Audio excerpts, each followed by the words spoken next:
Chapter 181. A large number of official accounts on platform B were reporting on today's events. The most active accounts at the time were still the social media accounts of major media outlets and current affairs commentators. For example, Animal Observation Network had already been working overtime for an hour, directly extracting a large amount of information from the Heliafing company's official website and official media articles. Without even bothering with photo editing or retouching, they simply pieced it together and published a commentary news video around 3 p.m.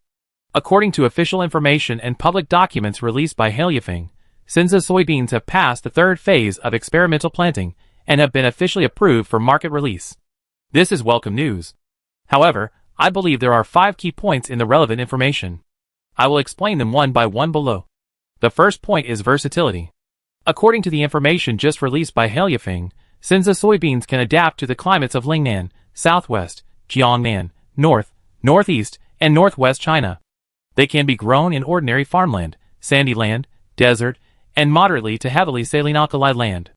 This means that Cinza soybeans can be grown throughout the country. The video flashes through footage of climate change across the country, followed by images of red soil, paddy soil, black soil, loess, desert, sandy land, and saline alkali land. Secondly, it's drought resistant.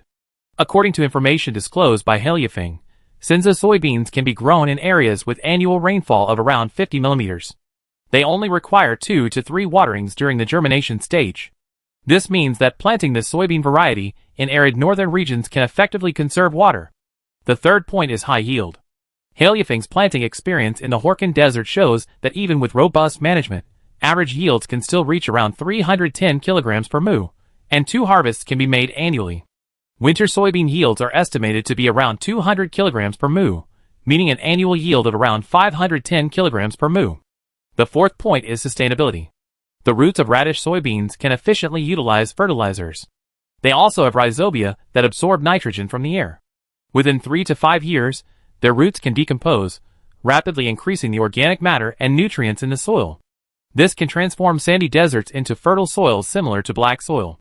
The fifth point is diversity. Radish soybeans can be used with other. He also intercrops crops. Heliafing Company has conducted pilot projects in Hangzhou Town, Shanmei City, and other areas, with soybeans and corn, soybeans and eggplant, soybeans and sorghum, and soybeans and wheat. These projects have all achieved promising results, greatly expanding the application range of the Cinza soybean. Finally, the commentator added with a smile, however, Cinza soybeans are not without their drawbacks. I hope farmers will refrain from casually planting them. Cinza soybeans are susceptible to certain root rot fungi, which can lead to a complete loss of investment. They should purchase seeds specifically produced by Heliafing. These legitimate seeds have a medicated coating to prevent root rot infection, and Heliafing also provides technical guidance on prevention and control techniques. In the comments section below the video, Gandhi's massager woke up. Everything turned upside down. Akita Inu, impossible. Must be fake news. Zaramu Big Rat.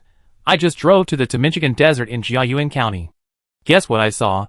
Endless soybean fields pictured. Daily Nyangyo. The offensive and defensive situation in the grain sector has shifted. An hour ago, international bulk agricultural futures prices plummeted. Hayek's hand at Daily Nyangyo. Why don't you update now? Rumor has it, an hour ago, ABCD lost tens of billions of dollars in the futures market. Teacher sure at Hayek's hand. Is that true? ABCD should be able to short sell and hedge, right? Hayek's hand at teacher sure. My investment bank just lost over $200 million. Even with super cheap grain futures, there's no taker. Everyone's holding on to their cash and waiting. Unless there's news that Serbia won't reduce imports, who would dare to buy the dip? Daily Nyangyo at Hayek's hand, it probably won't fall further. Soybean futures are currently around 2,800 yuan per ton, a 33% drop. I suspect ABCD will choose to withdraw cash and then sell physical goods. After all, the spot price hasn't been affected by the futures market yet. Even if it falls, the spot price won't be too low. After all, if pressed, ABCD can still use soybeans as a raw material for biodiesel. Dog-headed Lohan. Holy crap. Zoom Lion hit the daily limit at the opening this afternoon. I finally made my money back. Woohoo! Talankio chief economist at Dog-headed Lohan. It's not just Zoom Lion, many sectors, including agricultural machinery, engineering, agriculture, and feed, have hit their daily limits. Hushing small account. I just got liquidated. Electronic pet keeper at Hushing's small account. How much did you lose? Tell us so we can all be happy. Please call me Queen. Will this affect my 1,800 yuan salary? Win-win-win. Okay. This time it's a real win-win-win. And under another post's video. Today's topic sauce posed a question. Can Jiang Miao, the developer of the Cinza soybean, win a Nobel Prize? Dr. Milk. I'm not sure about the Nobel Prize, but I'm 100% certain to become an academician next year. Delay science. The Nobel Prize isn't a sure thing. After all, the Nobel Prize selection process has been too abstract in recent years. Universities sacrifice in South America. Even if he wins the Nobel Prize, I suggest he stay out of the country. I just saw a dozen or so aerialists in Rio de Janeiro. His achievements have wiped out a lot of grain futures traders. Civil engineering oxen. Thanks online. Civil engineering is saved. Zhang Beihai, academician is a certainty, but the Nobel Prize is fine. Ma and I, while this is something worth celebrating, the shortcomings of the Cinza bean soybean remain a concern. Blockbreaker at Ma and I, is there a possibility that this shortcoming was intentional? Humanity won't be grateful to Luo Ji. The Nobel Prize is just a tool of the West. Jiang Miao has basically no way of going abroad now. Forget about ABCD. If I were Gale Nation, I'd blow up all of Stockholm to get Jiang Miao killed. Natural lover at humans won't be grateful to Luo Ji. That makes sense. Jiang Miao must be in danger right now. Jiao Jiren, you're overthinking it. Every entrance to Magong town is now strictly guarded. It'd be difficult to get within 100 meters of Jiang Miao. He's very low-key in his daily activities, and security is very strong. Dean Chen, a foreign language enthusiast, rumor has it that Handong is reopening the Du case. Dark Horse at Dean Chen, a foreign language enthusiast. What Du case? Astronomy enthusiast Sun Lianqing at Dark Horse. Just search for the Handong Du case. To put it simply, a doctoral advisor forced Jiang Miao's wife, Lin Shuya, to leave, even giving up her doctorate. Go to the Heliafeng Company website and look at Lin Shuya's profile. She doesn't even have any information about her studies at Handong University. Her honorary doctorate was awarded by Shizishan Agricultural University. Domestic online discussions were rife. The topic also quickly soared in popularity on foreign social media platforms. For example, on YouTube, a blogger who frequently reposts series news quickly reposted a related news video. However, compared to domestic comment sections, the foreign comment sections were significantly more hostile and full of conspiracy theories. Of course, there are also some rational people abroad. It's fair to say that the comments were a mixed bag. Under the reposted news video, Caesar the Great, despicable thief, this Dr. Jiang must have stolen our Gale Nation's technology. Andre Trucker at Caesar the Great, this is hilarious. You don't even have this technology yourselves, how could someone else steal it? I get it, you're talking about Gale Nation's technology from the Marvel Universe, right? Cuckold King, I object. If this technology were to be widespread, it would be an absolute ecological disaster. Deserts are an integral part of Earth's ecology. AK Master of Iberg, I hope we can introduce it to Siba, so we can solve our food crisis. Kudo Ran, it doesn't matter. Japan is daddy's colony anyway. Open source Iron Man, this is fantastic technology. Perhaps it could be used for Mars development in the future. Thomas Fan, are our scientists all asleep? Does Europe still have a future? Desert Tycoon, my flight is booked.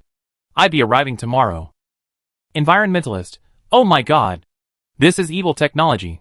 The person who invented soybeans is truly evil. Their invention is just like Leo Hendrik Baekeland's invention of plastic, an absolutely terrible one. Null Pancake at Environmentalist, you hypocrites. You waste so much food and resources, yet you keep talking about environmental protection. If you ever experienced hunger, you wouldn't be giving a shit. Shepherd of the Hindu Kush, we should be able to grow this soybean here. If we can introduce it, we'd be self-sufficient in food. Kongwania fuigia silicone. Smectite, this soybean is a genetically modified product. There are definitely safety issues. I won't eat it. Everything from cereals is garbage. Kimchi country at Kongwania fuigia silicone. You should check where the kimchi you often eat is produced. Johnson Keynes. South America's soybean industry is finished. They're truly the crushers of developed countries. Now even South America is being crushed. Ha ha ha. Antonio Hook at Johnson Keynes. Haha, aren't you guys in Gale country in trouble? And much of South America's bulk food production is controlled by ABCD. What does that have to do with ordinary farmers like us? ABCD should be destroyed. Leozi with falling hair. Thankfully, Technology is in the hands of civilization. If the internet is a chaotic mess, then the various forces in the real world are no less ferocious.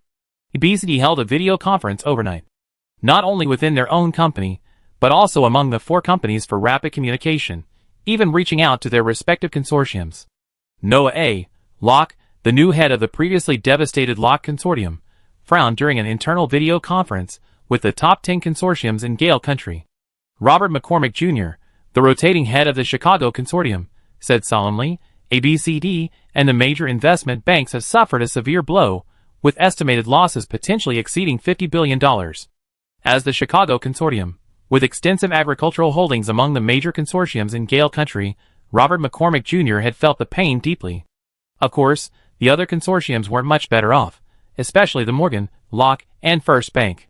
These consortiums, with extensive financial operations, all received a slap in the face. What did Cargill say? George DuPont sneered, puffing on a cigar. Robert Jr. explained Cargill's terms to the group. They expressed their willingness to acquire a stake, offering to give up 49% of their shares.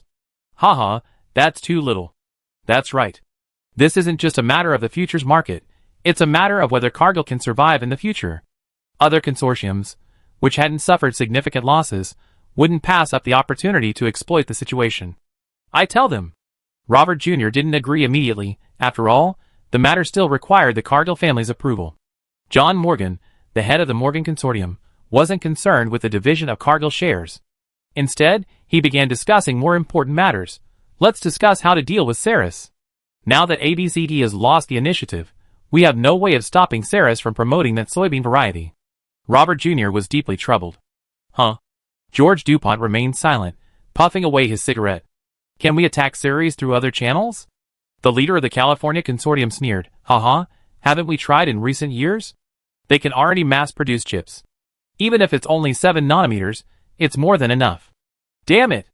Ryan Mellon gritted his teeth. Rogers Hunter of the Texas Consortium looked helpless. There's no other way. Before, we could limit them through food and iron ore, but now we can't play the food card anymore, and we can't just play the iron ore card. Everyone at the meeting was a smart person. With the chip card losing its effectiveness, the food card's offensive and defensive positions shifted, and the only remaining iron ore card naturally couldn't be used freely. Because if the iron ore card was used, the opponent would surely counterattack on the food card. You know, if Senza beans were to be widely promoted, not only would Ceres no longer need to import food, but it would also be able to export it. This would be a disaster for the 3 food exporting regions of Australia, North America, and South America. Unless a market even larger than Ceres could be developed to consume the extra 200 million tons of food, there is indeed another major country in the world with a population of 1.4 billion. The problem is, that place, let alone importing food, is also a food exporter. Every year, despite suffering from starvation, it still exports tens of millions of tons of rice. To expect this place to consume 200 million tons of food would be worse than asking the main grain-producing areas to reduce production. Although there are many regional powers with populations exceeding 100 million, these regions have very low consumption power. Unless they sell or give away food, they can't absorb such a huge food production capacity. Faced with this situation, the Life-Own Consortium, which had previously believed it had the upper hand, now lost its composure and was left with only deep worry. If they turned the tables, they would likely lose. If they didn't, they wouldn't be able to control the other side. Now, each side held economic leverage that could severely damage the other's core industries. Unless they wanted to perish together, they could only maintain a fragile balance amidst mutual fear. As for finding an opportunity to kill Jiang Miao, the instigator, the consortium leaders didn't mention it. Although they desperately wanted to kill this scourge, the matter was already settled. Even killing Jiang Miao wouldn't change the world order. Of course, minor matters, like assassinations, don't need to be mentioned at a meeting like this. They definitely arrange it afterward. The top priority now is to find a way to preserve ABCD and prevent the collapse of the entire European and American grain industry. John Morgan opened his eyes. Although anger and resentment lingered in his eyes, he still expressed his thoughts. Let ABCD abandon part of South America's grain industry and lure in Ceres grain companies. They won't miss this opportunity. But this would greatly increase their influence in South America. George DuPont frowned. John Morgan shook his head. No, South America is closer to us, and our other operations there remain. They have no way to control South America. Moreover, To preserve South America's agricultural industry, they can only import grain from South America, otherwise South America will become their enemy. That's one solution, but I really don't want to do it. Robert McCormick Jr. was very unwilling to accept it. John Morgan, a seasoned veteran, understood the current situation clearly. We must abandon part of South America's grain industry, otherwise we won't be able to preserve even the grain industries of our homeland and Australia. That's the only way. We can't give up completely either. We must retain at least a small portion, otherwise it will be difficult to suppress their development in South America. William Mather of the Cleveland Consortium suggested, should we activate a covert strategy in the iron ore sector and paralyze their iron ore investments in Africa? No use. Have you forgotten that they recently commissioned a 1 million ton flash steel mill? Ryan Mellon reminded him. Upon hearing this, William Mather fell silent again. Although the so-called flash iron smelting technology lacks the rumored 3,600-fold efficiency, it does address a pain point for the Serbian steel industry, the cost of low-grade iron ore. This means that even without high-grade iron ore from Australia, Brazil, and Africa, the Serbian steel industry can still use domestic low-grade iron ore to produce iron, and the cost is even lower than the current oxygen-blown furnaces that use high-grade iron ore. With Serbia's approximately 20 billion tons of iron ore reserves, coupled with the vast amount of scrap steel stored in private hands, it can readily be added to the steel industry's internal circulation. Thus, the iron ore card can only temporarily raise the cost of the Serbian steel industry. It will become ineffective within a few years. In this food war, Europe and the United States will have no choice but to retreat to South America. Unless they can absorb South America's vast production capacity, they will have to sacrifice their own resources to save their own. Noah A. Locke, who remained silent throughout the video conference, had a thoughtful look on his face after concluding the video conference. He looked at the document in his hand, which contained the investigation report on Jiang Yao. There's something fishy about this guy. All the forces hostile to him have been dealt various blows. Originally, he hadn't doubted Jiang Yao. After all, his father's death was far too shabby for a small businessman to handle. But what had happened now forced him to reconsider this man. Chapter 182. I declare the signing ceremony for the Korkan Desert Integrated Development Project of Halyafang Company a complete success. Papa. In Zelamo City, a high school auditorium was temporarily used as the venue for the press conference, and the room erupted in enthusiastic applause. The pretty female host took the microphone and said with a smile, "Now, please welcome Mr. Liu Zhiban, General Manager of Halyafang Company, to the stage to speak. Please give him a round of applause." Papa. Amidst the enthusiastic applause, Liu Zhiban calmly stepped forward and took the microphone from the staff. He stood on the stage, tapped the microphone, and then addressed the media and invited guests. "Thank you very much for this hard-earned cooperation. Halyafang Company's development project in the Korkan Desert will be fully implemented within the next 5 years. Mr. Liu, the reporters in the audience just raised a number of questions. I hope your company can answer them. Here are the questions." The female host handed Liu Zhiban a list of questions. "Okay, if they don't involve company secrets, I can answer these questions." Liu Zhiban took the notepad with a smile, glanced at the first question, and then raised his head and said, "The reporter from the Shocking News asked whether Cinza soybeans would cause environmental problems. My answer is that the application of any technology will cause problems, unless humanity disappears from the earth." Ha ha ha. Many people chuckled quietly. Liu Zhiban continued, "As we use Cinza soybeans to transform desert sands, we naturally don't ignore the local environmental issues. For example, in the Horkan Desert, Hunchendake Desert, Malwusa Desert, and Ulaanbaatar Desert, these areas were grasslands and oases thousands of years ago. Therefore, converting them into farmland and pastures will not cause environmental problems. As for the Tanger Desert, Badain Jaran Desert, and the Taklamakan Desert, which were deserts in ancient times, we will carefully consider the areas and scale of the land to be transformed. However, I personally believe that even if the Tanger Desert and Badain Jaran Desert were transformed, there wouldn't be a major problem." The reporters in the audience immediately began to murmur.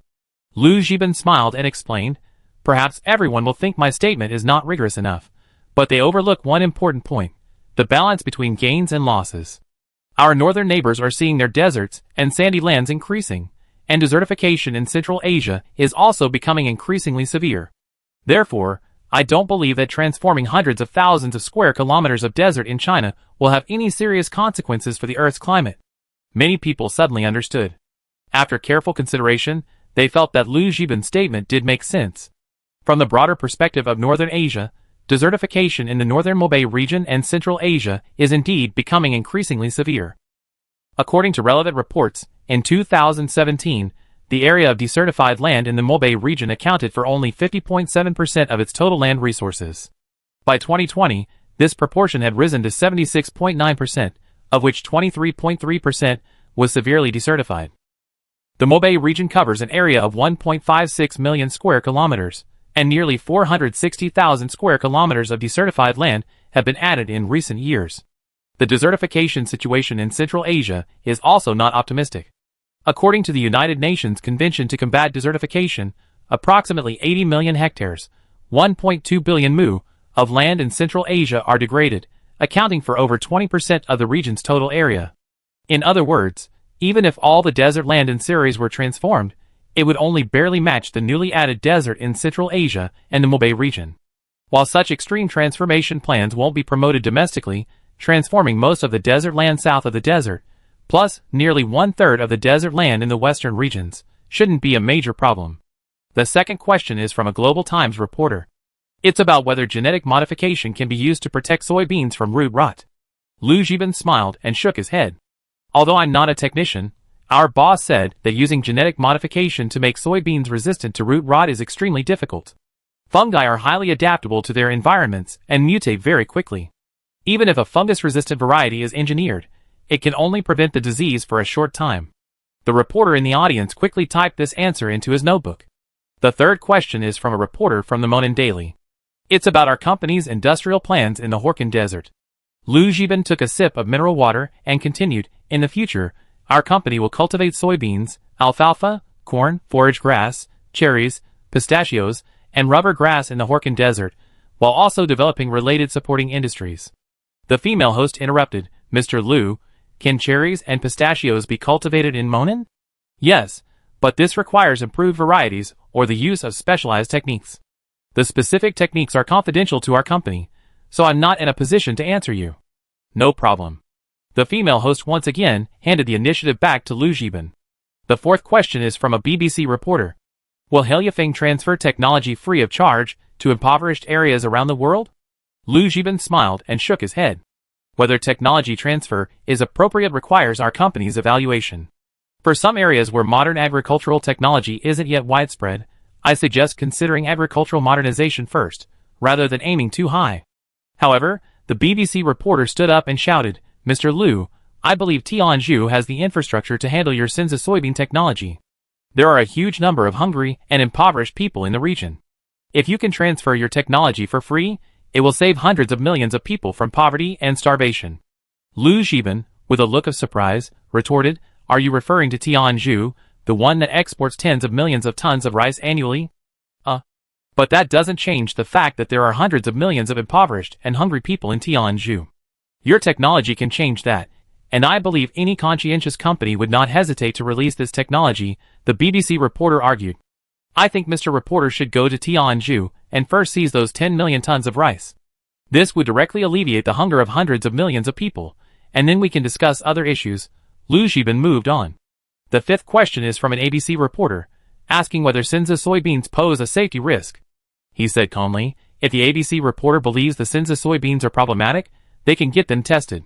There's no need to waste time asking questions here.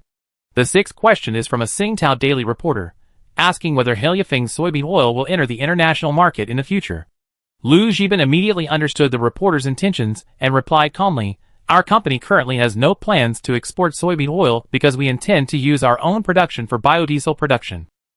It was clear that the reporter's question was a deliberate attempt to sow discord. The reporter hoped to extract the answer that Heliafeng would export soybean oil in the future. Why did the other party want to get this answer from him? The reason was to create a sense of crisis in the two palm oil exporting countries in Southeast Asia, thereby making them hostile to Heliafeng and Ceres. While Heliafeng did have plans to export soybean oil in the future, how could Liu Xiban possibly tell such a plan to a foreign journalist? He answered more than a dozen questions in a row. Liu Xiban also completed the Q&A session for the signing ceremony. Today, in addition to the signing ceremony held by Heliafeng in Zelemu City, United Mining also officially signed a memorandum of cooperation with the local authorities on the comprehensive development of the Hunchindake Desert. It also subcontracted the Tanger Desert to Beidawang Group and the Badain Jaran Desert to Kofco Group. These intensive announcements demonstrate the official stance on desert development and utilization. According to the official planning report, by 2030, it has been planned to transform and build 120 million mu of high-standard farmland and 80 million mu of high-standard pasture. By around 2035, this figure must be increased to 350 million mu, approximately 100 million to 200 million mu, of high-standard farmland, with preparations for expansion of 100 to 200 million mu, approximately 100 million to 200 million mu, of high-standard farmland. At the same time, soybean production capacity must be raised to a relatively high level around 2030. The specific level will depend on external factors and changes in domestic demand. This suggests to other grain exporting regions around the world, if they want a share of grain exports to Serbia, then come negotiate. Many parties have already reacted and are booking flights for negotiations. Even ABCD has been forced to make a difficult decision. Wang Chongqing, who had spent the day lying flat on his back in Pengcheng, received a notice from headquarters. He breathed a sigh of relief. Apparently, headquarters hadn't immediately dismissed him, but instead instructed him to quickly leverage his previously established connections to minimize the company's losses. A vice president in charge of the feed business looked at the email from headquarters with a strange expression on his face. Mr. Huang, headquarters wants us to negotiate with Heliafeng Company? To sell our South American properties to them? Yes, Wang Chongqing said calmly. Although he felt deeply hurt by Jiang Haibao's humiliation yesterday, he had no choice but to endure the humiliation to fulfill headquarters' orders. At the Magong town headquarters, Jiang Haibo was reporting something to Jiang Miao. Suddenly, an assistant knocked on the door, holding a document. Boss, Mr. Jiang, Bunge just sent an email expressing their desire to collaborate with our company on developing South America. Jiang Haibo took the document, reviewed it, and then handed it back to Jiang Miao. Jiang Miao glanced at it casually, then smiled and shook his head. They're truly ruthless. Jiang Miao's words brought Jiang Haibo back to his senses. They're probably trying to lure us into South America, and then use their local pawns against us. Jiang Miao instructed the assistant, just tell them to get lost. Okay. Hainan Lufeng Company hasn't even completed its domestic operations yet, and rushing abroad is clearly a poor move. Compared to Kofco, which has been operating overseas for years, Hainan Lufeng is still a bit naive. Moreover, ABCD dared to tamper with Kofco, let alone Hainan Lufeng. Once in South America, ABCD's home field advantage was obvious, and they had plenty of ways to deal with Heliafeng. For example, they could deliberately sell some of the better farms to Heliafeng, then wait for Heliafeng to invest heavily, then secretly incite local unrest, or even directly fund rebels to launch an armed confiscation. A few years ago, Zijin Mining had several tons of gold stolen from South America, with European and American capital secretly funding armed forces behind the scenes. Jiang Miao wasn't so arrogant as to think Heliafeng could thrive abroad. Going overseas was too dangerous at this stage. He didn't want his employees to get into trouble overseas. If such a thing happened, it would severely damage company morale. So, he rejected Bunge's sugar-coated offer without hesitation. Wang Chongqing and others, still in Pengcheng, had braced themselves for yet another humiliation from Jiang Haibo, but they didn't expect him to even meet them, completely thwarting Bunge's plans. Wang Chongqing's face flushed when he saw Heliafeng's reply email. Our boss told you to get out. The assistant, not wanting to be indebted, simply relayed Jiang Miao's exact words. After calming down, Wang Chongqing, though feeling humiliated again, surprisingly didn't harbor much anger.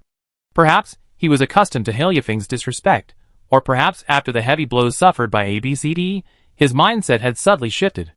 He calmly composed an email to headquarters, informing them that Heliafeng had declined to cooperate. Since Heliafeng refused to take the bait, Bunge had no choice but to instruct Wang Chongqing to contact Kofco and other companies. The other three companies in ABCD were also trying to sell off some of their South American operations, both to survive and to lure others into a trap. Of course, Kofco Group certainly wasn't afraid of him. They already been operating in South America for years and had a solid foundation. Now, they had the ultimate weapon, Sinzabine soybeans. If they dared to cause trouble, simply cutting off their import share in the region would cause chaos in their industry. Heliafeng Company refused this sweet offer because it didn't have the financial resources to take it, but Kofco Group was different. But Jiang Miao didn't care. He and Jiang Haibo were listening to Zhang Sini's report. Zhang Sini's face was beaming. Due to yesterday's news, The number of registered users on our franchise app has skyrocketed by nearly 5 million, bringing the total to 36.13 million. Sales should have increased, right? Jiang Miao asked, looking at the report from the Cheongzhou branch. Strawberries, ginseng fruit, and tomatoes have been out of stock for a long time, and they're practically sold out as soon as they're put on the shelves. Fish products, honey, and the recently released Hero Pure Milk saw sales increase 10 to 15 times compared to usual yesterday. Jiang Haibao often oversees daily management and understands the e-commerce department's issues better than Jiang Miao does. Cindy, what's the inventory pressure on fish products? Currently, our monthly inventory isn't large. We can sell 20,000 to 30,000 tons of fish products through the wholesale channel, while retail sales are only 1,000 to 2,000 tons, Zhang Sini answered truthfully. I read your feedback. Some customers have told us they hope we can expand our fish product offerings. Yesterday, the aquaculture division provided several proposals based on your suggestions. I reviewed them all, but haven't decided on any yet. You should take a look at them too. Jiang Haibo handed 3 proposals to Zhang Sini. Zhang Sini sat down and carefully reviewed the proposals. Currently, Heliafeng's fish product offerings are indeed insufficient. Canned fish, 4 types. Fish balls and fish eggs, 4 types. Add fish floss, fish sausage, fish tofu, fish cakes, and fish skin dumplings. That's a total of 13 products. The first option is to introduce flavors like spicy. I think it's worth considering, but it would be best if we had product samples. The second option is to develop new categories, such as fried fish skin and fish skin jelly, which would require adding a new production line. The third option is to produce fish-based pre-cooked dishes, which also requires adding a new production line. Zhang Sini thought for a moment. The first option, as long as the product is confirmed, can be produced on the existing production line. I think this can be implemented first. For the other 2 options, we develop the product first and then consider adding production lines based on the product's performance. Okay, I take a note of your idea, Jiang Haibo said, writing it down on his memo. At that moment, Jiang Miao looked up and said, Sini, go back and research the issue of purchasing agricultural products for retail. Zhang Sini asked, somewhat surprised, purchasing agricultural products? Do you mean putting agricultural products on the shelves that are produced by our company? Yes, we buy agricultural products from nearby branches, package them, and sell them to customers through our platform. This requires the cooperation of the purchasing department. Talk to Wang Feng and come up with a reasonable plan. Okay. Jiang Miao thought about this, mainly because he had just overheard the conversation between Zhang Sini and Jiang Haibo, and knew he couldn't afford to let the online store's product selection be too limited. Currently, Heliafeng cannot produce all types of agricultural products, nor will it be able to do so in the future. Therefore, introducing agricultural products produced by ordinary farmers is a necessary supplement. For example, lotus roots, daylilies, taro, and green plums are grown near Heliafeng's headquarters. Another example is Gan and navel oranges, bamboo shoots, blueberries, Guangchang white lotus seeds, and Taiha black-bone chickens near the Ganan branch. And there are all kinds of tropical fruits near the Cheongzhou branch. Heliafeng certainly doesn't produce these products in-house, but local farmers don't have many distribution channels, so Heliafeng can leverage its own sales channels. Of course, while sales are sales, quality control of these agricultural products cannot be relaxed. For example, when it comes to the use of acid reducers on citrus fruits, many farmers, lured by distributors, choose to use them just to get their fruits to market earlier. This isn't the farmer's greed, but rather the distributor's disregard for the market for profit. Although current acid reducers are safer and non-toxic, this doesn't mean they can be used frequently. What Heliafeng Company needed to do was break the monopoly of those fruit and vegetable giants on distribution channels, bringing better returns to farmers, while also providing consumers with affordable, high-quality agricultural products. He had previously refrained from launching this business, because Heliafeng Company lacked its own online channels. Another reason was that Heliafeng wasn't strong enough to suppress those local tyrants. For example, why couldn't Pangdonglai expand beyond Xinjiang? It was because the vested interests elsewhere were too stubborn and didn't welcome Pangdonglai's arrival. With Jiang Miao's current strength and influence, those local tyrants wouldn't dare to act rashly. After all, they were just small-time fruit and vegetable traders. Facing the mighty Jiang Miao, if they dared to cause trouble, they would be annihilated in a matter of minutes. Chapter 183. 2 weeks have passed since the global grain futures flash crash in mid-August.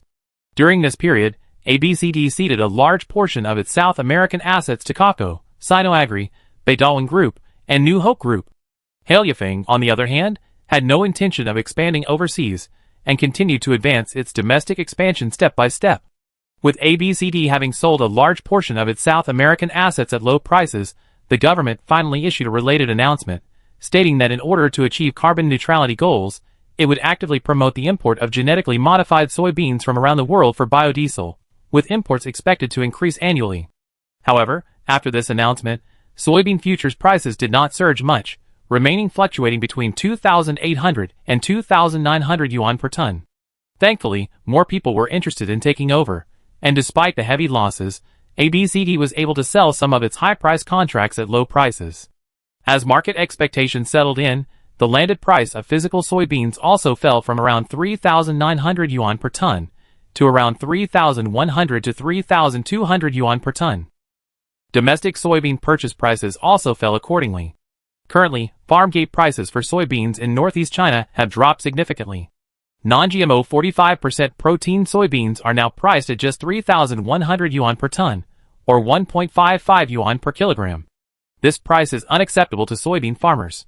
Thankfully, the government has promptly addressed this issue and will provide farmers with a subsidy of 0.5 yuan per kilogram, barely breaking even. Of course, this subsidy is only for this year. Starting next year, there will be no more subsidies for domestic soybeans. The reason for this arrangement is that the cultivation of bean soybeans will be promoted on a large scale next year. By then, in the Northeast and the Luz Plateau, the annual yield of bean soybeans per mu will be 500 to 600 kilograms, while in the Huanghai Plain, the yield will stabilize at 600 kilograms per mu. The farm gate price will remain around 1.5 to 1.6 yuan, and the income per mu of soybeans will be around 1,700 yuan, which may not seem like much profit. But don't forget that bean soybeans can be mixed with wheat and corn. With minimal increase in fertilizer costs, this is equivalent to an additional 500 kilograms of soybeans per mu, pure profit. As for whether foreign soybean prices will continue to fall, that's clearly unlikely. Even Brazilian soybeans, known for their low cost $250 per ton to grow.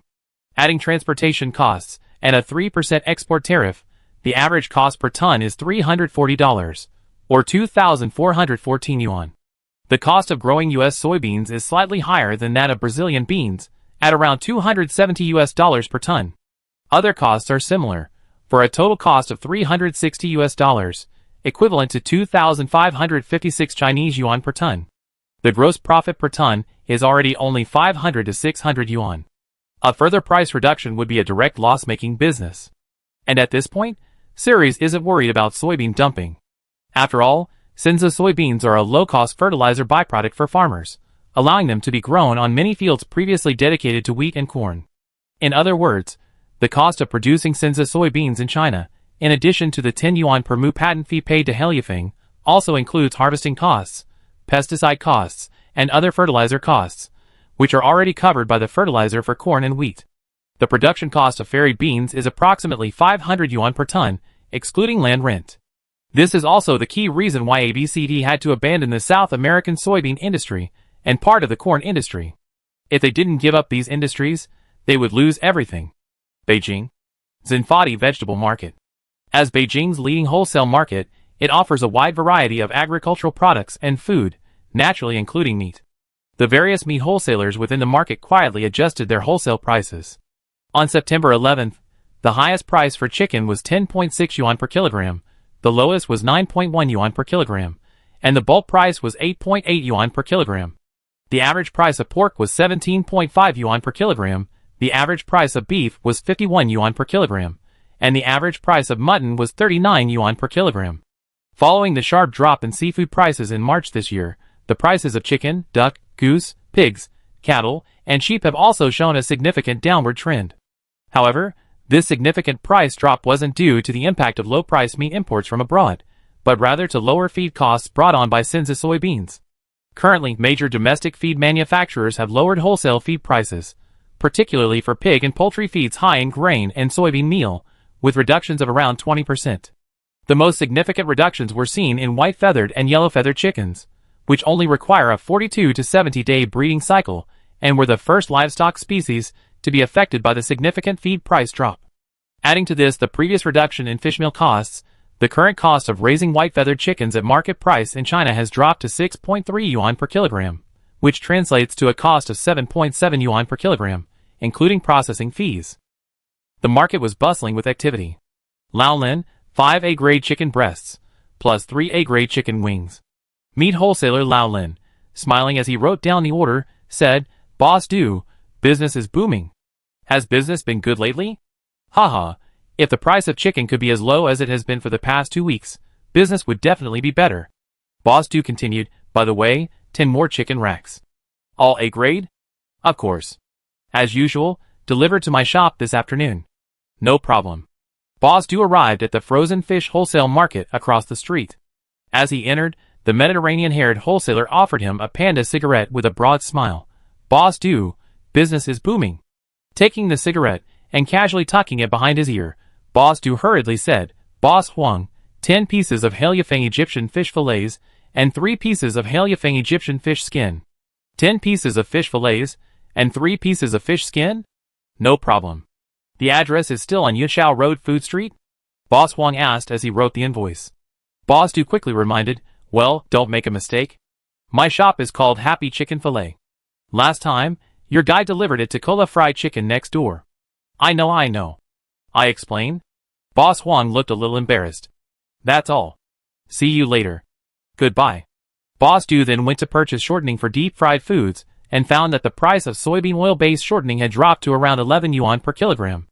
Soybeans have a significant direct and indirect impact on the food and catering industries. Especially for fried foods and fried restaurants, their operating costs are closely related to soybean prices. After purchasing shortening, Boss Du went to buy various seasonings and then drove back to his shop on Yishao Road Food Street. Upon his return, a clerk from the fish and meat product wholesaler, Old Huang, had already delivered the fish fillets and skin. "Dad, how's the market today?" Du Xiaoming, who was thawing the fish skin and fillets, asked with concern. "The wholesale price of chicken is a few cents lower than yesterday.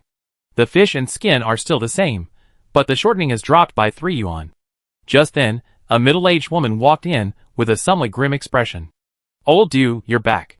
The Cola Fried Chicken shop next door is having another promotion. Buy one, get one free. Don't worry, honey. They do their thing, we do ours. Who's afraid of who?" Boss Du gritted his teeth. "If it weren't for the drop in wholesale prices for chicken and fish, this business would be completely unsustainable," said Tang Liku, looking helpless. Du Xiaoming shook his head. "There's nothing we can do. Everyone's lowering their prices, so we just have to follow suit."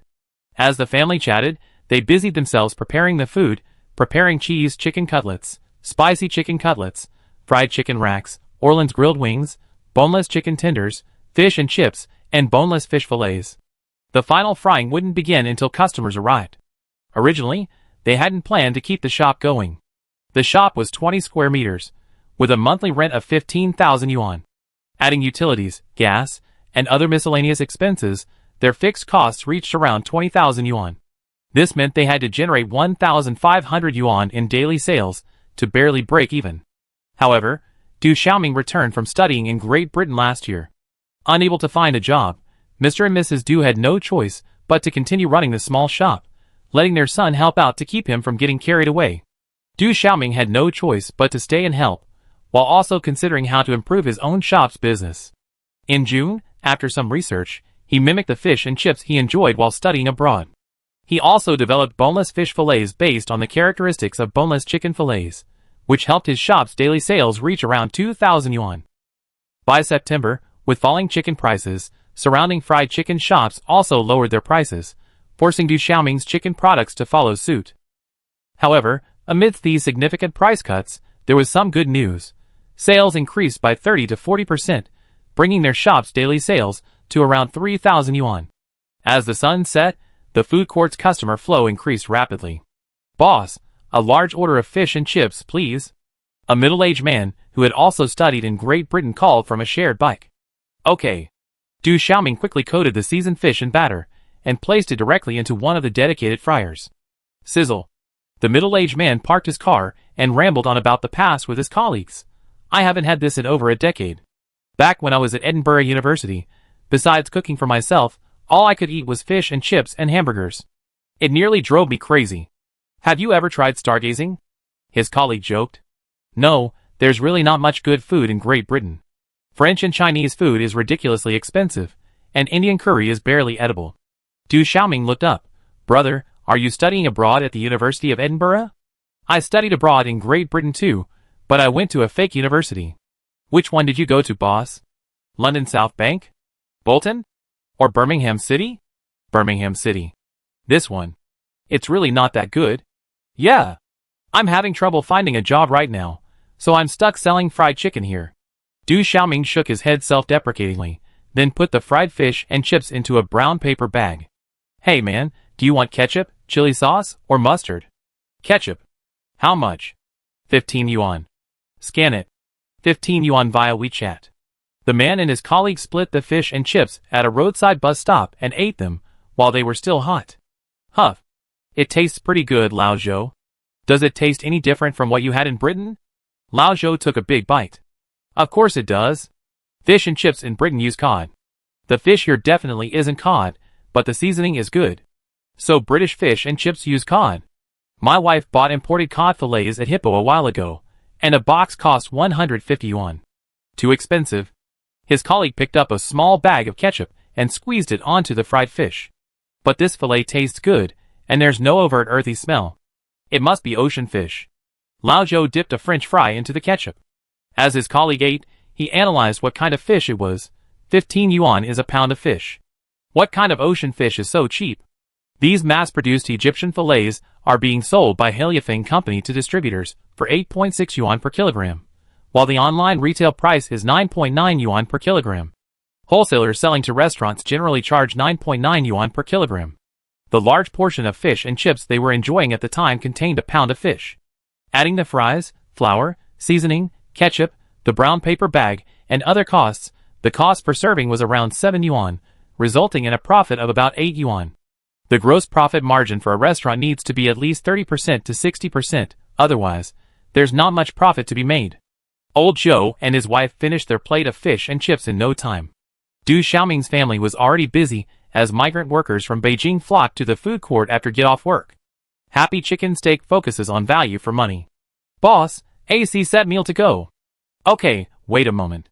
Tang Lei picked up a disposable lunch box and placed a third of a piece of fried fish, 2 Orleans chicken wings, a dozen pieces of golden fried crispy fish skin, a large pile of fries, and a spoonful of mashed potatoes, then half a tomato, and a handful of hair-thinly shredded cabbage. Packed up. 12 yuan has been deposited to your Alipay account. Scan it, the young man said, holding up his phone screen. Okay, young man. This cheap fast food was also Du Xiaoming's idea. While this fast food meal might make you feel full, it actually only costs a little over 6 yuan, with a gross profit of just over 5 yuan. This has also been their shop's hot-selling item recently, selling over 100 servings every evening, and sales are still increasing. A fast food meal, packed with fish, meat, vegetables, and fruit, rich in protein, fat, carbohydrates, vitamins, fiber, and minerals, costs only 12 yuan. For a city like Beijing where land is scarce, this is undoubtedly a boon for migrant workers. Of course, similar affordable fast food options are available elsewhere in Beijing. Prices in major Chinese cities are actually a relative term. For example, food at wet markets and cheap fast food can even be cheaper than in third and fourth-tier cities, thanks to a more developed supply chain and fierce market competition. On the contrary, the prices of vegetables, fruits, and fast food in third and fourth-tier cities aren't necessarily much cheaper than in first-tier cities. However, this time, the nationwide retail prices of seafood, chicken, duck, goose, pork, beef, mutton, eggs, milk, and cooking oil have generally dropped by 10 to 15%, which has had a significant impact on society. The Consumer Price Index, CPI, fell 2.3% year-on-year in August of this year, and it's expected to fall further in September. Food and drink in China has become increasingly affordable. If you don't pursue mid to high-end produce, like cherries, strawberries, and white truffles, the average person can eat well on just 300 or 400 yuan a month by cooking their own meals. For the more extreme, you can follow the example of Zhao Guantiaba and grow your own spirulina for food, surviving on just a dozen yuan a month. However, growing your own spirulina as a food requires certain skills and manual labor, and you must be mindful of bacterial contamination. In fact, buying large bags of milk powder and soy protein powder can also solve the food problem.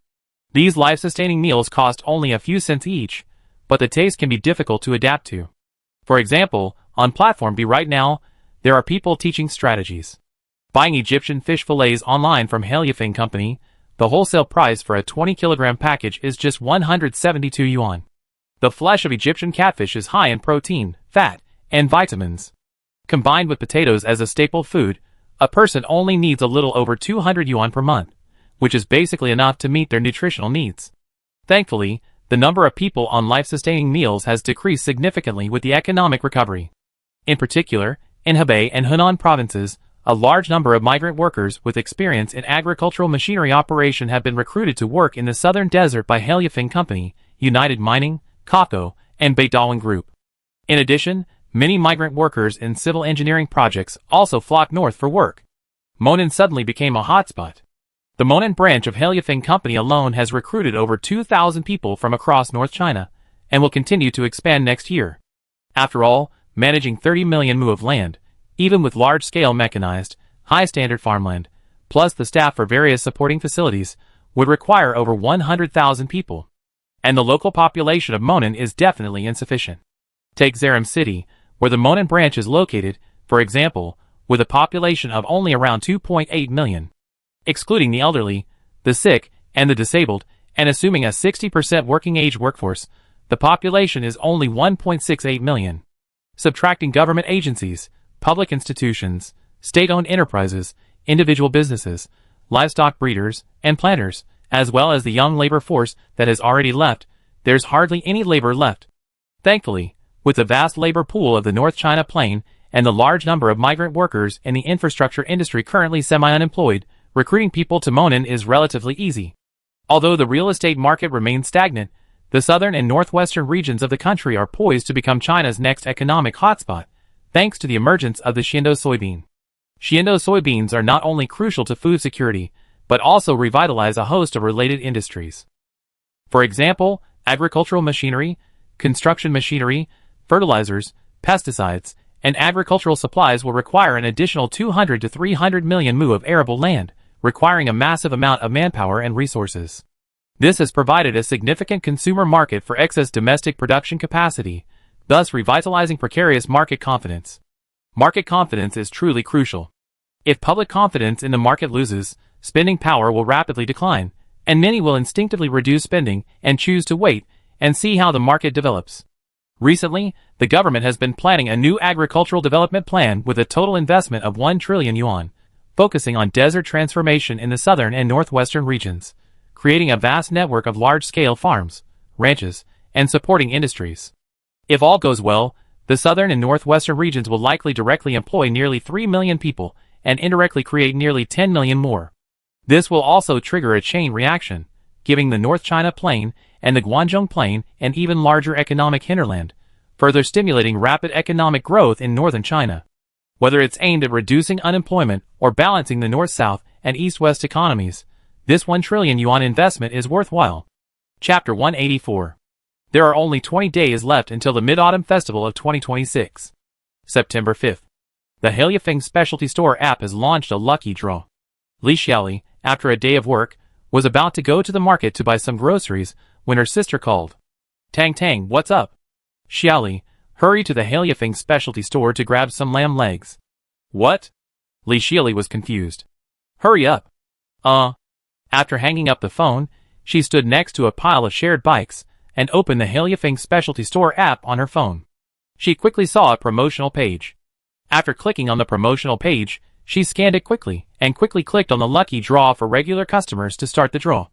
The large wheel on the page had 12 boxes, each containing 1 Zelamou small-tail Han lamb leg, 1 Zelamou small-tail Han lamb steak, 1 carton of Hero Premium Pure Milk, 1 can of Gone and Premium Alfalfa Honey, 1 Hero Premium Cheese Stick, 1 can of Halyafing Random Canned Eel, 1 bag of Halyafing Premium Seaweed Fish Balls, 1 bag of Halyafing Premium Dried Morels, 1 bag of Cheongzhou Coconut City Premium Dried Mangoes, 1 Cheongzhou Cheongdong Premium Durian Honey. Thank you for participating. 10% off coupon. The wheel spun rapidly. After a few seconds, the pointer landed on Hero Premium Cheese Stick. Damn! What a shame! Li Xiaoli exclaimed. Suddenly, A message popped up on the winning page. Dear customer, congratulations on winning a Hero Premium Cheese Stick. You can choose to have it delivered or pick it up in store. According to the address you provided, there are 2 Haifeng and Lufeng specialty stores nearby, located in Yongqing's Panyu district. Are there any physical stores? Li Xiaoli looked at the locations of the 2 brick-and-mortar stores, and found one next to a nearby wet market. She chose to pick up her order in-store, quickly scanning a shared bike and pedaling away at full speed.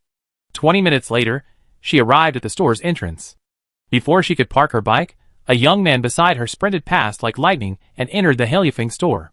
After parking her bike and entering, she saw the same hurried young man, holding a leg of lamb and taking photos. A voice rang out from behind Li Xiaoli. Damn! Did you really win the lottery? Ha ha, my luck is unstoppable. Come to my house tonight for the lamb leg. The young man laughed, holding the lamb leg. Why am I saying thank you for participating? I want to eat the lamb shank too. The young man who won the prize joked, why don't you just buy one here? Ha ha, wishful thinking. I have your lamb shank today, his friend quipped, but still bought a box of red tomatoes and a bag of dried morels at the Haifeng store. Li Xiaoli had already found the waiter at the counter. Hello waiter. I want a cheese stick from your app. How do I claim it? The waiter smiled and said, hello sir. Open the app and show me the prize QR code. I scan it. Li Xiaoli opened the app, found the prize QR code in the prize history, and handed it to the waiter. Is this it? Yes sir. Ding. Okay, please wait a moment. The waiter opened the refrigerator and took out a bag of vanilla-flavored cheese sticks. He then gave them a plastic bag and 2 ice packs to prevent them from melting. Sir, this is your prize. Please refrigerate it as soon as possible after you return to prevent it from melting and spoiling. Thank you. Li Xiaoli took the bag and, instead of leaving immediately, began to browse the store.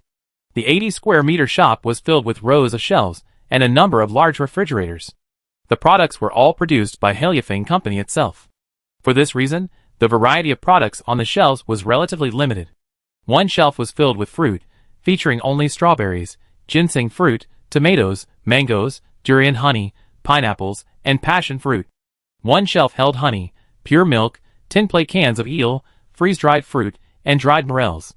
The remaining 2 shelves were bare. The refrigerator contained cheese sticks, butter, heavy cream, cheese, lamb, beef, fish products, white truffles, and fresh morels.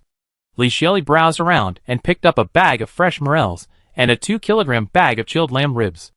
Just as she returned to the checkout counter after a round of shopping, several more customers from nearby arrived to claim their prizes. She waited a while before checking out. These days, all 50 Haifeng specialty stores in the Pearl River Delta region have opened and are undergoing trial operations. Although initial customer traffic was low, the lucky draw event brought in the initial wave of traffic. Li Xiaoli went to the nearby market to buy some ingredients for braised lamb and some vegetables. By the time she got home, it was almost dark. She washed the lamb ribs. They had already been pre-cut with a cutter when they were packaged, so no further cutting was needed.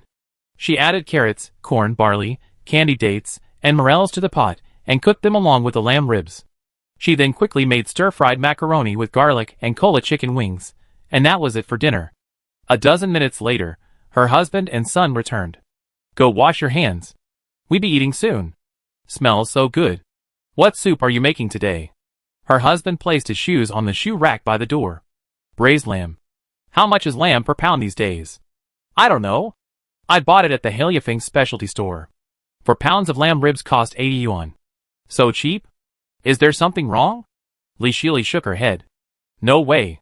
Their products are always of guaranteed quality. They must be selling directly from the factory, so they're so cheap. Don't trust those vendors too much. They claim to have a farm, but we haven't even seen one. Who knows where they get their sheep from? Her husband, Yang Dong, was a bit suspicious. You know after you try it. You know if the lamb is bad the moment you eat it. The lamb smell is too strong. The last time my mom brought the lamb leg, Xiuhu and I couldn't finish it. You ate it all by yourself. You didn't cook all 4 pounds, did you? Yang Dong asked quickly. Yeah. There's not much meat on the ribs. If you don't want to eat them, I freeze them, and we can eat them tomorrow.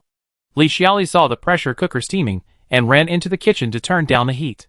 Yang Dong went into the bathroom to shower. Son Xiuhu lay on his side on the sofa in the living room, playing with his phone. Half an hour later, Li Xiaoli opened the cool pressure cooker. A burst of fresh aroma hit her, but she frowned slightly. Why don't I smell much of a mutton smell? It's strange.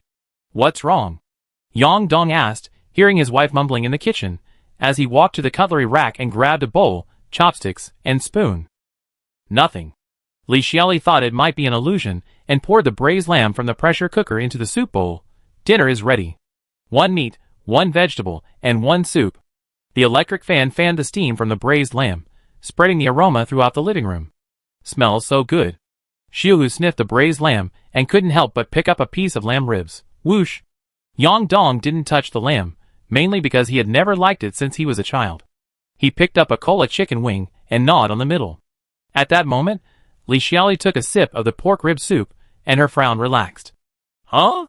This soup is so sweet and fresh, with a light milky aroma. Why doesn't it smell like mutton? Really? Yang Dong expressed his suspicion. You're not trying to trick me into drinking mutton soup, are you? Wow. So delicious, Dad, it's really delicious. Xiuhu had already devoured a large piece of pork ribs, then picked up another piece and blew on it rapidly. Huff. I don't believe it. Yang Dong also picked up a piece. After taking a bite, a flicker of surprise crossed his eyes. He took another sip and said, There's really no mutton smell. Is this really lamb? Could it be pork? How could that be? I can still distinguish the flavors of pork and lamb. Li Xiaoli rolled her eyes at her husband and picked up another piece of well-cooked morel. The moment she took a bite, she was delighted. Honey, these morels and lamb are a perfect match. Yang Dong had already thrown aside his habit of not eating lamb and began to devour the food. The family devoured 4 pounds of lamb ribs. After their meal, Yang Dong, reclining on the sofa, picked his teeth and said, These lamb ribs are great. This is the first time I had lamb without a strong smell. Li Xiaoli, who was clearing the table, casually mentioned, I heard there's a kind of salt pond beach sheep in the northwest that doesn't seem to have a strong smell and has a milky flavor, similar to this lamb. Haha, that's the lamb for a state banquet. Your lamb is only 20 yuan a pound. How could it be salt pond beach lamb? Yang Dong retorted without a second thought. That's true. Li Xiaoli also thought it was impossible. Yang Dong's suspicions grew. It's so cheap and so delicious. Did some kind of technology or hard work have to be used? He sat up and searched on his phone for a way to make lamb without a strong smell and have a milky flavor. But after searching for a long time, he found nothing. After washing the dishes, Li Xiaoli wiped her hands. What are you looking at? Looking at the Heliafeng Company's farm. Farm? They have a video. It seems they explain how adjusting the feeding regimen can reduce the mutton's odor. Yang Dong was skeptical. Li Xiaoli also looked at videos reviewing Heliafeng's mutton on various websites. Clearly, there are many people who suspect Heliafeng's use of technology and ruthless tactics, and even more internet celebrities who want to capitalize on this success. As a result, many internet influencers who are trying to debunk counterfeit products have purchased Heliafeng's mutton, tasted it, and tested it. The results are naturally flawless. As for the rumors spreading about Heliafeng's mutton being problematic, these bloggers simply want fame, not to lose it. Heliafeng's legal department is known for its ruthlessness on the domestic internet. Once bitten, they relentlessly bite like a mad dog. Thus, those anti-counterfeiting bloggers or influencers seeking to capitalize on the company's popularity wouldn't dare to fabricate rumors about Heliafeng. After all, they already learned from past experiences and been scare others. Heliafeng has also issued a related announcement, welcoming product testing and reviews, but with one caveat: facts must prevail. If anyone dares to fabricate, Heliafeng will resolutely fight them to the bitter end. Just as Yang Dong and his wife were searching for information about Heliafeng sheep farming, the Mid-Autumn Festival Lucky Draw on the franchise store app was gaining popularity. Many users were recommending that friends and family download the Heliafeng franchise store app. After all, who wouldn't love the opportunity to get something for free? The event runs from September 5th to September 25th. The Heliafeng franchise store app saw another surge in user registrations, increasing from 36 million to 57.36 million, with nearly 1 million new users added daily. Despite giving away 10,000 lamb legs and a host of other items, sales on the franchise store app surged. It also boosted the popularity of offline stores. Users in the Pearl River Delta region enjoyed the fastest online shopping experience. After all, Heliafeng has 50 physical stores in the region. After placing an order, customers can choose to pick up their order at a nearby store or schedule a delivery appointment with a store representative, typically delivering the order the same day. This solution significantly addresses a number of issues, such as shipping losses and delayed delivery times, while also reducing delivery costs. Of course, these delivery fees only partially offset a physical store's operating costs. Fortunately, Hailefeng Company purchased the property directly, rather than renting it, and thus wasn't exploited by landlords or sublandlords. This portion of the profit was substantial. Take the Panyu branch where Li Xiaoli went to pick up her goods, for example. The 80 square meter shop, located near a vegetable market, would have cost at least 15,000 yuan in monthly rent. Furthermore, many landlords and sublandlords often raise prices based on a store's success. Buying the property directly eliminates these concerns. While the initial cost is significant, the upside is that future operating costs are significantly lower. Even if the physical store falters, it can be closed and sublet, recovering from the rent. Through constant gift giving, Hailefeng Company has amassed a large number of loyal customers. In addition to its other established products, sales of the recently launched Hero Dairy Pure Milk have also surged. Each of the 50 physical stores sells 1,000 to 3,250 milliliters cartons of pure milk and 300 to 501 liter cartons of pure milk daily. Of course, this high sales volume is due to the excellent quality and relatively low prices. Furthermore, customers who receive gifts quickly buy more through the Hailefeng Store app or in-store. Honey, pure milk, and fish products, which are both large and affordable, become these customers' top choices. This is especially true for customers visiting friends and family during the Mid-Autumn Festival, who sometimes buy dozens of cartons of pure milk and honey as gifts. Hero Dairy, which has made a name for itself in the Pearl River Delta with its pure milk business, has initially reversed its losses. With milk powder and cheese products on the horizon, it barely broke even in September of this year. However, Hero Dairy still faces significant inventory pressure and needs to further increase sales, particularly in retail channels, to reach profitability. Hailefeng's aggressive customer acquisition tactics have also forced other e-commerce platforms and related companies to make changes to counter the impact. In particular, several Lingnan dairy companies entrenched in the Pearl River Delta region, while Crying Wolf, have accelerated their expansion into dairy farms and northern pastures to reduce production costs. Many domestic dairy companies have recognized the arrival of a new era. If they fail to adapt their business strategies promptly, they risk being eliminated by the market. Chapter 185. Time slipped by unnoticed, and it was the end of September. Jiang Miao arrived at the new Xianan headquarters in Xinjiang. Crackle. Firecrackers blasted. Witnessed by the guests, Jiang Miao cut the ribbon, then took the microphone and said, "I declare the first phase of the Hailefeng headquarters project officially operational." The guests and employees applauded with beaming smiles. Crackle. Thanks to the overtime work of the construction contractor, the first phase of the Xianan headquarters project was completed before the Mid-Autumn Festival.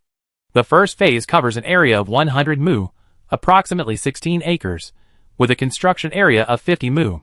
The main building, with a height of 88 meters and 21 floors, comprises 5 rooftop villas on the 21st floor. Although the main building is described as a single building, it is actually composed of 5 annexes, each with a base area of 10 mu, approximately 16 acres, forming a square area 81.6 meters wide. The 5 ancillary buildings are arranged in a similar pattern, connected by overhead walkways. After exchanging a few pleasantries with the guests, Jiang Miao led Qiyong, Li Zixuan, and the others into the headquarters building. Jiang Haiba had recently gone to the Gannan branch to handle some matters, while his brother-in-law represented Hailefeng Company at a feed industry conference in Beijing. The other executives were busy moving offices or preparing month-end summary reports, so Jiang Miao inspected the headquarters alone. Entering the central building of the headquarters, the first floor boasted a 7-meter-high lobby, housing a reception desk, 2 security rooms, 5 elevators, 2 emergency stairwells, a product display area, a company history wall, and a bulletin board. The decor was simple, covered in imitation marble tiles. The ceiling was a plasterboard ceiling with simple round ceiling lights. The overall style was minimalist. It wasn't that the Hailefeng Company lacked funds, but Jiang Miao specifically requested a minimalist decor. The headquarters building's renovations utilized extensive tile and aluminum gussets, and the door and window frames were primarily aluminum alloy, with no synthetic wood used. The renovation company recommended numerous door and window templates, including cardboard doors, costing only 5 or 600 yuan each, and imitation wood doors costing 1 or 2,000 yuan each. However, none of these synthetic wood doors were free of formaldehyde and other harmful substances. Jiang Miao requested that the renovation company complete the headquarters building's renovations as quickly as possible to relocate from Nanhu village, where the office space was insufficient. However, this didn't mean he didn't pay attention to the issues involved in the renovation process. To reduce formaldehyde and harmful gases in his new home, he rejected all synthetic wood as a decorating material. This included purchasing shelves, cabinets, and desks, opting for either metal shelves and cabinets or solid wood desks with metal frames. Because Jiang Miao didn't trust the so-called solid wood that manufacturers claimed, he had the purchasing department procure a large batch of lumber themselves and had carpenters craft the desks and other fixtures. With centralized, large-scale procurement, solid wood was incredibly cheap. The front desk in the first-floor lobby is a single, over-meter-long slab of golden nanmo wood, custom-made by a woodworking factory called Lao Jiang Root Carving for just over 100,000 yuan. As the company's flagship, high-quality materials were essential. The regular office desks, on the other hand, are made from large-diameter South American walnut. Because the new headquarters was constructed with a high concentration of environmentally friendly materials, avoiding latex paint or synthetic wood, Jiang Miao officially opened it after 2 weeks of ventilation and cleaning. After inspecting the panels and finding no excessive air pollution from renovations, he decided to officially open the new headquarters. Jiang Miao took the elevator to his office on the 20th floor. Besides his own office, Jiang Haibo's office and the secretariat were also on this floor. Further down were the legal department, the supervisory department, the human resources department, the finance department, the security department, the market research department, the procurement department, the logistics department, the time and attendance department, the public relations department, and the share management department, as well as several smaller departments that weren't fully functioning as departments but were essential, such as the environmental protection office, the charity office, the external relations office, the team building office, and the psychological counseling office. These departments were concentrated in the central building. The other 4 annex buildings housed the offices of various business units and subsidiaries. The Northeast Annex building was home to Heliafeng Real Estate Company, Zinkengal Pharmaceutical, and Ingxiong Dairy. The Northwest Annex houses the offices of the Aquatic Products Division, Feed Division, Planting Division, Logistics Division, Physical Business Division, Technology Division, and Network Division. The Southeast Annex houses the Ganen Branch, Cheongzhou Branch, and Imonen Branch, as well as future offices of other branches at headquarters. The Southwest Annex houses the Sales Division, E-Commerce Division, and the Reserve Manager Training Center. Jiang Miao opened the curtains, and through the one-way transparent glass, he could overlook the entire new village and the Dongtian employee community across from headquarters. The first phase of the employee community has also been completed, with 500 units already renovated. The low formaldehyde and natural stone-free design ensures safe and convenient living for employees. The renovation company is currently working overtime to renovate the remaining 1,300 units, and the second phase of construction has also begun. Because Heliafeng Company is developing its own employee housing complex, the growth momentum of real estate prices in neighboring Jincheng Bay has been suppressed. After all, without the high-income group at Heliafeng Company headquarters taking over, it would be extremely difficult to drive up housing prices solely through purchases from nearby villagers. Furthermore, the commercial housing developed by Heliafeng Real Estate Company not only lacks common areas, is relatively affordable, and is subsidized by the company. Employees are also well aware that the buildings in the employee complex are made of high-quality materials, aren't randomly sourced, and aren't very tall. Many people actually dislike buildings that are often 20 or 30 stories high. On the one hand, they are unsafe. In the event of a fire or earthquake, escape is impossible. On the other hand, the future of high-rise buildings is worrying. Buying high-rise commercial housing may look glamorous now, but over time, the higher the building, the higher the maintenance costs. Who will pay for this maintenance? It's still the residents themselves. Jilin country already has numerous high-rise slums, and it's unlikely to be the same in China. After all, this is the fundamental flaw of high-rise buildings. A 30-story residential building with hundreds of residents. A 9-story residential building with only a few dozen. If you were a real estate developer involved in secondary development, which would you choose? The answer is obvious. Low-rise buildings would be the priority.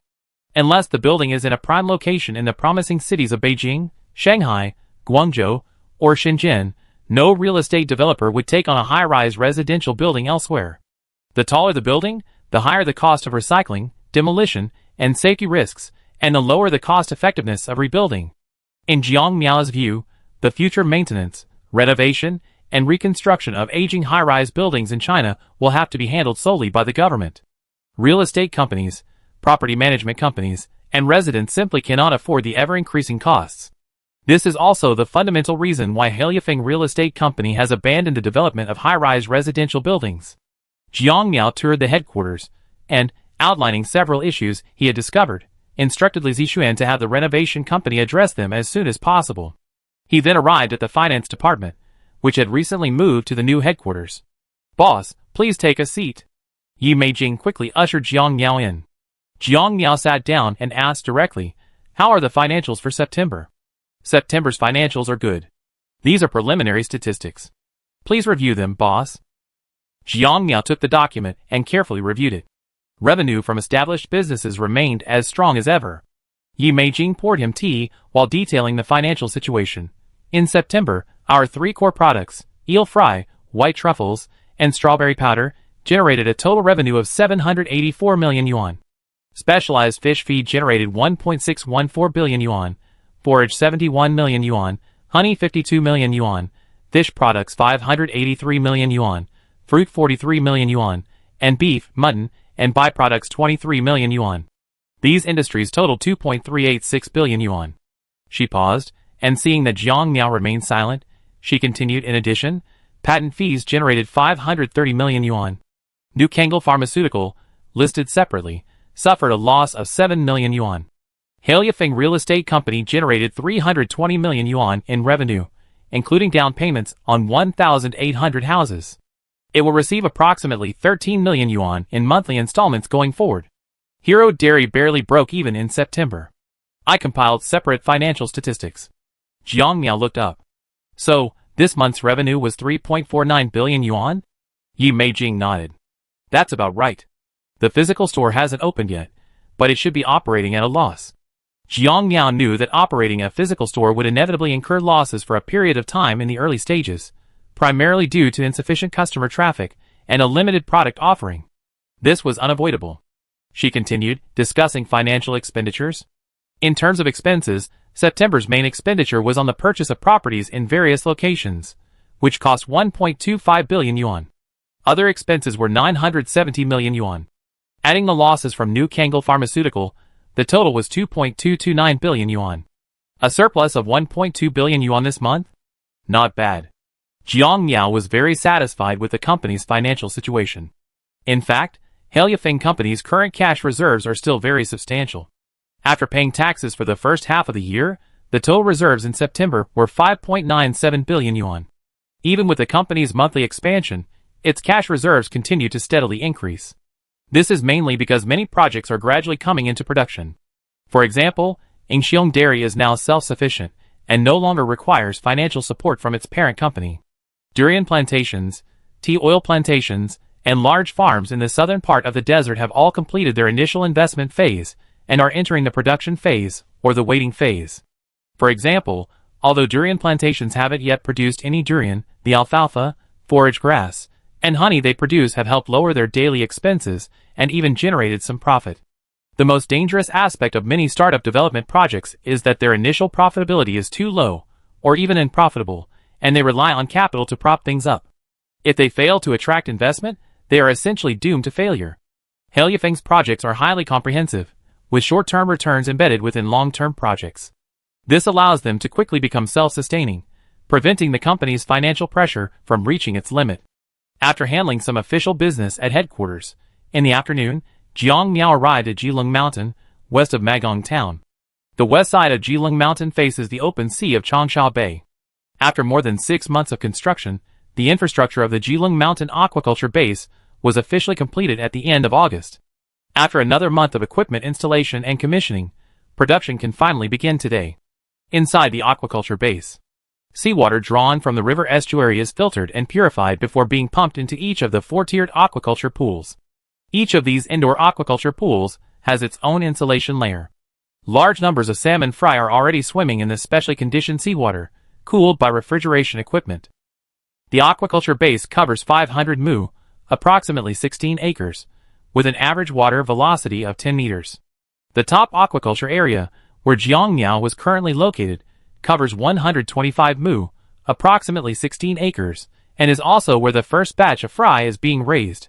Because salmon require different amounts of water space at different stages of growth, a simple, crude division of the water volume is not feasible.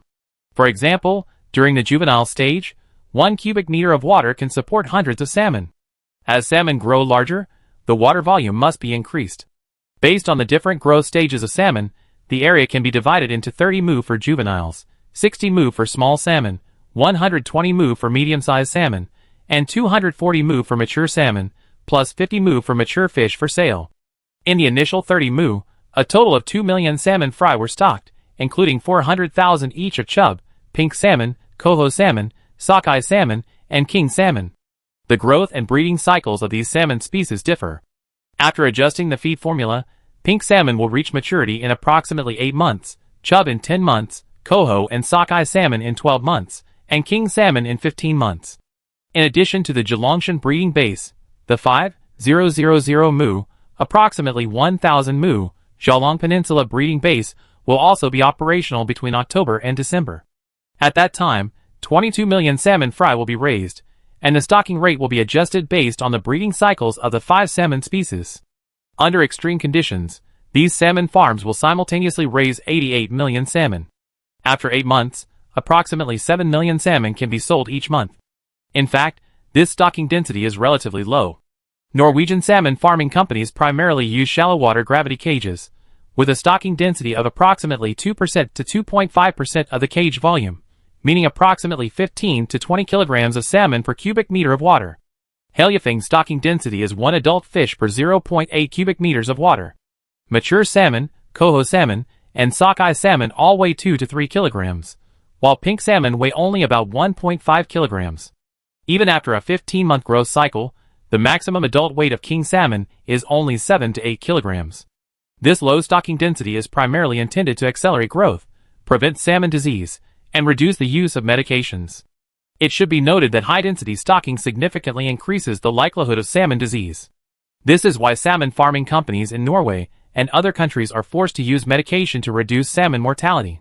Even with medication, the losses during the farming process are still very high. Jiangmiao observed the operation of the pumped storage system at the terrace farm for a while. This pumped storage system has a usable capacity of 600,000 to 1 million cubic meters. Its maximum power generation capacity is 20,000 kilowatts, and its daily usable power is 10,000 kilowatts, allowing for 12 hours of power generation and 12 hours of water pumping. The system is primarily used by the Halyafing headquarters and the employee community. After an inspection, Jiangmiao found no major problems. He instructed the farm manager on some precautions during the breeding process, and then returned to the research center in Nanhu village. With the company headquarters relocating to the new village, Nanhu village has become somewhat quieter. However, many researchers from the research division are still working there, and their dormitories are housed in the former temporary office building. Jiangmiao also had no intention of relocating the research base. The headquarters is primarily staffed by the company's management team, lacking supporting research equipment, experimental fields, or greenhouses, and the constant flow of people makes confidentiality difficult. Therefore, the research base was still located in Nanhu village. After all, there were only 2 entrances and exits, and with only 100 or so local households, plus the Halyafing company's own employees, outsiders wouldn't be able to take advantage. Jiangmiao and his family still lived in their small villa in Nanhu village, not in the rooftop villa above the headquarters building. October 1st had arrived unnoticed. Jiangmiao, who had just emerged from the lab for a breath of fresh air, saw Li Zixuan rushing over. "Boss, the Monan branch sent an email saying that the Senza soybean harvest will begin in 2 weeks.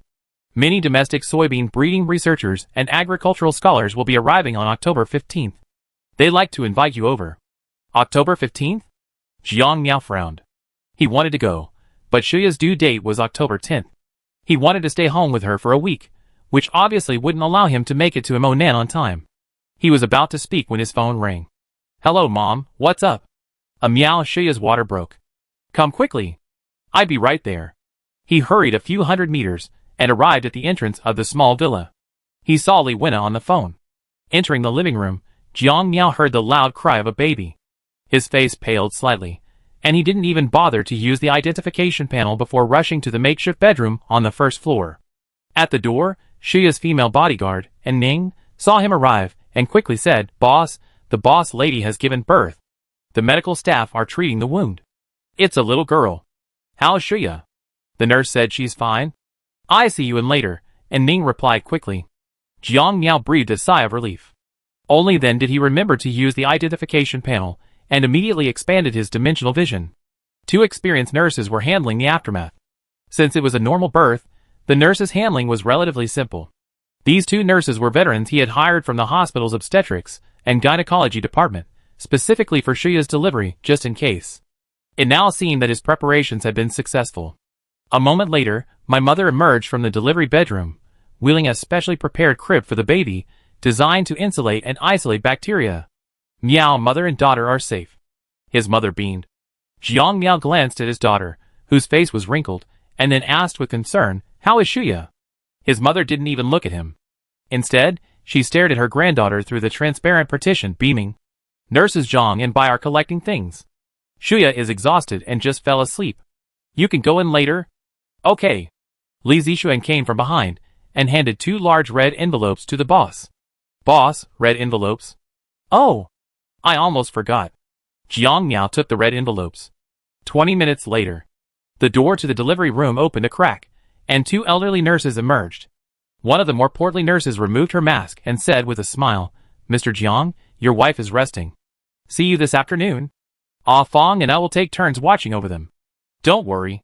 "Thank you, both of you. This is a small token of my appreciation." Jiang Miao handed the 2 red envelopes to the 2. "Thank you, Mr. Jiang." Chapter 186. Evening. Jiang Miao received a call from the nurse, saying Shuya had regained consciousness. He hurried into the delivery room.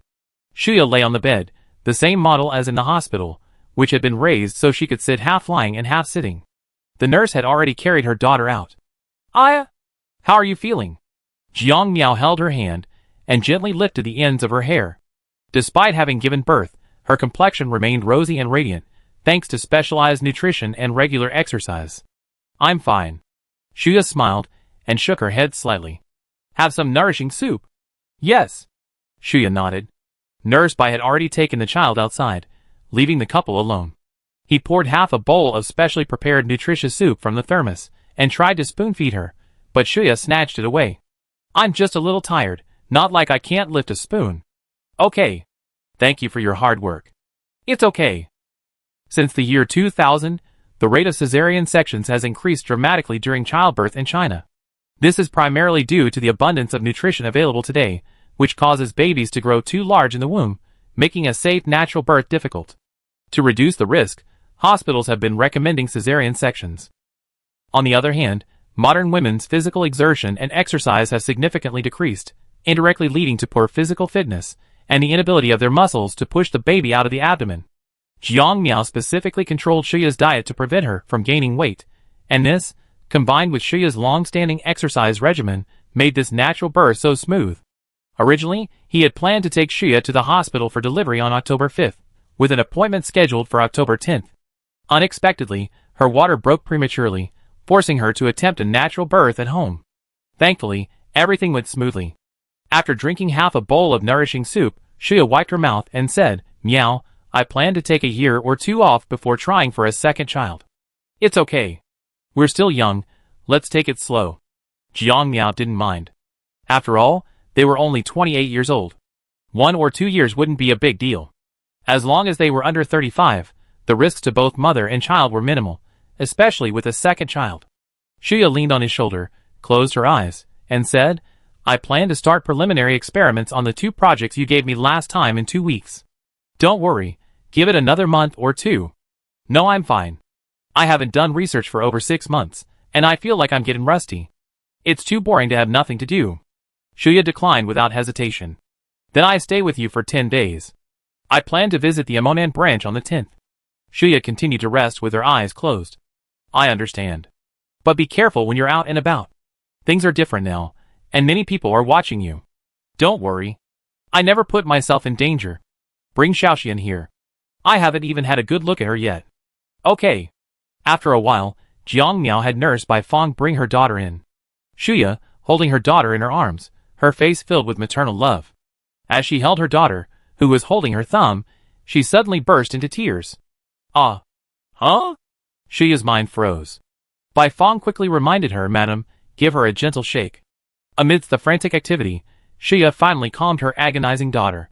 Jiang Miao had already chosen a name for their daughter, Jiang Lixian, meaning smart and healthy girl. He stayed home with Shuya and her daughter for 10 days. Raising a child is indeed no easy task. If it weren't for the 2 nurses, 2 nannies, and her mother's constant assistance, the couple wouldn't have needed any rest. October 10th. Shuya had recovered significantly through rehabilitation training and decided not to remain idle at home. She planned to return to her research, but she still made time to breastfeed her daughter every day. As a biological researcher, she understood the importance of breast milk to children. Besides being more nutritionally suitable for human infants, breast milk also offers a crucial benefit over formula. It contains the mother's natural antibodies, which help children quickly build immunity to the environment. Especially after consuming the nutritious meals Jiang Miao prepared, Shuya's health indicators improved significantly, her immunity was strong, and the quality of her breast milk was excellent. That same day, Jiang Miao bid farewell to his family, and secretly took the high-speed rail north. This time, however, Jiang Miao didn't follow his previous route from Guangzhou to Jiancheng to Beijing, nor did he take the southern Jiangxi to Jinling to Beijing route. Instead, he took a completely new route, the coastal route. He chose a different route each time he traveled, to avoid being known. He took the high-speed rail from Shanmei, passed through the Chaos Han area, entered Fujian and Zhejiang provinces, and disembarked in Shanghai. He then rented a car and headed to Qinjia town on Chongming Island. In the Yuan reclamation area in Qinjia town, Jiang Miao met Huang Huibing, the Yuan farm manager who had been dispatched from headquarters last month. "Boss, welcome to Yuan farm for an inspection." Huang Huibing and several other farm managers applauded. "Okay, show me around the farm." "Yes, boss, please follow me." Huang Huibing led the way. Yuan farm is small, only 2,500 mu. The main reason for not expanding is the limited arable land in the area. They only secured these 2,500 mu of wheat fields after negotiating with the town government and using the arable land quota from Zelamu City in the southern desert. Considering that strawberries are not very transportable, the planting division plans to convert all 2,500 mu of wheat fields into strawberry greenhouses. Going forward, they will continue to expand the strawberry planting area on Chongming Island until it reaches approximately 10,000 mu. As for ginseng fruit and tomatoes, the planting division chose not to establish new planting bases in the Yangtze River Delta. Instead, it planned to develop corresponding planting areas along the Yangtze River in northern Jiangxi, with the goal of transporting them to the Yangtze River Delta by road. Jiang Miao inspected Yuan farm.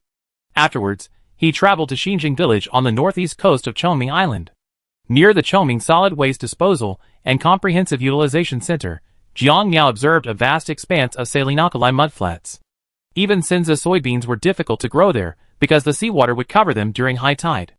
Unless they were reclaimed for saltwater aquaculture or land reclamation, their utilization would be difficult. Jiang Miao's visit here naturally had a purpose. He planned to build a marine aquaculture farm in the area in the future, not for fish farming, but for spirulina cultivation.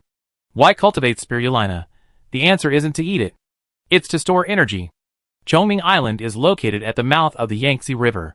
The river water flowing down from upstream is rich in nutrients and pollutants, making the water near the estuary unsuitable for edible aquatic products. Jiang Miao plans to use this eutrophic, polluted estuary water as the water for spirulina cultivation. This has many benefits. On the one hand, the spirulina's enrichment effect absorbs excess nutrients and pollutants in the water, thereby purifying the water. On the other hand, the spirulina cultivation wastewater can be used as the water for Sueda's salsa cultivation. By breeding and improving Sueda's salt accumulating capacity, it can achieve the effect of desalination. Of course, this technology is not very useful in the Yangtze River Delta, as there is no shortage of fresh water there. However, Sueda's salsa can be cultivated in the northern coastal areas and is even more adapted to the northern climate. Northern coastal areas lack fresh water, but are not short of seawater. For example, if the Beijing-Tianjin-Tangshan region, a major water consumer, could obtain large quantities of fresh water through this method, it would be a very useful technology for the North China Plain. Many may argue that using biological desalination is inherently inefficient, inferior to desalination plants. However, when examining a technology, we shouldn't simply focus on efficiency alone, we must consider all aspects comprehensively. The desalination effect of Sueda salsa is actually a byproduct of this technology. Haileyafeng Company cultivates spirulina and Sueda salsa for energy storage and power generation. Technically, spirulina cultivation requires appropriate temperatures and sunlight. These light and temperature requirements mean that rapid year-round growth is only possible along the coastal areas of South China. The winter along the coast of East China is unsuitable for spirulina cultivation, while the coastal areas of North China and Northeast China are unsuitable for spirulina cultivation for half a year. It is precisely this unsuitability that allows spirulina to achieve its energy storage effect. By constructing simple greenhouses, using fluorescent lights, electric heating, and electromagnetic field equipment, and utilizing electricity from offshore wind power projects to provide heat, light, and magnetic fields to the spirulina greenhouse cultivation ponds, spirulina can maintain a relatively efficient growth state. Especially during the second half of the night, when electricity consumption is at its lowest, this portion of wind power can be utilized to accelerate spirulina growth. If daily sunlight duration reaches 18 hours, combined with the stimulation of a specific magnetic field, spirulina growth efficiency can be tripled. The spirulina in the cultivation pond will double in approximately 85 to 90 hours. The resulting dried spirulina powder, Sueda salsa, and other plants can be used as raw materials for microbial fuel cells, generating electricity, biogas, and freshwater.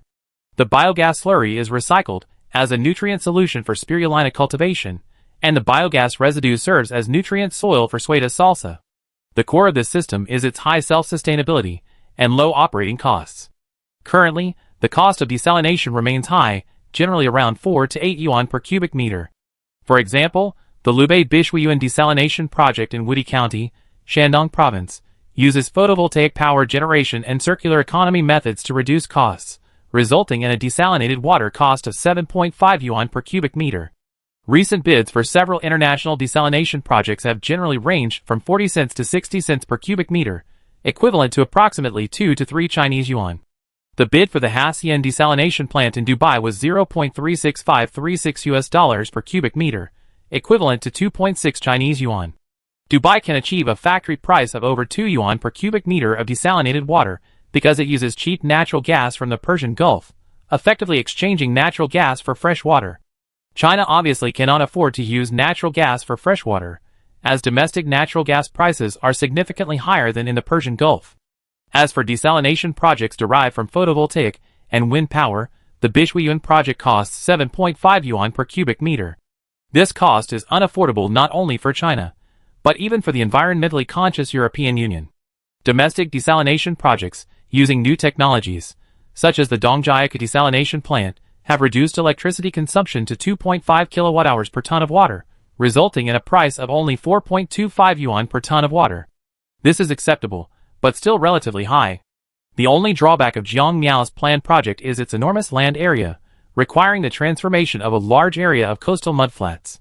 Technical analysis indicates that if all assumptions are met, the project could achieve a daily freshwater yield of 15 to 20 cubic meters per mu. A 1 million mu aquaculture base could produce 15 to 20 million cubic meters of freshwater per day, or 5.4 to 7.2 billion cubic meters per year. At the same time, a 1 million mu spirulina aquaculture base could produce approximately 3 million tons of spirulina dry matter and 800,000 to 1 million tons of Sueda salsa dry matter annually.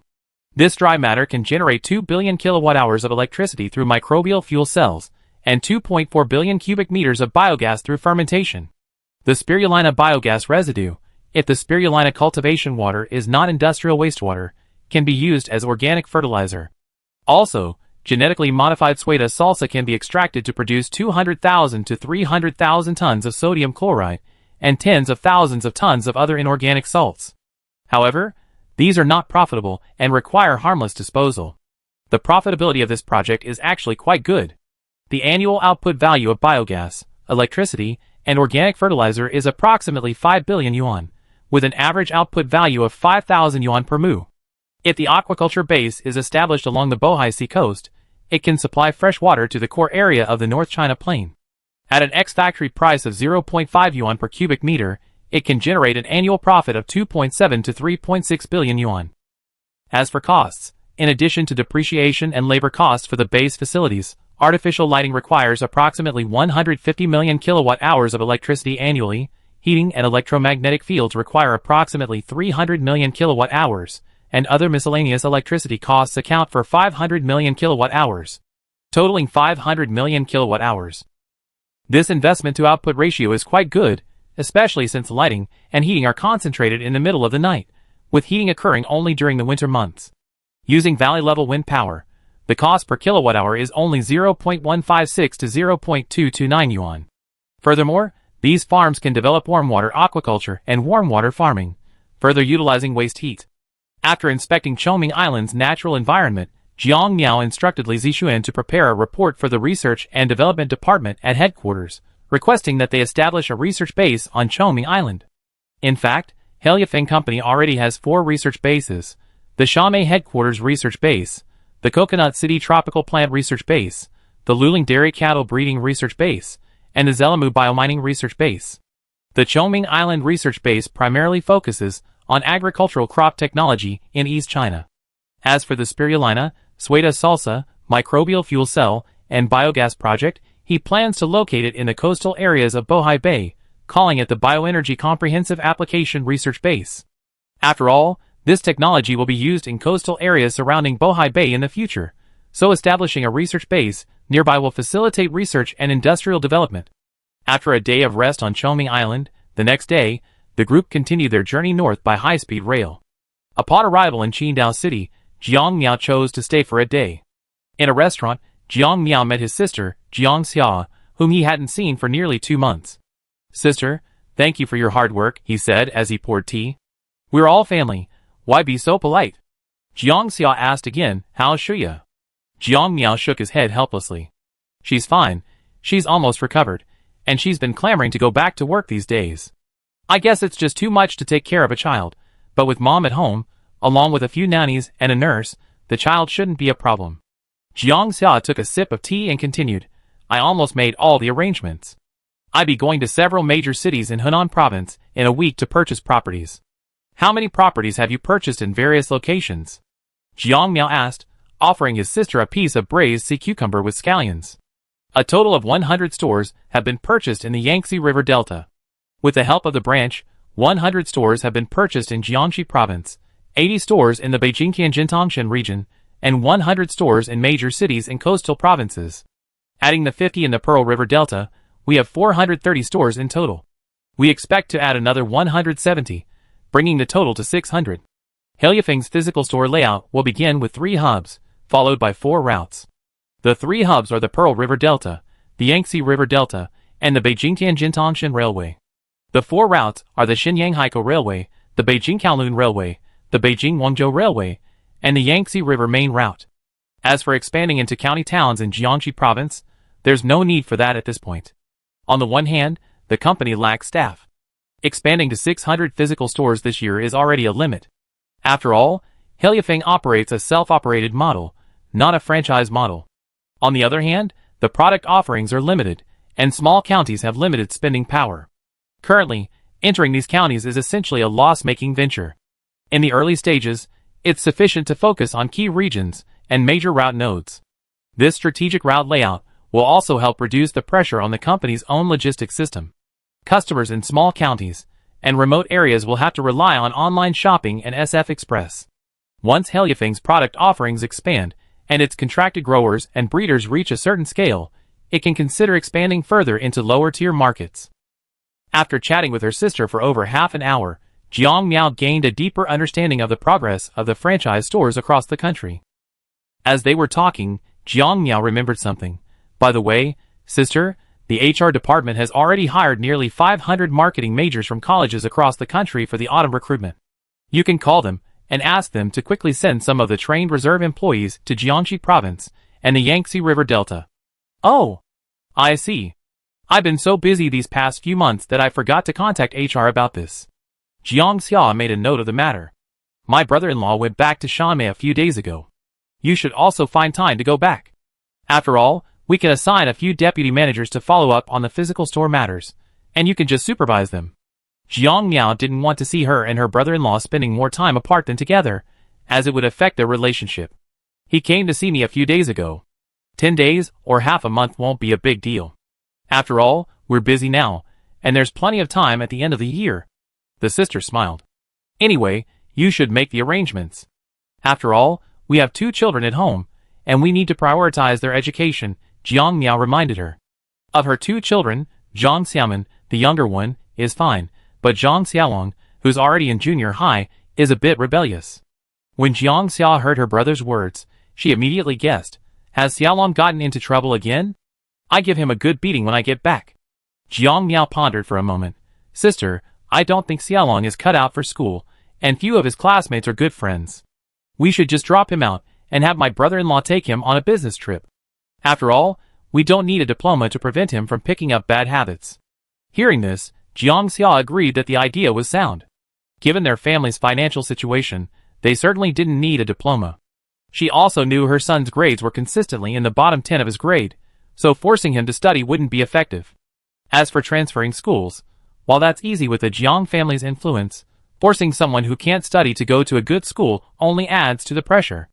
The couple are extremely busy with work, and if they leave their son alone in school, his cronies will undoubtedly continue to contact him. This isn't a solution.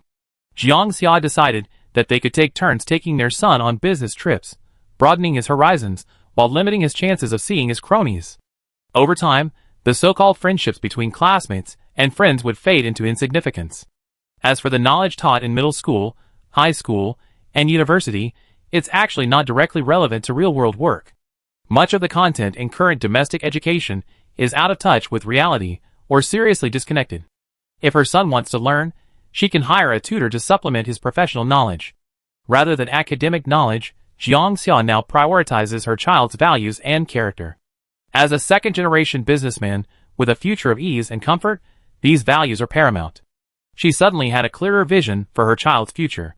Jiang Miao breathed a sigh of relief when he saw that his sister had taken his advice. This was his view too. A child's education shouldn't be left solely to the school or teachers. Parents must teach by example. After all, many teachers themselves come from academic backgrounds and lack much real-world experience, and younger teachers are particularly lacking in this area. Furthermore, given the current negative school climate, many teachers who are even slightly strict face complaints from parents, leading many to simply give up. When Jiang Miao was in elementary school, he couldn't count how many times his palms had been spanked by his teacher's ruler. Nowadays, students can't be spanked or scolded, they're like giant babies, raring to go at the slightest dissatisfaction. After chatting with his sister for hours, he offered her many suggestions and helped Xiaolong plan a series of activities, including internships at a brick-and-mortar store, working as a farmhand, and occasionally traveling with his wife on business, essentially a part-time work-study program. In the afternoon, he explored the scenic spots around Qingdao. Since the National Day holiday had passed, the attractions were relatively empty. Tonight, he rested in a Qingdao hotel. At 8 o'clock the next morning, Jiang Miao and his group boarded the high-speed train again, heading north.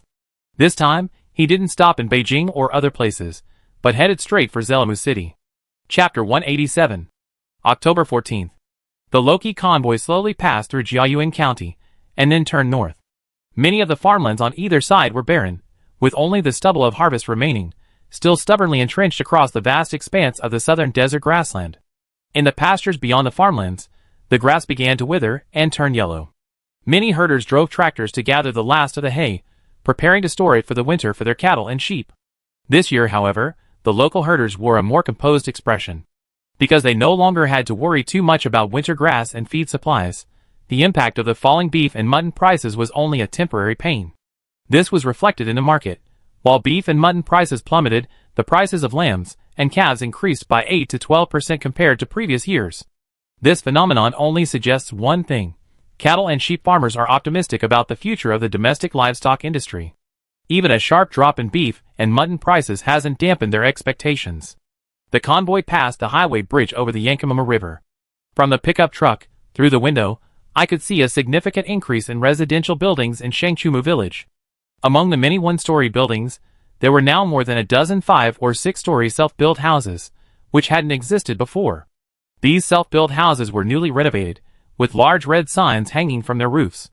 There were restaurants like Grassland Home, Sichuan and Chongqing Hot Pot Restaurant, Shaxian Snacks, and Ajai Grilled Skewers. There were accommodations like Teminchigan B&B, Yinshuan Hotel, Yonghe Bathhouse, and Health Bath Center.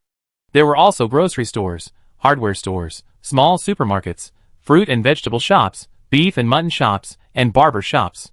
When Jiang Miao arrived in March, Shenyang Livestock Village was still an ordinary village on the edge of the grasslands, deserted, empty, and desolate.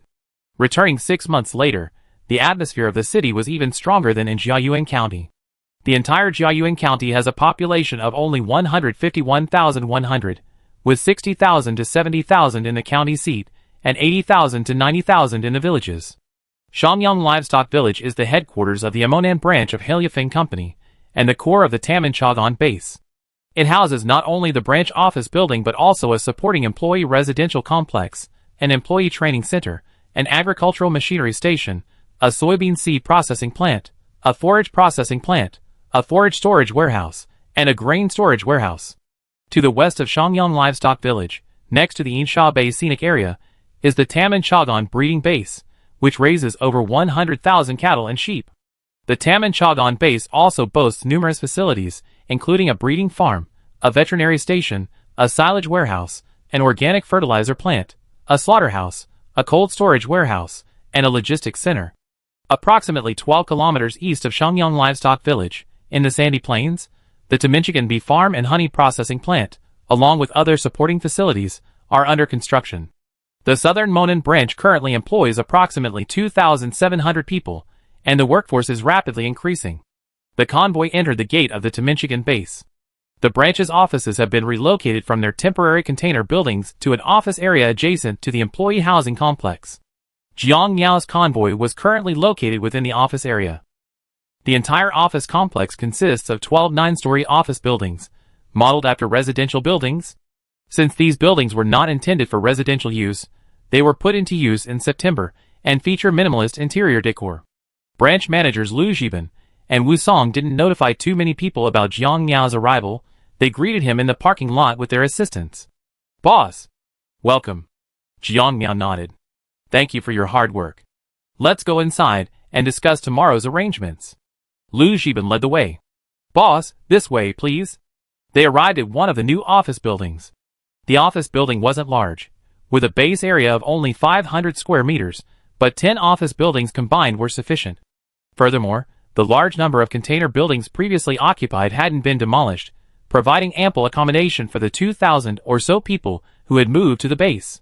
Taking the elevator outside the building, they arrived at the top floor. The chairman's office, already equipped with fresh air, had a comfortable temperature and humidity.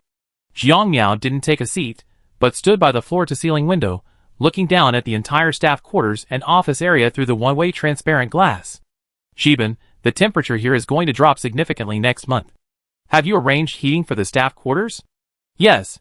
We ordered several heating systems in July from a company specializing in molten salt thermal storage heating systems. They will all be installed and commissioned by the end of the month." Jiang Miao had reviewed the briefing from the Monan branch on this matter. Molten salt thermal storage heating systems are currently not widely used in northern China.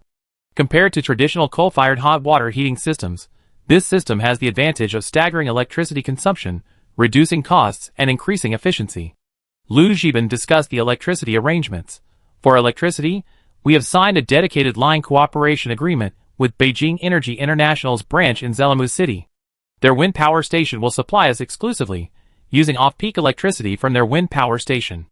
The contract price is 0.145 yuan per kilowatt-hour. This is a win-win partnership for Beijing Energy International and Heliafeng's Emonan branch. Currently, wind power stations around the world face a common challenge: the instability of wind power, which places enormous pressure on the power grid. State grid has very high requirements for wind power grid access. Even if grid access is possible, it doesn't necessarily mean that all wind power can be effectively fed into the grid. This has led to a persistently high rate of wind power curtailment, particularly in the 3 north regions, where curtailment rates are consistently higher than those of coastal wind power projects. This is because these 3 north wind power projects are relatively far from core electricity consumption markets. For example, in Heilongjiang, Jilin, and Liaoning, the proportion of wind power curtailment to local power generation is relatively high: 17.7% in Heilongjiang province, 16.2% in Jilin province, and 12% in Liaoning province. Although Jirim City is administratively part of Emonan province, geographically it is actually in the northeast. The curtailment rate of wind power here is similar to that of Liaoning province, at around 13.2%. Beijing Energy International has 3 wind power projects in Zelamu City, with installed capacities of 2.38 million kilowatts, 1.38 million kilowatts, and 1 million kilowatts, totaling 4.76 million kilowatts. Based on the availability of wind energy in Zelamu City, the average annual generating hours are approximately 3,500. This means that the 4.76 million kilowatts of installed capacity can theoretically generate 16.6 billion kilowatt hours of electricity annually. Based on a 13.2% curtailment rate, Beijing Energy International's 3 power generation projects in Zelamu City will waste at least 2.19 billion kilowatt hours of electricity annually. What does 2.19 billion kilowatt hours mean? Last year, residential electricity consumption in Zelamu City was only 2.27 billion kilowatt hours. This means that the amount of wind power curtailed by Beijing Energy International's 3 local projects alone is comparable to the amount of electricity consumed by local residents. Now that Helyafeng Company is willing to take over their curtailed electricity, this is a boon for Beijing Energy International. The Monan branch has built a molten salt heat storage system to provide heating for the entire employee community, livestock village residents, breeding bases, and factories. These molten salt heat storage systems are also supporting facilities for the Teminchigan thermal power plant, which is still in the planning stages. By storing curtailed wind and photovoltaic power in molten salt heat storage, the entire thermal power generation system remains in stable operation. After the thermal power plant's steam turbine generates electricity, a significant amount of residual waste heat remains, which can be used to provide central heating for the surrounding area. In winter, this heat is used to heat residents and businesses. During the off-season, it can be used to heat the hay processing plant for rapid drying of hay, or to supply heat to canneries and oil processing plants. Currently, the Teminchigan Heating Company, affiliated with the Monan branch, has signed heating contracts with nearby residents. The monthly heating fee is 3 yuan per square meter, with company employees paying half the price. For an indoor area of 100 square meters, for example, the monthly heating fee for an average resident is 300 yuan, while for company employees it's 150 yuan. As for why Beijing Energy International doesn't build its own molten salt thermal energy storage power plant, the reason is quite simple. Molten salt thermal energy storage power plants require combined heat and power to be profitable, but this model is typically only feasible for large-scale industrial enterprises. Otherwise, the waste heat from the thermal power plant would simply be wasted, reducing the overall system's operating returns, lengthening the investment payback period, and increasing project risk. If there's no corresponding industry to accommodate the low-cost waste electricity from wind and solar power, most companies wouldn't have the capital or capacity to do so. After listening to Lu Zhiban's vivid description, Jiang Miao already understood the heating situation at the Tamen base. Zhiban, how are you arranging the housing for the employee community? Currently, all 1,800 units in the first phase have been completed, with 600 undergoing simple renovations. The remaining 1,200 units will also be finished by the end of the year. Lu Zhiban, standing behind Jiang Miao, paused for a moment. Seeing that his boss didn't say anything, he continued, considering that the majority of employees at the Monan branch have less than a year of service, we haven't opened a reservation channel. Currently, the entire employee community and office area are managed by the Tamen Property Management Company, a subsidiary of the branch. The 600 simply furnished units are for employees. The temporary dormitories are used by workers, each housing 6 employees, each with their own small private room. We also offer low-cost rentals, with monthly rents of 2 yuan per square meter for a standard 120 square meter apartment. Currently, dozens of employees, including couples, have chosen to rent a single apartment here. Jiang Miao turned around and said, when I came here just now, I took a look around. The facilities near the base aren't adequate. For example, to see a doctor, you have to go to the county town, more than 10 kilometers away, which is inconvenient. Boss, how about we open a hospital? Lu Zhiban asked uncertainly. Jiang Miao shook his head. Opening a hospital isn't cost-effective. We just open an internal clinic to address employee issues like colds, fevers, and injuries, plus provide emergency treatment and inpatient recuperation. For serious and complex illnesses, it's better to go to a tertiary hospital. I understand. Lu Zhiban quickly wrote this down in his notebook. Jiang Miao continued, we also open a small kindergarten. Many employees will undoubtedly live here long-term. When they get married and have children, they need care. Boss, is there anything else you'd like to add? That's all for now. Going forward, You should regularly meet with employees and ask them about any challenges they have. Any issues that the company can collectively address can be summarized and reported to headquarters. Okay. Only by focusing on employee welfare can you retain employees. In a harsh, cold place like Emonan, with freezing winters and raging sand and rocks in spring, and even sandstorms, if employee welfare and supporting facilities are poor, after a while, employees will find this place unsuitable for long-term employment. Consider that the Emonan branch's contracted area of the Korkan Desert covers a full 30 million mu, approximately 1.5 million hectares, requiring at least 100,000 employees in the future, potentially more than the population of Zelamu City. Under these circumstances, supporting facilities cannot be solely entrusted to the government. After all, the government has to oversee the overall situation. Even if the necessary supporting facilities are planned, they will take time to build and improve. In the early stages, Helyafing Company will have to provide various employee services on its own. Currently, employee facilities at the Taman Chagan base include a cafeteria, bathrooms, and toilets, as well as a small park, a small sports stadium, and an indoor activity center. Lu Zhiban explained the detailed operation of these facilities. Jiang Miao listened for a moment, his brow furrowed, and then instructed, indoor activity centers must be well managed, such as the chess and card rooms, billiard rooms, and KTVs. Employees must be strictly prohibited from gambling or engaging in illegal activities there. I have the supervision department assign personnel to monitor the use of these facilities. Okay, I also give everyone a stern warning, Lu Zhiban quickly stated. This matter can't just be a verbal warning, it needs to be implemented in a system. Talk to the legal department and develop detailed regulations for managing employee lifestyle. If an employee refuses to change despite repeated warnings, they will be fired and reported to the police. Yes, I arrange this as soon as possible.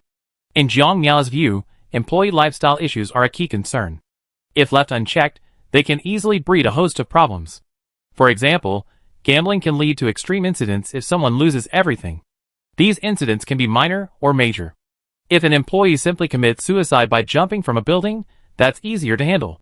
The real concern is sabotage during production or indiscriminate retaliation against other employees. He specifically brought this up because of a recent incident involving a construction team contracted to renovate the headquarters employee housing complex. It all started when several construction workers got together to gamble, and one of them lost over 100,000 yuan. After returning home, he became increasingly convinced that his fellow workers had conspired to rip him off.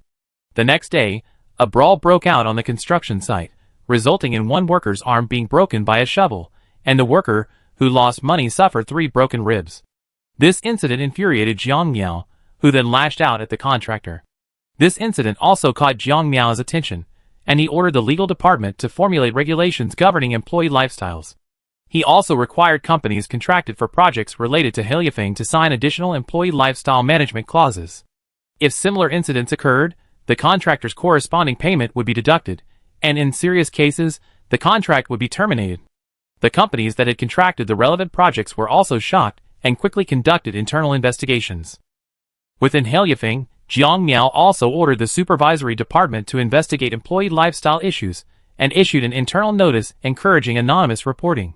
As expected, investigation is a revelation. The headquarters, Gan'an branch, and Cheongzhou branch all discovered numerous problematic employees, including 17 individuals involved in gambling. Some gambled internally, some online, and some with external friends. The company fired 5 individuals, issued stern warnings to 12, and reported the incident internally. Although the Emonan branch hadn't noticed any such incidents, Jiang Miao was well aware that many people, bored or bored, sought out activities, and gambling was a popular pastime. The Emonan branch had been very busy in the past few months, and many employees had just gotten to know each other, so there hadn't been any noticeable gambling activity. However, with the arrival of winter, much of the work at the Emonan branch would be halted, and with more free time, problems would likely surface. For this reason, Jiang Miao reminded Lu Zhiban to pay attention to this matter, so as to avoid any problems later, and then have to deal with them. At noon, Jiang Miao, Lu Zhiban, and others ate in the cafeteria together, taking the opportunity to inspect its management. Jiang Miao's primary concern regarding the cafeteria's requirements was food safety. He carefully observed the cooking oil, seasonings, vegetables, fruits, and various meat products used in the cafeteria's kitchen. As an agricultural company, and given that the southern part of the desert is a major cattle and sheep producing area, the beef and mutton here are supplied by their own slaughterhouse. while fish and meat products are shipped from headquarters via cold chain. This aspect wasn't a major problem. As for the fruits and vegetables, Jiang Miao noticed that many were improperly stored. We need to arrange cold storage for the cafeteria as soon as possible. It's autumn now, and these fruits and vegetables are fine, but they easily spoil in the summer. Okay, boss, I arrange it as soon as possible. Lu Zhiban, pecking at rice like a chicken, sweat beading on his forehead. After the round, Jiang Miao was generally quite satisfied. This is also related to the purchasing department's independence from the branch office. Branch offices and cafeterias aren't responsible for purchasing, and the purchasing department is strictly managed by the head office, so naturally, they wouldn't use inferior ingredients. After lunch he, led by Wu Song, went to the Temenchigan breeding base. First, he inspected the breeding conditions.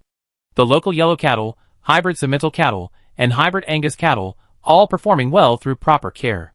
The local yellow cattle are conditioned for flavor and growth rate, and their products are primarily supplied to Chaos Han beef hot pot restaurants. The hybrid Simmental cattle are conditioned for growth rate and lean meat content, primarily as affordable beef products. The hybrid Angus cattle are conditioned for growth rate, flavor, and marbling, and are supplied to Western restaurants and barbecue restaurants.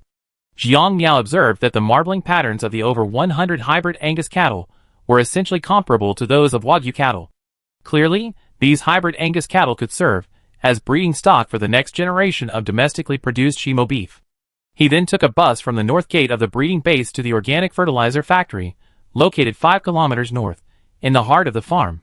To facilitate transportation, a simple track was laid between the breeding base and the organic fertilizer factory, allowing electric trains to carry cattle and sheep manure and organic fertilizer in and out of the two locations. The organic fertilizer factory was located 5 kilometers away primarily to reduce the odor produced during the fermentation process, which could affect nearby residents and the Insha Bay scenic area. In addition to the conventional fermentation facilities, the organic fertilizer processing plant also houses an earthworm farm and a black soldier fly farm. The earthworm and black soldier fly farms are semi-experimental and currently only being tested on a small scale. Chapter 188. A fresh, crisp autumn day. As the morning sun shone across the earth, the grassland, once withered and yellow, began to come alive. The various guests who had arrived early in the past few days also gathered this morning. At the north gate of the Temenchigan base, facing the soybean fields, a small stage had been set up, surrounded by banners, colorful flags, and balloons. Over 300 guests had already begun to arrive. Jiang Miao was meeting academician Li, whom he had passed earlier, and researcher Zhang Zhiyong of the Zelamu Academy of Agricultural Sciences. Academician Li introduced Jiang Miao to the experts and scholars participating in the opening ceremony. Mr. Jiang, let me introduce you. This is academician Guy from NNU. This is John So from the Western Region Agricultural Reclamation Research Institute. This is Dr. Sun. Hello. Hello, Mr. Jiang. Hello, academician Guy. The group exchanged pleasantries for a moment. The experts and scholars participating in the harvest opening ceremony were essentially the nation's leading scholars in the soybean field, totaling over 40 people. 5 academicians were present. Among them, academicians Li and Zhang Zhiyong have been conducting research on Sindhu soybeans in Jiayuan County for the past few months. Also, academician Jiang Lianzhou of Northeast Agricultural University has been conducting research on Sindhu soybeans in Jiayuan County since September. However, his research focuses not on seed breeding, but on how to utilize soybeans.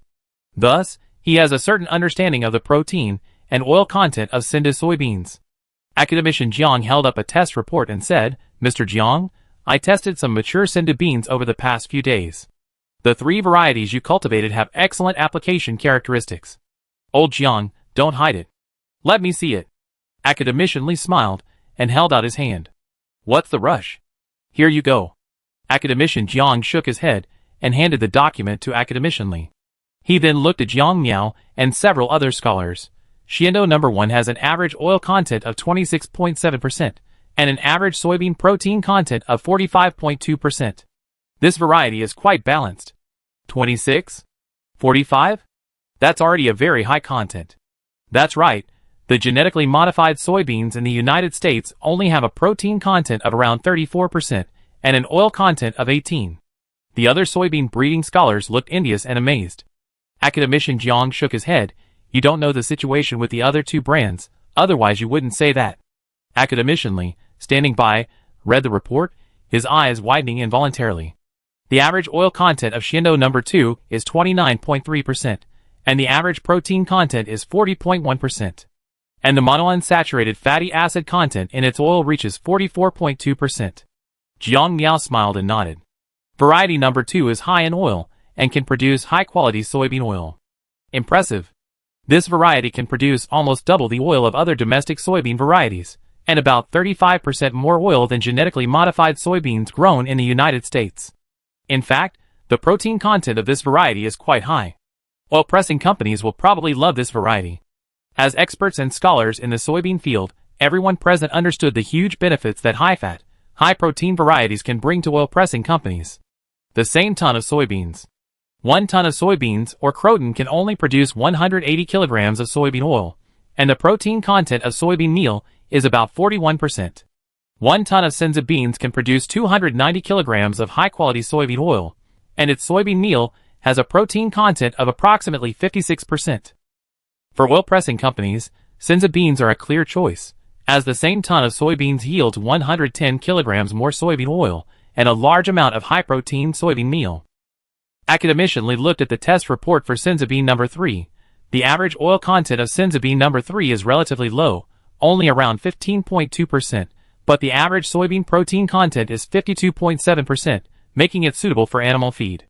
Mr. Jiang, our college would like to use senza beans for hybrid breeding. I wonder if we could collaborate. Mr. Jiang. Surrounded by a group of scholars, Jiang Miao could only respond to their questions one by one. Before he knew it, the sun had crested the tree branches.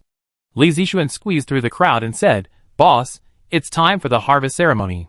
Jiang Miao smiled and looked at everyone. "Excuse me, everyone. I go off to preside over the ceremony. We can chat over lunch." "Mr. Jiang, you're so polite." "Mr. Jiang, you're busy." Watching Jiang Miao's receding figure, Academician Lee sighed softly. It's true that every generation has its own talented individuals, each leading the way for centuries. Academician Guy, the older one, leaned on his cane and gazed at the soybean fields to one side of the venue. "I'm getting old, I can't help but admit it." Looking out, it was a vast expanse of soybean fields, spreading out like a golden ocean across the land. The ripe pods swayed gently in the breeze, making a rustling sound, as if whispering the joy of a bountiful harvest. The sun shone on the soybean fields, and each plump soybean shimmered with a dazzling light, like a golden gem embedded in the earth. The withered leaves still stubbornly guarded the clusters of heavy beans. Academician Guy and several students strolled along the edge of the bean field. The air was filled with a delicate, dry fragrance of soybean leaves, a pure aroma bestowed by nature, and the miracles of human cultivation. Bending over, a closer look revealed the pods, plump and bulging, as if ready to burst open at any moment, releasing the plump beans. The tractor path along the edge of the field was also submerged in this golden sea, leaving only faint traces. In the distance, a dozen combine harvesters were already at full readiness, awaiting Jiang Miao's command to begin the harvest. Academician Guy. Please follow me. A moment later. Jiang Miao, Academician Guy, Academician Li, Academician Jiang, along with leaders from various agricultural departments and local supervisors, more than a dozen people, grabbed their sickles. Jiang Miao, wielding a sickle, faced the camera of Village Channel 17 and declared with full energy, "I declare. Harvesting and yield testing has begun at the experimental field of the Fairy Bean series at Taman Chagan Farm." Pa pa pa. Thunderous applause erupted. As soon as he finished speaking, everyone bent down and cut a mature soybean vine. Boom boom boom. More than a dozen large combine harvesters ignited simultaneously. The gentle roar of their diesel engines powered the harvesters' various systems, and the rolling harvesting blades severed the soybean vines in front of them 5 centimeters above the base. A large field of soybean vines was instantly devoured by the harvesters, and the golden beans poured from a side discharge pipe into a nearby loading bucket. The tractor towed the loading bucket, following closely behind the combine. After harvesting 1 hectare of soybean field, the tractor pulled the loading bucket, filled with harvested soybeans, onto the small square. The host of Village 17 looked at the camera with anticipation. The exciting moment has arrived. Then the scene changed, and the host placed the microphone close to Jiang Miao and asked with a smile, "Mr. Jiang, how many kilograms do you estimate the yield per moo?" Jiang Miao replied confidently, "This soybean field is the Shindo number 1 variety. Based on this year's rainfall, we should be able to reach around 310 kilograms. "Oh!" Then we wait and see. As the host spoke with anticipation, the loader dumped the beans from the bed into sacks, and the farm workers placed each sack filled with soybeans on the scale. As the last sack was added, after removing the weight from the sack, the soybean yield per hectare was fixed at 4,660.5 kilograms. The host's voice was filled with excitement. The yield per hectare is 4,660.5 kilograms, and the yield per moo is 310.7 kilograms. This is an incredible yield. Clapping. Everyone in the audience burst into applause, their applause reflecting their excitement. The invited guests were naturally carefully screened domestic practitioners from the soybean, grain, oil extraction, feed, livestock, and related industries. They were incredibly excited, especially in the feed and livestock sectors, two areas that have long been heavily influenced by foreign soybeans. Upon seeing the on-site yield data for Cinda soybeans, which showed absolutely no exaggeration, their palms clapped red. What a great honor! We can finally speak up to the big four grain traders. Ha ha ha. This time, we completely turned the tables. Amidst the jubilant crowd, the host followed the camera again, interviewing Dr. Sun, Secretary General of the Feed Association. The host calmed himself down. Dr. Sun, regarding the per acre yield inspection of Cinda soybeans, what impact do you think this will have on my country's grain situation? Dr. Sun, having already reviewed his response, knew exactly how to answer, but his inner joy still made his voice tremble slightly. Cinda soybeans are crucial to my country's food and feed security. In the future, our food and feed supply will not only be extremely stable, but also within a reasonable range, bringing domestic farming costs on par with those in Gale country and South America, or even slightly lower. The host asked a question that many people were concerned about. Then, Dr. Sun, will domestic meat prices increase significantly in the future? Will prices drop? Will low meat prices hurt farmers? This question is a concern for many farmers and consumers, Dr. Sun explained with a smile. Judging from the current situation, the downward trend in domestic meat prices is foreseeable. It's an inevitable trend. However, farmers engaged in the livestock industry don't need to worry, as this price drop is due to lower breeding costs, not sluggish meat sales. There's a fundamental difference between the two. The host offered his own perspective. So, can I understand it this way? While meat prices are falling, farmers' breeding costs are also falling, so it won't affect their profits? However, Dr. Sun shook his head. No. It will affect farmers' profits. As meat prices fall, meat consumption will increase, especially for beef and mutton, which were previously relatively expensive. They will see a new round of sales growth. The host nodded repeatedly. Dr. Sun, what you say makes a lot of sense. I also believe that domestic meat consumption, especially beef and mutton, will increase. With increased demand, farmers can sell more cattle and sheep, and their profits will increase. Then, the host, on camera, came to Academician Jiang's side. Hello, Academician Jiang. Hello, host. The host, familiar with Academician Jiang's situation, introduced himself to the camera. Academician Jiang is an expert in soybean food processing theory and technology. His research interests include biomodification of soy protein, continuous alcohol extraction and protein concentration, bioproduction of functional peptides, dynamic membrane ultrafiltration of whey wastewater, simultaneous enzymatic production of plant oils and proteins, and development of byproducts. Now, let's interview Academician Jiang. The host looked at Academician Jiang and asked, Academician Jiang, what impact do you think Cinda soybeans will have on the entire soybean processing industry? Academician Jiang calmly replied, Cinda soybeans will increase my country's soybean self-sufficiency rate and effectively address price fluctuations in the international market. They are the cornerstone of our food security. Academician Jiang, can you describe the specific impacts? To be more specific, the prices of feed, cooking oil, and plant protein have dropped significantly. These are visible impacts, such as the recent drop in meat prices and the future decline in cooking oil prices. These are things that ordinary people can easily see. The host smiled and nodded. Thank you, Academician Jiang, for clearing up our confusion. You're welcome. Finally, the host moved on to interview Jiang Miao. Jiang Miao was storing the soybean vine he had just cut in a custom-made box. The host asked with a smile, Mr. Jiang, are you planning on keeping this as a souvenir?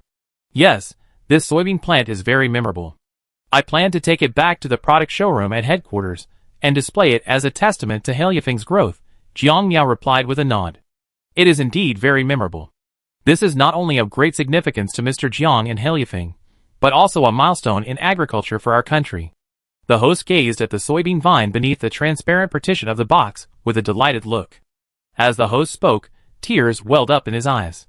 His voice, heavy and slightly hoarse, he recounted the unspeakable agricultural story from his heart. Someone asked me why I had tears in my eyes. It's because I'm so moved. Anyone familiar with the history of my country's soybean industry probably feels the same way. He wiped a tear from his eye and said, around 2000, with our accession to the WTO, we were forced to open our market. At that time, major international grain traders set their sights on our soybean industry.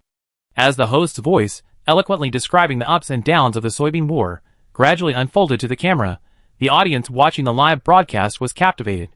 When discussing the complete collapse of the domestic soybean industry and the falsification of soybean production reports by Gale Country, many viewers cursed ABCD and Gale Country for their despicable behavior. At the same time, these viewers also learned about the significance of Jiang Miao's Cinza soybeans for China. So, everyone should say thank you to President Jiang for being able to eat cheap meat and cooking oil in the future. Let's also applaud the thousands of people working in agricultural research. It's thanks to these researchers' decades of dedicated work that we have enough to eat today. The live stream was flooded with comments like "come on," applause, and "thank you." The host finally calmed down and smiled at Jiang Miao. "Excuse me, President Jiang. I couldn't help myself. I understand your feelings. When I was in college, the professors at Lion Mountain Agricultural University often lamented the disastrous defeat in the soybean war." Jiang Miao nodded slightly. The host asked with a smile, "Now, getting back to the point, Mr. Jiang, does he have anything to say to our viewers nationwide?" Jiang Miao faced the camera, his gaze soft. "I just say one thing. I hope everyone can have enough to eat." "Okay. Let's not let Mr. Jiang down," the host said, smiling and cheering. As the interview concluded, the opening ceremony for the Cinza soybean harvest also drew to a close. The subsequent yield measurements for this harvest were released that evening. A total of 27,000 mu, approximately 16,000 acres, of soybeans were harvested today, yielding a total of 8,451 tons, an average yield of 313 kilograms per mu. This per mu yield is not only inspiring, but also forces ABCD and its affiliated companies to accept reality and start to behave themselves. Based on this per mu yield, even without transforming the desert, sandy, and saline alkali land, Syria's current soybean planting area of 155 million mu, approximately 16,000 acres, could increase its annual output from 21 million tons to 48.51 million tons simply by switching to the Cinza series. This assumes only one season of planting Cinza soybeans, yielding only 48.51 million tons. If a two-season model is adopted, based on the existing water and heat conditions of the soybean fields, the annual yield of 155 million mu of soybean fields could reach 97.02 million tons. Add to that the high fat and protein content of Cinza soybeans, and they could essentially be equivalent to 130 million tons of imported genetically modified soybeans. This fundamentally shattered the illusions of European and American powers. Now, they must pray that Serbia doesn't massively expand the planting area of Cinza soybeans, otherwise the soybean industries in regions that previously exported soybeans would suffer a devastating blow. And soybeans aren't just about soybeans themselves. Just as the global soybean futures flash crash in mid-August, not only did soybean futures prices plummet, but also futures prices for corn, wheat, alfalfa, rice, sorghum, sunflower seeds, rapeseed, and palm oil. The ripple effect of one factor can have a profound impact on the entire system. A vivid example of this was Cinza soybeans. And with a lengthy coverage on the evening news broadcast, many viewers were learning about Cinza soybeans, Jiang Miao, Heliafing Company, the soybean war, and the ABCD issue for the first time. The relationship between Goldfish Company and ABCD was also once again brought up by bloggers eager to capitalize on the hype. These topics quickly dominated the top 10 trending topics online that evening. Jiang Miao's popularity once again boosted registrations for the Heliafing specialty store app. Although there were still some 1450 and other eccentric people online who dismissed Jiang Miao and even secretly criticized him, these noises didn't stir up any significant controversy. Chapter 189. After the harvesting ceremony for the Cinza soybeans was held at the Teminchigan base, Jiang Miao stayed at the base for another 3 days. During this time, he held discussions with several academicians, relevant postgraduate entrance examination institutions, and universities across China, and also reached a series of scientific research cooperation agreements. Northeast Agricultural University will collaborate with Haileyfeng Company at the Temiskaming base to establish a comprehensive cold and temperate crop breeding institute. 60 recent graduates in agriculture and bioengineering were also recruited from the university. In addition to Northeast Agricultural University, other agricultural universities in the Northeast, as well as agricultural universities in North China, also recruited a significant number of recent graduates. Currently, the Monan Research Center has 5 research institutes: the Biomining Institute, the Microbial Energy Institute, the Crop Deep Development Institute, the Cold and Temperate Crop Breeding Institute, and the Cattle and Sheep Breeding Institute. The entire Monan Research Center employs a total of 226 researchers. Jiang Miao didn't plan to personally undertake tasks like further application and secondary improvements for Sinza soybeans, instead handing them off to the Monan Research Center. When he's available, he'd provide guidance. If not, the researchers will have to rely on their own efforts. In reality, these tasks aren't difficult. After all, the most challenging parts have already been completed by Jiang Miao. With the foundation laid, secondary research and development based on this foundation won't be too difficult for those who come after. For example, the plant protein extraction process for Sinza soybeans. Since the 3 varieties of Sinza soybeans have varying levels of plant protein, the extraction processes must be different. The purpose of researching this extraction process is to further reduce costs and increase efficiency. For example, the protein content of domestic native soybean varieties, genetically modified U.S. soybeans, and Sinda soybean number 3 varies significantly. The protein content of genetically modified U.S. soybeans, or Croton soybeans, is generally 34 to 35%. The protein content of domestic native soybeans is generally 40 to 45%. The protein content of Sinda soybean number 3 is approximately 52.7%.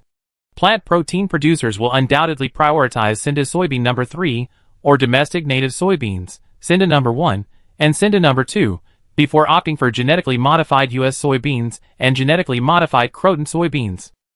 The extraction process for plant protein from these soybeans, with varying protein contents, requires careful consideration of the appropriate sodium hydroxide solution or plant protein degrading enzymes. The current plant protein extraction process used by Haileyfeng Company is the enzymatic dissolution method. Jiang Miao chose the enzymatic dissolution method over the more mainstream alkaline dissolution method because Haileyfeng's core competency is biotechnology, and the enzymatic dissolution method does not require the use of excessive chemical solvents, reducing the difficulty of wastewater treatment. Further upstream along the Yankama River, about 10 kilometers west of the Temiskaming breeding base, Jiang Miao, led by Liu Zhiban, inspected the soybean deep processing facility currently under construction. This facility is enormous, covering nearly 5,000 mu, approximately 1,000 acres, and encompassing a soybean oil and fat refinery, a soybean protein refinery, a soybean meal feed plant, a wastewater recycling plant, and a thermal power plant. We're planning this facility to process 15 million tons of soybeans annually, producing 3 million tons of soybean oil, 4 million tons of soybean protein, and approximately 8 million tons of soybean meal. Clearly, this base serves the 30 million mu, approximately 1,000 acres, of farmland in Zelamu City. After listening to Liu Zhiban's description, Jiang Miao shook his head slightly. Simply producing raw materials will face increasingly intense industrial competition in the future. Boss, I'm aware of that. But competition in the secondary processing of soybean products is also fierce. Liu Zhiban expressed frustration. He had done his homework and even hired the market research department to conduct an industry survey. Jiang Miao was well aware of this situation. Many domestic industries, with relatively low technical complexity, are undoubtedly highly competitive. Anyone can enter the market, naturally attracting a large number of people. Regardless of the industry, whenever domestically produced technology achieves a breakthrough, prices often plummet, which has caused many European and American companies to resent our companies. Of course, this competitive environment is a relatively good outcome for ordinary consumers, otherwise, we would all be faced with a variety of high-priced products. Jiang Miao has already seen the potential crisis facing the soybean processing industry in the future. With domestic soybean production capacity skyrocketing, soybean oil can still be used to refine biodiesel. However, soy protein, aside from being used as feed, can only be made into foods like artificial meat, tofu, dried tofu, protein powder, and rayon. Haileyfeng alone produces 4 to 5 million tons of soy protein annually. Add in other companies, and we soon face overcapacity. This is true overcapacity. After all, The amount of feed protein used in the domestic livestock industry annually is approximately 80 to 90 million tons. This feed protein comes from plant proteins like soybean meal, rapeseed cake, corn, wheat, and sorghum, as well as animal proteins like fish meal. Even if per capita meat, egg, and milk consumption doubled, annual feed protein consumption would only reach 160 to 180 million tons. However, Jiang Miao is not optimistic about the future doubling of per capita meat, egg, and milk consumption. On the one hand, since median income per capita will not increase very rapidly, the increase in meat, egg, and milk consumption due to price reductions is unlikely to double within 10 years. On the other hand, dietary habits, coupled with the fact that per capita meat, egg, and milk consumption among many domestic consumers is already relatively high, will certainly make further increases difficult. This almost foreseeable future forces Jiang Miao to consider a question: how to avoid highly competitive industries while still fully utilizing soy protein. Winning a price war with domestic companies is sometimes difficult. This is mainly because Jiang Miao has some dignity, while some companies are completely shameless. There is a clear difference in labor costs between the two provinces. For example, Haliafeng Company's branch in Gan Province has been complained by many local companies due to its high wages, accusing them of market disruption and vicious competition. Clearly, Jiang Miao can't compare to many unscrupulous businessmen in China when it comes to shamelessness. And sometimes, in labor-intensive industries, labor costs also account for a significant proportion. Take Haliafeng Company's labor costs, such as at its Ganan branch. The average farm worker's base salary is 3,500 yuan, with 5 social insurances and 1 housing fund, virtually no overtime, and compensatory holidays, ensuring each worker has at least 8 days of rest per month. The average farm worker at Yingxiong Dairy also receives a base salary of 3,500 yuan. Apiary workers, on the other hand, receive a higher base salary of 6,500 yuan per month. However, the Ganan branch has a high ratio of agricultural technicians. For example, in its oil tea plantations, the ratio of ordinary farm workers to agricultural technicians is approximately 6 to 4. These ordinary farm workers are older migrant workers, generally in their 40s, while the agricultural technicians are more likely to be in their 20s or 30s. There's no alternative. Haliafeng's farms are intensive, mechanized, and technologically advanced, so the proportion of technicians is inevitably very high. Additionally, Haliafeng offers various hidden benefits, making it a popular employment destination in Ganan and other areas, second only to state-owned enterprises. Middle-aged rural residents with low education levels are particularly vulnerable in the current economic downturn. They could have worked on construction sites, but with the decline in infrastructure construction in recent years, the real estate industry no longer needs as many migrant workers, and other industries simply can't accommodate them all at once. Thus, Haliafeng's farms have become a re-employment destination for migrant workers. Local young people also apply for farm technician positions, especially those with college degrees. They learn skills quickly, and many are proficient in operating computers and intelligent equipment. In fact, basic salary isn't the key factor that's compromising other local companies. It's mainly the various subsidies, performance bonuses, and dividends from Haliafeng Company. While the Ganan branch hasn't distributed virtual shares yet, it does receive monthly subsidies and performance bonuses. This is especially true for the Ganan branch's apiary workers. During peak honey harvesting season, the average apiary worker receives a performance bonus of around 3,000 yuan per month. Add in other miscellaneous subsidies, and after deducting the 5 social insurances and 1 housing fund, the total monthly takeaway is around 9,000 yuan. Ordinary workers on the oil tea plantations also receive a fair share of performance bonuses, but they only earn around 1,000 to 1,500 yuan per month, derived from profits from forage and honey. Once the oil tea trees are ready for harvest, the plantation's performance soars. Initially, local businesses considered Haliafeng's wages mediocre, not much better than their own. However, as Haliafeng's local presence deepened and each industry began production, the proportion of performance bonuses and employee income began to increase. What's even more frustrating for ordinary private enterprises is that Haliafeng doesn't require frequent overtime. Unless there are special circumstances, factories and farms increase staff numbers to reduce labor intensity and hours. In fact, Jiang Miao initially considered reducing the workforce by offering overtime bonuses. However, after careful consideration, he decided against this approach. While overtime pay can reduce the size of the workforce, it also has significant drawbacks, including increased physical and mental fatigue, increased accidents, increased occupational illness rates, and a reduced sense of belonging. The resulting labor costs aren't necessarily much lower. Furthermore, the weighted impact and incremental consumption generated by 2 employees earning 3,500 yuan and 1 employee earning 7,000 yuan are not equivalent. Of course, small businesses with only a few dozen employees naturally prioritize overtime pay.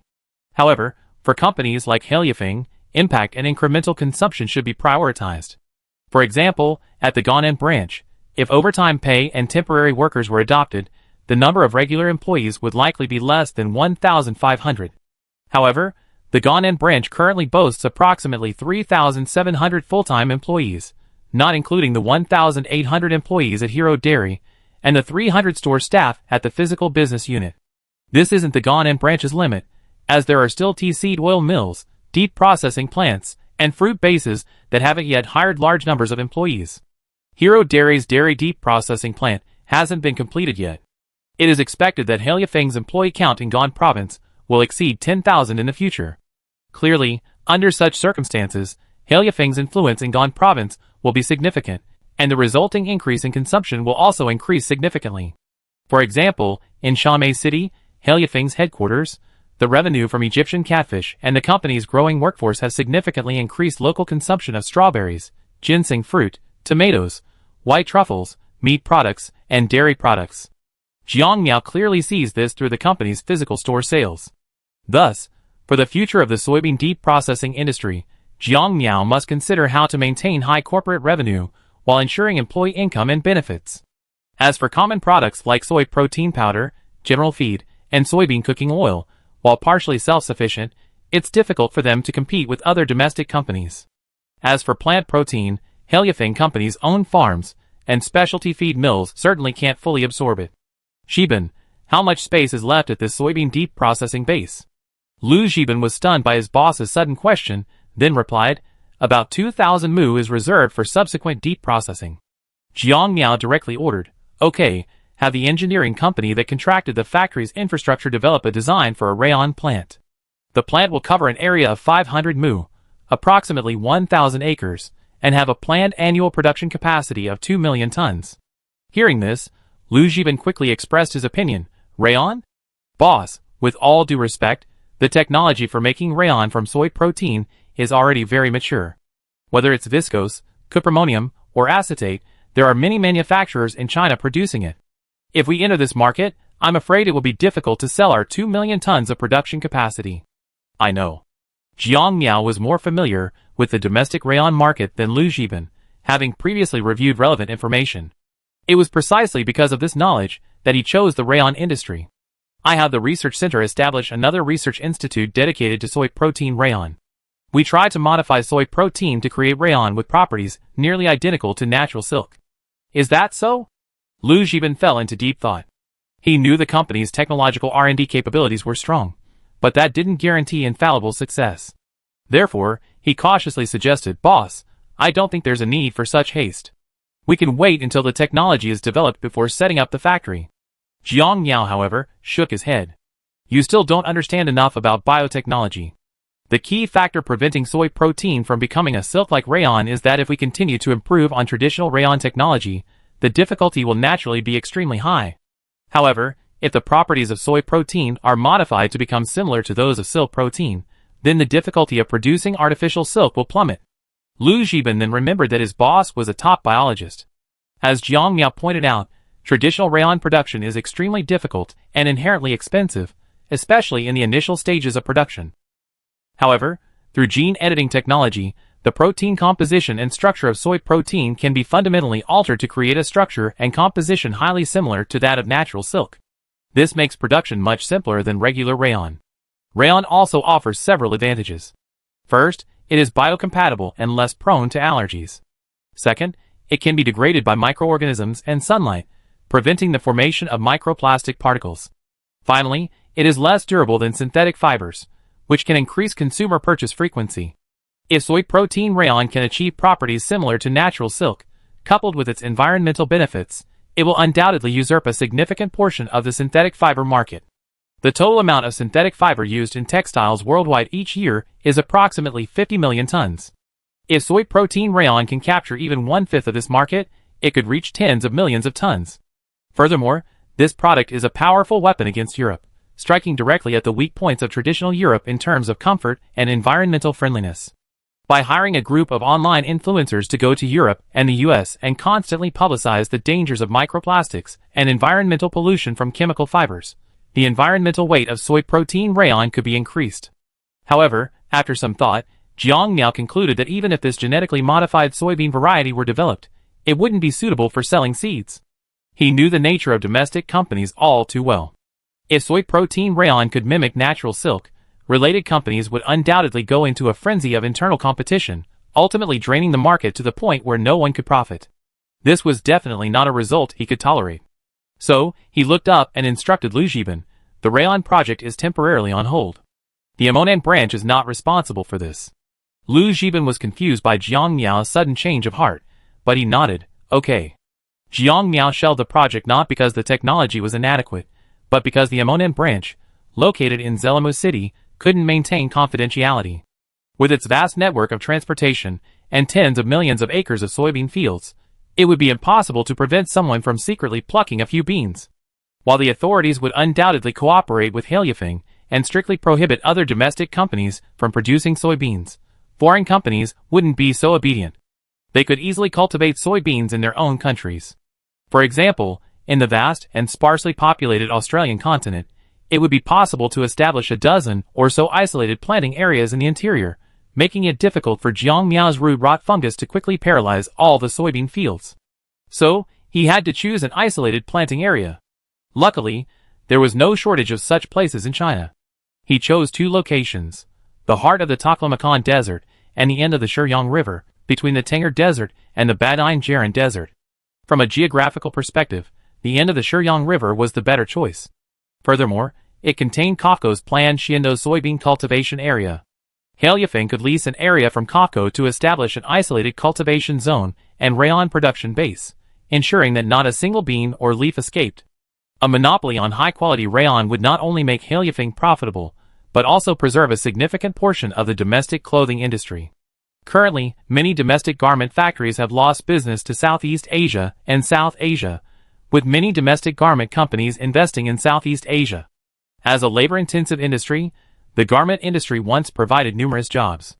To achieve industrial upgrading, it was necessary to monopolize the source of high-quality rayon, lock the technology within China, and prevent garment factory owners from relocating their rayon production to Southeast Asia. The low-end clothing industry is beyond redemption, so the mid to high-end clothing industry must at least be salvaged, saving as much as possible. Furthermore, the mid to high-end clothing industry offers higher profit margins, which can keep pace with domestic wage increases. Chapter 190. Neiman County, west of Jiayuan County. The Gabata Desert, recently revoked as a National 4A scenic area, is 35 kilometers long from east to west and approximately 30 kilometers wide from north to south, covering a total area of approximately 1,000 square kilometers, 1.5 million mu, making it the largest mobile desert in northeast China. Just north of the eastern film and television city, north of Neiman County, a fleet of pickup trucks drove along the rural road there. After about 2 kilometers northwest, they arrived at a large construction site for container homes. The Desert Reconstruction Team, originally assigned to the Hunchindake Desert to undertake the joint mining reconstruction project, returned to Zelamu City last month. However, they did not return to the main base in Jiayuan County, but instead came to Neiman County. These container homes were brought from the Teminchigan base. The Desert Reconstruction Team has now nearly doubled in size. In August, the Monan branch ordered a large batch of engineering equipment from Saini Heavy Industry, increasing the team's monthly sand reconstruction capacity to 150,000 to 200,000 mu. As Jiang Miao stepped out of the car, he was greeted by a vast expanse of lush greenery. After receiving approval in August, the Amonan branch concentrated its idle manpower and resources, utilizing the flat sandy land and degraded grasslands in the area to gradually plant 400,000 mu, approximately 1,000 acres, of soybeans. While these soybean fields will certainly not yield a harvest this year, they can at least produce soybeans for 2 months. The soybean fields planted at the end of August, the one in front of us, have already been growing for almost 2 months. Jiang Miao stepped out of the car and surveyed the vast expanse of soybean grassland with binoculars. "How's the situation here?" Liu Zhiban explained, the area we're currently developing isn't actually the core area of the Gubauta Desert, but rather the degraded grasslands or semi-desert sandy lands on the periphery. Walking to the office area, known as the Mulan base, Jiang Miao saw a massive sand table with plastic turf simulating a renovated soybean field. The area enclosed by iron nails and red lines on the sand table represented the entire Mulan paddock contracted by Heliafeng Company. A notice board on one side of the sand table displayed a brief introduction to the contracted area. Jiang Miao took a quick look and realized that the entire Mulan paddock area was enormous, covering nearly 3 million mu, approximately 100 hectares, 1/10 of the contracted area of the Horkin Desert. The contracted area of the Mulan paddock is actually not that large. To the west of the Mulan paddock, across the Laoha River from Hongshan City, there's another continuous expanse of desert sand, covering 9 million mu, approximately 100 hectares, the vast majority of which is within our contracted area. The entire contracted area of the Horkin Desert can actually be divided into two major sections, the southwestern desert sand region and the northeastern grassland degraded region. The southwestern desert sandy areas can be further divided into the Taminchigan Desert and its affiliated sandy lands, covering 500,000 mu, approximately 1,000 acres. The Gubauta Desert and its affiliated sandy lands, along with degraded grasslands, covering 3 million mu, approximately 1,000 acres. The desert sandy lands south of the Zalamulan River cover 9 million mu, approximately 1,000 acres. The desert sandy lands north of the Zalamulan River cover 3 million mu, approximately 1,000 acres. These areas are also priority development areas for Heliafeng Company because they are continuous, unlike the scattered areas in the northeastern Horkin Desert. These soybeans are almost ready for harvest for fodder. Lu Zhiban nodded. Yes. Of the 400,000 mu, approximately 1,000 acres, of soybean fields already planted at Mulan paddock, the earliest sown crops will be ready for harvest in about 10 days. However, we estimate only half will be harvested. Once the snow starts to fall, the soybean vines, which have only been growing for a month, will be left to wither in the fields. Picking up the telescope again, he could see some soybean vines in the distance only 40 to 60 centimeters tall. Clearly, these were the ones with insufficient growth cycles. Jiang Miao pondered for a moment and said, "How about this? Sell the soybean vines that aren't suitable for large-scale mechanical harvesting to nearby farmers, letting them harvest them themselves. Don't waste them. We get 500 yuan per acre. Is that right?" "Sure." Lu Zhiban nodded. After all, in about 10 days, the soybeans planted later will probably grow to around 50 to 60 centimeters. Although they won't produce pods, the protein content in their branches and leaves is high. Harvesting 1.5 to 1.8 tons of fresh fodder per acre shouldn't be a problem. Soybean vines are similar to alfalfa. Even with the current plunge in alfalfa hay prices, the wholesale price is still around 2,000 yuan per ton, and high-quality fresh alfalfa fodder costs 600 yuan per ton. Jiang Miao asked nearby farmers to harvest the crops themselves to save on labor, fuel, and transportation costs. This price is about half the price of purchasing silage and hay, but farmers still need to hire their own harvesters and vehicles for transportation. Of the 400,000 mu of soybean fields in Mulan Weichang, approximately 200,000 mu are not suitable for large-scale mechanized harvesting. At 500 yuan per mu, this translates to approximately 100 million yuan. The nearby cities of Zelamo and Hongshan each have a combined cattle and sheep population of approximately 50 million. Over the winter, the amount of fodder needed is staggering, so there's no question of not being able to feed 200,000 mu of soybeans. Large-scale livestock producers, in particular, will undoubtedly need to source their own autumn hay and silage. As long as the Monan branch issues a notice, nearby livestock producers will undoubtedly flock to the base. Jiang Miao inspected the Mulan base. Supporting facilities are also under construction, but with winter approaching, semi-permanent structures above ground are unsuitable for further construction. Currently underway, the construction focuses on foundations, drinking water pipelines, and cable laying. A large number of underground ponds for silage fermentation are also being dug. Of course, the employees left behind to oversee the Mulan base during the winter will have to endure the hardship of living in container homes. "How many people do you plan to leave at Mulan base for the winter?" Lu Zhiban answered truthfully, "About half. Besides the guards, there's also a large engineering team who will stay to flatten the nearby sand dunes. Another group of workers will be loading and unloading silage." Jiang Miao casually instructed, "Logistical support must be ensured for the winter. I already made all the arrangements, including custom ordering a large number of specialized insulation layers to upgrade the container houses here to ensure their insulation, and purchasing a batch of heating equipment. Liu Zhiban explained the branch's arrangements. Very good. The group drove the pickup truck again, continuing towards the Gubauta Desert. Exiting the soybean planted area, the view was an endless expanse of yellow sand. An autumn breeze blew a cloud of dust towards the convoy. Suddenly, the pickup truck leading the way stopped. At the end of the dirt road not far away, 2 other pickup trucks were also parked. Over the intercom, the security officer briefed Kuyong on the situation ahead. Boss, that's the research team from the Neiman County Desertification Research Station. Jiang Miao recalled for a moment, then found relevant information about the research station. The so-called Neiman County Desertification Research Station isn't a local institution for postgraduate entrance exams. It was founded in 1985 and is now affiliated with the Northwest Institute of Eco-Environment and Resources of the Chinese Academy of Sciences. Its location is within Neiman County. The station primarily conducts research on the evolution of farmland ecosystems in the agro-pastoral transition zone, desertification, and its management. This includes research and monitoring of the evolution of farmland ecosystems in sandy areas, restoration mechanisms, and sustainable utilization of desertified land, regional water resource dynamics, and the movement of water and fertilizer in farmland, and research and demonstration of technologies and models for efficient agricultural development in sandy areas. Drive over. Yes. 6 or 7 minutes later, Jiang Miao got out of the car and met the station's director, Xiao Xueyong, and deputy directors Pan Chengcheng, Zhang Tongwei, Liu Yongqing, and others. When Zhao Xueyong heard it was Jiang Miao, he immediately ran over excitedly. Mr. Jiang, I long heard of you. I'm Zhao Xueyong, director of the Neiman County Desertification Research Station. Hello.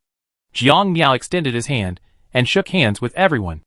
After a brief conversation, Jiang Miao learned that Zhao Xueyong and his team were collecting data on the Gubauta Desert, preparing preliminary data for future research on local climate change. Although the Gubauta Desert will eventually become a farm at the Mulan base, this doesn't guarantee everything will be alright. This large-scale restoration of desert to grassland and farmland will inevitably lead to changes in the local microclimate. Therefore, the Neiman County Desertification Research Station's historical mission remains unfinished. It merely requires a shift in research direction. This, in fact, is a recent challenge faced by many desert research institutions in southern Mongolia. The sudden emergence of Heliofing's fairy bean soybeans has rendered previous research projects on desert sand and saline alkali lands almost useless. The Neiman County Desertification Research Station was even more directly targeted. With the desert gone, their research station's financial resources were completely eroded. Thankfully, Zhao Xueyong and others are relatively generous researchers and don't harbor resentment towards Jiang Miao or Heliofing. The location of the Neiman County Desertification Research Station reveals that its researchers are long-term frontline researchers stationed at the edge of the desert. Without the ability to endure hardship, they wouldn't be willing to endure decades of consuming sand here.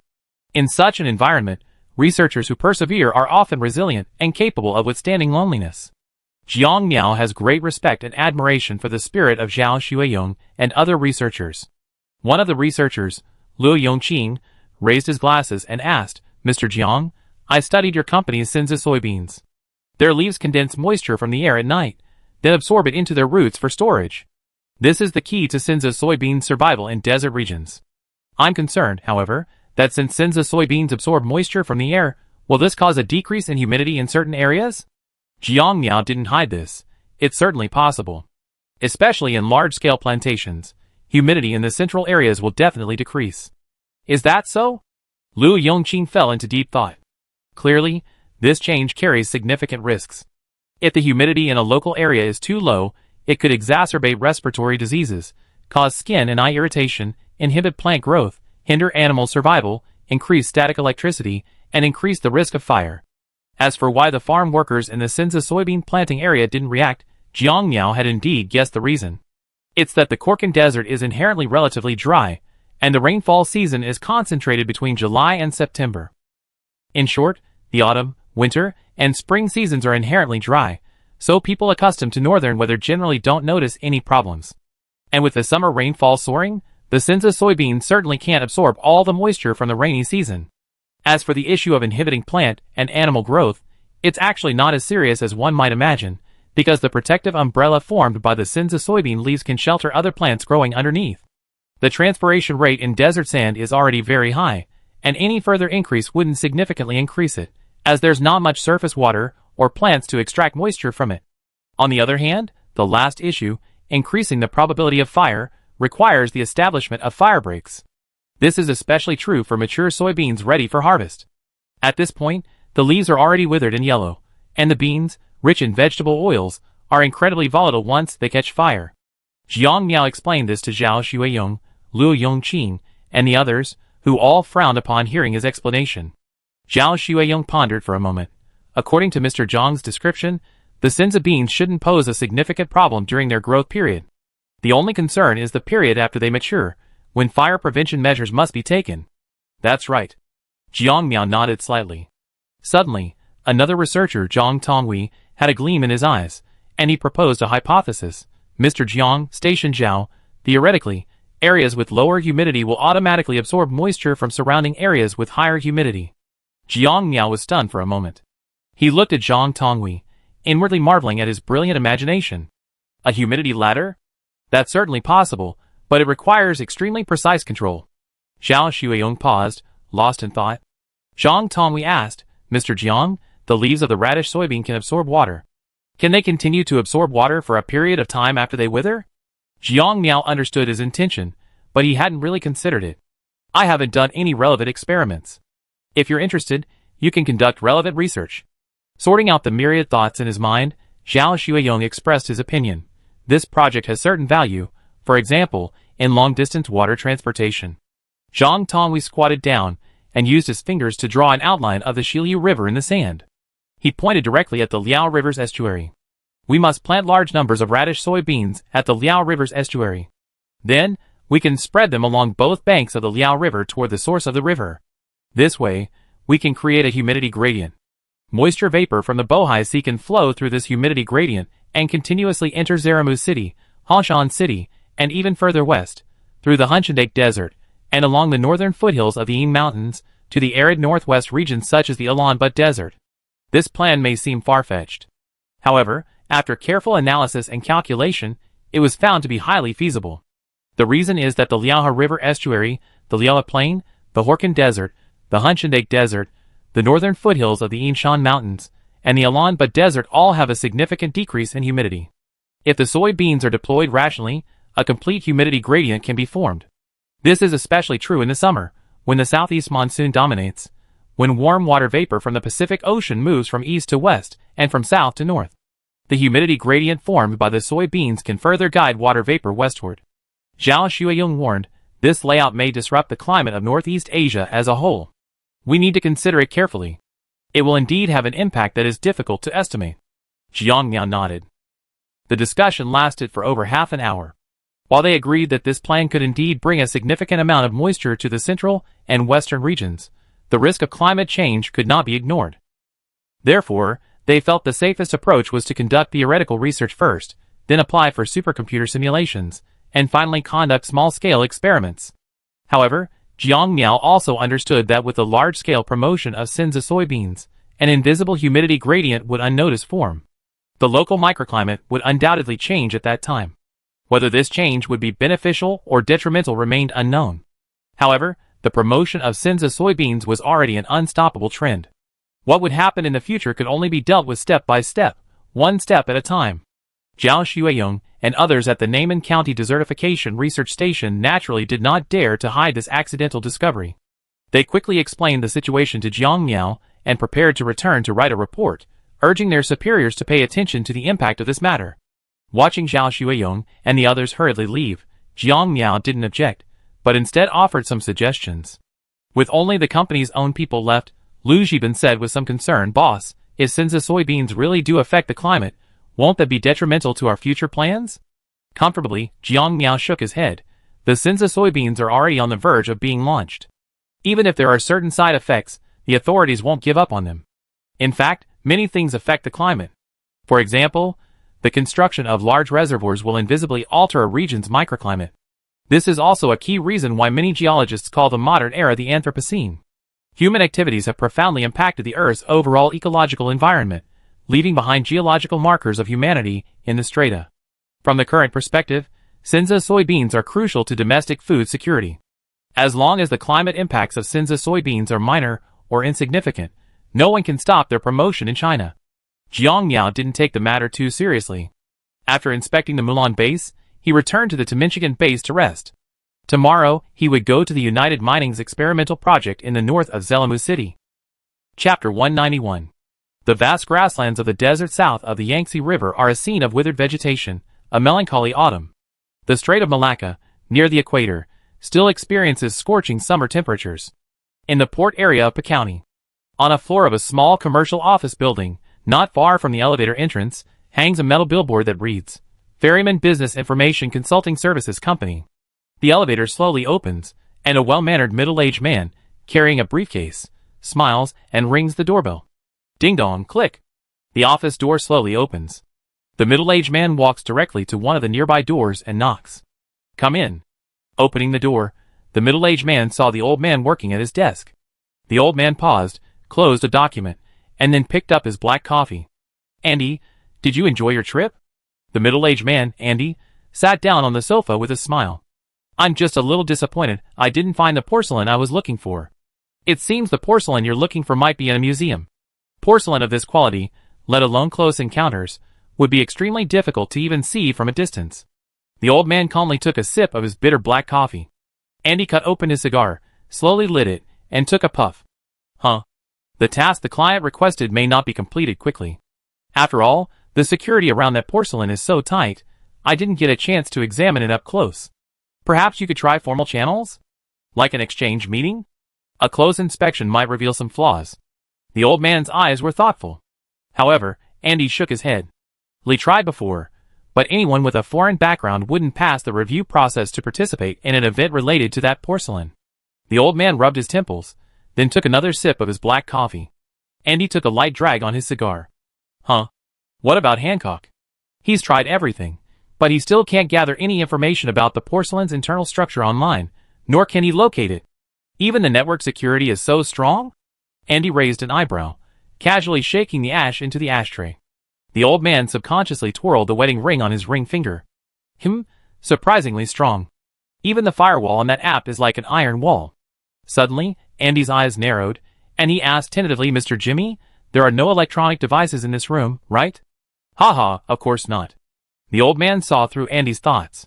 From the information provided by the buyer, the owner of the porcelain likely has very advanced internet skills. We better be cautious. After all, I want to retire peacefully. Old man Jimmy reassured Andy, don't worry. I haven't mentioned their name, even to Lee and Hancock. No matter how advanced their internet skills are, they won't be able to figure out the specific meaning of the codes. That's good. Andy took another puff of his cigar. What now? The buyer's commission is $1 billion.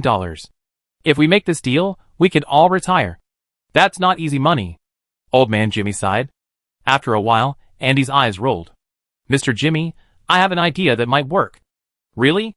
Old man Jimmy twirled his wedding ring again. It's too hard to find opportunities in Saris. After all, that's not our home turf. Can we find a way to fish that porcelain out? Even in Hong Kong? Dredge them out?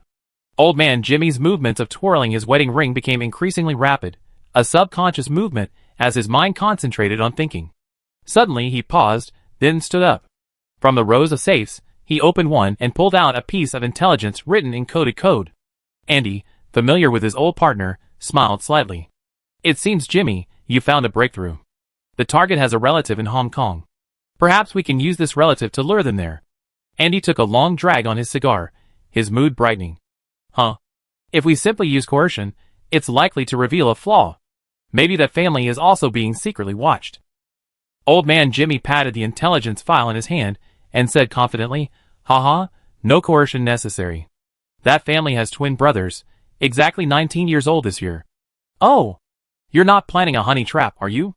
Although our company has a number of trained young Asian women, it's easy to arouse suspicion if they approach each other for no apparent reason. Andy warned, narrowing his eyes. You're too young, Andy. Old Jimmy shook his head and went to the computer room next door. He sent an email to the buyer using a preset ciphertext and waited quietly for a response. Half an hour later, an email from Dubai appeared in his mailbox. Old Jimmy printed it out. The two of them returned to the office, shielded from electromagnetic waves and free of electronic devices. After making another espresso, old Jimmy smiled broadly. I was right. The buyer is very powerful. My plan is halfway to success. Andy, having relit his cigar, also saw the coded reply and smiled. Marriage? It seems the buyer is far more powerful than I imagined. A middle-class Hong Kong tycoon is looking to establish connections through marriage, and the woman of the family is clearly someone she can exploit. She's definitely interested. Andy shook off the ash. Mr. Jimmy, the other party may not come to the wedding. Perhaps it's an elderly person who come. Your plan may not succeed. However, old man Jimmy chuckled and reminded him, haha, Andy, the wedding doesn't necessarily have to be held in Hong Kong. To establish connections, it naturally has to be held in the other party's hometown. Since it's being held there, there's no reason for him not to attend the event. This is our opportunity.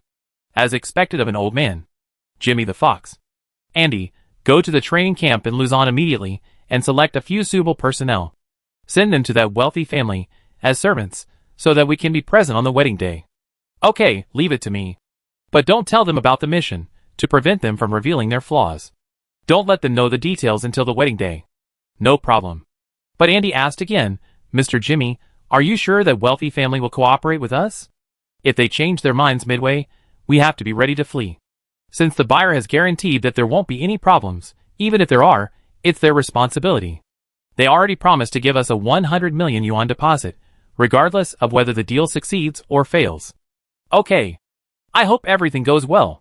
Hong Kong, Mid-Levels Villa District. Lu Tonghai looked at the middle-aged white man across from him with anger and helplessness. Mr. Lu, if you cooperate with us, after this is done, my boss will give you $1 billion and help you quickly obtain Maple Leaf Country citizenship, the man said fearlessly. Are you trying to kill me? Lu Tonghai's face turned extremely grim. The man's lips curled slightly. Hee hee. You Chinese have a saying, there's no such thing as a free lunch. It's also said in Zweig's The Queen of the Beheaded. She was too young at the time, not knowing that all the gifts bestowed by fate were already secretly marked with a price. Lu Tonghai clenched his fists. He secretly regretted accepting the other party's help in the first place, and even then, he had some deadly negative information about him. Seeing Lu Tonghai still didn't express his opinion, the man sneered, Your son is living very well in Australia. We already applied for immigration for him, and we expect his naturalization documents to be completed within a month. He won't be returning anytime soon. As for your second wife and youngest son in Malacca, our boss will also send someone to take care of them. You don't need to worry. You. Faced with such a blatant threat, Lu Tonghai's face turned pale, and he was also filled with extreme anger and fear. A man of insight is a wise man. I hope you can become our friend. Faced with his two sons' lives, Lu Tonghai had no choice but to relent. He had no choice but to sacrifice his daughter. However, he was a son-in-law and had always wanted his daughter to marry into a wealthy family. This was also why Lu Tonghai was targeted. After all, flies don't bite eggs without cracks. I agree, but I want 2 billion. And I don't want to immigrate to the Maple Leaf Country, I want to immigrate to Gaul. It seems Mr. Lu still doesn't trust us. Humph. Lu Tonghai snorted coldly. Okay, as long as you cooperate with us, we help your family immigrate to Gaul as soon as the deal is done. 2 billion won't be a problem. The man sneered inwardly, You won't have the money for long anyway, so I just keep it in your account temporarily. Lu Tonghai was no fool. He didn't trust the other party's promises at all. I hope you keep your word. Otherwise, even if it means my life or death, I make you pay.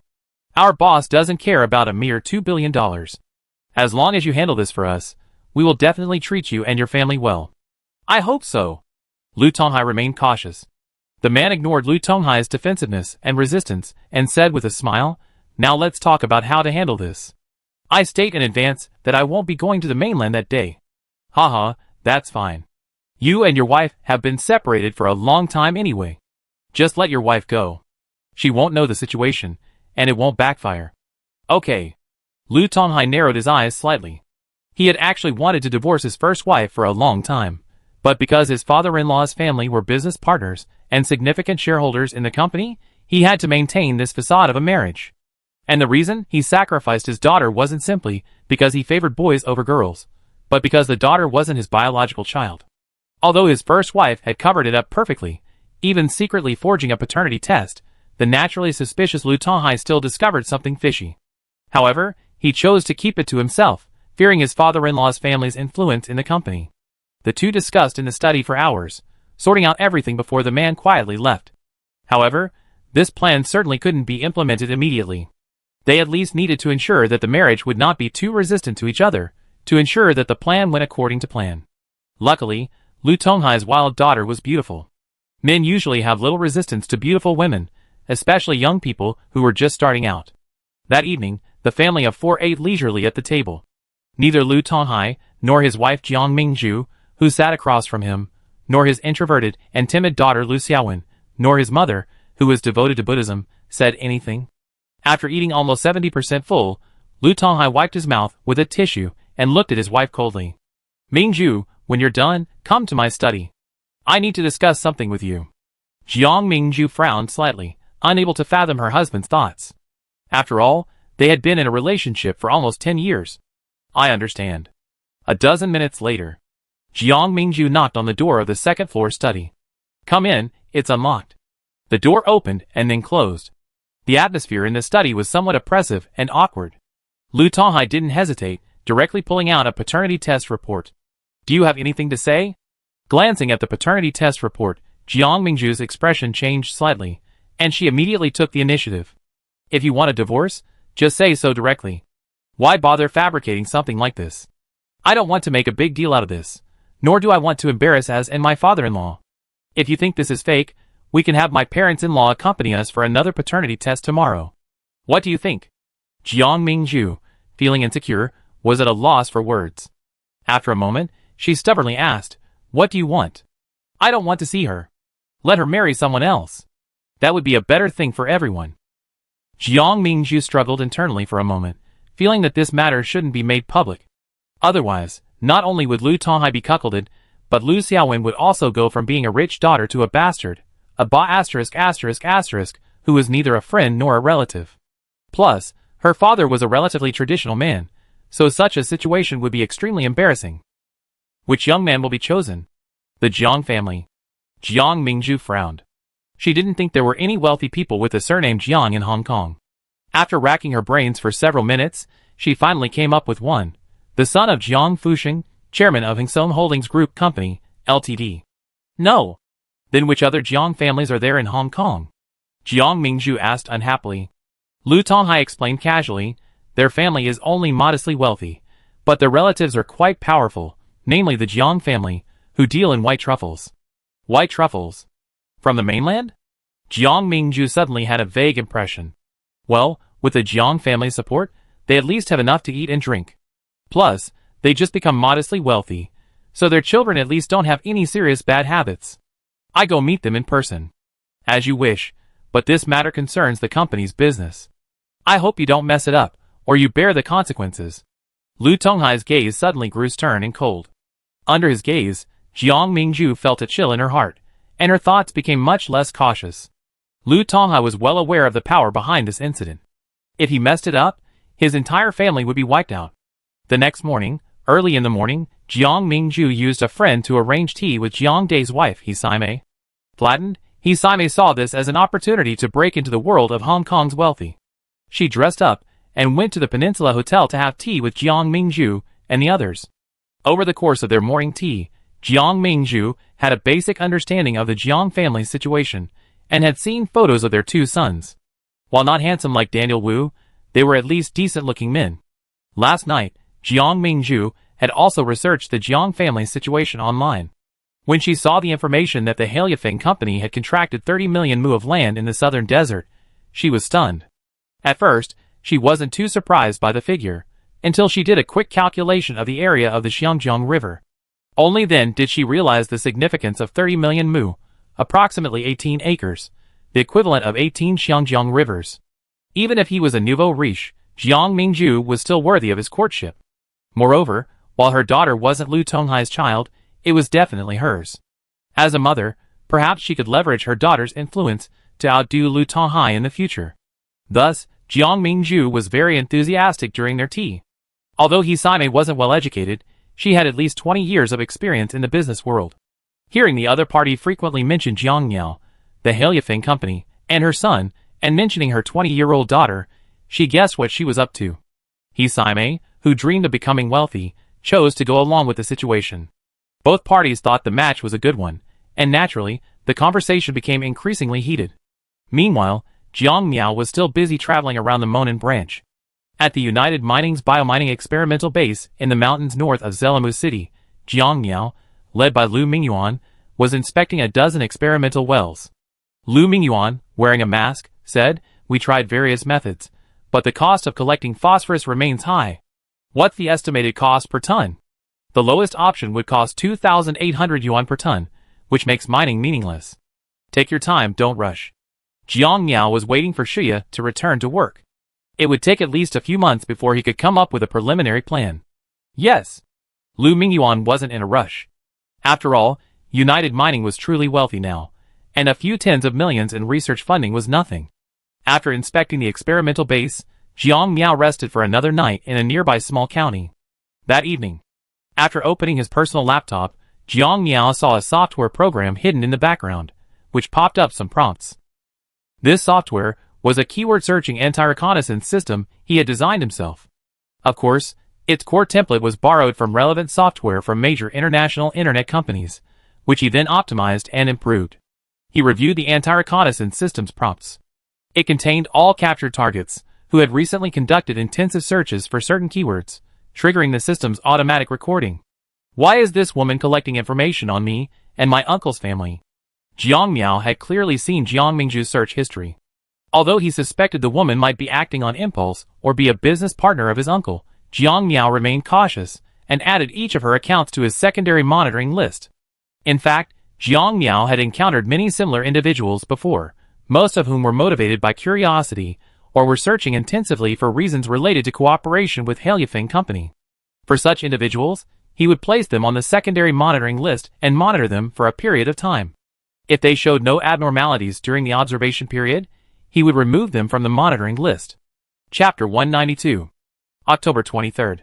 Frost descent, the 14th day of the 9th lunar month. Neiman County. The weather forecast predicts a significant drop in temperature in the eastern and northeastern regions of the desert in early November, with a high probability of rain and snow.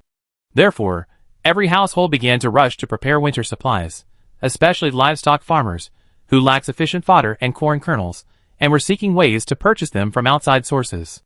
Suddenly, a pickup truck with a banner pulled up on the county's main road, announcing through a loudspeaker, "Mulan Farm sells fresh fodder, 500 yuan per acre. Mulan Farm sells fresh fodder, 50 yuan per acre. Mulan Farm sells fresh." Mo Lao San, who was standing outside a feed wholesaler ordering corn kernels and soybean meal pellets, heard this and quickly called the owner, Lao Lu, "Send the corn and soybean meal pellets to me." "Got it," Lao Lu said, his eyes drooping again as he looked at the pickup truck that slowly passed by. Mo Lao San hurried over. When he reached the pickup truck, someone else had already gotten there. However, the employee from the Monan branch in the pickup truck didn't respond. Instead, he handed him a piece of paper detailing the fees and fodder handling procedures. Mo Lao San also took a copy, looked at it, and immediately hurried over to Mulan Farm in his battered van. Arriving at the gate of Mulan Farm, a number of farmers were already coming to inquire, some already pulling harvesters and dump trucks.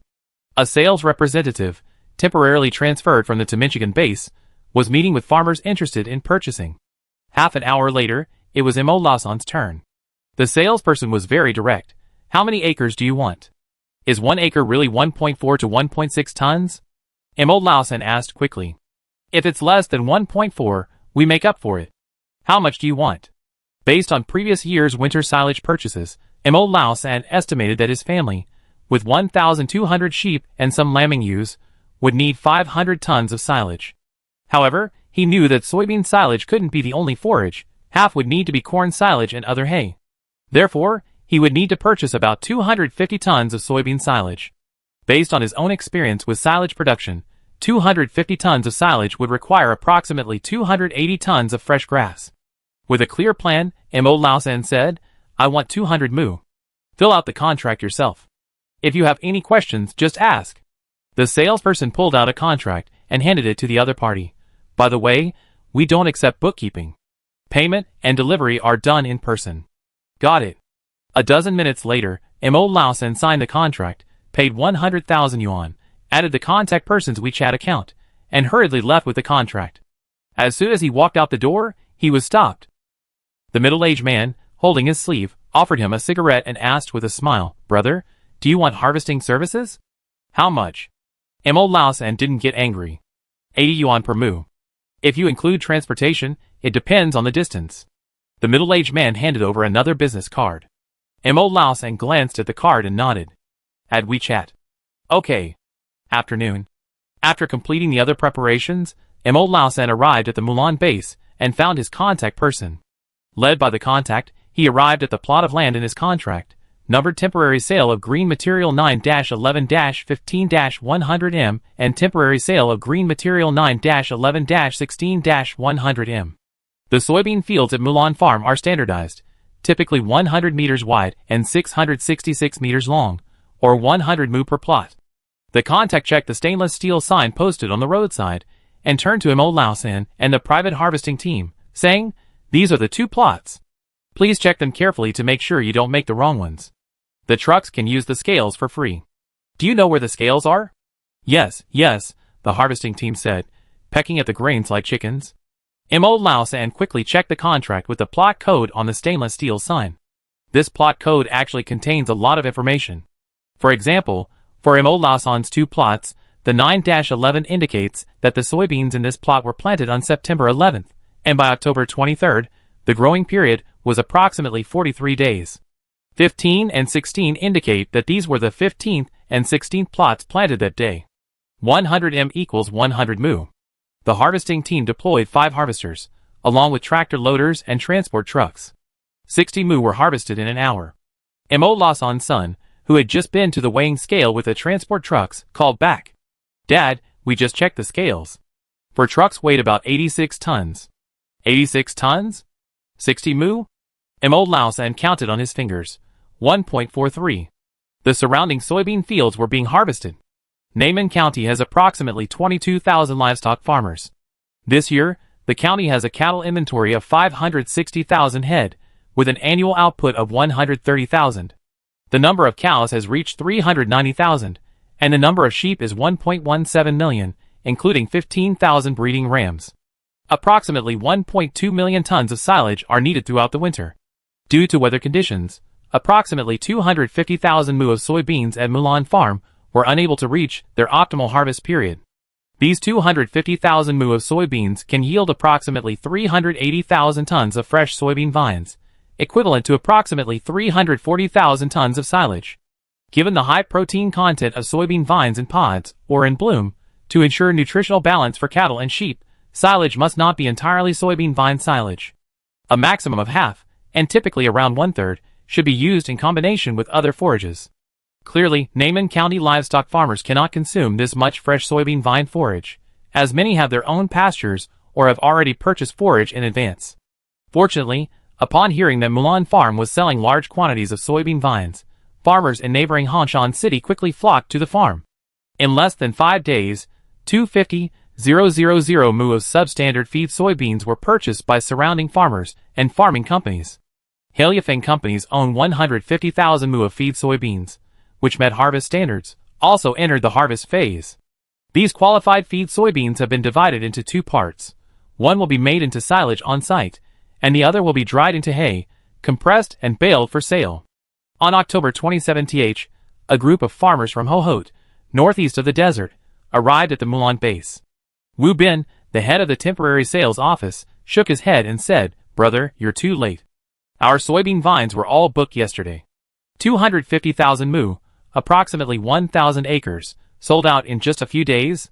The burly man from the farmer team's group stared wide-eyed. "Yes.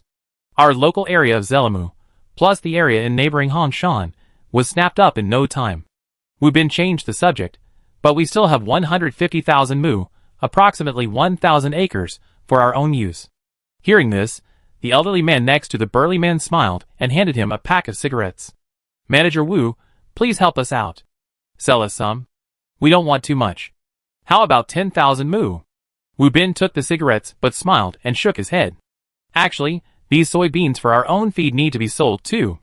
But since they already pod, the yield is about 2.3 tons per mu, and the protein content is high, so the price can't be too low.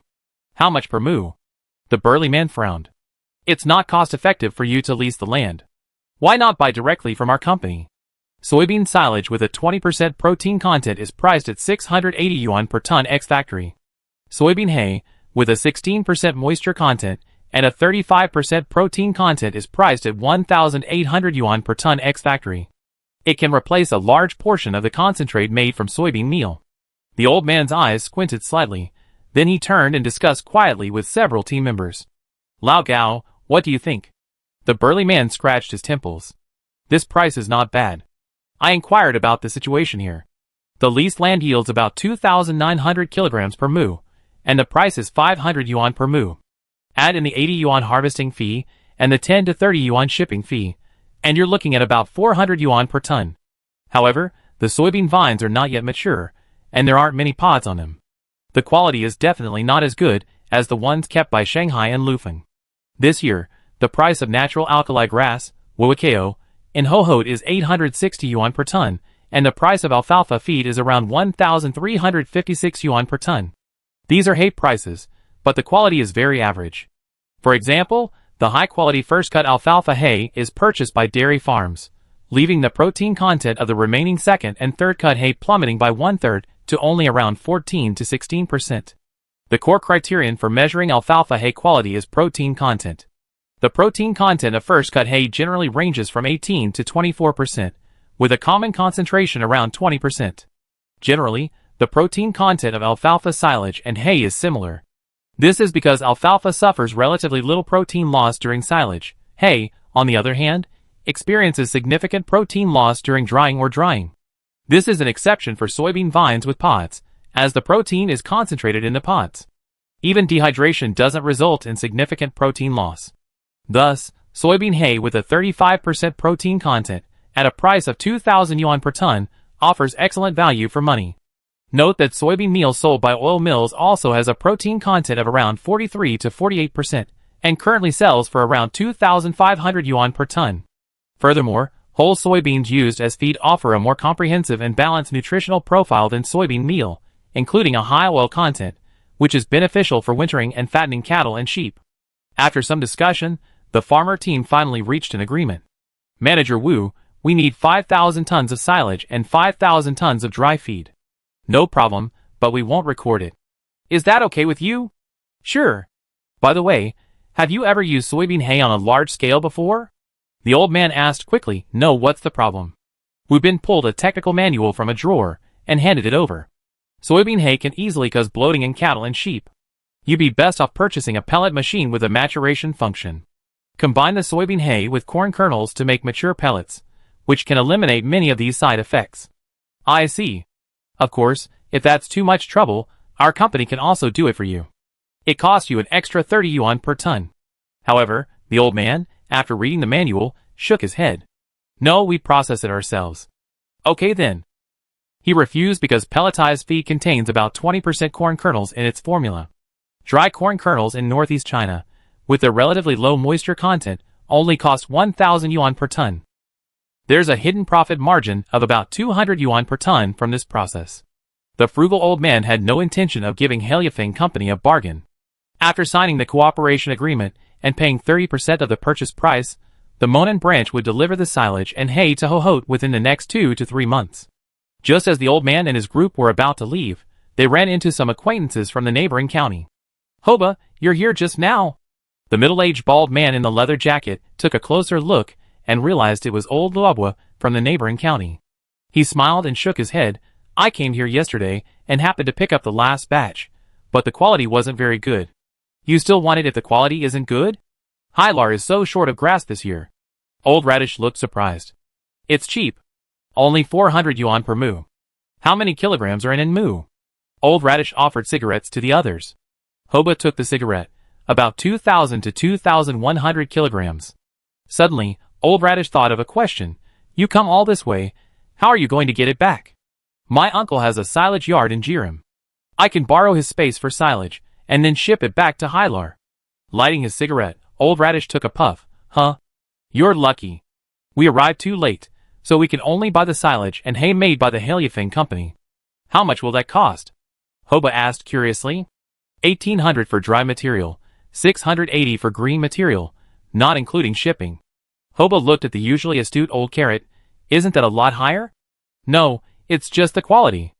Hoba immediately realized, that's true. The soybeans on Helyafing Company's private plots are densely packed with pods, so the quality is indeed very high. Are you free at noon? Let's have a meal nearby. Sure. I go check out this morning's harvest. Come along. I take a look too. Hoba glanced at the cigarettes in everyone's hands and reminded them, you can visit, but everyone should finish their cigarettes first. Cigarettes and lighters are not allowed inside, or you be fined.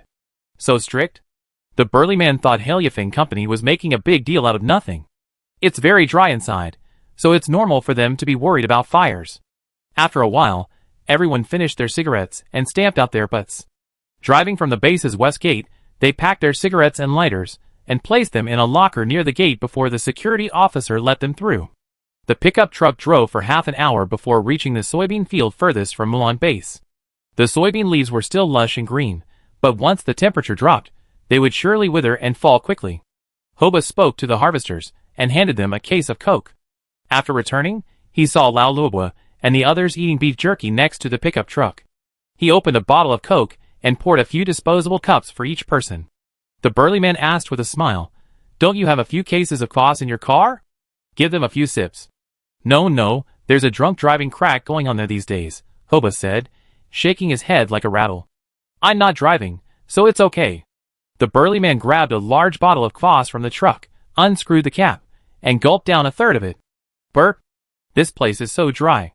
I'm thirsty after being here for a while. No wonder no one wants to bring a fire in. If the soybeans are ripe, they start a fire, and it won't go out. Old Radish said, as he sipped his Coke. That's right. The burly man, chewing on beef jerky, agreed. He had thought the Helyafing Company was making a big deal out of nothing. He hadn't realized it was so dry down there. Hoba leaned against the pickup truck, holding a Coke.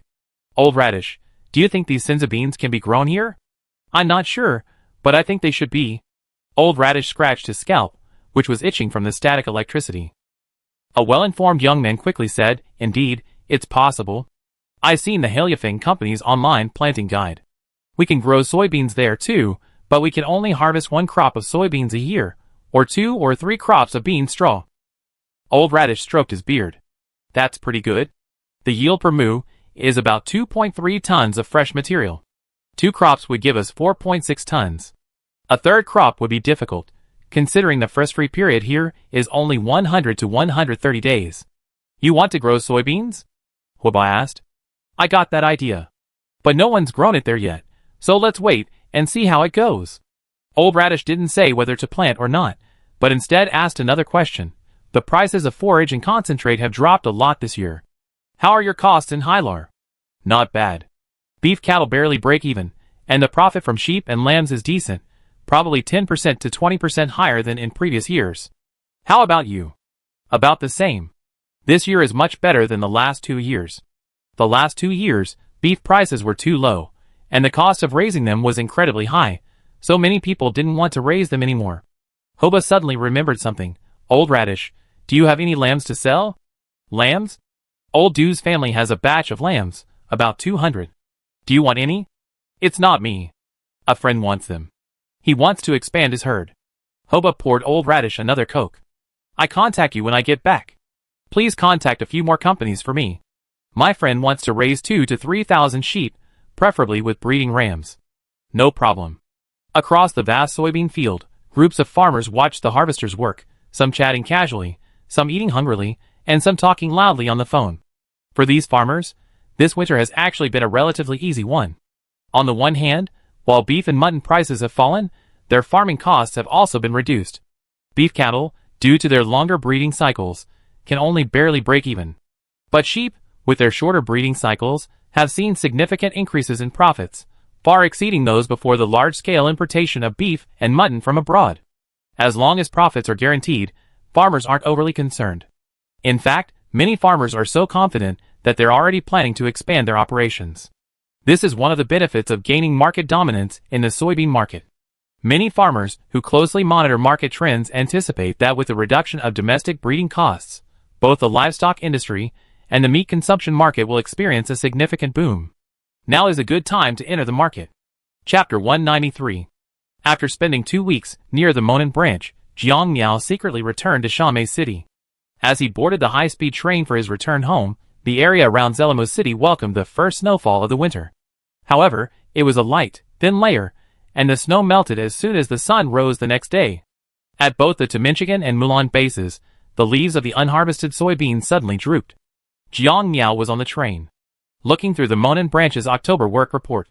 The harvest of 220,000 mu of soybeans at the Timinchigan base had been completed, yielding a total of 69,300 tons.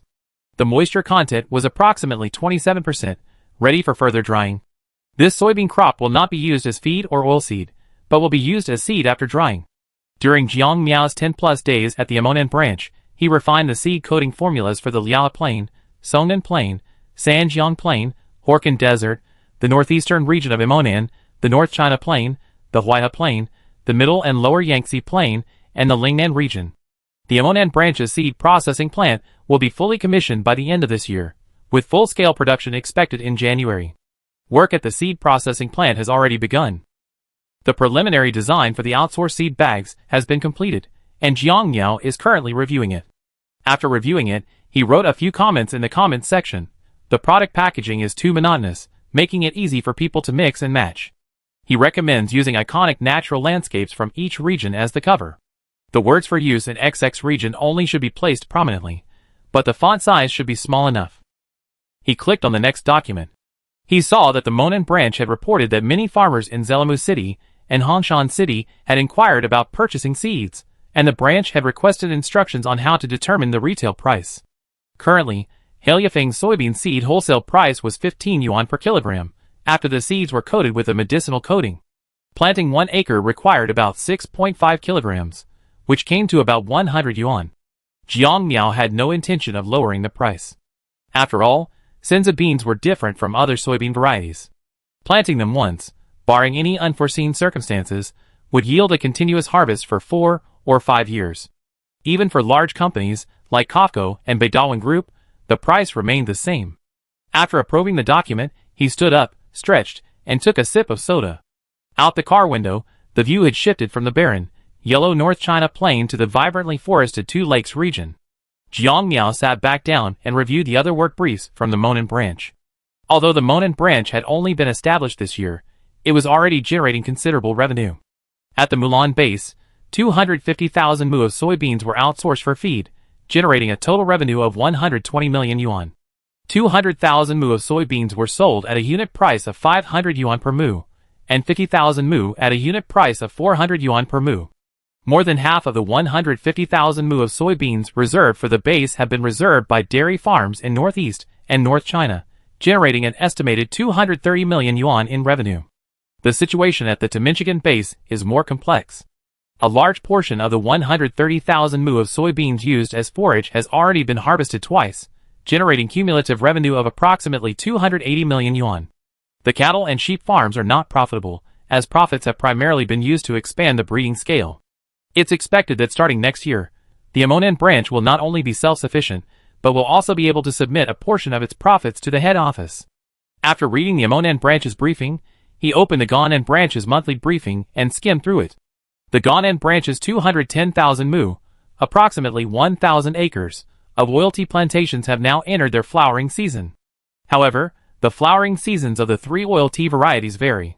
The Fengcha variety blooms in October for about a month and a half, with fruit ripening in September of the following year. The Hanxiang variety blooms in November for a month, with fruit ripening in October of the following year. The Nanwang variety blooms in December for a month and a half, with fruit ripening in November of the following year. Currently, the 3 varieties have similar planting areas. This year marks the first flowering year for these oil teas, so the fruit yield won't be large. As for the oil teas, Jiang Miao took a quick look but didn't pay much attention, as they weren't yet in harvest season.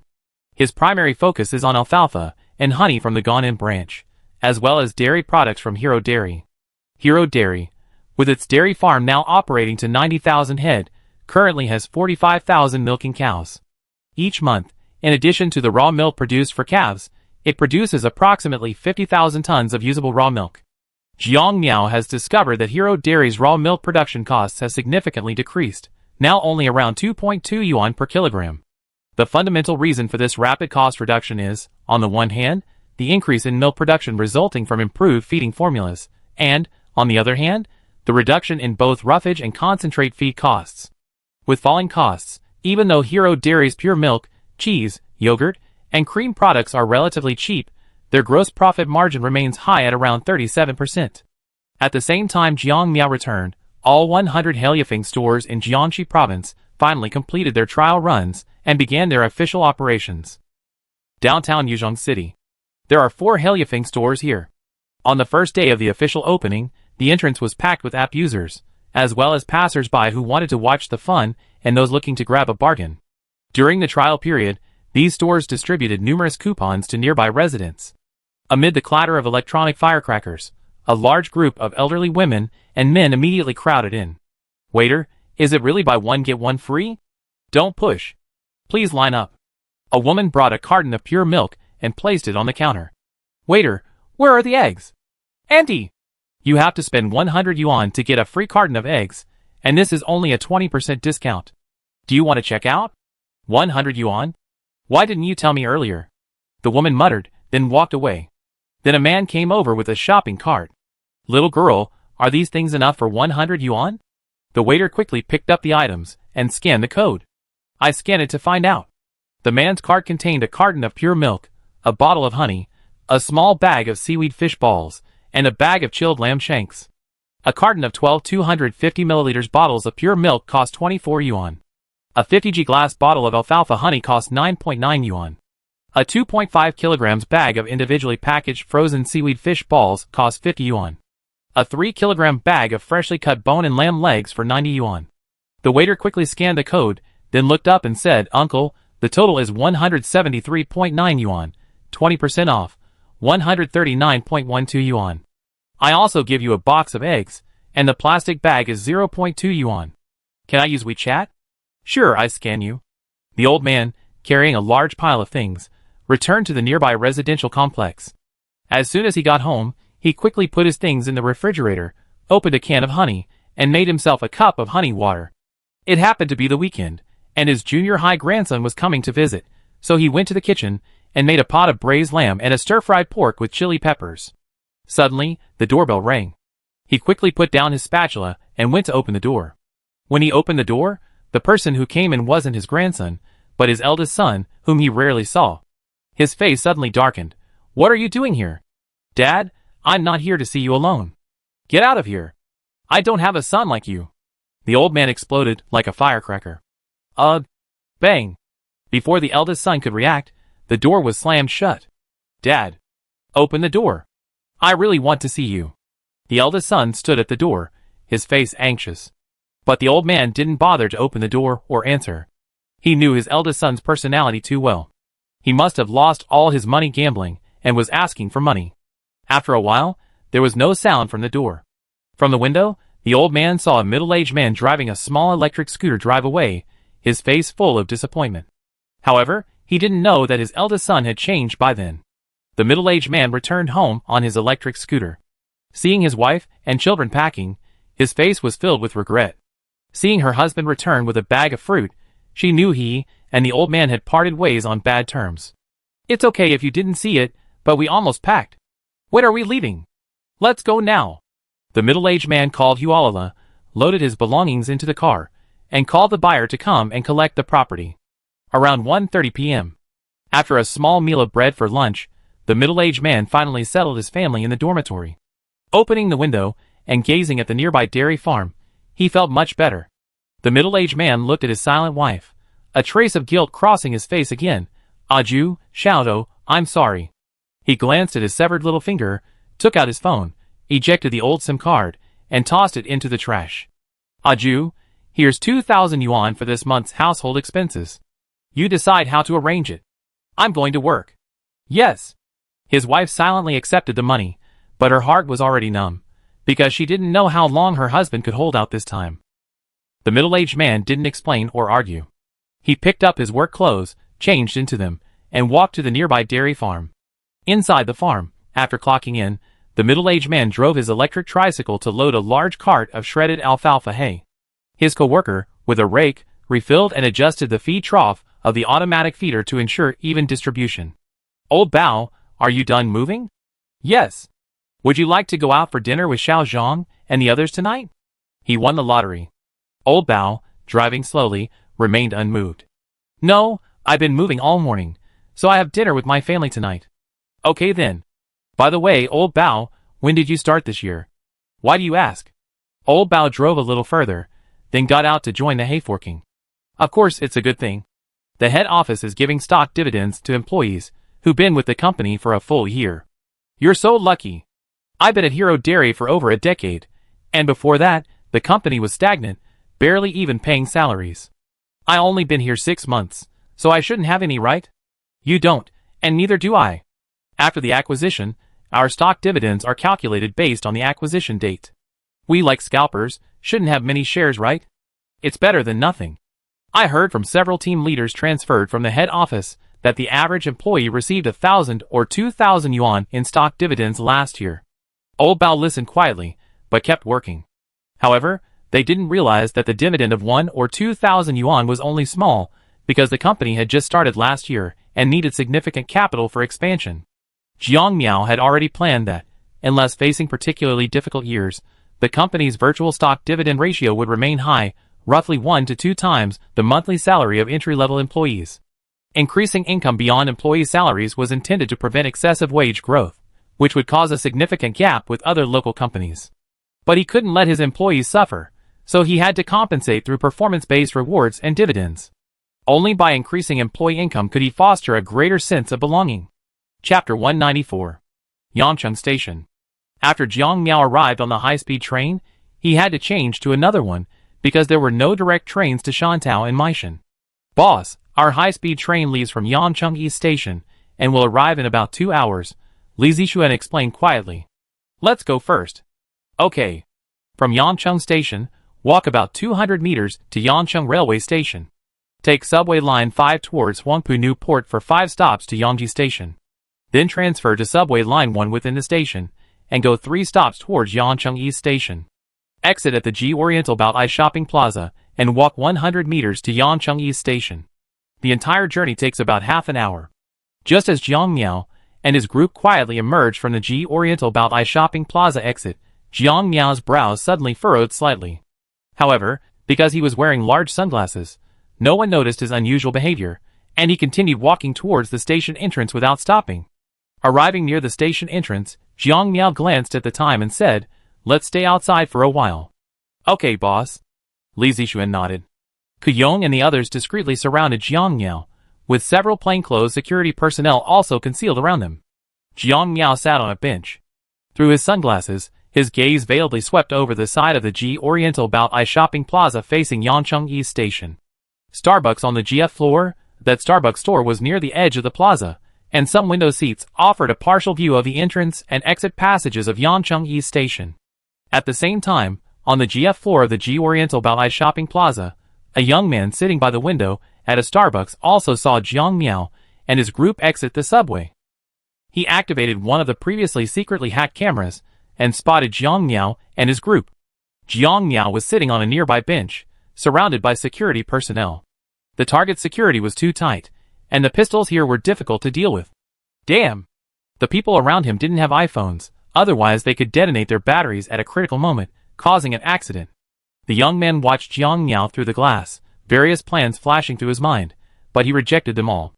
If he used a coil car, as long as he was nearby, he could silently and severely injure the target through a traffic accident. However, the target's car was likely modified, and even a sudden collision would hardly be fatal.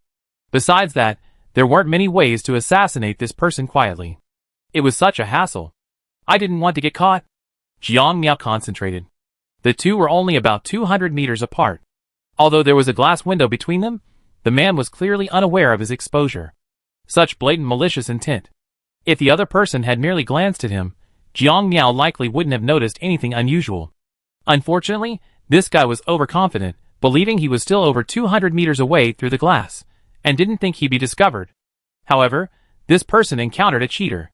In unfamiliar places like this, Jiang Miao tends to observe the various objects and people around him. The brainwave signals of someone with such strong malicious intent were like fireflies in the dark night. Using the identification panel, he saw the person's laptop and phone, and immediately recorded their genetic sequence, IP address, phone number, ID number, and other information. With this information, no matter how deeply the other party hid, they were bound to be exposed.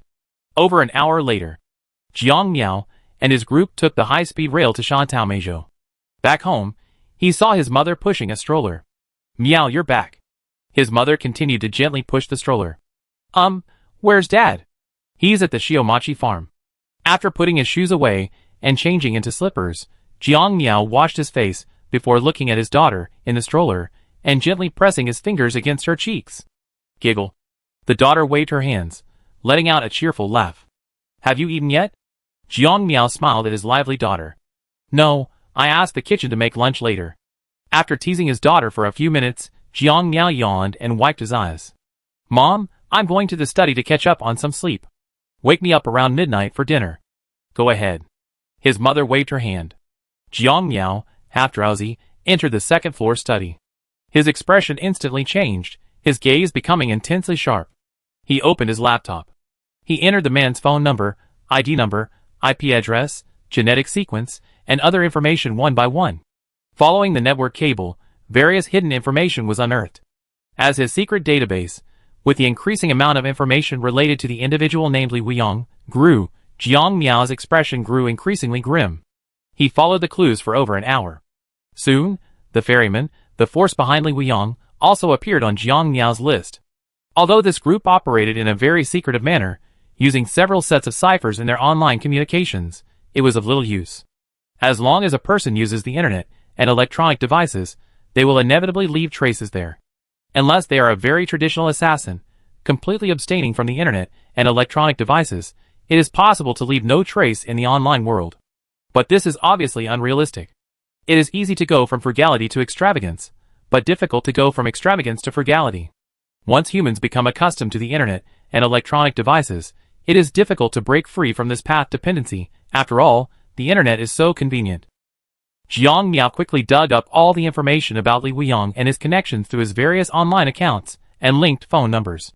He was a second-generation immigrant, whose parents immigrated to Malacca in the 1990s. Li Weiyang was just a name he used to facilitate his activities in China. His real name was Li Jingxian, and his English name was Davis Li. He was 33 years old and graduated from Nanyang Technological University with a major in electronic information. The ferryman behind him was a highly active assassination organization in Asia. Of course, ferryman was just a code name known only to them. When accepting orders, they claimed to be servants of Organization X or Hades. Time ticked by. Jiang Miao's secret database contained over 500 pages of information about the ferryman organization, revealing the basic structure of the entire organization. Since he had deciphered all three sets of ciphertext within the ferryman, Jiang Miao was able to uncover hidden information within many seemingly mundane emails. Deciphering this ciphertext was both easy and difficult. The key to cracking it lay in the ciphertext's encoding method. The ferryman's ciphertext encryption scheme uses numbers corresponding to specific tomes.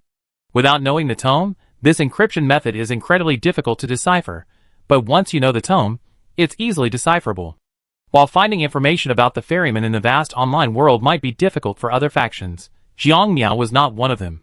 By comparing all emails, text messages, and social media comments between ferryman members, he quickly located the corresponding tomes.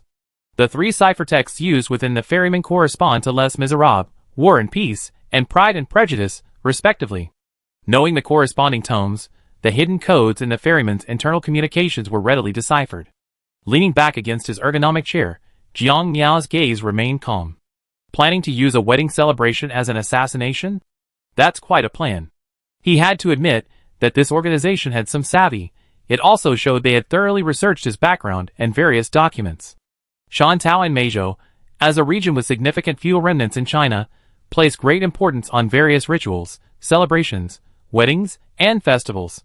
If his cousin were getting married, especially in Shantou and Meizhou, and the other party sent Jiang Miao an invitation, he would likely be in attendance for courtesy. He had read about the ferryman's death squad training camp in Luzon, and discovered that it was a place dedicated to training death squads. They only trained 5 or 6 each year, many of whom were orphans purchased from the slums. In close combat, even with security personnel nearby, being within 3 meters of the enemy would be extremely dangerous. This is why the ferrymen had attacked at the wedding banquet. They planned to have 2 of their assassins disguise themselves as bridesmaids and, while the newlyweds were toasting their friends and family, approach Jiang Miao. The plan was working perfectly. If Jiang Miao hadn't seen them maliciously Weian at Yangcheng East Station, he probably wouldn't have realized the problem until his cousin's wedding. While the enemy wouldn't necessarily succeed, it would certainly be extremely dangerous if it did. Jiang Miao wasn't prepared to risk his life. After a moment of contemplation, he considered the security of himself and his family. Although the security had been streamlined by the professional team in Beijing, there weren't many loopholes left, but that didn't mean it was impenetrable. For example, this time, the ferryman had found an indirect plan, planning to assassinate him through activities he couldn't avoid. This meant that he would have to avoid strangers when he went out. This was a significant problem, as he and Shuya, as prominent scientists, couldn't avoid attending many conferences at home, even if they didn't travel abroad. But at least the situation in China is under control. As long as his academician status is confirmed next year, he can establish an aloof persona, refusing to participate in second- and third-rate academic and industry conferences, and only attending top domestic ones. This not only saves time, but also reduces risks. After all, the participants in top domestic academic and industry conferences are all prominent figures. Even if they were coerced, they would not be able to inflict fatal damage to Jiang Miao quickly and at close range, as they are not professional assassins. Moreover, security at such top-tier conferences is extremely tight, making it virtually impossible for unidentified individuals to sneak in. On the other hand, second- and third-tier conferences, with their lower barriers to entry and the organizers' lack of resources, could be easily compromised by assassins. As for his family and relatives, Jiang Miao planned to use a knife to kill someone else this time, and then have the relevant departments issue a direct notice to silence them. As long as the ferryman organization's plan was made public, all his friends and family would probably be afraid to invite Jiang Miao again, and even the idea of bringing unfamiliar people to Jiang Miao's home would be repelled. After all, once such a matter became public, no one could guarantee that someone would deliberately approach Jiang Miao, then use the identities of Jiang family relatives and friends to get close to him. If someone did so, the consequences would be unbearable. After all, Jiang Miao's parents were still there, so it made no difference if they intervened. Jiang Miao did not propose improving the security plan himself, as it was inappropriate. After all, improving the security plan without any reason would give the impression of being deceitful. He didn't specifically target the ferryman organization or the Ame group, the financial backers. Instead, he packaged a large amount of intelligence, including information on various Western financial groups, secret agencies, and assassination organizations. He then nixed in information about the ferryman organization and secretly sent it to Carries and Lucia using his previous cover. For Jiang Miao, who held information hegemony, the tactic of using a borrowed knife to kill someone was a tried-and-true strategy. After sending the intelligence, he would erase all traces of himself. Then he pretended to have just woken up. He went downstairs for lunch. As soon as he came down, he saw Shuya holding their daughter. "Aya, wouldn't you sleep a little longer?" Shuya asked as she nursed her daughter. "No, I just take a nap. I just can't sleep." Jiang Miao went to the bathroom to wash his face. The family had lunch. Taking advantage of the free time at noon, he planned to discuss his recent plans with Shuya. In the study, Jiang Miao listened to Shuya talk about her research work over the past 2 weeks. After listening for a while, Jiang Miao was surprised to hear that Shuya had discovered something in Owen's research on electric bacteria that he hadn't discovered before. Using specific temperatures and oxygen concentrations, along with the help of certain enzymes, can electrolytic bacteria break down many plastic components? Yes, I discovered this by accident. After all, a large portion of the fuel cell casing is made of plastic. I didn't notice it at first until I was experimenting with papaya residue as fuel for a microbial fuel cell. I discovered that after the electrolytic bacteria consumed papain, they produced a new type of cellulase. This enzyme, combined with the electrolytic bacteria, can break down polycarbonate, PC, breaking it down into small organic molecules.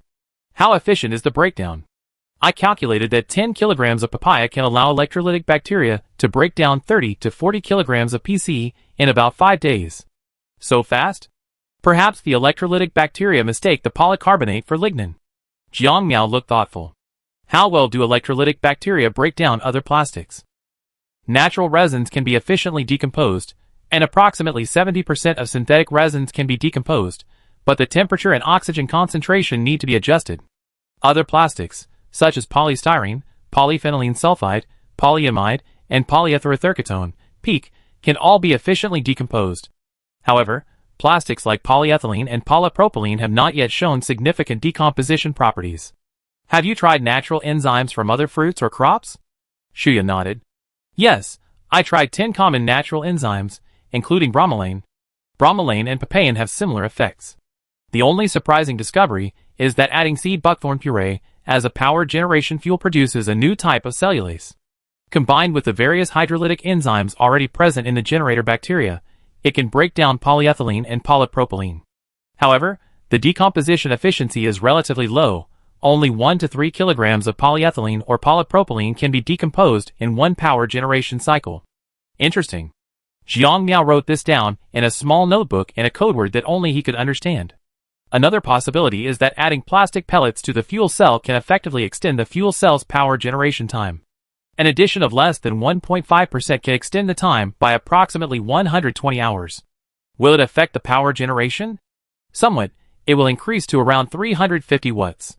Jiang Miao calculated 350 watts for 160 hours of steady-state power generation.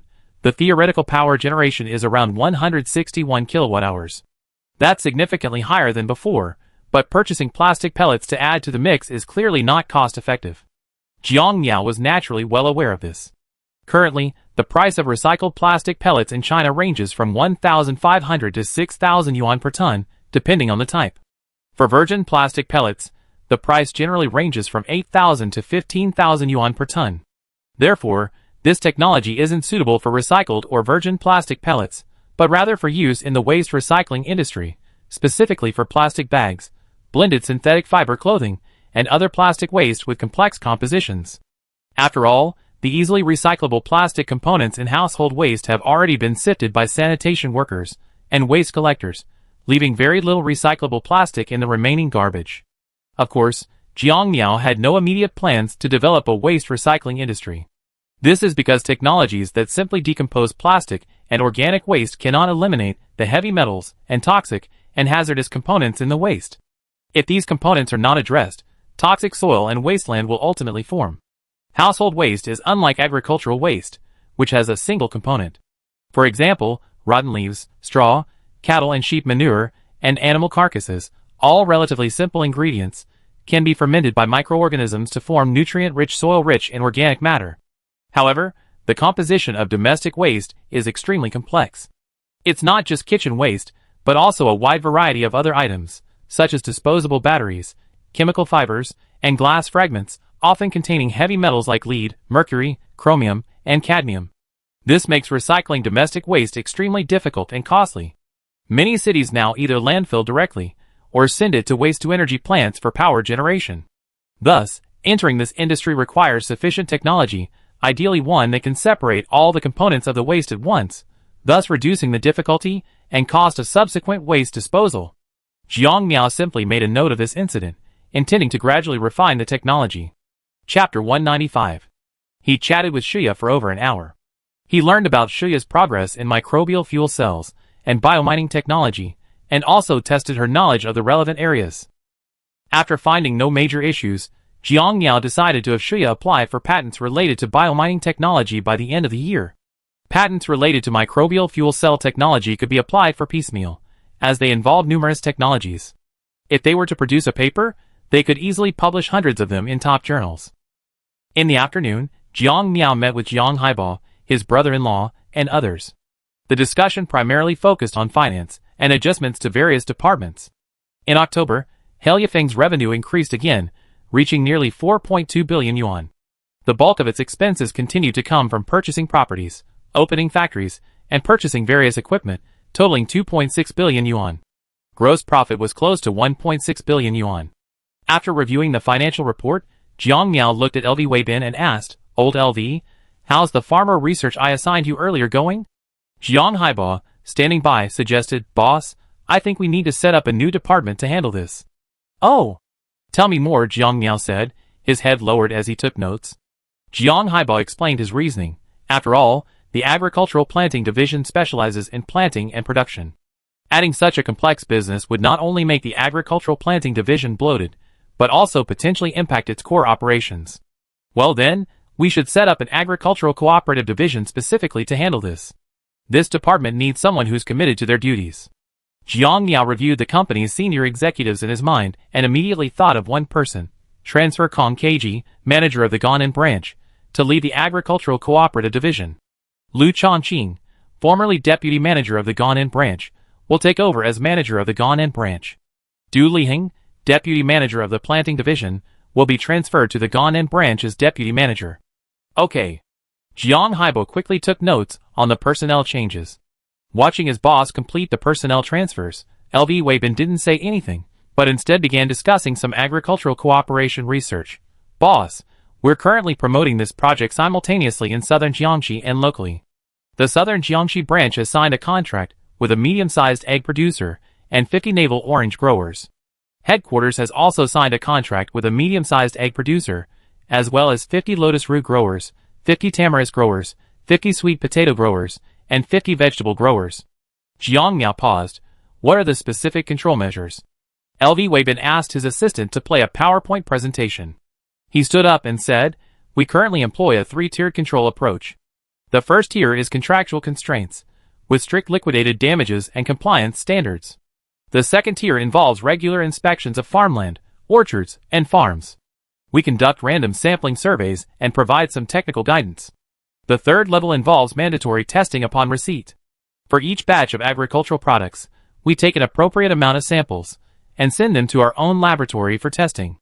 We also establish cold storage for batches of samples. What feedback have the contracted farmers had? So far, no major issues have been found.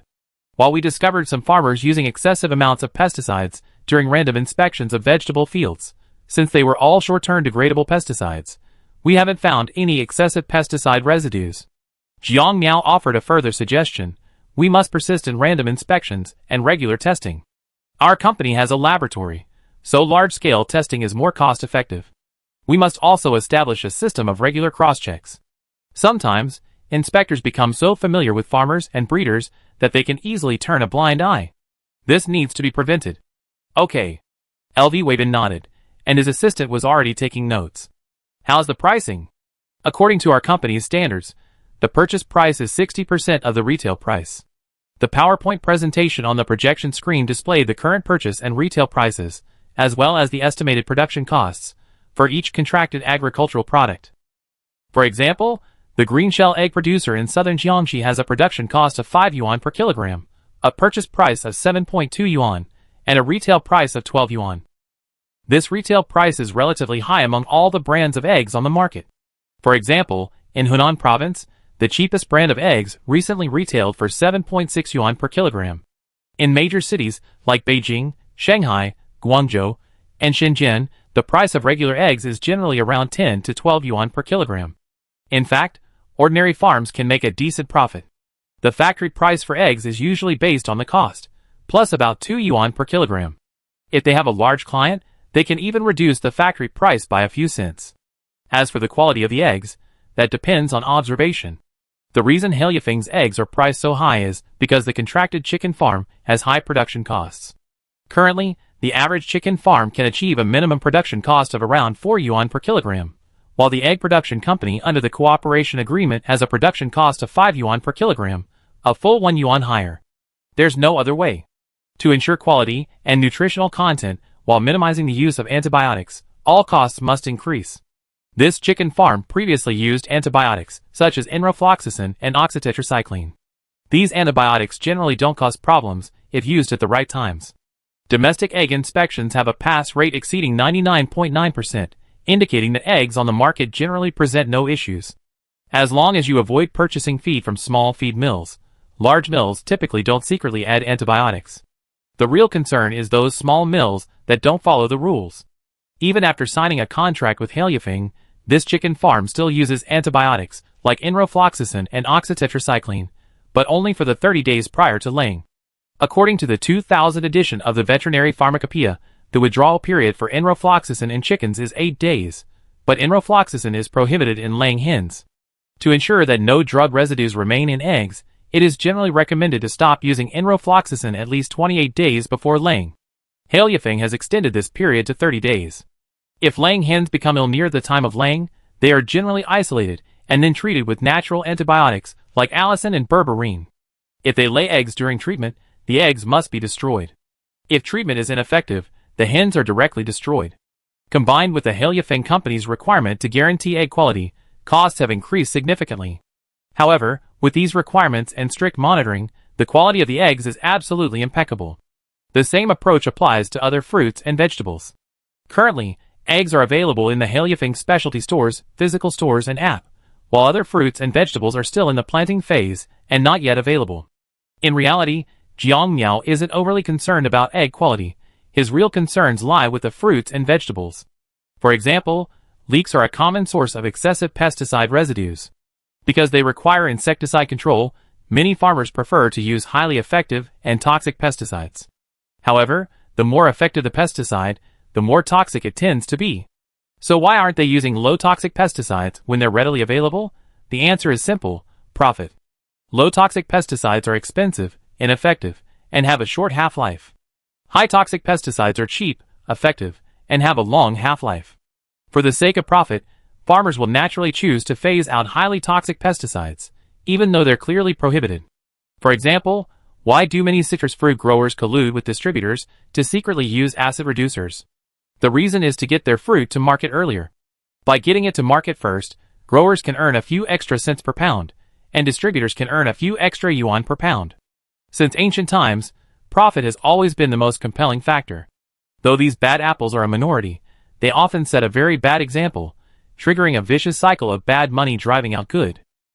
To protect the reputation of the Haleifing franchise, Jiang Miao absolutely forbids relaxing controls on contracted growers and breeders. Some farmers have a flaw: they tend to do things perfunctorily if you don't let them. When it comes to fruits and vegetables, Haleifing offers significant discounts, with a purchase price of 60% of the retail price, which is relatively high domestically. If, at this purchase price, they still can't properly manage their own fruits and vegetables, then they deserve it. Lu Weibin continued, the growers currently participating in the pilot program are all local growers, making management relatively simple. They won't hesitate to give us a pass. However, for growers and breeders from other places, I suggest the Agricultural Cooperative Department exercise caution. Jiang Haibon nodded slightly. That makes sense. It would be best if we could identify a few areas. This would facilitate centralized management, while also preventing inspection personnel from traveling too far. Jiang Miao made the final decision. Let's tentatively select 3 regions: Eastern Guangdong, Northern Jiangxi, and Eastern Hebei. We expand to other regions once we have sufficient personnel. This was a helpless move. If we didn't collaborate in areas where the company had a strong presence, there was a risk of inadequate monitoring. You have to understand that many fruits and vegetables are time-sensitive. Even with a cold chain logistics system, if they aren't sent for inspection in a timely manner, the fruits and vegetables might be sold before the results are back. So, in this situation, we had to start with areas with nearby laboratories. There was no other way. Haleifing couldn't produce all of its agricultural products itself. It wasn't realistic or economical. We had to rely on farmers and breeders to supply agricultural products, but that meant some compromises had to be made. This wasn't Haleifing company contracting land in the southern desert, where they could rely on large-scale mechanized, intensive, and technologically advanced production. With farmers and breeders, all sorts of different people, scattered across the globe, substandard products could easily appear if we weren't careful. This is another reason supermarkets like Pangdongvai's struggle to expand. Supply chain management becomes increasingly complex as product categories and supply volumes increase. If you're not careful, your suppliers, growers, or farmers could go bankrupt, severely damaging your painstakingly built brand.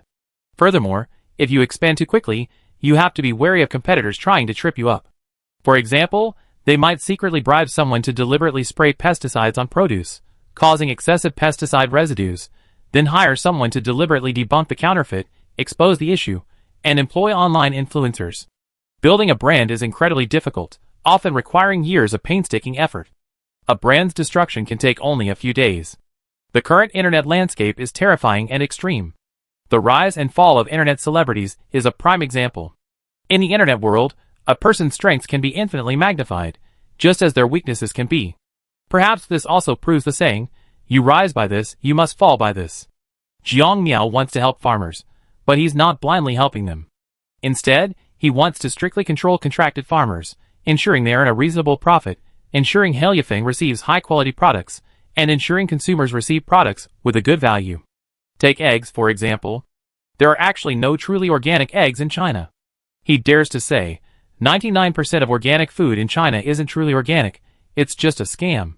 For example, the organic produce on a certain planet has been completely stripped bare by anti-counterfeiting bloggers.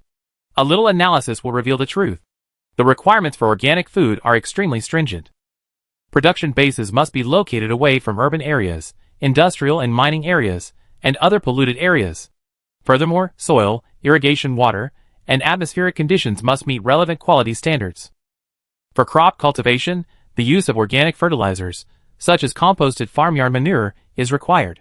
The use of synthetic fertilizers is prohibited, and the use of synthetic pesticides is strictly restricted. Physical and biological pest control methods, such as insect nets, insect traps, and the introduction of natural pest enemies, are encouraged.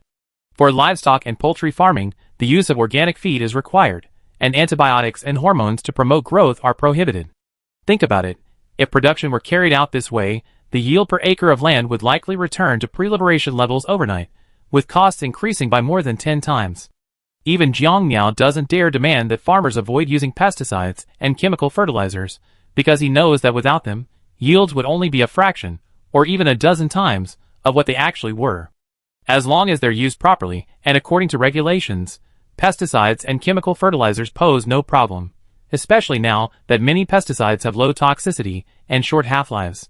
Consumers can simply wash their fruits and vegetables with clean water once or twice, and they're safe. In fact, the current pesticide residue problem in many agricultural products stems from small factories secretly producing obsolete pesticides, and some farmers not following guidelines. As for the claim that fruits and vegetables don't taste as good as they did when they were young, there are many reasons. For example, older varieties, due to low yields and poor transportation resistance, have been replaced by newer varieties. Another reason is that the accelerated growth of fertilizers and growth hormones has resulted in insufficient accumulation of flavor compounds in fruits and vegetables. Another reason is that adults' taste buds have largely degenerated, making them less able to detect many flavor compounds than children. These combined factors contribute to the perception that the fruits and vegetables they enjoyed as children are delicious. In fact, many domestic breeding experts and scholars have already noted this issue. After addressing yield issues, many of them are now prioritizing flavor enhancement in the next generation of agricultural product breeding. For a populous nation like Serbia, yield is always the primary consideration, followed by storage and transportation durability, followed by indicators like cold, drought, and barrenness resistance. Flavor often comes last. Only after addressing the issue of adequate food can we consider the issue of good food. If we focus solely on eating well without addressing the issue of adequate food, the end result will be that a small number of people will be well fed, while the majority will go hungry. The reality is so cruel. Many advocates of organic food and organic farming are often those with modest means or those paid to spread nonsense. They can invest tens or even hundreds of thousands of yuan to cultivate a few acres of land, just to produce a few hundred kilograms of produce, to demonstrate their noble souls and uniqueness. If agriculture were truly developed according to these people's thinking, at least half the population in China would starve to death. This is nothing more than a green trap promoted by ABCD and Gale country. If the world's second most populous country switched to organic farming, the bosses of ABCD would probably wake up laughing in the middle of the night. Just look at the situation in Ceylon. They were deceived by Western environmental organizations, and overnight, announced a nationwide organic farming program. As a result, agricultural product prices soared. Fortunately, they are a tropical country, and with a little planting and international aid, they can barely get by. If China were to adopt this approach, it wouldn't just be a matter of ensuring a moderate level of food security, but rather a path to mass starvation. Thus, those advocating for organic farming on the Chinese internet can be roughly divided into three groups: organic merchants motivated by sales, public intellectuals and influential figures who have received foreign investment, the petty bourgeoisie who follow the crowd. The first two are simply bad, but the third is simply stupid, or both stupid and bad. Many of China's so-called middle class are actually those who have benefited from the general environment and the dividends of the times. This group believes that everything they enjoy today is the result of their own hard work, but they are unwilling to consider the foundation of everything they have. Of course, there are many who deliberately feign ignorance, but in fact they know it all too well. If so-called organic agriculture is truly promoted, the middle class, with a monthly income of tens of thousands of yuan, rice and flour for tens of yuan per pound, ordinary fruits and vegetables for hundreds of yuan per pound, meat for thousands of yuan per pound. Just look at what tens of thousands of yuan can buy. The current so-called middle class in China relies on cheap domestic fruits and vegetables, as well as cheap water, electricity, and industrial products. If the prices of various domestic agricultural products soared tenfold, they would fall back into poverty overnight. This is the fragile middle class, like a sand sculpture on the beach, unable to withstand even the slightest storm. Jiang Miao will definitely write an article in the future to let everyone know the true face of so-called organic agriculture. This will also expose those organic food producers who use gimmicks as a tool for profit. If we don't crack down on those who profit from organic food, how can Haliafeng's high-quality products replace them? This is a competition for discourse power, ecological niche, and interests, and it's bound to be difficult for both sides to reach a truce.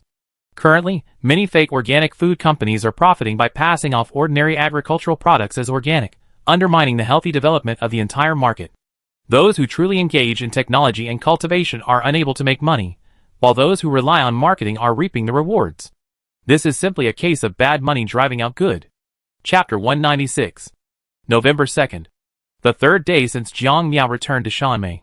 A little after 7 in the morning, he and Shuya took a stroll at Yandun Mountain Farm.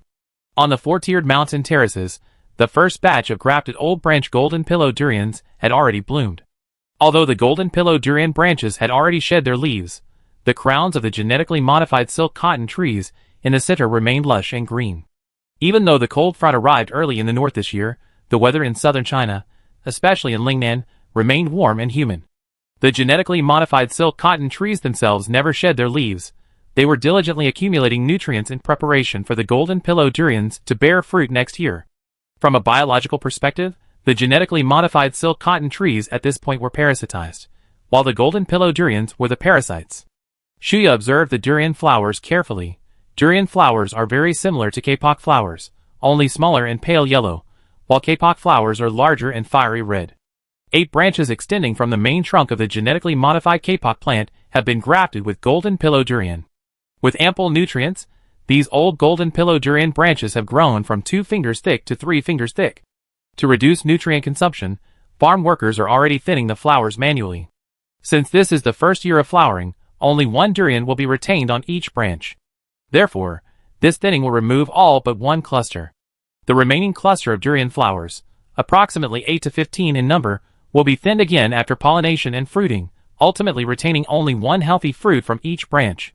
At this point, not all the durian flowers have opened at once.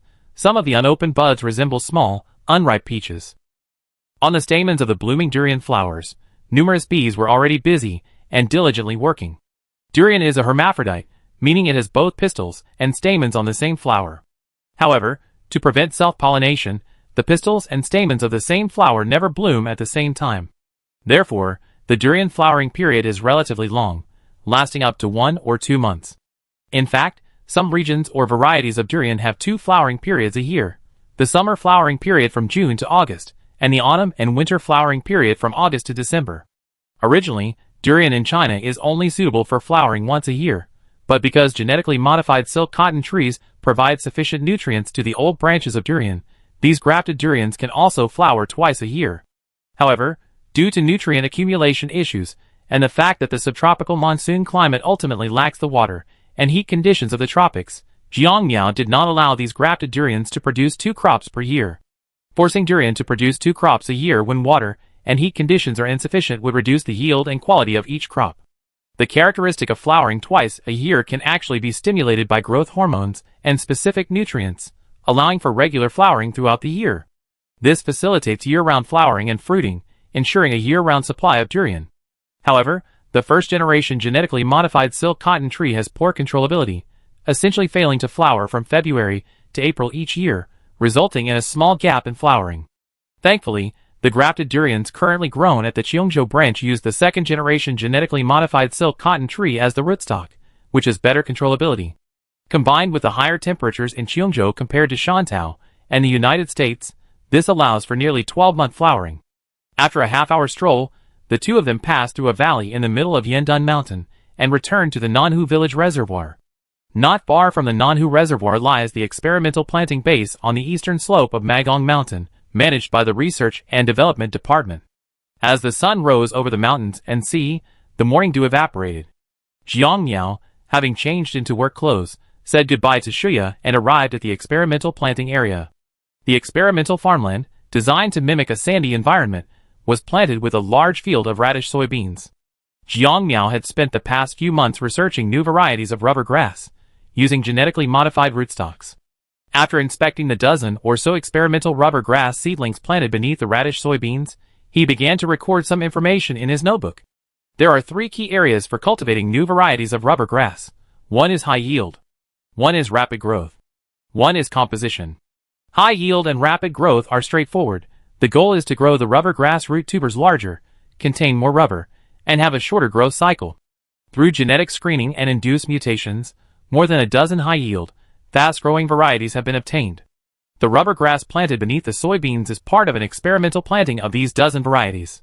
These new varieties all have good yields, with tubers reaching 2 to 3 kilograms each, a rubber content between 10 to 20%, and a yield of approximately 4 tons per mu.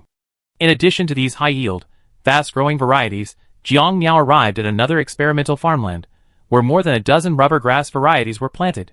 However, these varieties were not characterized by high yield or fast growth, but by disease resistance, drought tolerance, cold tolerance, and a high content of supplementary ingredients. The reason for cultivating 2 new varieties is for hybridization. Why many breeding companies favor hybridization is that hybrid crops cannot retain seeds. If seeds are retained, the offspring will experience trait segregation, gradually losing hybrid advantage. Jiang Miao is already conducting hybridization with Sinza soybeans, aiming to improve the second-generation hybrid to further control seed loss. If the second-generation hybrid is successful, he will release specialized root rot fungi to exterminate all first-generation Sinza beans outside the laboratory.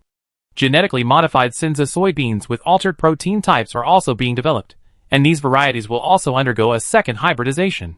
These new rubber grass varieties are currently divided into 2 populations to facilitate subsequent hybridization. One characteristic that Jiang Miao is particularly concerned about in these new rubber grass varieties is the content of auxiliary ingredients. The primary component of the rubber produced by natural rubber grass is cis-polyisoprene, which has the same structure as the primary component of natural rubber produced by the Hedia brasiliensis tree. However, the non-rubber components in Hedia brasiliensis are relatively low, resulting in poor tensile crystallization properties for both raw and vulcanized rubber, making its properties similar to those of synthetic rubber. The composition and properties of Guinea chrysanthemum rubber are similar to those of Hedia brasiliensis. Unlike Hedia brasiliensis, Guinea chrysanthemum, and Hedia brasiliensis, Eucommia rubber is composed of trans-polyisoprene.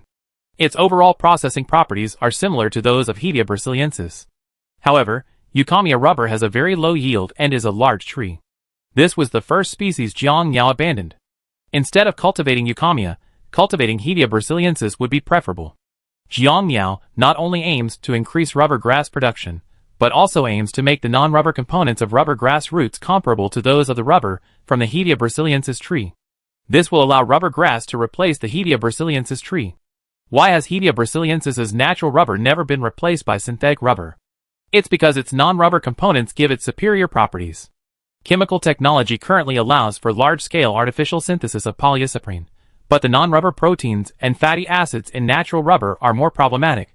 Even by adding specific proteins and fatty acids to synthetic cis-polyisoprene, there's no way to evenly distribute these components throughout the molecular chain.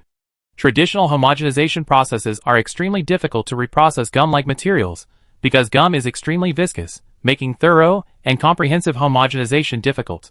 The proteins and fatty acids in natural rubber are evenly distributed at the nanometer level, which ensures its superior properties. Unless this is addressed, synthetic rubber, grass gum, and guayuli gum will never be able to replace Hedia brasiliensis. If it can't replace Hedia rubber, then the highest yield of rubber grass is of little use. After all, the properties of processed Hedia rubber are similar to those of synthetic rubber. If that's the case, then why would people buy Hedia rubber? Currently, synthetic rubber generally costs around 15,000 yuan per ton, while natural Hedia rubber is around 16,000 yuan per ton. Generally speaking, the price of natural rubber is slightly higher than that of synthetic rubber, by about 1,000 yuan per ton. Hedia rubber are in a very awkward market position. In terms of performance and yield, it can't compete with Hedia. In terms of cost effectiveness, it also loses to synthetic rubber. Its only appeal lies in its environmental friendliness and renewability. This is the obstacle standing in the way of the grass rubber industry's development. Currently, global natural rubber production capacity is relatively abundant, ranging from 11 to 15 million tons in recent years, while domestic annual production has ranged from 800,000 to 900,000 tons. However, due to the characteristics of the Hedia rubber tree, its long cycle affects its yield. Once it reaches its peak rubber production period, its yield increases significantly.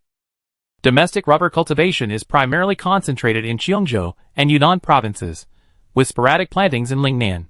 China's tropical land area is already limited, and dedicating a large area to rubber cultivation, coupled with the long cycle of rubber production, has led to a decline in farmers' enthusiasm for rubber cultivation. Especially with an aging population and the influx of young people into urban development and settlement, rural areas are increasingly short of young labor. Rubber tapping is extremely labor-intensive, requiring daily visits to rubber plantations at night or even before dawn. Without full mechanization, this crop will inevitably decline in the future. Rubber grass is different. Like beetroot, especially the varieties improved by Jiangmiao, the root tubers are roughly the same size as beets. There's no need to develop a separate harvester. A beetroot harvester can be used directly. Large-scale mechanized production can significantly reduce labor and material resources. Furthermore, improved varieties of rubber grass can essentially be harvested once a year, with a minimum planting period of around 9 months. Because rubber grass is a perennial plant, it can be harvested continuously for more than 6 months by adjusting its growth cycle and extending the planting period. This facilitates production scheduling, ensuring the operating rate of the refinery and maintaining the entire production system with fewer harvesters and manpower. If rubber grass can replace Hedia, it will not only transform the global natural rubber industry, but also further optimize domestic tropical agriculture. In recent years, the area of Hedia plantations in China has reached approximately 17 million mu, approximately 1.7 million hectares. The only areas suitable for rubber tree cultivation are tropical regions with abundant water and heat. Using these areas for rubber cultivation is wasteful and unprofitable. The per mu yield of rubber trees in Cheongzhou is approximately 60 kilograms, while that in Yunnan province is slightly higher, at around 90 kilograms. This is the average per mu yield. When rubber trees reach peak production, the maximum annual yield is around 200 kilograms per mu. The domestic purchase price of raw rubber is 12 to 15 yuan per kilogram. After a year of hard work, 1 acre of rubber plantation only generates 2,400 to 3,000 yuan in revenue. Even if one taps the rubber themselves without hiring workers, the profit isn't significant. This industry is a dead end. Without any profit, farmers simply don't have much enthusiasm for planting. Jiangmiao is using rubber grass to replace Hedia brasiliensis trees, and then using durian and bananas to replace Hedia brasiliensis trees in Cheongzhou and Yunnan provinces. This will not only soar farmers' incomes, but also allow the company to become a global leader in natural rubber, durian, bananas, and albacore. With 17 million acres of tropical rubber plantations, if fully utilized, there's ample space for growing not only durian and bananas, but also a wider variety of tropical and off-season fruits. Tropical fruits are relatively expensive in China, especially those grown from tree-like trees. Due to their seasonality, long growing seasons, and transportation challenges, market prices are higher in areas north of Lingnan. Higher market prices mean profitability. Therefore, the rubber grass industry is a key sector, potentially leveraging the 17 million mu, approximately 1.5 million hectares, of tropical plantations in China. While Jiangmiao was immersed in research on rubber grass and other crops. The Security Department, the only department not relocated to the new headquarters, was located in the manager's office at the Nanhu Research Base. Kuyong frowned, staring intently at the document in his hand. Across from him was Wang Ke, the deputy manager of the Security Department, also the head of the Security Division, and one of the few security personnel within the department who was allowed to carry a gun. This document was brought by Wang Ke. Kuyong put down the document and said solemnly, "Deputy Manager Wang, we need to conduct a comprehensive review of the loopholes in this area to protect the boss and his relatives." Wang Ke nodded. "Well, I've been authorized to use some internal permissions to conduct an in-depth investigation of visitors. From now on, we will try to prevent any strangers from coming into close contact with Mr. Jiang. That's troublesome. We have so many personal connections here, and completely isolating the boss isn't an option. Kuyong's head was spinning. After a moment's thought, he looked at Wang Ke and asked, Deputy Manager Wang, which parts of this document can be made public? What are you planning? Wang Ke asked, puzzled. Kuyong expressed his thoughts. I plan to share some of the contents with the boss's relatives, so they be more aware of the situation and avoid bringing strangers to visit us. They should also be wary of foreigners. Is that so? I make a call and ask. Wang Ke picked up the custom-built business jet and dialed a number. The conversation lasted half an hour. Wang Ke hung up. Manager Ke, you heard it too. A small portion of the content can be released, but it will take a while longer because they need to deal with some matters. I understand. Let's discuss what can be made public. Okay.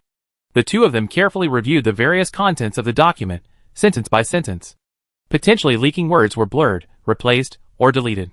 Some content was not allowed to be leaked, even a single word.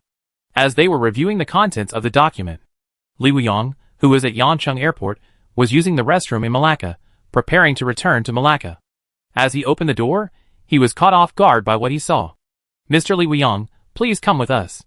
Li Wuyong quickly forced himself to calm down, narrowing his eyes and asking, What can I do for you?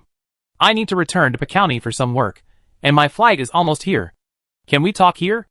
Attack. What? Li Wuyong was horrified. In an instant, his hands were handcuffed and pinned to the floor. His belongings and the contents of his suitcase were quickly separated. You? Li Wuyong was about to scream when a piece of cloth covered his mouth and nose. A strange smell entered his body with his breath, and his body began to feel heavy. His pupils constricted. This method. I'm exposed? How is this possible? However, his eyelids began to droop, and within 2 or 3 minutes, he fell unconscious. Take him away. A black hood was put on, and Li Wuyong, who was being held captive, was led away silently. Even on the other side, in the hillside villa area of Hong Kong, Ruth Brooks, who had just returned from work at the bank, had just opened the door of her villa when she was suddenly pushed from behind, falling flat on the living room carpet. Ouch! Ruth Brooks cursed, still unable to react. The next moment, his back was pinned down, and his wrists were clamped tightly, preventing him from getting up. Huff, huh? Do you know who I am? Ruth Brooks, head of the Hong Kong branch of the Morgan Consortium, and the behind-the-scenes manager of Greater China, am I right?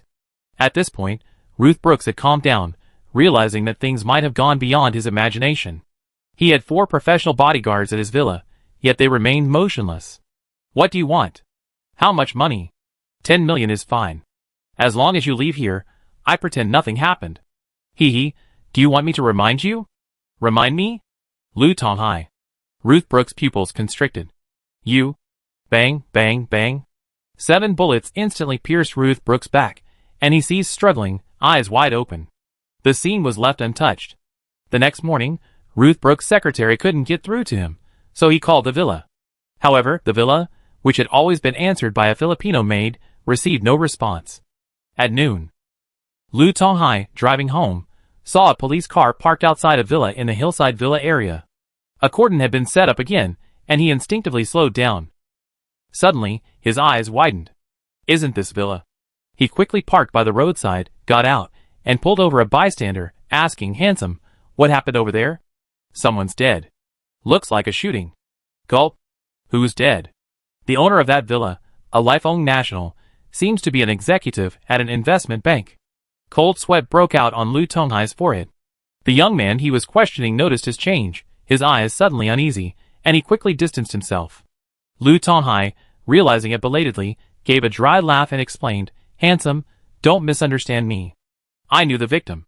I didn't expect something like this to happen in the mid-levels villa area, and I was a little worried. Hee. The young man, increasingly convinced that this guy was up to something, quickly rode his bicycle away. Chapter 197. Lu Tonghai hurried home.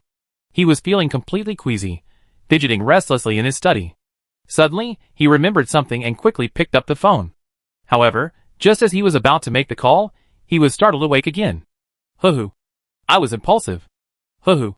He broke out in a cold sweat and slumped down on the sofa, breathing heavily, his eyes lost in thought. After a while, his restlessness subsided somewhat, and Lu Tonghai finally calmed down a bit. Was this an accident? Was it just a simple robbery? No. He remembered Ruth Brooks's security situation. He had visited his villa the day before yesterday.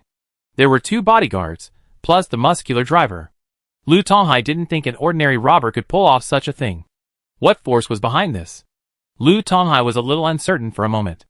As he was thinking, he suddenly realized something. His pupils dilated instantly. He swallowed unconsciously, then muttered to himself, could it be? No! That plan hasn't even been finalized yet, and not many people know about it. It shouldn't have leaked. Throat dry, he unbuttoned 2 of his shirt collars, grabbed a kettle of boiled water from the study, poured a glass, and gulped it down. Huff. It can't be that. Maybe I'm overthinking it. But what should we do next? That rut suddenly died. Should we continue with that plan? Forget it. Let's just wait and see. If they want to continue with this plan, they definitely arrange a new contact. They're the ones leading this anyway. Lu Tonghai suddenly felt something was wrong. A sharp pain erupted in his chest, and cold sweat broke out on his face. He clutched his chest, and tried to stand up to grab the quick-acting heart pills from the medicine box. Ah! Whoosh! He had just stood up, taken 2 steps, when he couldn't hold on any longer. He fell to the ground, dizzy, and twitched slightly before he fell still. In a villa across the street, a laser glass vibration sound reconstruction device was pointed directly at the glass of Lu Tonghai's study. The target has fallen to the ground, and there are no other noticeable sounds. Continue. Yes. The middle-aged man sitting by the French window checked his watch, picked up a phone, and using the number spoofing software on it, made a call. The call connected, and he said in a fluent Hong Kong English accent, "Hello, is this Miss Lisa?" Huh? Who are you? Are you interested in buying insurance? Or investing or something? Not interested. Are you sure? Psycho. Kale Gold Store. The maid, about to hang up, panicked. I don't know what you're talking about. Haha, 156,791 yuan. Do you understand now? The maid froze. What do you want? I go to XX right away. If you give me 500,000 yuan. Why don't you just rob it? The maid muttered through gritted teeth. Compared to what Miss Lisa has gained in the past few years, this is nothing, right? Thinking of this, Lisa gritted her teeth. I agree, but you have to give me some time. Tonight at 8 o'clock, or you face the consequences. Okay. Half an hour later. A sneaky Lisa, carrying her passport and various valuables, quickly left the villa and headed for the airport. Haha, that's human nature. As night fell, the other Filipino maid, not knowing where Lisa had gone, frantically prepared dinner by herself, not daring to go to the study to call Lu Tonghai for dinner. And over time, the contents of the cup of water and the kettle decomposed into common components, no longer toxic and undetectable. Strait of Malacca. A small fishing boat drifted slowly in the shallow waters nearby. As the sun set, old man Jimmy checked the time and began to reel in his line, preparing to end his fishing trip for the day. Just then, a small yacht slowly passed by nearby. On the yacht's deck, several young people laughed and chatted, until the 2 boats were very close. One of the young men called out in English, "Old man, it's late. Still fishing? Be careful."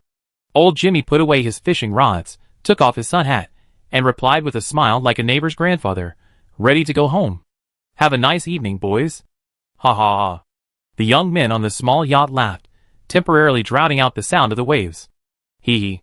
Old Jimmy laughed too, but he didn't notice a pair of hands grasping the side of the small fishing boat on the other side. The young man on the yacht smiled slightly and tossed out a can of beer. "Old man, you got one." As soon as he took the can of beer, old Jimmy smiled and said, "Thank you very much." But the next moment, a sudden, powerful force erupted from the back of his neck, causing his eyes to bulge for a moment before he collapsed.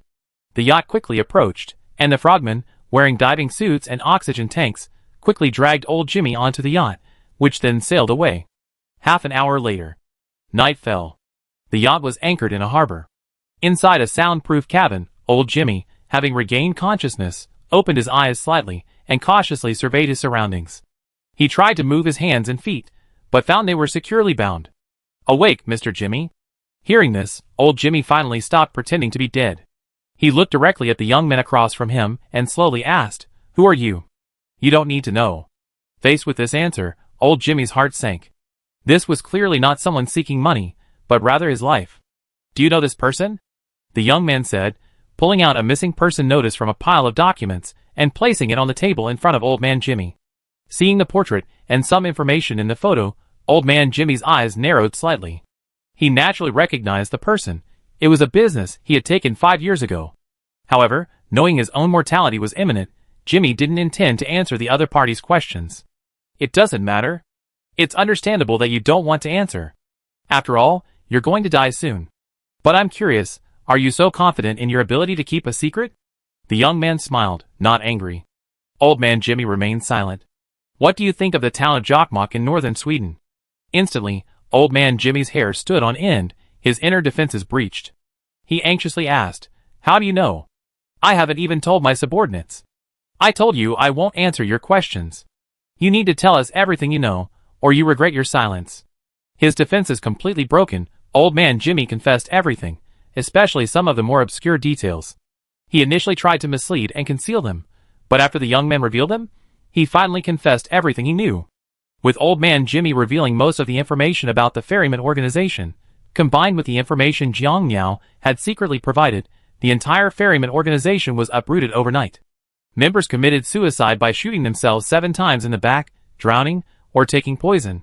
The ferryman organization, which had dominated Asia for over 20 years, vanished silently like this. Such is the tragedy of a chess piece. They thought they had control over their own lives, but they didn't realize they were merely insignificant pieces on the chessboard, pieces without even a formal identity. Intervening in such a clash of top powers would result in death without a burial. In addition to the destruction of the ferryman organization, the various secret organizations entrenched in Eastern Asia also suffered varying degrees of severe damage overnight. Those with better luck were able to escape with a few minor members. Those with less luck were completely wiped out. This was merely the covert purge. The overt actions were equally significant. The Gale Nation Consortium, led by the Morgan Consortium, and especially the various factions secretly colluding with them, had also suffered severe setbacks in the past week. Either the company founder was imprisoned for a crime, or committed suicide, or fled Southeast Asia swiftly. The Morgan family, who had previously thought the Locke family was vulnerable, suffered a similar fate. Gale Country. In a New York office building. Listening to his subordinates' reports, John Morgan's face darkened. Time ticked by, yet the reports continued. Every minute of the report represented the destruction of 1 or 2 pawns affiliated with their family. "Father, are we just going to sit there and watch?" Carl Morgan was already impatient. Carl calmed down. Old Morgan remained composed. Although he shared the pain of having a quarter of his family's plans destroyed, the Morgan family wasn't completely wiped out. But, Old Morgan waved his hand. It's just the pawns in East Asia and Russia that have been lost. As long as our power in North America and Europe remains, the family will be fine. And this time, it's not just us who have suffered losses. Carl Morgan, having finally calmed down a bit, listened to his subordinates continue their reports. All 87 core executives closely associated with us have been purged. 2 financial institutions in Malacca Bay that we secretly controlled are under investigation by local authorities for illegal insider trading. The Goldfish Oil Company was fined 2 billion yuan by local authorities for suspected market manipulation. Japan. Recounting the losses one by one made Carl Morgan's face look extremely grim. The report on the losses alone took a full 2.5 hours, and that was just a brief summary, without going into the details. Yet Old Morgan remained composed. In this encounter, he knew he and the other consortiums were ill-prepared and had been caught off guard. More importantly, the enemy possessed too many secrets, nearly every crucial element in their strategy. A single strike was a fatal blow, leaving them no chance to struggle or even escape. Gently kneading the pen between his fingers, Old Morgan seriously suspected a traitor among the consortium's top brass. Otherwise, how could the enemy possess such extensive and precise confidential information? Old Morgan looked at his eldest son sternly. "Carl, you personally select trusted family members and conduct a comprehensive internal investigation, especially those with access to confidential information. Don't leave a single one out." Carl Morgan immediately realized, "Father, do you suspect there are enemy pawns among our executives? Or perhaps someone has been turned against us? Well, I leave this matter to you. Don't worry about anything else, just focus on this one. This matter is extremely important to the family. I handle the rest." Carl Morgan clenched his fists, his eyes fierce. "Okay, I definitely find the traitor." Watching his son hurried away, Old Morgan fell into deep thought again. He knew his eldest son was ruthless, and sometimes didn't know the importance of the situation. That's why he assigned him the task of investigating the internal mole. This kind of personality wouldn't be suitable for handling external affairs. Especially in the current situation, Gale Country no longer has an absolute advantage, and even serious problems are emerging in the industrial and agricultural sectors. Meanwhile, the opponent was advancing rapidly, their strength undergoing a tremendous transformation. In this situation of one side gaining strength while the other was losing, the eldest son's ruthless and reckless character was very likely to make the Morgan Consortium a target of the enemy. Being outmatched was so frustrating. The Gale Nation's consortium currently lacked much leverage to deal with the enemy. Just then, a secretary hurriedly knocked on the door. "Mr. Chairman, Gall has just announced a reinvestigation of all our records related to the Alstom acquisition." Hearing this, old Morgan chuckled in anger. "Haha, who gave these black chickens the courage? I was bullied by Saris because I was inferior to him. You old Europeans are half buried in the ground, yet you're still daydreaming. Do you really think I'm easy to bully?" Then old Morgan ordered a lesson for the Gauls. After handling this matter, he didn't continue to sit idly by. Instead, he devised various countermeasures to minimize the losses, while forcing the Asian forces to retreat or go into hiding. He just didn't know it. In this strike, more than half of the targets on the list hadn't been affected. On the one hand, some of the pawns were well hidden, lacking any substantial evidence. While they could simply disappear, removing too many at once would easily cause panic within the organization. On the other hand, they knew when to stop, maintaining a moderate intensity and focusing on a fight without breaking them. Finally, they kept some of the pawns around, allowing them to observe their various movements and thus determine the actions of some of the fierce Wind Consortium's forces. If necessary, they could even consider using these pawns to reversely transmit false intelligence. Since they were already known to be pawns of the Gale Nation, the threat from these pawns wasn't that serious. Old Morgan dealt with these matters, and before he could even catch his breath, he quickly convened an internal video conference within the consortium. The heads of the 10 major consortiums appeared one after another on the video conference screen. This incident is very similar to what happened to the Lock Consortium last time. Many of our Morgan Consortium's operations in East Asia have been destroyed. How are you doing? Hearing old Morgan's words, everyone lamented bitterly. However, the Lock Consortium's new chairman, Noah A. Locke, remained silent. His family's influence in Asia had long since collapsed, and only a small number of pawns remained, clinging to life. In the series of events that had led to the Morgan Consortium's sudden attack, the Lock Consortium had suffered relatively little loss. But listening to old Morgan's description and the others' comments, Noah's brow furrowed, his inner voice less than his outward composure. This secret meeting still yielded no effective response plan.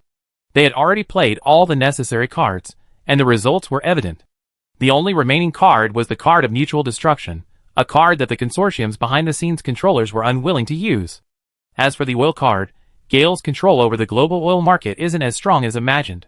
Especially since Gale's military prestige was stripped away, OPEC member states have shown little regard for Gale, a fact that has become increasingly apparent. Unless a regional conflict erupts in the South Pacific Islands, shutting down key waterways like the Strait of Malacca and the Lombok Strait, West Asia's oil and natural gas will continue to flow into East Asia. Their strategic think tank had conducted relevant simulations, and found that the success rate of such an approach was extremely low, unless Gale Nation intervened personally. In the event of such an intervention, the consequence would be accelerated decline. Furthermore, the strategic think tank had also analyzed that even if the Nanyang unrest plan succeeded, it would be unlikely to have much impact. This is because the industrial landscape has changed. Electric vehicles are extremely popular, almost on par with gasoline vehicles. Additionally, their oil and natural gas reserves are vast, and their own oil and gas production capacity is considerable, supplemented by coal chemical, green hydrogen, green alcohol, solar energy, and wind power. If pushed to the limit, they could even plant sins of beans throughout the desert and use them to produce biodiesel, replacing a large portion of traditional diesel. Unable to come up with an effective response, Old Morgan and his group could only band together for support, while simultaneously reducing their influence in Asia to avoid further annihilation. However, at the last moment of the meeting, Noah requested an insider intelligence report from Old Morgan, detailing the various affiliated forces and pawns targeted for elimination in this incident. In the quiet of the night, in the study, Noah's face shifted as he looked at the thick stack of intelligence materials in his hand. It's like this again. Is that guy really that lucky? He had obviously seen the intelligence on Jiang Miao. Noah had sensed something was amiss with Jiang Miao before, But due to the severe damage to his family's influence in Asia and the need to keep a low profile during that period, he hadn't taken any action against Jiang Miao. However, after the Morgan Consortium took action, problems soon followed. This made him doubt the situation. Chapter 198. The clash of the world's top chess players had little impact on Jiang Miao's daily life. To be more precise, it was much quieter. At least many of the local tyrants who sought his medical treatment had been warned off, leaving Jiang Miao with more time to devote to research and company management. And those friends and family who used to visit him had to reduce their frequency, and were afraid to bring outsiders or gifts, fearing they might be exploited. Jiang Miao had been secretly following this matter for the past few days, but he didn't need to hack into the network or anything like that. He could simply read the news reports. After all, he was the one who provided the intelligence, and he already had a plan in mind for those guys to get into trouble. As soon as he saw the news about their mishaps, Jiang Miao knew who was behind it. Ku Yong, Wang Ku, and others had also informed Jiang Miao of the assassination plot, and he readily agreed to their proposal to upgrade the security plan. Now, while the entire Magong town appeared peaceful on the surface, the situation was under tight control. To ensure Jiang Miao's absolute safety, Wang Ku, through special channels, found two stand-ins whose appearance and build closely resembled Jiang Miao. After applying makeup, they were practically indistinguishable from the real thing. These two stand-ins didn't appear on a daily basis. However, when Jiang Miao was about to leave the company, they would be deployed. One stand-in stayed at the Heliafeng company's headquarters, living in the villa atop the central building, while occasionally appearing in Shanmei. The other would accompany a separate security team, taking a different route, to confuse the public. Unless one is a very familiar relative of Jiang Miao, it's difficult to distinguish between the double and Jiang Miao himself. There's no other way around this. Jiang Miao frequently travels for field trips, and participates in various top academic conferences and important meetings nationwide. If he could remain in a secluded location, there'd be no need for a double. Unfortunately, Jiang Miao's unique status prevents him from remaining in seclusion, so he must resort to other methods to mitigate potential risks. For Saris, a scientist of Jiang Miao's caliber is invaluable. Furthermore, he's still very young, in the prime of his career as a researcher, with at least another 20 years of prime time ahead of him. Even if there aren't any scientific discoveries on the scale of Sinzabines, if many sub-level results emerge, they'd be incredibly valuable in the future. Furthermore, Jiang Miao's other discovery, the Nuwa system, has already entered the internal research phase. Currently, the Chinese Academy of Sciences, the Chinese Academy of Engineering, and a number of highly confidential research institutions have secretly assembled a reliable research team at the end of October. They are currently conducting a secret verification of the Nuwa system developed by Jiang Miao at a research base near the Tamanchadan base. Approximately 8 kilometers east of the Tamanchagan base, also part of the Tamanchagan farm, a 200-acre research base has been established. A sign at the entrance reads, Heliafeng Company Information Service Center, Monan Branch. Everyone entering the base, whether security personnel or researchers, signs an extremely lengthy confidentiality agreement. The core of the base is the computer room equipped with the Nuwa system, along with the analysis room with 16 external interfaces. Zhang Mingquan, who was eating lunch in the base cafeteria, was halfway through when he saw his colleague Li Xiangyang rushing over, his face brimming with excitement. "Did you eat beef feces?" Zhang Mingquan joked with a smile. But seeing ordinary people in the cafeteria, he smiled and shook his head, then whispered, "Haha, let's talk about it later in the confidential meeting room. It's not convenient here." The cafeteria area of this base is separated from the core area and the scientific research dormitory area. Meals can only be obtained through a few windows and a dedicated window for trash disposal. Combined with a series of other confidentiality measures, the area is virtually airtight. To ensure the daily lives of the scientific research personnel, the base only accepts married middle-aged couples, and couples come together. If they have children or the woman is pregnant, they are registered with the Zelamo Academy of Agricultural Sciences and have comprehensive arrangements, including kindergarten, medical care, and education. The reason for such stringent procedures is because the Nuwa system is so crucial. Although it's currently in the testing and verification phase, one of the confidential research institutions responsible for the project has already begun to produce results. After lunch, Zhang Mingquan dragged Li Xiangyang into a confidential meeting room reserved for discussions. "Tell me, what's the good news?" The Shanghai Institute of Immunology and Infection, using the Nuwa system's fungal analysis capabilities, has discovered a new target for malassezia. This target, previously undiscovered, doesn't require new drugs. Simply adjusting a few common chemical components can effectively inhibit the growth of malassezia. Malassezia? So fast? Zhang Mingquan was shocked. Actually, they were lucky. Because malassezia has been studied extensively, they were able to discover this specific gene target based on existing data. For other bacteria, fungi, animals, and plants, they need to continue to refine the genetic data and enter various research paper information. Refining genetic data and entering various research paper information is also the daily work of Zhang Mingquan, Li Xiangyang, and others. Due to confidentiality restrictions, this area is physically separated from the outside world and the core area. Even USB drives and hard drives are not allowed into the core area. Only printed paper documents can be used, and the data must be entered manually. This is also the work of the researchers' wives. Zhang Mingquan thought about various potential applications of the NUA system. It seems the NUA system's analytical capabilities are incredibly powerful. The core rules within its analytical model can actually identify previously unnoticed gene targets, which could be very useful for breeding and targeted therapy.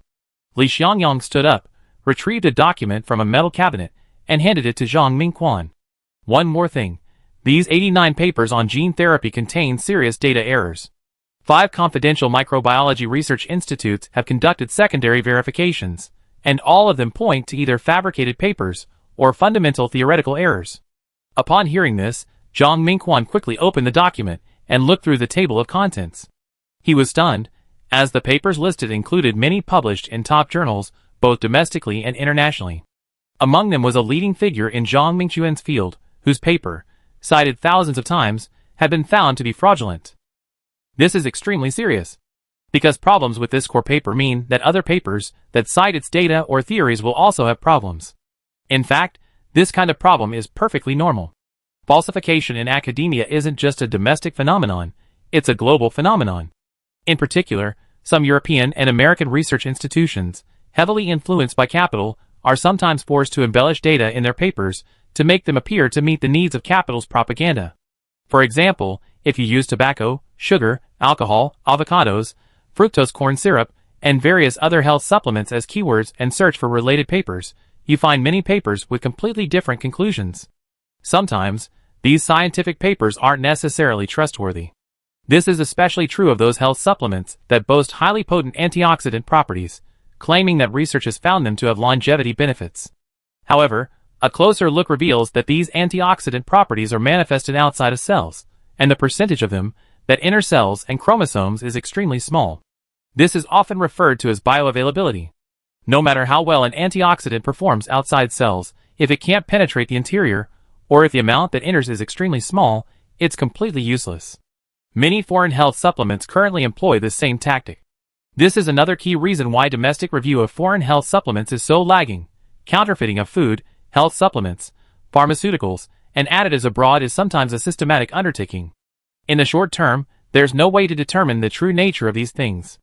After all, the investors behind the manufacturing companies have been falsifying scientific research papers since the very beginning, piling up the entire product's research papers to an enormous extent. It's like long-running software, whose internal systems have become a mountain of dregs. Unless the system crashes completely, the true state of the entire system will be completely obscured. This is also why many investors are attracted to health supplements, especially those with relatively low toxicity.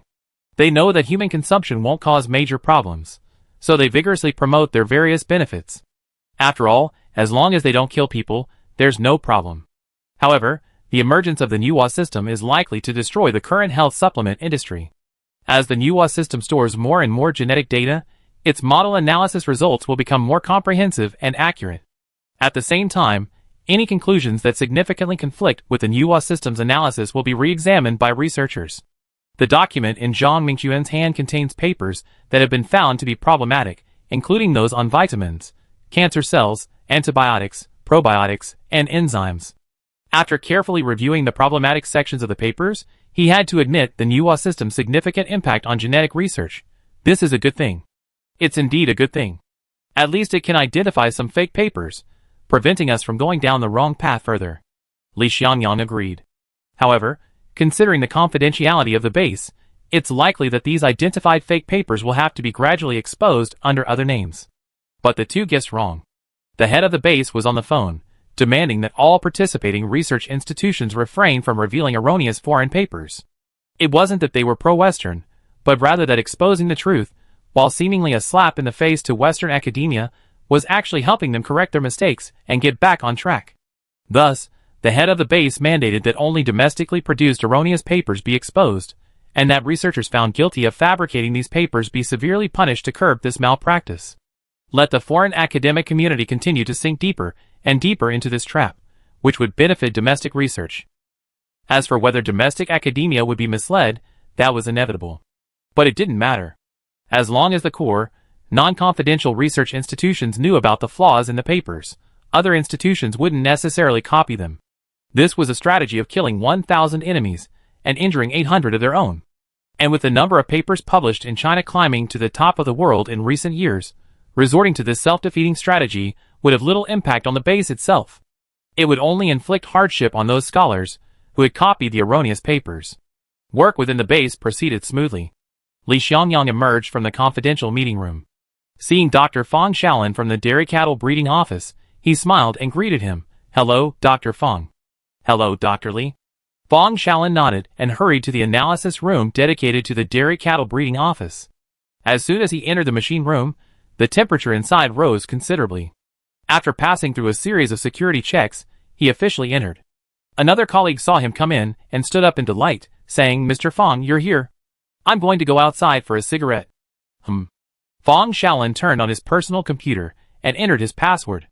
Several software programs appeared on the screen. He clicked on the Nuwa system. A page popped up. He began typing some code, bringing up a page related to dairy cattle breeding. He then accessed the dairy cattle breeding gene database, and finally entered the breeding pairing information. These pairings represented recent data from several domestic dairy cattle breeding bases. This way, they would obtain estimated data for the second generation of dairy cows. Once these second-generation cows were born, they could compare them and determine their accuracy. The same process was used for other hybrid breeding situations. If the Nuwa system's accuracy could exceed approximately 20%, its application in genetic research would have a significant impact. In fact, the accuracy of the Nuwa system depends on the data research and the research on individual gene targets. For example, for rice, wheat, and corn, which are well researched in China, the initial accuracy rate is around 20 to 30% without relying on Jiang Miao's identification panel to input data. As for dairy cows, white-feathered chickens, and white-striped pigs, due to insufficient domestic accumulation, relying solely on data from domestic and international papers yields an estimated accuracy rate of only around 10%. Unless Jiang Miao offers assistance, these research institutions will have to incrementally adjust and add data to their genetic databases. Jiang Miao clearly has no intention of helping, as he has openly no experience in these areas. Providing a tool framework is all he can do. Haileyafeng Company is offering the Nuwa Systems model framework on the condition that Haileyafeng Company has unconditional access to these genetic databases, and that the government covers all operating expenses for the base.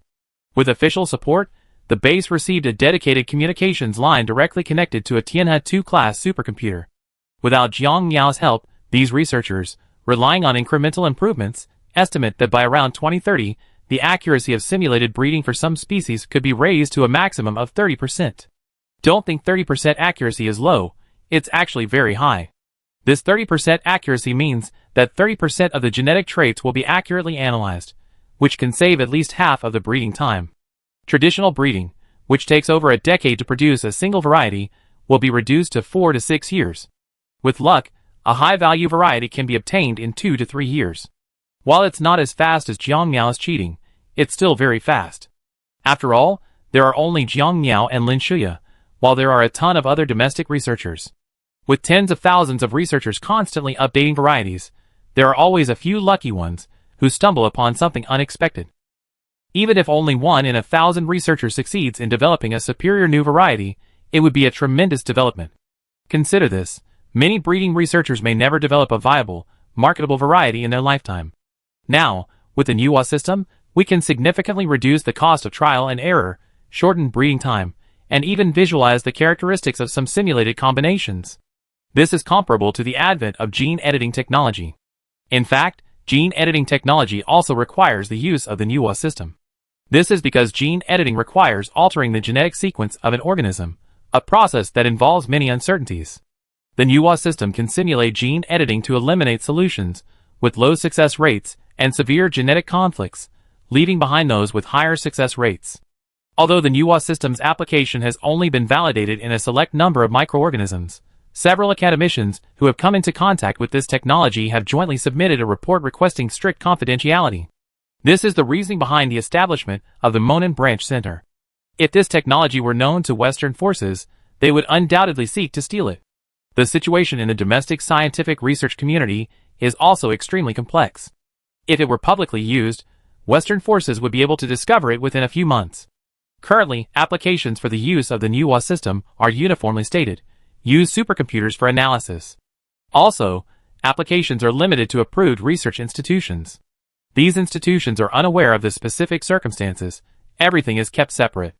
Even if personnel at a research institution were bribed, they would only know that a higher-level research institution had developed genetic analysis software, and that it was only used for one species. Similar software already exists both domestically and internationally, such as dairy cattle breeding software. Through this information cocoon, those forces that gather intelligence will simply assume that China has added a few specialized breeding software programs and paid little attention. In the future, the achievements in the field of breeding will emerge like mushrooms after rain. In fact, by that time, it will no longer matter. We just need to keep it secret in the first few years and keep a relatively large distance. The Western forces will not be able to fight to the death. Chapter 199. Time flies. In the blink of an eye, it was November 11th. This year's Double 11 promotions were much more robust and less gimmicky, and various e-commerce platforms had made significant changes. Departing from the previous complexity and gimmicks, they were returning somewhat to their original promotional strategies. This situation arose because they had recognized the threat. Since mid-October, the Heliafeng Specialty Store app has experienced another surge in user registrations, currently reaching 77.95 million. For a professional agricultural product sales platform, the Heliafeng Specialty Store app has reached a critical mass of registered users. Although the Heliafeng Specialty Store app appears to be a specialized e-commerce platform, similar to the IP shop, Suiting.com, and Dangdang.com, since October, when Heliafeng Company began recruiting contracted growers and breeders, the three major e-commerce giants have felt increasingly threatened. Unlike traditional e-commerce and brick-and-mortar stores, the Heliafeng franchise store model is somewhat similar to Suiting.com, but it penetrates deeper into the supply chain. After all, Suiting.com doesn't manufacture its own appliances. Heliafeng not only contracts with growers and breeders, but also operates its own farms, breeding grounds, processing plants, and logistics and warehousing systems. Furthermore, Heliafeng possesses strong scientific research capabilities. Under this model, unless major problems arise, Heliafeng will undoubtedly expand into a wide range of agricultural and sideline products, including further processed products. While the three major e-commerce platforms all focus on a large and comprehensive approach, agricultural products still account for a significant portion of their sales. Pinduoduo, the largest e-commerce platform, accounts for approximately 40% of its agricultural product sales, nearly half of the market. Taoyuan and Maoyuan combined also have significant agricultural product sales. Conversely, Gudomjia's agricultural product sales share is the lowest, even less than the Info platform. Thus, the Heliafeng Specialty Store app poses a far greater threat to the three major e-commerce platforms than imagined. However, they have little recourse against Heliafeng. While these platforms can dictate the fate of ordinary agricultural product producers and online stores, they have little recourse against Heliafeng. As for reconciliation, it's essentially useless. Even if a settlement were reached, Heliafeng would continue to grow, and would not shut down its app or re-enter the three major e-commerce platforms. After all, the previous traffic restrictions and bans destroyed the trust that had supported their peaceful coexistence. Jiangmiao, already wary of these internet companies, naturally wouldn't entrust the company's lifeblood to these e-commerce platforms or other internet companies. No matter how massive the traffic these platforms generate, it's meaningless to Heliafeng. Jiangmiao has always had a negative view of internet companies. These giants are all adept at exploiting others' misfortunes. None of them are trustworthy. Even if they collaborate, they must be wary of the possibility of a sudden backstabbing. After all, some international internet companies are so powerful that they can ban certain prominent figures. Although Jiang Miao will likely not dare to directly block his social media accounts after becoming an academician next year, he hasn't let his guard down. He has created dedicated forum system interfaces on the Heliafing Store app, the Heliafing Procurement website, and the Heliafing Company website, ready to create professional social forums with new plugins. The Heliafing Procurement Network, with its built-in social networking system, is already in use. The Heliafing Procurement Network has been in public beta since October. Currently, the Procurement Network primarily serves as professional software used by Heliafing Company to launch procurement projects, including those for office supplies, furniture and appliances, daily necessities, packaging materials, disposable tableware, pesticides and fertilizers, agricultural machinery and equipment, engineering equipment, and various industrial supporting equipment. Companies that previously partnered with Heliafing Company almost immediately joined the procurement network, and even those that hadn't collaborated with them before followed suit. As of Singles Day, the procurement network had over 3,000 companies registered, and the number is still increasing rapidly. Domestic business has been difficult in recent years. Even this year, with the continued stimulus of Egyptian catfish meal and Sinza soybeans, the economy has seen only a slight boost. The fundamental reason is low incomes, resulting in insufficient domestic demand. With a partner like Heliafing, who is so generous with their payments, which company wouldn't want to establish a relationship? Even small items like express boxes, disposable tableware, and office supplies can become a significant business once the purchase scale reaches hundreds of thousands or even millions. Of course, Heliafing Company also maintains strict control over its suppliers. Besides sending personnel to inspect the factories, they also conduct comprehensive inspections of the products they supply. In particular, long-term follow-up is conducted on items that come into contact with food or materials that may affect product quality and production safety, to prevent suppliers from being perfunctory or offering substandard products. On the procurement website, there are functional sections similar to WeChat groups and Tiaba forums, which are currently quite active. In fact, after seeing the Heliafing Procurement Network, the three major e-commerce platforms grew increasingly concerned. It's no wonder the three e-commerce platforms had such wild thoughts. This procurement network already covers a wide range of products. If Heliafing Company were willing, they could leverage the procurement channels established by the procurement network to quickly purchase large quantities of furniture, appliances, office supplies, daily necessities, and various machinery and equipment, and then sell them on the Heliafing Specialty Store app. This approach could transform the Heliafing Specialty Store app from a single agricultural product store into a comprehensive shopping platform. However, Jiang Miao had no such plans for the time being. Heliafing Company had already been struggling with its rapid expansion over the past year. To avoid overstepping the mark, he chose to continue focusing on agricultural products and related industries. After all, Heliafing Company didn't have any related businesses in appliances, machinery, or daily necessities. If they expanded into too many industries at once, they would be overwhelmed and would likely face product quality issues, which was clearly not what Jiang Miao wanted. However, having already sensed the threat from Heliafing Company, the three major e-commerce platforms finally behaved themselves for once, abandoning their usual gimmicks and mindless operations. However, the three major e-commerce platforms discovered that this year's Singles Day sales didn't surge significantly, remaining similar to the previous 2 years, a lukewarm pace. After conducting a series of surveys, these e-commerce platforms finally realized the problem. It was their own fault. Having been repeatedly tricked by these platforms, many consumers no longer trusted them. Even if they changed their strategies, it wouldn't immediately change that deeply ingrained perception. The Heliafing Store app didn't join in the Double 11 shopping spree, as its event schedule is based on traditional and important holidays. These include Spring Festival, Women's Day, Tomb Sweeping Day, Labor Day, Dragon Boat Festival, Mid-Autumn Festival, National Day, and New Year's Day, collectively known as the 8 festivals. E-commerce festivals, like Double 11 and June 18th, are not included. The main reason for not including them is that they're unnecessary. E-commerce festivals, like Double 11 and June 18th, have long since worn off consumer enthusiasm.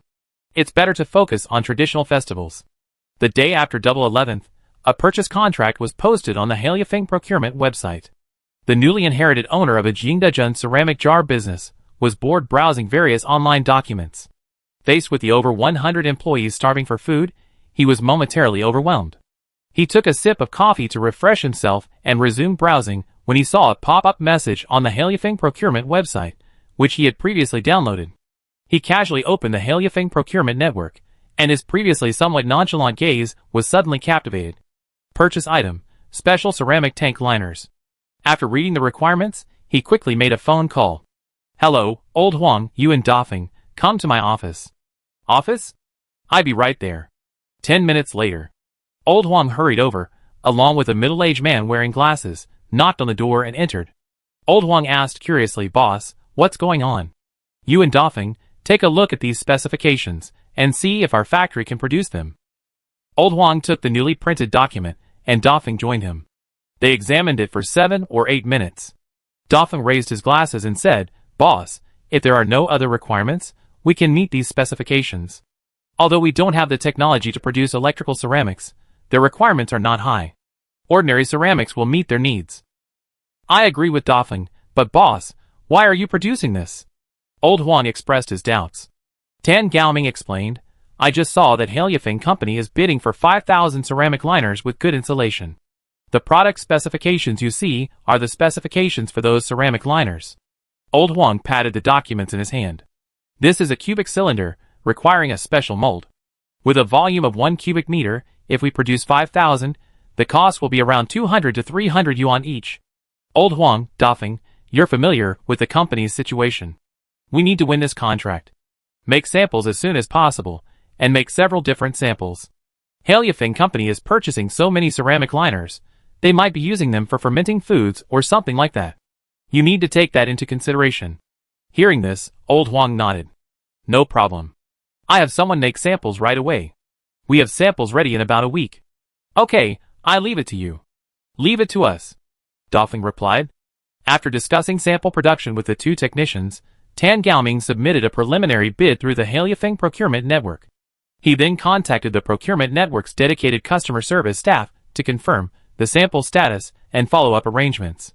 7 days later, Tan Gaoming and Lu Dafeng personally escorted 10 samples to Dongping Town, Haifeng County, Shanmei City.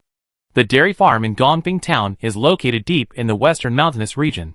Tan Gaoming and Lu Dafeng, escorting the samples on behalf of Tan Ceramic Products Company, Limited, immediately spotted a factory area next to the dairy farm, labeled Hailifeng Company Dongping Town Bioenergy Experimental Base. Tan Gaoming got out of the Land Rover and trotted to the entrance. The security guard at the gate immediately became alert. "Hello, I'm the owner of Tan Ceramics. I'm here today to deliver samples." The security guard checked the contact list and, sure enough, found a visit from Tan Ceramics. He picked up his phone and called the designated buyer, then called the base manager. A moment later, the base manager, Li Guoguang, appeared with his staff. "Hello, Boss Tan. I'm Li Guoguang, the deputy manager of this base." "Hello, Manager Li." The two sides chatted for over 10 minutes, and the 10 samples were already being transported to the base's temporary warehouse. To secure this deal, Tan Gaoming didn't leave. Instead, he planned to stay in Dongping Town for a while, waiting for the sample testing to be completed and the results to be finalized. In the afternoon, Li Guoguang assigned a dozen technicians to begin assembling the parts. The ceramic liner was placed upside down on a wooden frame. A technician quickly applied flame retardant, thermally insulating foam. Then, using a crane, he lifted a plastic shell and placed it over the liner. 10 liner after 10 were placed into the plastic shells. At the same time, the plastic shells were affixed with the liner's temporary number, assigned by Tan Ceramics, primarily for sample identification. The next day, the plastic shell and liner were firmly bonded together. Using a crane and manual assistance, the container was flipped over. The graphite plate anode, manganese monoxide cathode, temperature sensor, and other accessories were then installed. The assembled microbial fuel cell boxes were quickly placed on a cart and transported to a sealed refueling workshop. Workers wearing protective clothing and helmets then injected a diluted cow dung solution, 90% water, into the ceramic liner. The containers were then pulled into the next workshop, where workers used large syringes to inject a specific ratio of soy genistein into a cow dung solution. Then they arrived at a third, even more isolated workshop, where specialized gram-negative bacterial strains and electric-generating bacteria were seeded. Workers quickly implanted the bacteria into the cow dung solution. Finally, the 10 containers were transported to a 6-story building covering 10 mu, approximately 16 acres. A forklift placed the microbial fuel cell boxes into pre-designed slots. Electricians quickly connected the wiring and began adjusting the room's temperature, humidity, light intensity, and oxygen content. Every 100 battery boxes form a room, with 10 rooms on the first floor. The 5th floor has 50 rooms, accommodating 5,000 battery boxes. The 6th floor houses the substation equipment, air separation equipment, lead carbon battery storage room, central air conditioning system, and control center. Each battery room is a separate room. Aside from the initial installation of the battery boxes, they are sealed and rarely moved unless they are scrapped. After each power generation cycle, the cow dung solution within these boxes is pumped directly from the boxes to a tanker truck outside. It is then transported to a biogas fermentation plant 4 kilometers away for fermentation. As the temperature, humidity, light intensity, and oxygen concentration reach predetermined values, after 16 hours, the biogas bacteria begin to reach peak stable power generation, with each box generating 340 to 360 watts. In the control center on the 5th floor, Li Guoguang, looking at the readings on the power monitoring equipment, a look of relief crossed his face. This is a good start. Electrical engineer Han Shiyuan carefully scrutinized the data. Currently, the electricity generated by these experimental microbial fuel cell boxes hasn't been connected to the grid yet. Instead, it's being fed into a lead carbon battery room for temporary storage. This power plant is designed to simultaneously power 5,000 battery boxes, with a maximum output of 1,750 kilowatts and an annual maximum generation capacity of 15.33 million kilowatt-hours. If it were a thermal power plant, this output and capacity wouldn't even be considered obsolete. It would be considered obsolete. However, microbial fuel cells are a sustainable and environmentally friendly power generation technology, powered by the over 200 tons of fresh cow dung produced daily by the neighboring dairy farm. This isn't a large amount of electricity, but it's not a small amount either. After all, Shanmei City's total electricity consumption last year was only 8 billion kilowatt-hours, so 15 million kilowatt-hours is roughly 1/5 of that. However, Helyafeng Company isn't considering selling the electricity. Instead, it intends to use it for its own factories, employee dormitories, farms, and livestock operations. This amount of electricity is enough to power the entire Gongping Town dairy farm, dairy processing plant, durian plantation, durian processing plant, cow dung comprehensive utilization plant, and staff dormitories. After another 2 weeks of testing, Jiang Miao made a secret visit during this period. He inspected the ceramic liner, graphite plate, and manganese monoxide plate to gain a thorough understanding of the situation. During this period, several other ceramic companies also sent samples. However, these companies did not attach as much importance as Tan Ceramics, and only had 1 or 2 samples. In the end, Jiang Miao made the final decision, having Li Guoguang order Tan Ceramics No. 4 sample liner, each priced at 500 yuan. The moment the contract was signed, Tan Gaoming breathed a sigh of relief. Seeing Tan Gaoming in a daze, Li Guoguang coughed slightly. Ahem. Boss Tan, start production as soon as possible. Okay, no problem. Tan Gaoming's face was filled with excitement. But Li Guoguang wasn't playing it safe. Let me be frank. Quality must be guaranteed. If you produce large quantities of substandard products, you won't be able to enter our supply chain in the future. Tan Gaoming immediately dropped his smile and, like a chick pecking at rice, assured yes. I will personally oversee and ensure your order is completed on time and to the highest quality. This order was incredibly important. For a small ceramics factory like Tan Ceramics, in the current climate, this 2.5 million yuan order would keep the factory running for at least 2 months. Do your best. We need a lot more of these ceramic liners in the future. Thank you, Manager Li, for the heads up. Tan Gaoming's excitement grew increasingly difficult to suppress. Often, a temporary order isn't worth much. Long-term orders are truly valuable. This is because long-term orders guarantee long-term stable production, which is crucial. Chapter 200. Meileng Town. Shizhou Village. Although it was already the end of November, daytime temperatures in the Lingnan region still maintained a range of 23 to 25 degrees Celsius, with nighttime temperatures only slightly lower. This temperature did not affect agricultural production. The dry land reclaimed in August of this year was already planted with radish beans, corn, and wheat in September. After 2.5 months of growth, the soybean fields were lush and green. The low-growing radish beans were interplanted with rows of corn, which was growing very well. The radish beans, because they took some of the sunlight away from the corn, grew more slowly, taking nearly 70 days to reach flowering. Today, a pickup truck arrived at the village cooperative. President Zhang Dashan, who happened to be standing by the door, took off his straw hat and said, Technician Lin, Technician Gu, welcome to Shizhou. Please come in and have a cup of tea first. Gu Mansang shook his head. No thanks. We're here to collect soil and crop samples. We have to go to another cooperative this afternoon, so we're in a hurry. So urgent? Zhang Dashan paused. This is our job. Please, President Zhang, lead the way. Lin Yuan said, checking his watch. Wait a minute, I get something. Zhang Dashan hurried into the cooperative's office building and took out 2 packs of Zhonghua cigarettes and 2 bottles of Dongpeng special drink. After coming out, Zhang Dashan quickly handed the items to the 2 men, Technician Lin, Technician Gu, smoke. No thanks, I don't smoke. Gu Mansang just took the Dongpeng special drink. Lin Yuan didn't even take the cigarette. He took the drink and put it in his backpack, then stuffed the cigarette back into Zhang Dashan's hand. President Zhang, please don't make things difficult for us. Forget about the drink, but you really can't take the cigarette. The 2 refused the cigarettes primarily because Hailifeng Company had a rule that accepting anything worth more than 50 yuan from customers or cooperative farmers was considered bribery.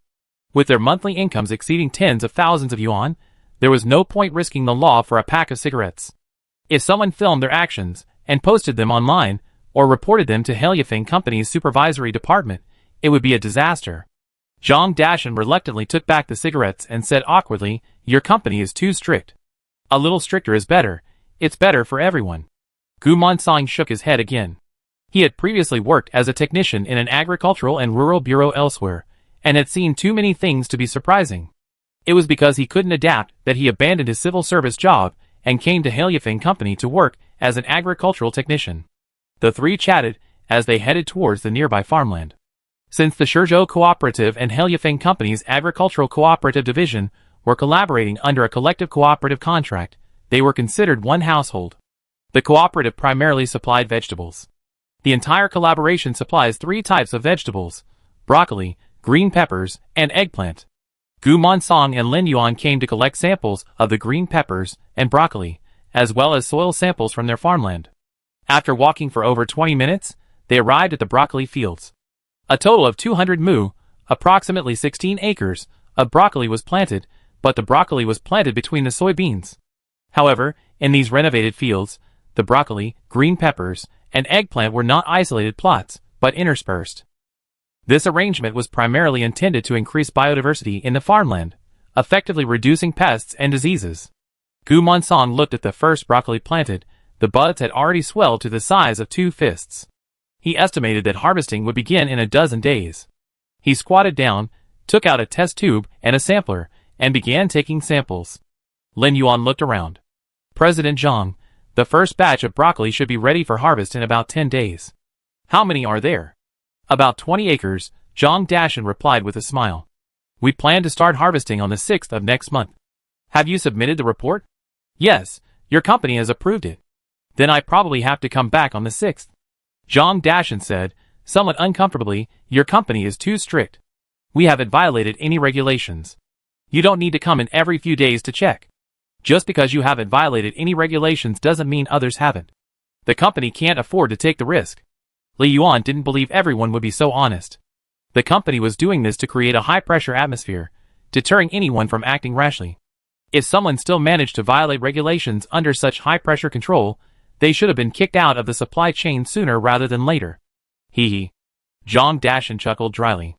Lin Yuan said nothing. Instead, he squatted down, broke off a broccoli leaf, and placed it in a plastic container as a sample.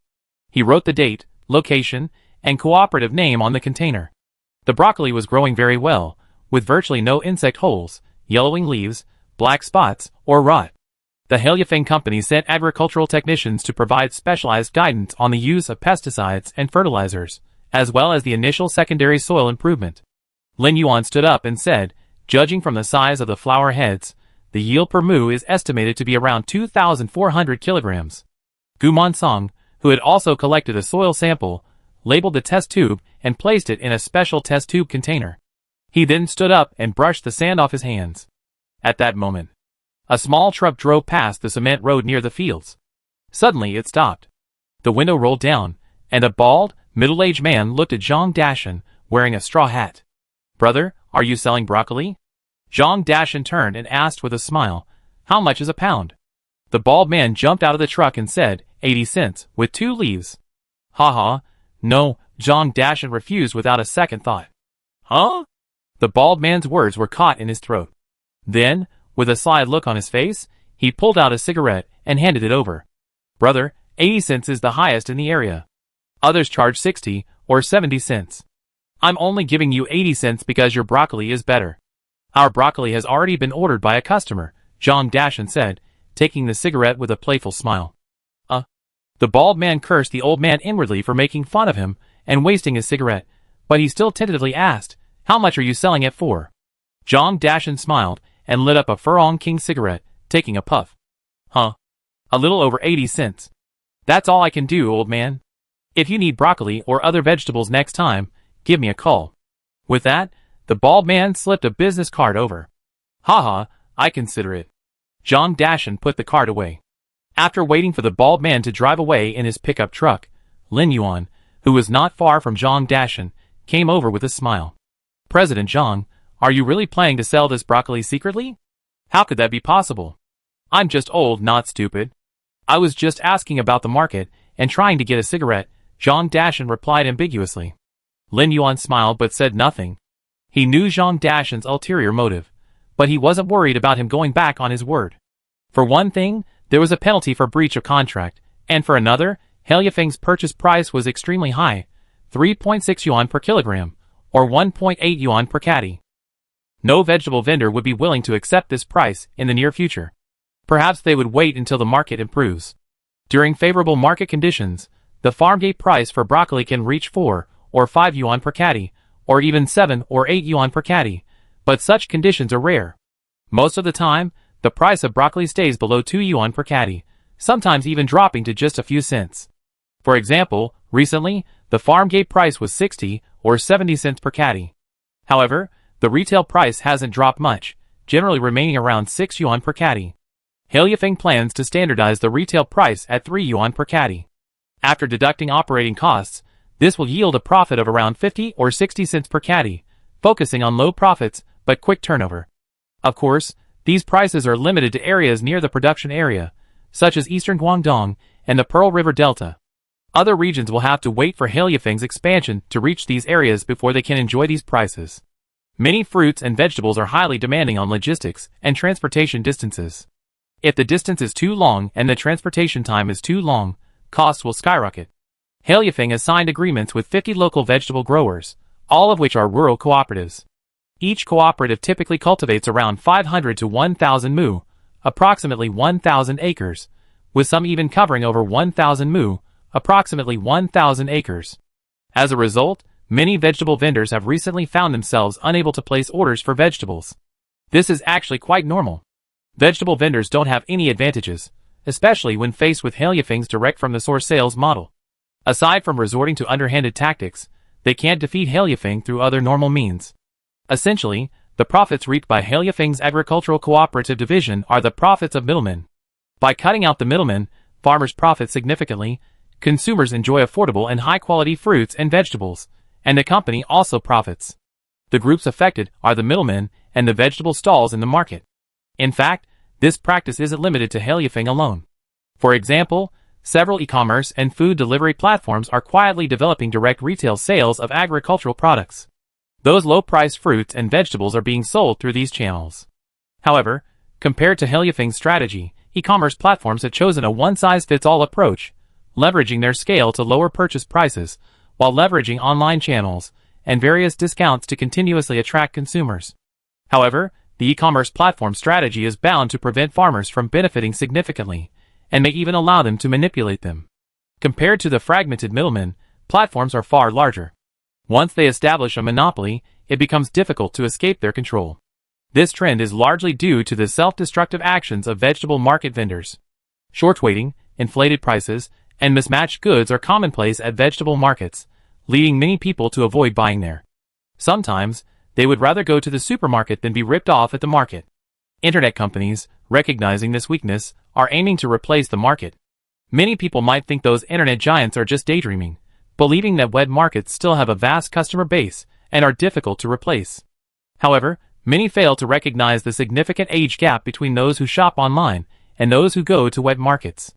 Those who frequently shop at wet markets are generally older, belonging to the sunset generation. As they age, This means that the number of wet market shoppers will decrease.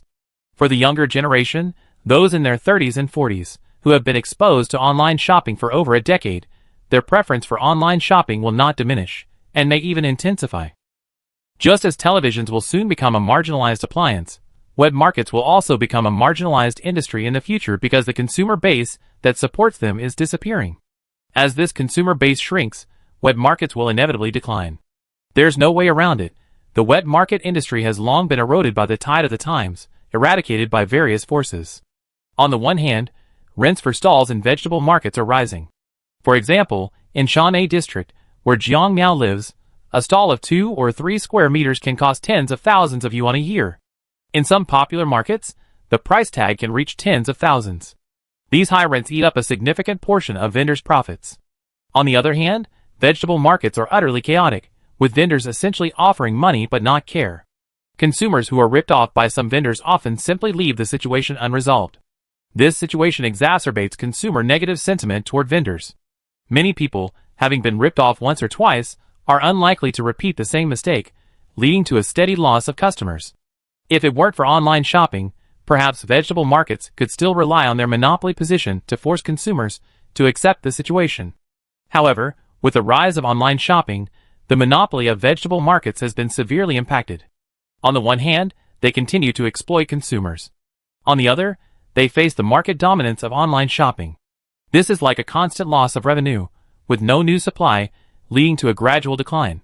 The market judgment behind the entry of major internet companies into the vegetable market is based on this logic.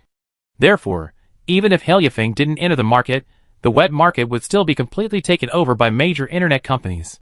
This is why Jiang Miao chose to enter without hesitation. If you don't take advantage, others will.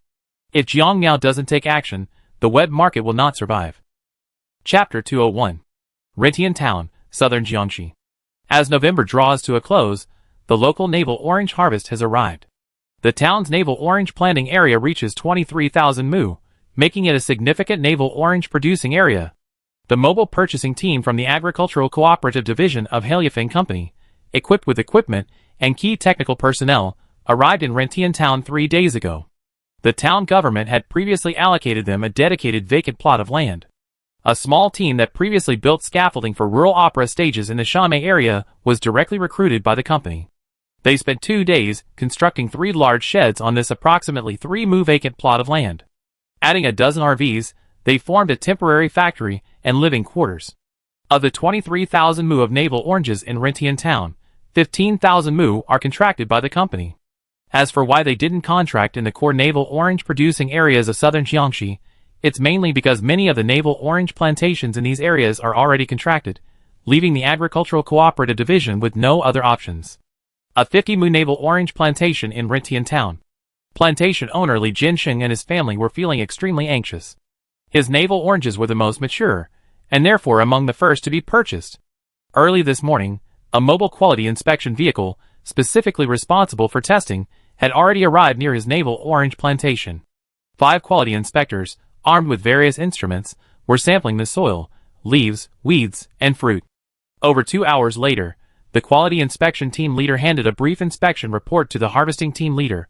Old Song, the soil contamination level is within the permitted range. Pesticide residues on leaves and weeds are below the permitted limits. The fruit is also found to be normal, and the sweetness and acidity are acceptable. I keep a copy of the quality inspection report. You can continue with the random inspections of other orchards.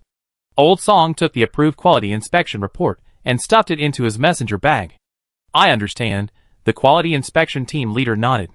Although the company's quality inspection work has only been established for a little over 2 months, the rules and regulations are very comprehensive, leaving no room for tampering by the quality inspection team, the purchasing team, or the growers.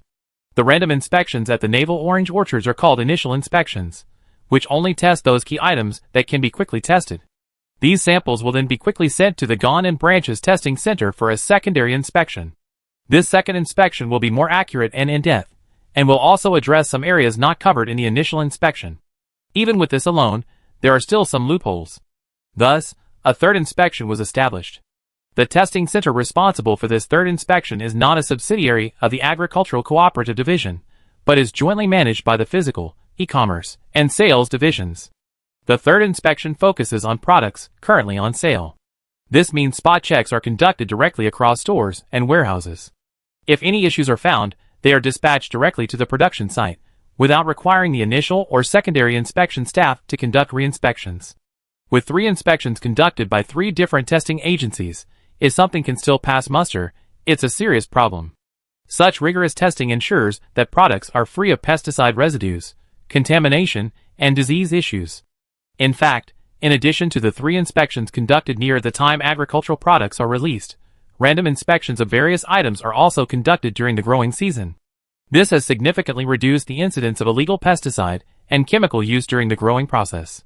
The final 3 inspections are merely a precautionary measure. Seeing the test report, Li Jiansheng quickly asked Team Leader Song, "How will the price be determined?" "Don't worry. It meets the standards. We're just waiting for the label." Old Song smiled as he cut open a navel orange with a knife, took a bite, and handed the remaining half to Li Jiansheng. "Our company's technology is pretty good, right?" That's good. Li Jiansheng took a piece of the navel orange and took a bite. "Your company's technology is truly impressive. I've been growing oranges here for 5 or 6 years, and the fruit has always been a bit sour, and the flavor isn't as good as the navel oranges from Xinfen County." The agricultural technician in charge of guiding navel orange cultivation techniques directly peeled the orange and said, "Soil quality and organic fertilizer have a significant impact on the quality of navel oranges. That's why your production area can't compare to the core production areas in Xinfen." "Technician Liu, can this technology be used elsewhere?" Li Jiansheng's son, Li Wenlong, asked curiously. "No, because soil varies from place to place. Even the growing areas in your town are divided into 3 soil types. To ensure optimal flavor, each soil type must have a customized soil improvement plan, along with organic fertilizer and chemical fertilizer supplements." Just then, a female employee hurried over with boxes. "Xiaoqin, have you finished labeling?" "Yes," Xiaoqin nodded, her face flushed. "Then let's get started." Old Song turned and said, "Old Li, start picking." "Okay."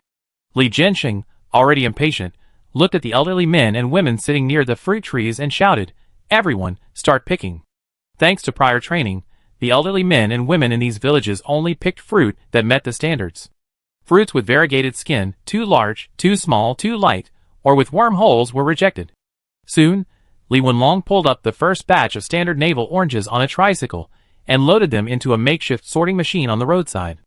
Xiaoqin and another employee worked with Li Wenlong to load the fruit into the simple sorting machine, filtering out fruit that didn't fit the required size. Once the fruit passed through the sorting machine, a label was automatically affixed to the conveyor belt. The label read, "Gone in Navel Orange Premium Fruit.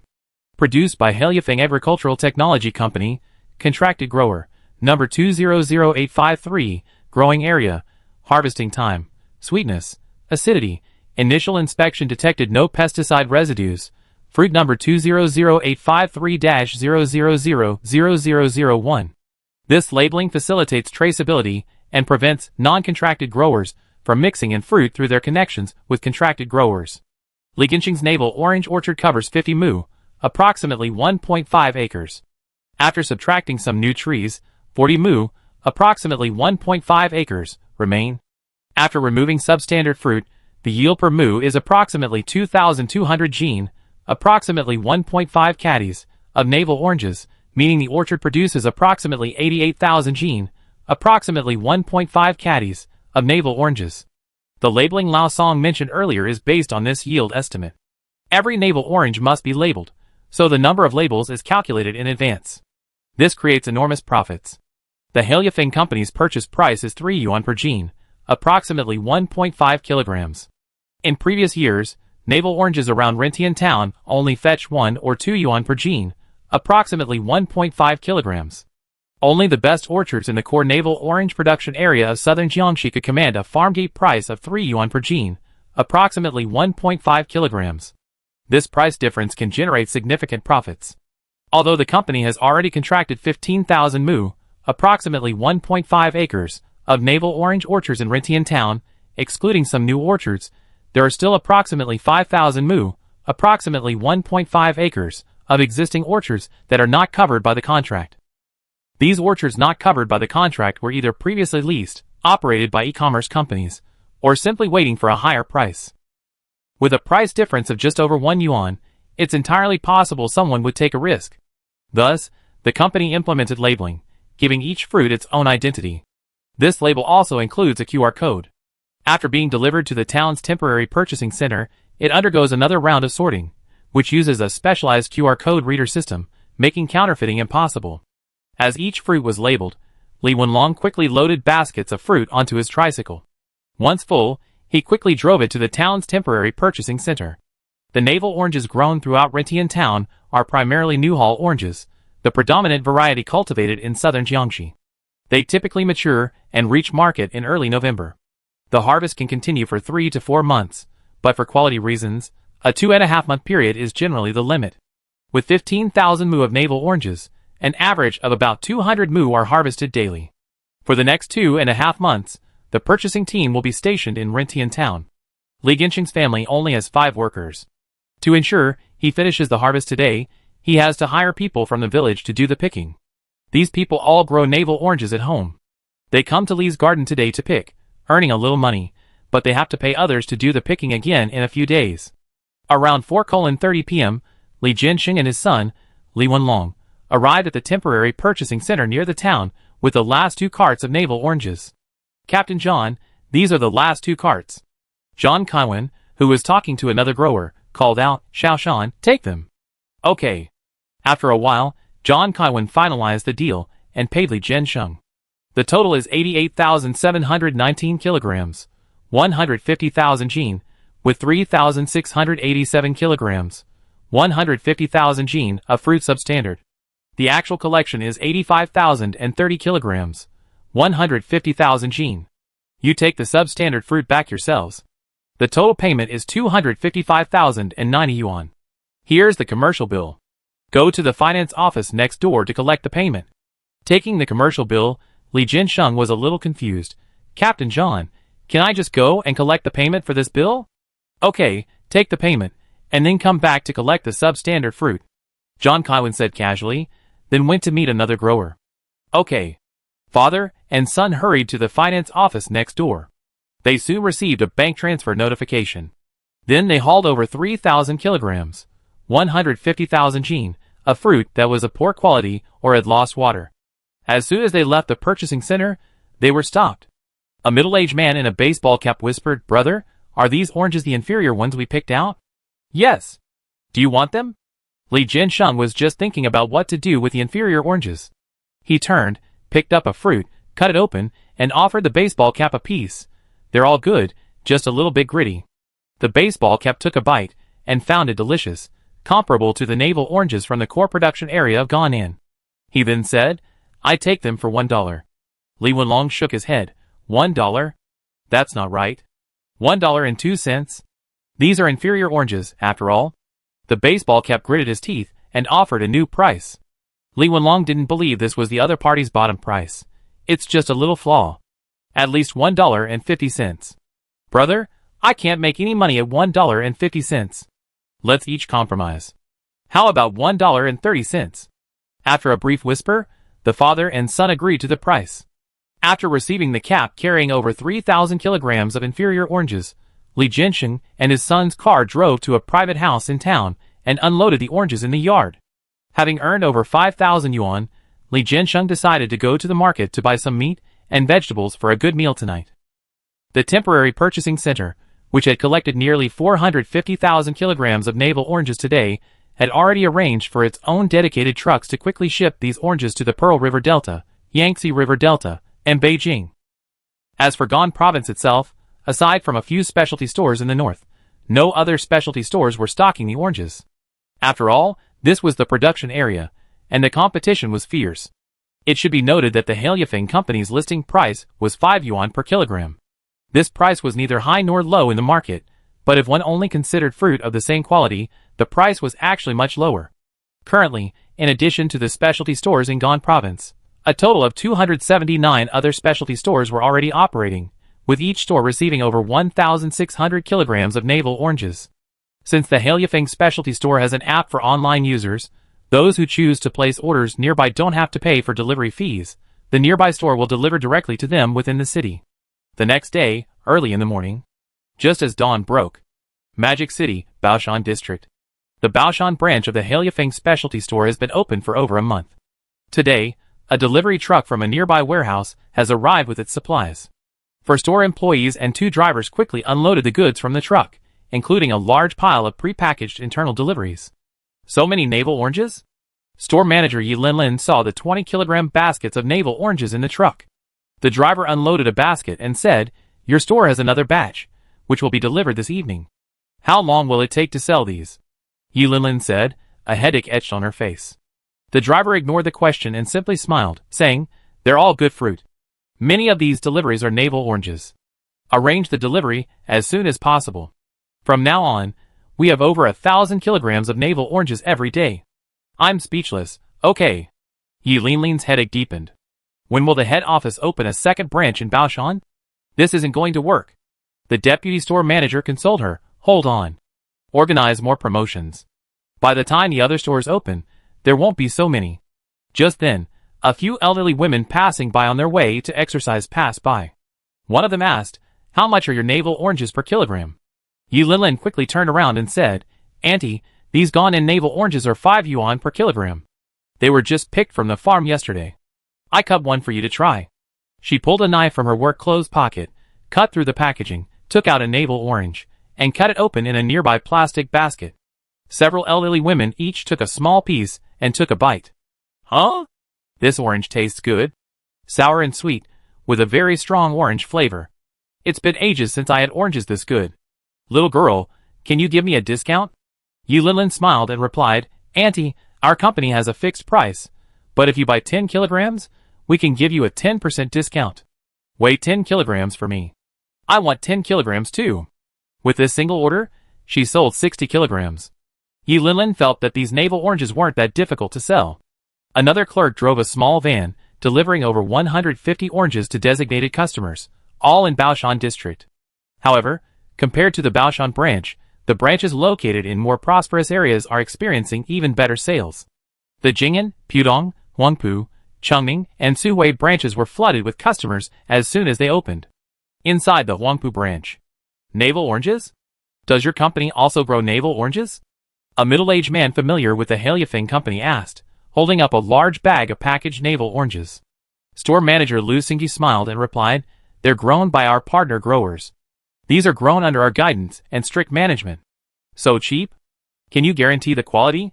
"Our purchase price at the source is 3 yuan per gene, approximately 100 grams, the highest price for navel oranges in southern Jiangxi. With small profits and quick turnover, we only make 80 or 90 cents per gene, approximately 100 grams, the store manager explained bluntly. The middle-aged man took a piece and nodded. "It tastes good. It's indeed high-quality navel oranges. My hometown is Xinfeng County. Is this fruit grown there? Probably not. There's a production area description here." Lu Xingyi picked up an unwrapped fruit with a label on it. "Rentian Town? The fruit there is so high quality? Never mind. They're gone in navel oranges anyway. Give me 5 baskets." Lu Xingyi was overjoyed. "Okay, sir." Compared to other fruit shops, the Hailifeng specialty store offers the best value. They also have luxury items like white truffles, which makes it a popular shopping destination for many customers. The products are all good, and they cater to their budget. Just as the middle-aged man was about to pay, he noticed some lamb in the refrigerator and quickly added, "By the way, give me 5 pounds of lamb ribs." "No problem. Do you want them cut or whole?" "Cut. Your lamb is delicious. My wife loves it. It's our honor if a customer likes it." After a busy morning, Lu Xingyi finally sat down to catch his breath. He looked at the shelves. The 1,000 kilograms of navel oranges he had just put on that morning were now almost gone. He quickly sent a message to the warehouse, asking them to quickly deliver another 2,000 kilograms. Another clerk heated up 4 bags of pre-prepared meals in the store's microwave, and added the rice he had brought from the dormitory. "Manager, it's time for dinner. Ah Sheng, you guys look after the store. Xiaoqing and I will eat first." "Okay." He went to the break room. He took the portion of fish-flavored shredded pork he had ordered, cut it open, and poured it over the steaming rice. After Xiaoqing entered, she also picked up her portion of honey-glazed barbecued pork and a plate of sliced navel oranges. For a relatively inexpensive product like navel oranges, the company didn't restrict them from eating them themselves, but the only requirement was that they couldn't take them away or waste them. Company headquarters recently expanded its pre-prepared meal offerings. Lu Xingyi and others, who had received training at headquarters, knew how these pre-prepared meals were made, so they naturally enjoyed them without any hesitation. If you really compare, those cheap takeout options out there aren't necessarily comparable to the company's own pre-prepared meals. Haileyfeng Company has its own raw material production channels and strict procurement procedures, allowing it to offer high-quality and low-priced products. Many small-scale takeout shops achieve low costs by cutting corners and using inferior raw materials. There's a fundamental difference between the two. The two chatted as they ate. Lu Xingyi was very satisfied with his current job. Although the store manager's salary in Shanghai was only 5,500 yuan, the performance-based benefits were good. Most importantly, he didn't have to worry about housing. The company had already purchased a building in Shanghai for employee dormitories. As for food, since there's no cafeteria in Shanghai, the company subsidizes 1,500 yuan per month for meals, plus the store offers all-you-can-eat options. Frugal employees opt for pre-prepared meals directly at the store, saving 1,500 yuan per month in meal allowance. Chapter 202. At the same time that Gan and navel oranges were entering the market in full swing, Jiang Miao's sister, Jiang Xia, hadn't stayed in Shanmei either. She had come to Yangcheng with her son, Zhang Xiaolong, to conduct research. Deputy Manager Gao Ying was explaining the Yangcheng Warehousing Center to her. Manager, to improve overall efficiency, our Yangcheng Warehousing Center launched a warehouse supermarket 2 weeks ago, and business is currently going well. The factory building, transformed into a supermarket, spanned a full 1,200 square meters, filled with tall shelves and displaying products produced by the company, partner enterprises, and individual businesses. Gao Ying continued, we leveraged the registered users of the Haileyfeng Specialty Store app to launch a local membership service. Currently, this service is limited to Yangcheng.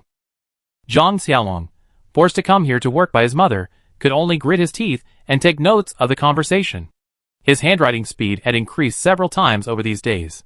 Jiang Xia asked Deputy Manager Gao, what difficulties are the warehouse supermarket currently facing, or what areas need improvement? There are 3 main issues. First, we don't have a wide selection of vegetables, fruits, and agricultural products. Second, customers complain about the lack of other fast-moving consumer goods. Finally, there are too few locations. Hearing these questions, Jiang Xia fell into deep thought. After a moment, she shook her head slightly. The first problem will be solved piecemeal. The second problem I need to discuss with headquarters. The third problem will also be addressed step by step. I understand headquarters' considerations. Gao Ying also understood that expanding the entire supply chain would not be quick. The warehouse supermarket effectively leverages its location in a central warehouse. Its prices are lower than those of specialty stores. Customers who drive in to purchase receive a 10% discount. For many migrant workers living in the suburbs and local residents, driving here on weekends for a large weekend shopping trip is a great deal. The storage center also has a large supply of near-expiring products, which can be sold directly at cost through the warehouse supermarket, as long as they can recoup their investment. Jiang Xia and her group stood at the entrance, observing for half an hour. They noticed that many people were buying discounted fish products and pre-prepared meals, which are also the products Haileyfeng currently has a large inventory of. The inventory of various fish products is due to excessive production capacity, coupled with adjustments in the aquatic products industry and falling prices, resulting in a certain degree of sluggish sales of various canned fish, fish balls, fish cakes, fish floss, fish sausages, fish skin crisps, and fish skin dumplings. To sell these products, the company has increased its product diversification while also halting expansion contracts. Finally, it has resorted to discounts and promotions. In terms of product diversification, the fish product R&D department has launched over a dozen soft-packaged pre-prepared dishes, including kabayaki fish, braised fish, sweet and sour fish, shredded pork with real fish flavor, and grilled fish. This diversification has expanded the product offerings and indirectly increased fish sales. The scale of the Egyptian catfish farming contracted by Haileyfeng Company in Shanmei has stabilized at 18,000 mu, approximately 1,000 hectares, though the majority is in rice-based fish ponds. The company purchases approximately 500,000 to 600,000 tons of Egyptian catfish annually. 80% of this is used as fish meal raw material, and the remainder is used for fish products. In addition, other local companies, such as Cafe Foods, also purchase a portion of the surimi as raw material. Thus, overcapacity will not affect Haileyfeng Company. If overcapacity were truly significant, the company would increase fish meal production and reduce the amount of fish used in fish products. Entering the warehouse supermarket, Jiang Xia carefully observed the customers around her. She realized that what she had seen at the entrance was a bit misleading. Xiaolong, look at these shells. What do you think? Caught off guard by his mother, Zhang Xiaolong scratched his head in confusion. What do you think? So many shelves are empty? Jiang Xia patted an empty shelf labeled with green peppers. We just counted what customers bought outside. A lot of them were fish and meat products and pre-prepared meals. What do you think about that? Is this because there's no other products in the supermarket?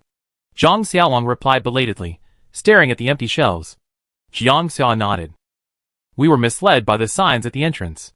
It's not that customers like fish and meat products and pre-prepared meals, but that there's a shortage of fruits and vegetables. As they were talking, supermarket employees had already pulled carts from the freezer in the back, bringing in a dozen baskets of green peppers. They quickly packaged them into large bags weighing 5 to 6 kg each and affixed price tags. The 5 supermarket employees were bustling with activity. As soon as the fruits and vegetables were put on the shelves, they were quickly snatched up by customers. Whether it was broccoli, green peppers, eggplant, navel oranges, celery, cucumbers, small gourds, sweet potato leaves, sweet potatoes, pumpkins, or lotus roots, these items were incredibly popular. The main selling point was quality and affordability. Many working professionals favored the 3-pack package, a 5 or 10 kg, 10-pound package of 3 vegetables, enough for 1 or 2 people to eat for a week. Navel oranges, being one of the relatively inexpensive items, were often purchased by the customer by the box. Gowing pulled the flustered supermarket manager aside and asked, Yu Zhang, how were the sales today? Manager Jiang, Deputy Manager Gao, sales are booming. Many fruits and vegetables are running low on inventory, Wang Yuzhang said, holding a tablet. Jiang Xia held up a bag of navel oranges. Where are the navel oranges? Wang Yuzhang pulled up the sales data on the tablet. Yesterday, just as the navel oranges arrived, we sold over 8,000 kilograms. Today, many members received text messages notifying us that we sold over 17,000 kilograms this morning, and we expect to sell about the same amount this afternoon. Not bad. It seems the previous concerns about unsold navel oranges haven't materialized. Wang Yuzhang smiled and said, Manager, our navel oranges are the best value for money among similar quality. Don't be fooled by the online sale of 10 kilograms for 24 yuan. Those are actually inferior fruit. Our prices are the best value for money. What about returns? No, we haven't had any returns in the over half month since we opened. Wang Yuzhang shook his head. Jiang Xiao looked at her son and asked, Xiaolong, tell me, why aren't there any returns in our supermarket? Zhang Xiaolong was overwhelmed and pondered for a moment. Is it because it's cheap? Jiang Xia smiled slightly. You're only right about one thing. For cheap items, if there's a problem after purchase, customers often don't return them, they just throw them away. That's true. Any other reasons? Zhang Xiaolong paused. The second reason is that our purchase price is relatively high. To ensure they aren't kicked out of our supply chain, growers strive for excellence in their products and screen out many defective products in advance. This point is also a key point that the company's purchasing staff repeatedly emphasizes to growers and breeders. If their products have a defect rate exceeding 1% for 3 consecutive times, then, sorry, you breached the contract and will be automatically kicked out of the supply chain. Since Heliafeng has offered you such a high purchase price, you must justify it.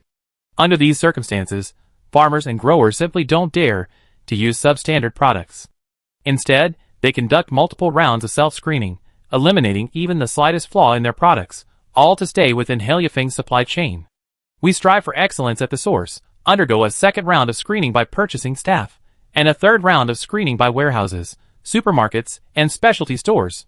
The products that make it to the shelves are already the best of the best. Jiang Xia offered a third reason.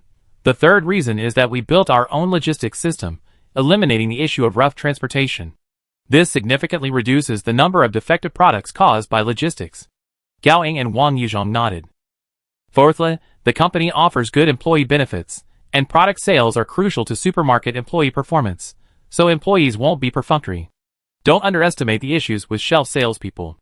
If they intentionally sabotage products, such as bumping, squeezing, or dropping them while moving them, they can unknowingly create a large number of defective products. Wang Yuzhang agrees. It's true. I previously worked at another supermarket, and the boss there frequently delayed payroll and frequently found excuses to deduct employee wages. Many colleagues secretly sabotage the supermarket's products, resulting in defective products. They then repurchase them under the pretext of dealing with defective goods, causing the supermarket's waste rate to remain high. If you don't treat your employees as human beings, they won't work hard for you, and they might even engage in shady dealings. This is also Jiang Miao's business strategy. Provide adequate pay and benefits, and you won't have to worry about losing employees. With a sound supervision and management system, employee productivity will be extremely high, and they will also tolerate the company's strict rules. A company with strict rules alone, without supporting pay and benefits, will definitely fail to retain employees. It's unreasonable to want the horse to run without letting it eat grass. Many companies say that Huafan also practices 996, but they don't say they pay enough. For example, Pangdonglai's supermarket truly gives 95% of its profits to its employees. Just ask which other supermarket owner in China would do the same. The salaries at Heliafeng's franchise stores may appear low on the surface, but they can't withstand the cumulative benefits, performance-based compensation, subsidies, dividends, and special incentives. Just housing benefits alone are not something many companies are willing to pay. However, if a supermarket operates in major cities like Beijing, Shanghai, Guangzhou, and Shenzhen, and employees have to rent their own apartments and face the rip-off of landlords for utilities, then wages must be very high to make them feel comfortable doing the job. Otherwise, only those who already own property locally would be willing to work there. Through this model, the company passes on profits to growers and breeders, with employees taking a large portion of the profits and retaining a smaller portion for itself, thus ensuring efficient and low-loss operations throughout the entire process. So what if they make 80 or 90 cents per pound? As long as sales volume increases, reaching tens or even hundreds of billions of yuan annually, profits will skyrocket. Furthermore, this profit sharing has a ripple effect, benefiting growers and breeders, employees, and consumers alike. Either their income has increased, or they can buy better things with the same salary. With increased incomes for many farmers and workers, they have greater spending power. Furthermore, these people will not forget who benefits them. With their wealth, they are more likely to choose Heliafeng products when purchasing similar products. After inspecting the Yangcheng Warehouse Center, Jiang Xia immediately traveled to Foshan City in the western Pearl River Delta to begin preparations for the second warehouse supermarket. Meanwhile, Gao Ying, deputy manager of the industrial division, rushed to Aching City in the eastern Pearl River Delta to renovate the Aching Warehouse Center and prepare to open a new warehouse supermarket there. Qin Sixian, another deputy manager responsible for the Pearl River Delta region, was responsible for completing the supermarket construction at the Magic City Warehouse Center. On the way to Foshan City, Jiang Xia briefed her brother on the warehouse supermarket situation. After hearing his sister's explanation, Jiang Miao also thought this model was promising, especially for the suburbs of first-tier cities. It could serve as both a warehouse center and, through the opening of supermarkets, alleviate the difficulties of finding stores in urban areas and their limited space. However, Jiang Miao pondered the idea of adding fast-moving consumer goods, FMCG, for a moment before deciding to hold off. The main reason was that the market for FMCG products was no less competitive than that for fruits and vegetables. He also didn't overlook the fact that the current domestic FMCG giants were primarily foreign companies, and the capital behind these companies was Jiang Miao's mortal enemy. Even if they couldn't assassinate Jiang Miao, who was under heavy protection, they could still use the FMCG market to irritate Heliafeng Company, or even deliberately target it. Those so-called domestic fast-moving consumer goods brands are either hopelessly shabby, overly self-righteous, or too weak.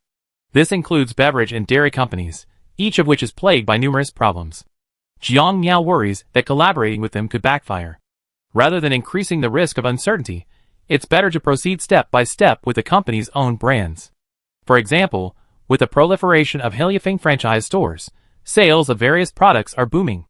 Even pasteurized milk, yogurt, and ice cream products, which had previously been abandoned, have been relaunched and new production lines have been added. Thinking of Yingxiong Dairy, Jiang Miao thought of something.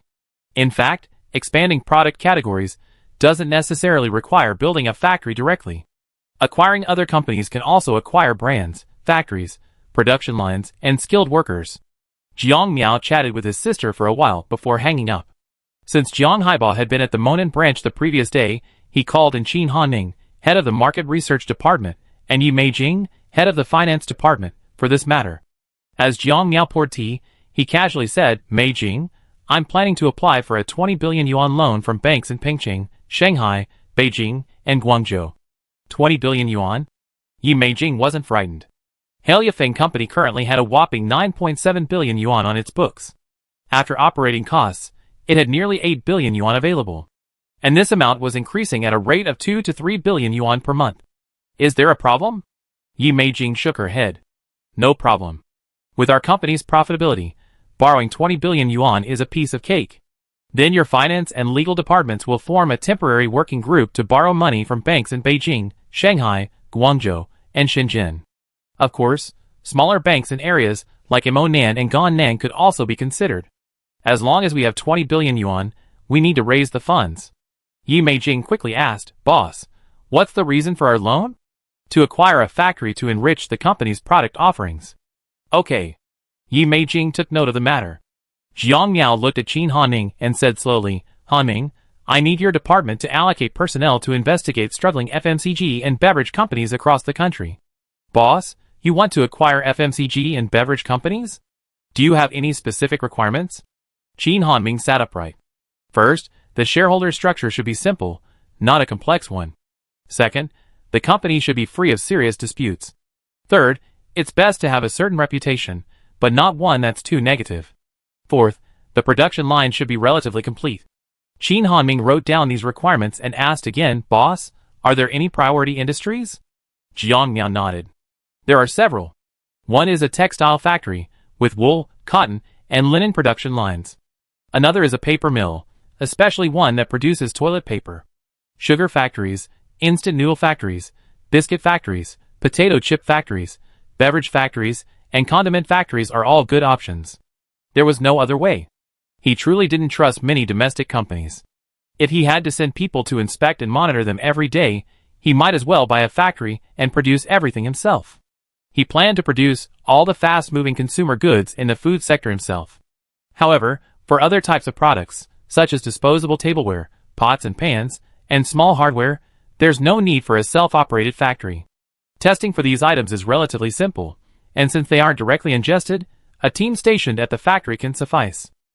For chemical-based fast-moving consumer goods like shampoo, shower gel, toothpaste, skincare, and cosmetics, Jiang Miao will arrange to acquire 1 or 2 companies and begin his own research, though the production line won't expand as quickly. In fact, Jiang Miao does have an inherent advantage in researching chemical-based fast-moving consumer goods, but he doesn't want to be the center of attention for now. Qin Hanming looked up. Boss, I got it down. It takes some time, but I estimate we can complete a small area of investigation in a month. Okay, go ahead. Jiang Miao asked again about something he had previously assigned the Market Research Office to investigate. Hanming, how's the investigation going on? Qin Hanming paused for a moment, then remembered, we got some clues. The company's shareholder structure is a bit complicated, with several mysterious offshore shareholders. Given our stronghold in Hong Kong, it might be difficult to complete the acquisition. No problem. Keep your people on the lookout. Jiang Miao's eyes were calm.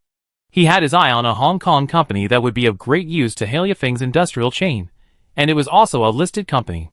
If there weren't any issues with such a company, Jiang Miao wouldn't have targeted it. Chapter 203. Today's evening arrived the latest. The first, second, and third floors of the office building in the northwest corner of the Yangcheng Warehouse Center had been cleared. Li Haitao, the center's director, was discussing some matters with a middle-aged man in work clothes. Captain Yang, we already renovated the interior according to the blueprints, including the sealed doors and disinfection passages. That's good. Yang Lingyu checked the time on his phone, his brows furrowed slightly. Captain Yang, I wonder how many days the installation will take so I can arrange the logistics. Installation and commissioning, about 3 or 4 days. Yang Lingyu checked the time on his phone again, then glanced at the sky, which was about to set. Perhaps sensing Yang Lingyu's impatience, Li Haitao smiled and said, Captain Yang, don't worry. Trucks entering Yangcheng are slow during this time, even from the outer suburbs. There are too many people returning home from get-off work. The two continued chatting for half an hour. Finally, they saw several large trucks entering the unloading area through the dedicated truck lane. The forklift driver carefully unloaded the battery boxes one by one from the truck. There were 150 battery boxes in total. A small portion of the equipment squeezed from the biomass power station in Gongping town.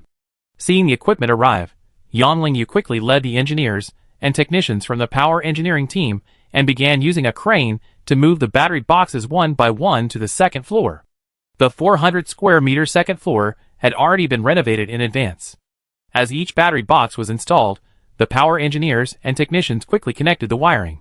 Next came the installation of various supporting equipment, the third floor's distribution cabinets, transformers, control equipment, lead carbon batteries, and monitoring center.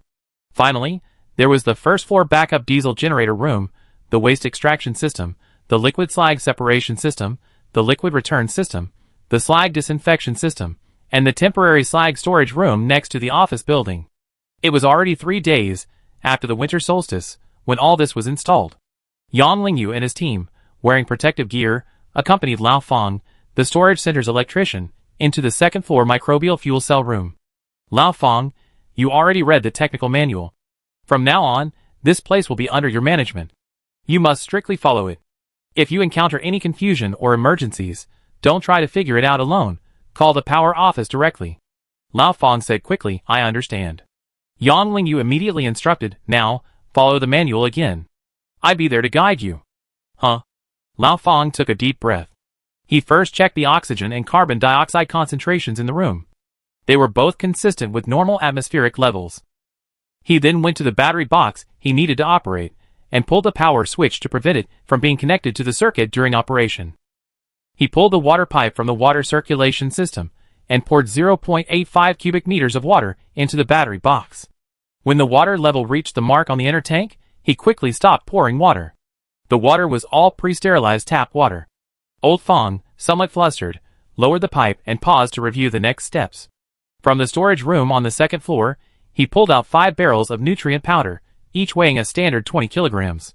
These powders consisted of dried cow dung, straw, soy genistein, bacterial strains, and some trace elements to aid fermentation. It was like pre-made nutrient feed that could be added directly to the battery box. As 5 barrels of powder were poured into the battery box, Lao Feng picked up a fiberglass stirring rod and stirred it rapidly for a few moments. The water and powder in the battery box quickly blended, forming a thick curry sauce. Thanks to the drying and pulverization, the cow dung solution didn't emit any odor. In fact, the odor wasn't a big deal, as the ventilation system in this room was equipped with odor removal and filtration equipment, effectively reducing the odor. Besides, cow dung doesn't smell very bad to begin with, at least much better than pig manure. Excellent, Lao Feng. You must follow this procedure from now on. Lao Feng, sweating profusely, asked, Captain Yang, can I not wear the protective suit and helmet? No. This battery fluid contains gram bacteria, which poses a risk of infection. Unprotected operation is strictly prohibited, and you must disinfect every time you enter or exit. Such a hassle. Lao Feng said helplessly. Don't play with your own health. If the security officer finds out, you should know the consequences, Yang Lingyu said in a serious, deep voice. I see. Old Feng nodded with a wry smile. It took over 3 hours for everyone to fill all 150 battery boxes with the microbial battery solution. The 150 battery boxes were distributed across 5 rooms, 30 in each. For ease of control, the power generation was regulated using temperature and light levels. The control system was pre-programmed to adjust the power generation according to the desired level of power. The system automatically adjusted the light levels and indoor temperature to adjust the power generation bacteria to high efficiency, medium efficiency, low efficiency, resting, and peaking stages. The initial organic matter concentrations in the battery fluid of the 150 battery boxes vary. This is to facilitate the initial circulation. On average, 1 or 2 boxes need to be replaced every 2.5 days to maintain the entire power supply system, ensuring at least 140 boxes are functioning properly. This power generation room, operating at full capacity, generates 320,000 kilowatt-hours annually, with a maximum daily output of 876 kilowatt-hours. It is highly adjustable, smoothly switching between 0 kilowatt-hours and 36.5 kilowatts. The power generation capacity of this power generation room is specifically designed for the Yangcheng Warehouse Center, capable of supporting the entire center, warehouse, supermarket, office building, staff dormitories, and parking lot charging stations. As for the battery fluid powder, it is naturally produced and distributed by headquarters. The Yangcheng Warehouse Center consumes an average of only 40 kilograms of battery fluid powder per day, enough to sustain the 60-acre warehouse center and a 50-room self-built building. Yang Lingyu and his team stayed here for another 2 days, until the entire system was generating power. The Yangcheng Warehouse Center also uses its own electricity, saving the entire center at least 300,000 kilowatt-hours of electricity annually. Although the initial construction of this system cost 480,000 to 550,000 yuan, this cost is largely recovered in about 2 years. The system is designed to have a 30-year service life. Amortized annually, this translates to 16,000 to 18,300 yuan in equipment depreciation. Adding maintenance, powder, water, and component replacement, the average annual operating cost is around 30,000 yuan. That's a cost of 0.1 yuan per kilowatt-hour. As for electrician Lao Feng's labor costs, they can't be fully accounted for in the power room, as the warehouse center already required an electrician on site before the power room was built. Now, they're simply leveraging that labor. If microbial fuel cells weren't so large and required various supporting facilities, their applications would definitely extend beyond fixed power stations. However, the company has already planned to purchase a large number of electric vans and pickup trucks for delivering goods from the warehouse center to specialty stores and customers. Warehouses, factories, livestock farms, and other industries with spare space will gradually plan to build power stations and power rooms, striving to achieve self-sufficiency in electricity and even generate some revenue through charging stations. Just after the power room at the Yangcheng Warehouse Center went into operation, the local power supply bureau in Yangcheng also sent a team of electrical engineers to remove the electricity meter and to check the warehouse center's power supply. After meeting Li Haidao, Du Guobiao, the engineer leading the team, curiously asked, "Manager Li, are you sure you want to remove the meter? If you do, it'd be difficult to reapply later. It's better to keep it as a backup." However, Li Haidao shook his head. "Our internal power supply system is already running smoothly. We have backup diesel generators and a large battery storage room. We rarely have power issues. This is also one of the unique advantages of the improved microbial fuel cell. Although the power output is small, the power generation is highly controllable, and the power generation conditions are not high risk.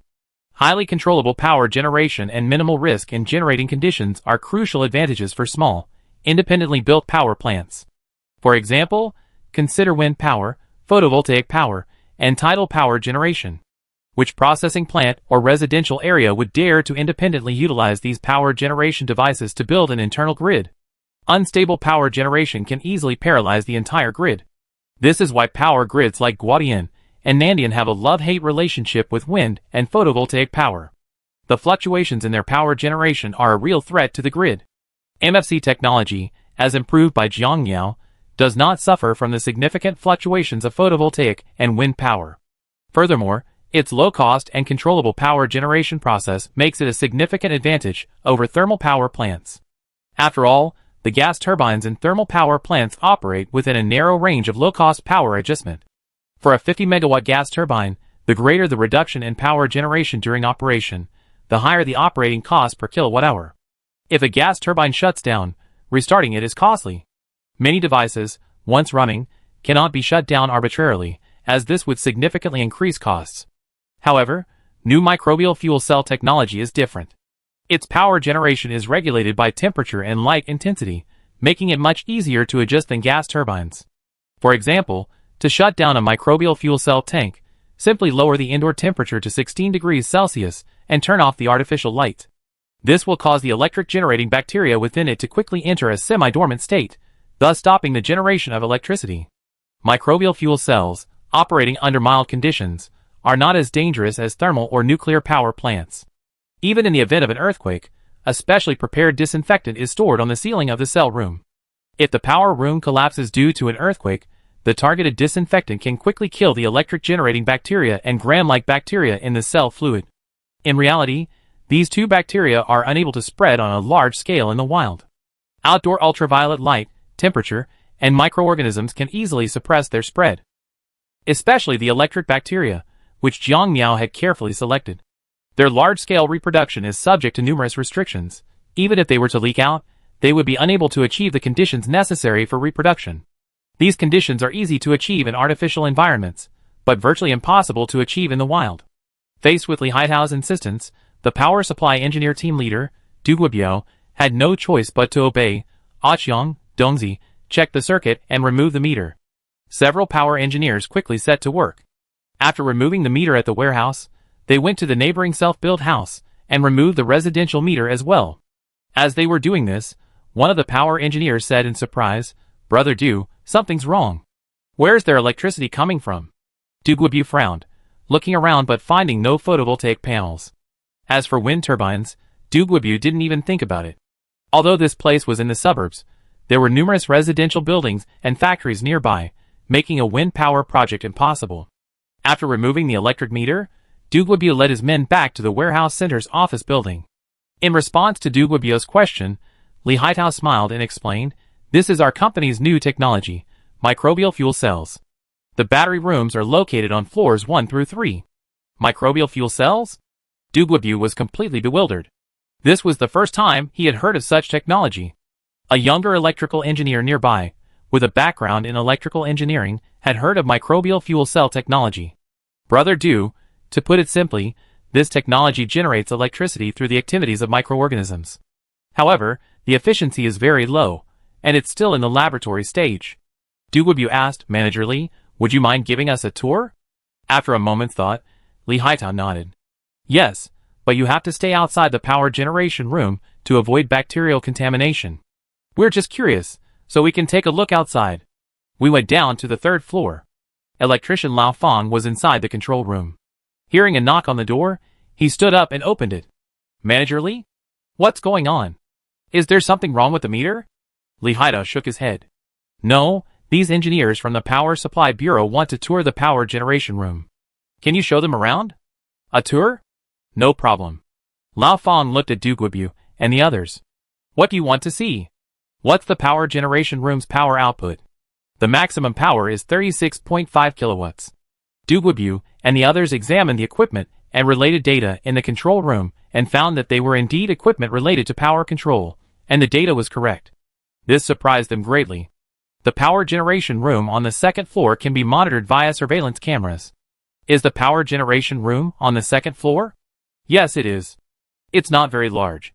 Li Haitao smiled and said, "About 400 square meters, but the 5 power generation rooms are 300 square meters each. The rest is occupied by areas like passageways, stairwells, disinfection corridors, and cloakrooms." Du Guobu took in the area at a glance, and he was even more curious about another question. "How stable is your power generation system?" "It's very stable, and the power can be adjusted at any time, from 0 to 36.5 kilowatts. However, each adjustment requires a buffer time of about half an hour. We use lead carbon batteries for temporary scheduling." "Is the control difficult?" "Not difficult. We can control it using air conditioning and LED lights." Du Guobu's eyes were filled with surprise. The electrical engineer, who had some knowledge of microbial fuel cells, rubbed his nose and said, "If power control is true, then this technology is very useful. I wonder how much it costs." Li Haitao explained in detail, "For our internal use, not including R&D costs, the equipment, consumables, and maintenance combined cost about 0.1 cent per kilowatt-hour. As for labor costs, it depends. The larger the scale, the lower the labor costs. For our power plant, the labor cost is about 0.375 yuan per kilowatt-hour. For a power plant like the one next to the dairy farm, the labor cost is 0.2 to 0.5 yuan per kilowatt-hour. In fact, for a small power plant like this, the maximum capacity a single electrician can manage is 1,000 battery boxes, meaning they need to replace the battery fluid in 3 or 4 boxes per day. For a large-scale microbial fuel cell power plant, with all the auxiliary equipment, one person can manage tens of thousands of battery boxes. This is the scale effect. Du Guobu felt the labor costs of the power plant were a bit high. That's a bit high. All told, the cost per kilowatt-hour of electricity is 0.47 yuan. That's not the right calculation. We simply incorporate the electrician's labor costs into the power generation costs. Our warehouse center already requires one electrician, and this isn't the maximum capacity of our power room. If we double the capacity, labor costs will drop by 50%. Li Haitao continued, "Our company has conducted tests at our headquarters experimental base. Without auxiliary equipment, the maximum capacity a single employee can manage is 1,000 battery boxes. With auxiliary equipment, the maximum capacity can reach tens of thousands of boxes, and the labor cost is roughly 0.2 to 0.5 yuan per kilowatt-hour. Economy of scale?" Another power engineer pondered. Li Haitao smiled and nodded. "Yes, it is. Once we finish renovating the office building next door, This 7-story building will be used entirely as a power room, accommodating approximately 750 battery boxes. Your electricity generation capacity won't be fully utilized, right? Duke Woodview pondered. We plan to open a charging station nearby, and we'd be able to make some money. Of course, we expand gradually, reaching 750 battery boxes in no time. I see. If it's used as a companion to a charging station, it's certainly a good option. Indeed, if this thing can truly regulate power so safely and conveniently, I think it could be considered as a power dispatching system. Several power engineers were discussing this. In fact, while they were discussing this, Nanning Power Company had already sent personnel to Shanmei to investigate Heliafeng Company's microbial fuel cell technology. Chapter 204. Shantao. Haifeng County, Gongping Town. Several official cars painted with the Nandian Group logo stopped in a small mountain village west of Gongping Town. Manager Song, the location should be nearby, the driver said after parking. The secretary checked the map navigation. Old Zheng, drive about 300 meters ahead. There's a bend. Okay. The car moved forward again. A few minutes later, after turning a corner, the scene previously obscured by the mountain suddenly opened up. In a small valley, the flat land and hillsides on both sides of the road had been transformed into a dairy farm.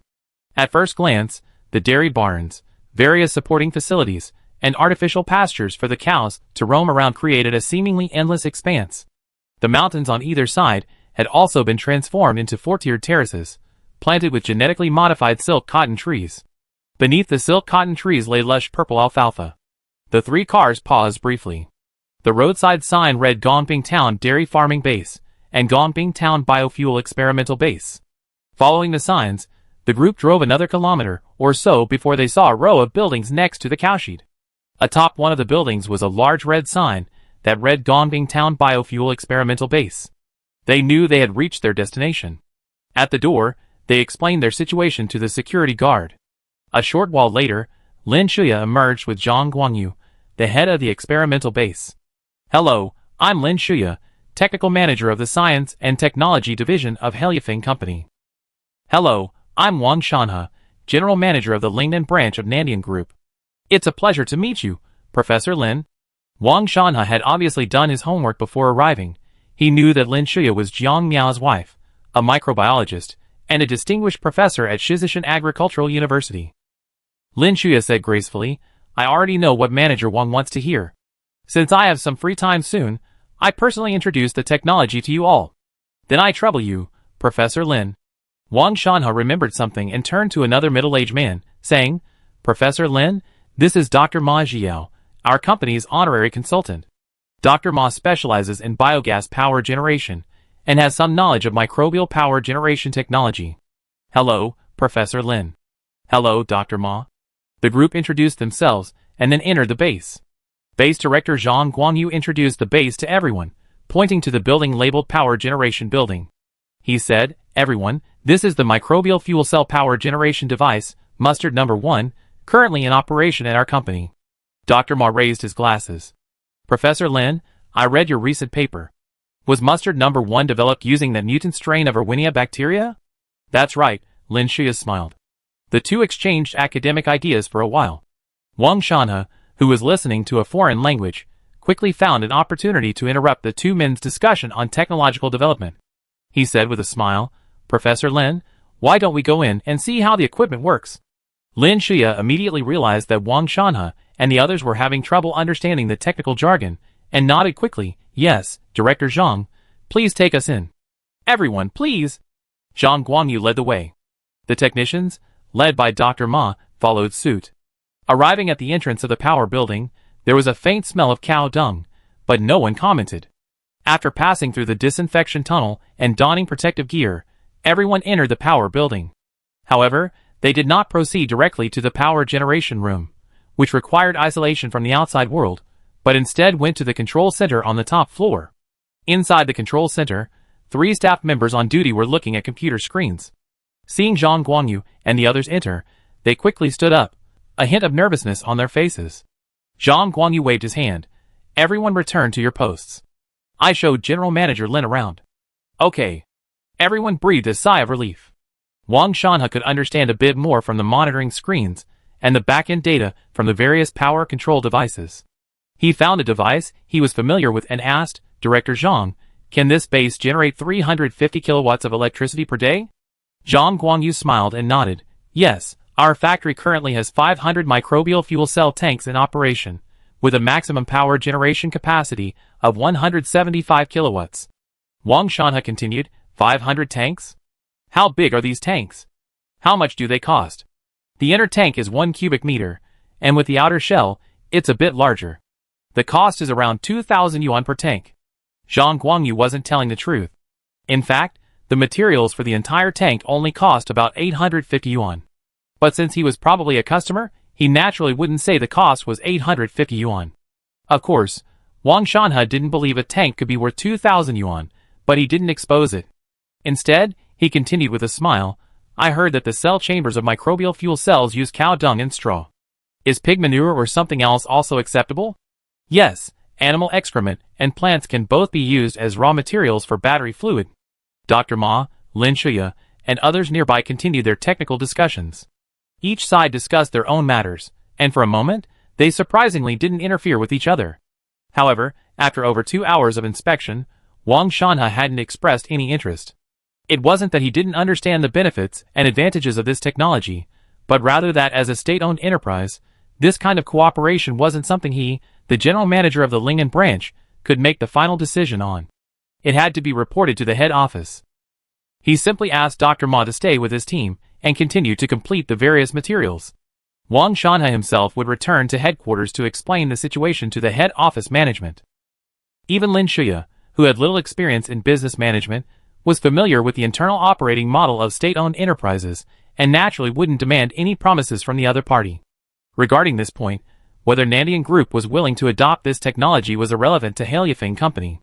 The core application area for microbial fuel cell technology is actually large-scale livestock farming, especially pig, cattle, and sheep, which produce massive amounts of manure daily. This waste contains a large amount of organic matter and various nutrients. Of course, large-scale farms can also consider using straw as a raw material. Using microbial fuel cells can achieve self-sufficiency in electricity generation, and can also sell electricity to the grid steadily, build charging stations, and charge for electricity. As for small farms and animal husbandry, it is not suitable for independent microbial fuel cell power stations, because such power generation systems require a stable and large supply of fuel. If there isn't enough straw and livestock manure, economies of scale won't materialize, driving up power generation costs and making it unprofitable. Ideally, the minimum scale of a microbial fuel cell power station should be at least 10,000 boxes to reduce costs to around 0.15 yuan per kilowatt hour. Otherwise, a situation similar to the Yangcheng Storage Center will occur, where, after factoring in labor costs, the cost reaches a high of 0.47 yuan per kilowatt hour. While this cost may be acceptable for self-use, the power grid won't charge for this electricity because the price is too high. However, in recent years, the power system has been undergoing market reforms. If power generation companies obtain electricity sales qualifications, they can sell electricity directly to commercial and industrial users through power trading platforms. However, this system still faces many problems. The most critical issue is that an unbridgeable gap exists between power generation companies seeking to sell electricity and users seeking to purchase it, the power grid. The key contradiction lies in the different power generation scenarios among new energy power generation companies, traditional thermal power companies, and traditional hydropower companies. Solar and wind power generation companies have low costs but high volatility. Hydropower generation companies have low costs and relatively low volatility. Regional thermal and nuclear power generation companies have high costs but minimal volatility. If everyone rushes to sell electricity to the grid, solar and wind power will naturally command the lowest prices. However, the problem is that the regulation of solar and wind power requires the cooperation of hydropower and thermal power, which easily leads to conflicts. After all, thermal power plants can't just sit there and wait for failure. If you want me to regulate electricity consumption, then give me subsidies. Otherwise, who would want to engage in such a loss-making business? Burning oneself to warm others, that's the nature of a candle. A thermal power plant isn't a charity. This is the challenge facing current power trading platforms. Unless each power generation company can independently build its own power grid, this contradiction will be difficult to resolve. And for each power generation company to build its own independent power grid is practically a pipe dream. The construction, operation, and maintenance costs of a power grid are simply beyond the reach of ordinary companies. Currently, many photovoltaic and wind power companies only receive 30% of their generated power for grid access because the grid simply can't handle this volatile power. Even more problematic is the growing scale of domestic wind and photovoltaic power generation, making it increasingly difficult to regulate the power grid. The only solution now is to develop large-scale energy storage, such as pumped storage reservoirs, large-scale storage stations, and electric vehicle battery storage, to absorb a portion of the photovoltaic and wind power. This is also why Jiangmiao didn't rush Heliofeng into partnering with the power grid. This is primarily due to the increasingly stringent grid regulations regarding renewable energy projects and their inability to easily approve the connection of unstable power sources. Although Heliofeng's microbial fuel cell technology offers highly controllable power generation, its relatively low power output is also a concern. However, Jiangmiao didn't dwell on the power grid connection. His target customers were large-scale aquaculture enterprises. Less than 3 days after the Nandian Group inspection team left, another company that had previously collaborated closely with Heliofeng approached them. Chapter 205. Inside the biofuel experimental base in Gongping town, Xue Hua, chairman of Haida Group, was being led by Zhang Haitao on a tour of various technological applications. He even wore a mask as he entered the cow dung drying plant, where he watched large quantities of dung being dried and then rapidly crushed into powder. Not far from the production line, Xue Hua watched the dung powder being fed by a conveyor belt into a high-temperature sterilizer. He grabbed a handful of powder from the conveyor and asked, "Is the dryness of this powder 5%? "Yes," Zhang Haitao replied loudly. The roar of machinery around them forced the two men to speak louder. He patted the dung powder on his hands. For Xue Hua, it was something he often collected as a child. He was from Yang County in southern Shaanxi. In his time, agriculture and animal husbandry were the main industries in Yang County, so collecting dung was a very common practice. "Mr. Xue, the factory is too noisy. Let's talk outside." "Okay." The two men left the factory. In another factory building not far away, a forklift was seen moving packaged barrels of nutrient powder to the warehouse across the street. "Director Zhang, do all this cow dung and straw need to be dried, crushed, and disinfected?" Zhang Haitao nodded. "Yes, Mr. Xue. This is necessary for standardized production. After all, cow dung, sheep dung, and pig dung have different moisture contents and harbor a lot of bacteria. Pre-treatment and standardization of raw material specifications are necessary to ensure the battery box can maintain a stable power output for 480 hours. How many kilograms of powder can be produced from 1 ton of cow dung? 1 ton of fresh cow dung can produce 200 to 250 kilograms of cow dung powder. About 10 to 20% of this powder is then added to the dung. For pig dung, the straw ratio can be increased to around 30 to 40%. Xue Hua silently calculated the numbers. The Haida Group's pig inventory has reached 3 million this year, with an annual output of 4.3 million. The daily production of pig manure from this large number of pigs is enormous. With 3 million pigs on hand, that's 20,400 tons of manure per day, or nearly 7.446 million tons per year. Pig manure has a lower moisture content than cow manure, around 72 to 80%. Each ton of fresh manure yields approximately 250 to 330 kilograms of dry powder. If all of the group's pig manure could be utilized through straw powder, they could produce 3.35 million tons of nutritious powder annually. According to the technical specifications provided by Heliofeng Company, a battery pack operating at full capacity for a year would consume 2.7 tons of powder and generate 3,066 kilowatt-hours of electricity. The slag left after the electrolytic bacteria decompose the liquid can also be used as raw material for biogas fermentation. One battery box can produce 900 cubic meters of biogas annually, with a methane content of approximately 60%. The remaining slag can be used as organic fertilizer, with each box producing approximately 3.5 tons of organic fertilizer annually. This is the system, with 3 core outputs: electricity, biogas, and organic fertilizer. After preparing his plan, Xue Hua said, "Director Zhang, our group has a pig breeding base in Gaozhou with a stock of 250,000 head. If we were to build an electricity to fertilizer co-production project, what would your company's price be?" 250,000 pigs? I can only give you an estimate. After all, the specific situation requires analysis. That's okay, Director Zhang. Just give me a rough estimate so I can have a better idea. Zhang Haitao picked up his mobile calculator and did a quick calculation. 25 times 6.5 is equal to 1.625 million kilograms, which is the daily production of fresh pig manure. 1.625 times 365 is equal to 593.125 million kilograms, which is the annual production, or 590,000 tons. After processing, 59 times 0.45 is equal to 265,500 tons of nutrient powder can be obtained. 26.55 divided by 18 is equal to 1.475 tons, which is the nutrient powder required for each cycle. Including backup equipment, this requires approximately 100,000 battery boxes. The Yangcheng Storage Center Biomass Power Generation Project, invested in by Heliofeng Company, costs an average of 3,500 yuan per battery box, including supporting facilities, while the Dongping Town biofuel-based project costs an average of 3,000 yuan per battery box. Clearly, the larger the scale, the lower the unit cost of each battery box. For 100,000 boxes, the estimated total cost can be reduced to around 270 million yuan. If we exclude land and buildings, and consider only the equipment, your company's 250,000 head pig breeding base in Gaozhou will require 100,000 battery boxes. The total investment cost is around 500 to 600 million yuan. Adding other equipment like the biogas fermentation system, the total is around 1 billion yuan. Director Zhang, my colleagues and I will discuss this separately. Shuehua smiled upon hearing this figure. Yes, Mr. Shui, please. Shuehua nodded, then led the vice president and several employees to a osmanthus tree about 20 meters away.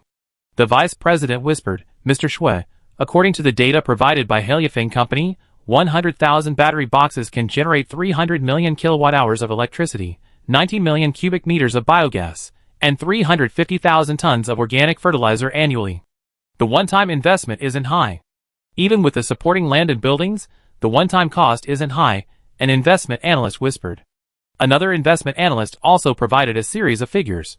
300 million kilowatt-hours of electricity, based on the price the grid gives us, is roughly 150 million yuan.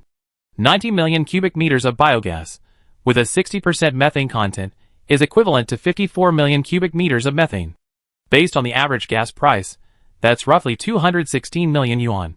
350,000 tons of organic fertilizer, even at the lowest price of 150 yuan per ton, is worth 52.5 million yuan.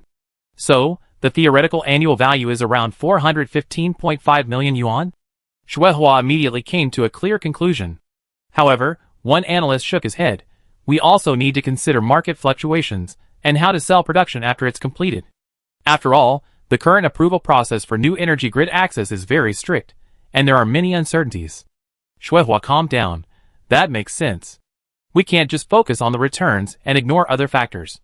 The vice president also reminded, by the way, this project will definitely require the use of Heliofeng's patented technology, and they will definitely charge patent fees. If Heliofeng follows their previous model, they will most likely require us to pay a certain fee annually. Yes, that's very likely, Shuehua agreed. However, after discussing for over 20 minutes, the group still felt it was profitable. After all, the production of 100,000 battery boxes was clearly in their sights. After considering all the risks, there was still room for profit. For companies, even with some risks, they're willing to invest in projects with visible profit potential.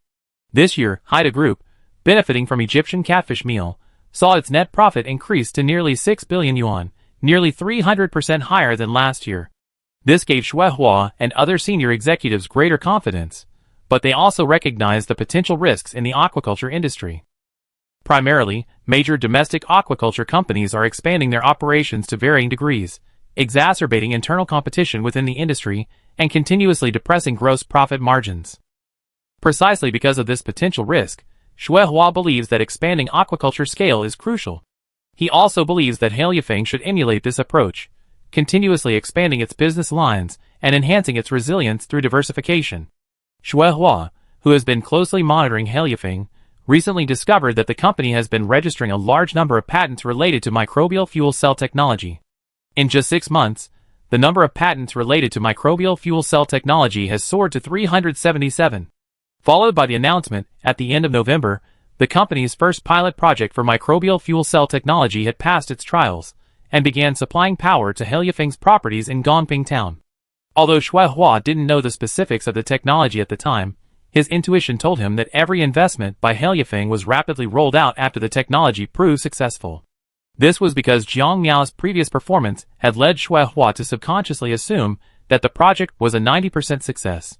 After reviewing Heliafeng's registered patents and Lin Shuya's related papers, he felt that this technology was a perfect fit for the aquaculture industry. Shuihua, struggling with how to diversify his business, hurriedly brought his team to Gongping town for an inspection.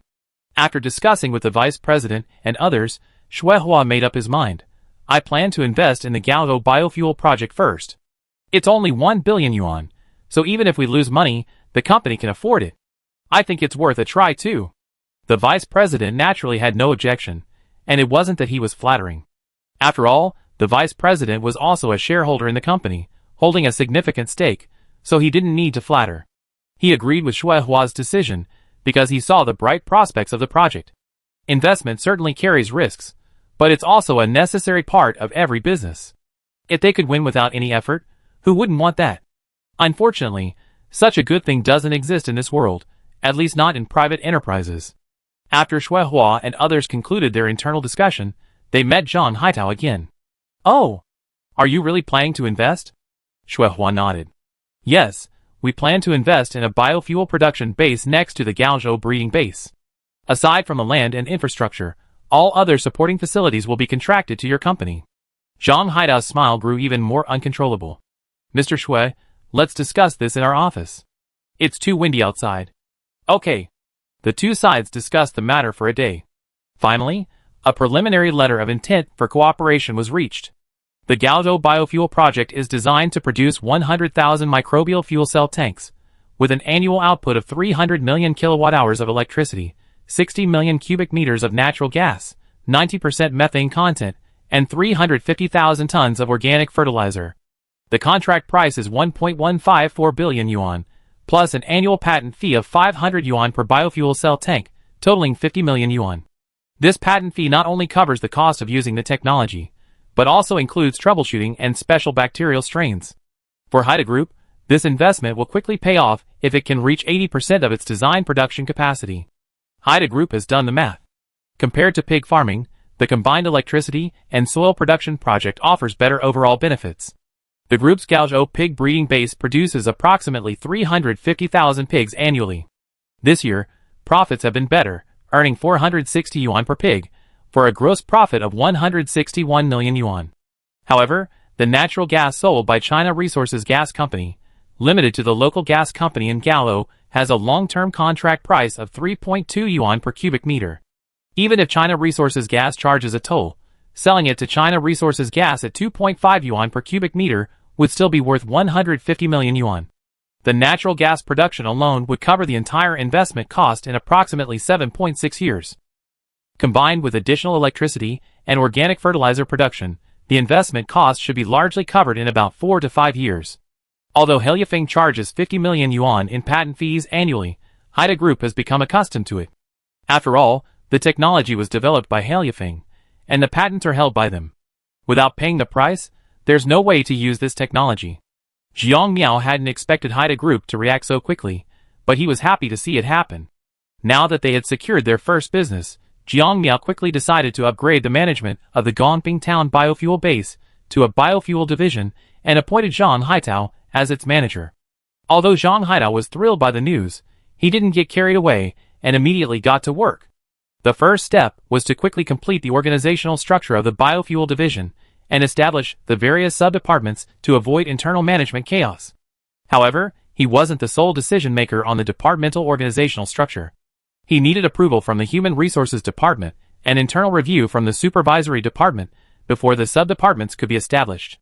As a result, the mid-level managers in those sub-departments currently held acting positions because the Human Resources and Supervisory Departments hadn't yet completed the formal approval process. However, as everyone knows, this process, while cumbersome, is often just a formality. It's only when there are genuine issues that things get stuck or management is directly removed. Zhang Haitao and his team spent a week completing the preliminary organizational structure for the biofuel division. At this time, Haida Group also completed the board resolution, and the joint project officially began.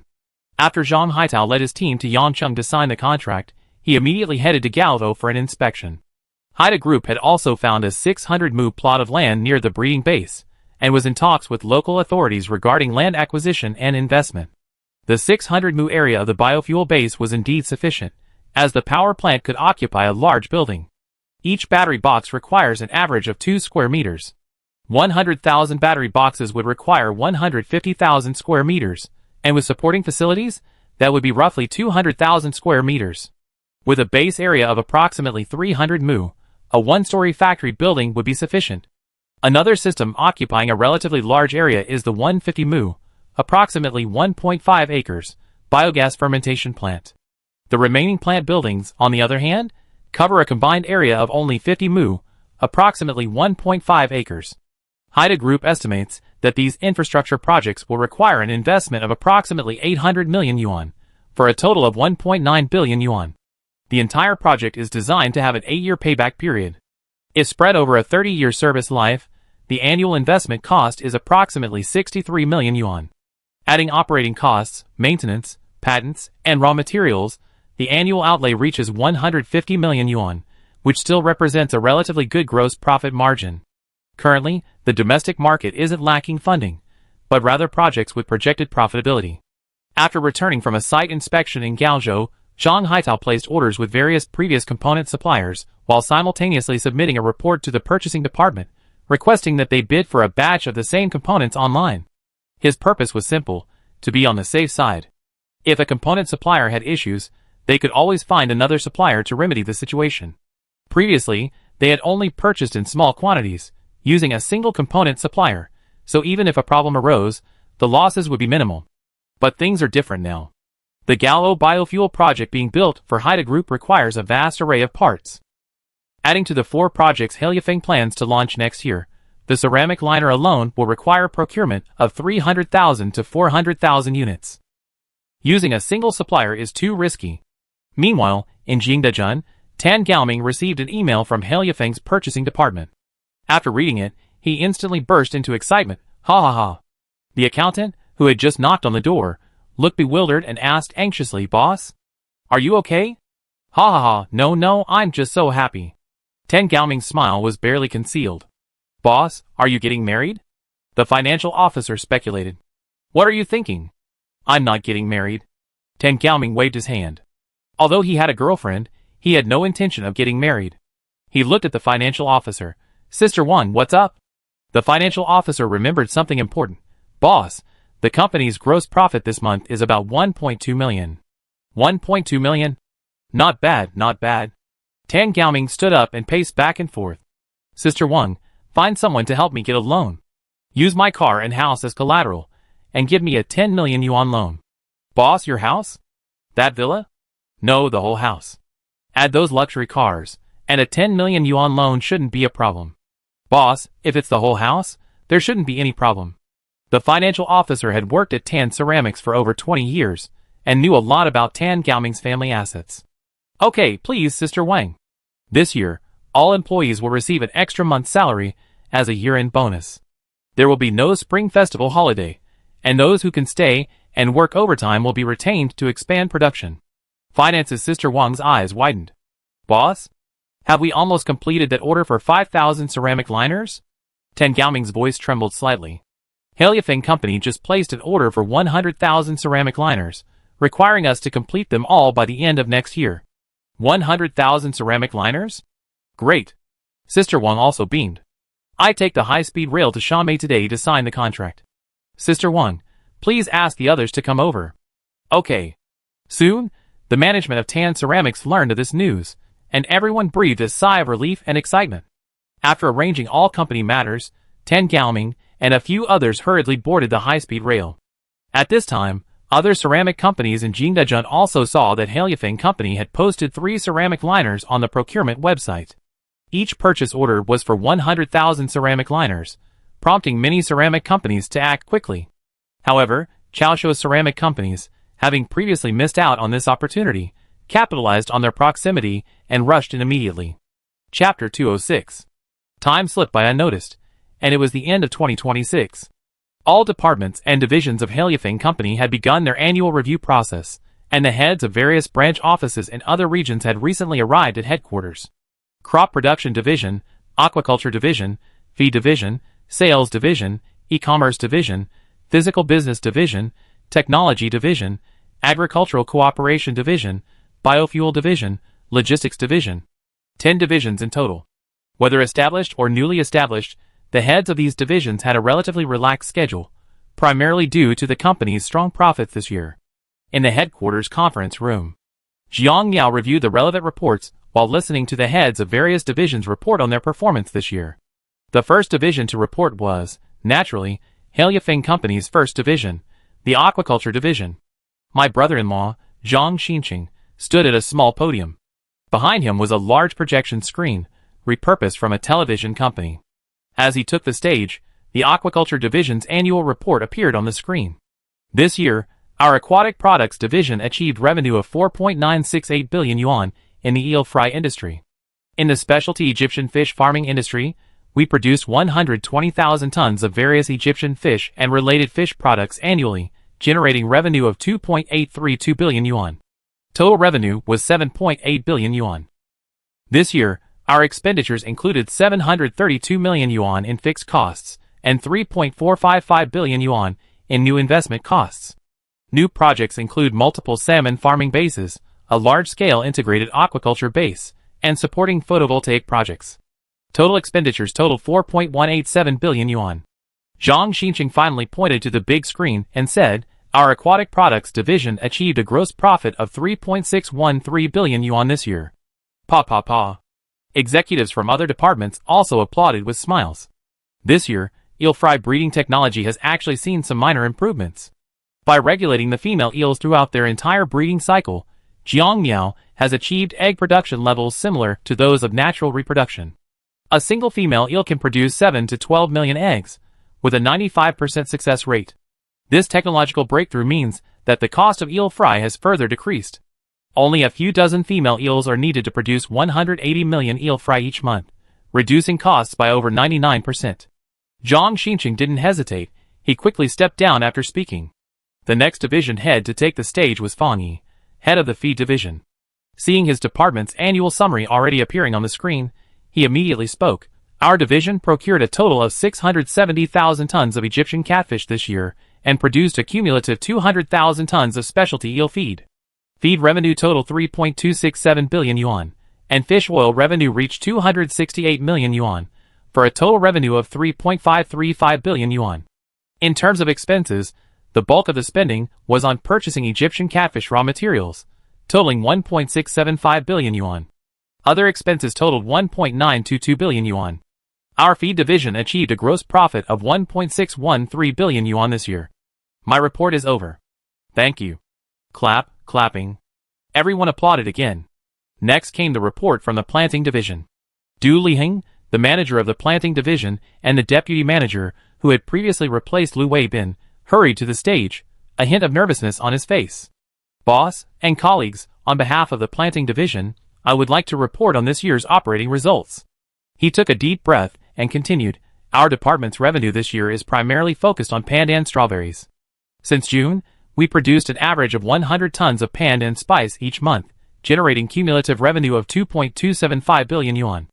Pandan spice, priced at 3.5 million yuan per ton, is in high demand in the international market, as Madagascar's natural vanilla bean production has been reduced again this year due to extreme weather.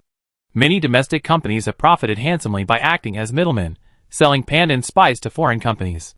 In our traditional planting business, our revenue from strawberries, ginseng fruit, and tomatoes totaled 12.47 million yuan. In reality, traditional planting isn't very profitable, but the planting division has been opening new planting sites in various regions since September of this year, and the scale of operations is expected to increase rapidly. The white truffle industry produced a total of 1,608 tons this year, generating revenue of 4.02 billion yuan. The morel mushroom industry generated revenue of 630 million yuan, freeze-dried fruits and vegetables generated 2.58 million yuan, local forage grass generated 280 million yuan, and local honey and byproducts generated 77.58 million yuan. The reason for the local forage grass and local honey is that the planting operations of other branches are not managed by the planting division, but are run independently. Our planting division generated a total revenue of 7.281 billion yuan this year. Du Liheng continued, discussing expenses. Our division's expenses primarily include land contract fees, labor, pesticides and fertilizers, greenhouse and equipment depreciation, etc., totaling 647 million yuan this year. Our planting division's gross profit this year was 6.634 billion yuan. Looking at the revenue of the various industries within the planting division, the core industries are still white truffles, pandan strawberry powder, morels, and forage grass, while the other industries are all small caramelized rice. The heads of the divisions, which haven't yet generated profits, are utterly envious of the planting division's gross profit margin.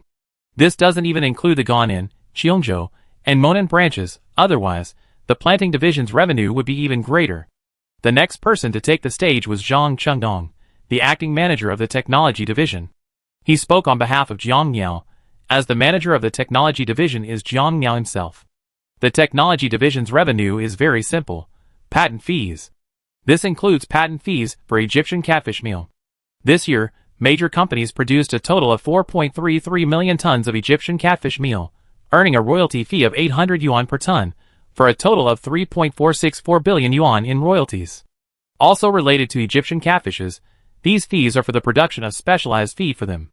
This technology allows them to tolerate high salinity waters, thus preventing widespread drought-induced yield losses.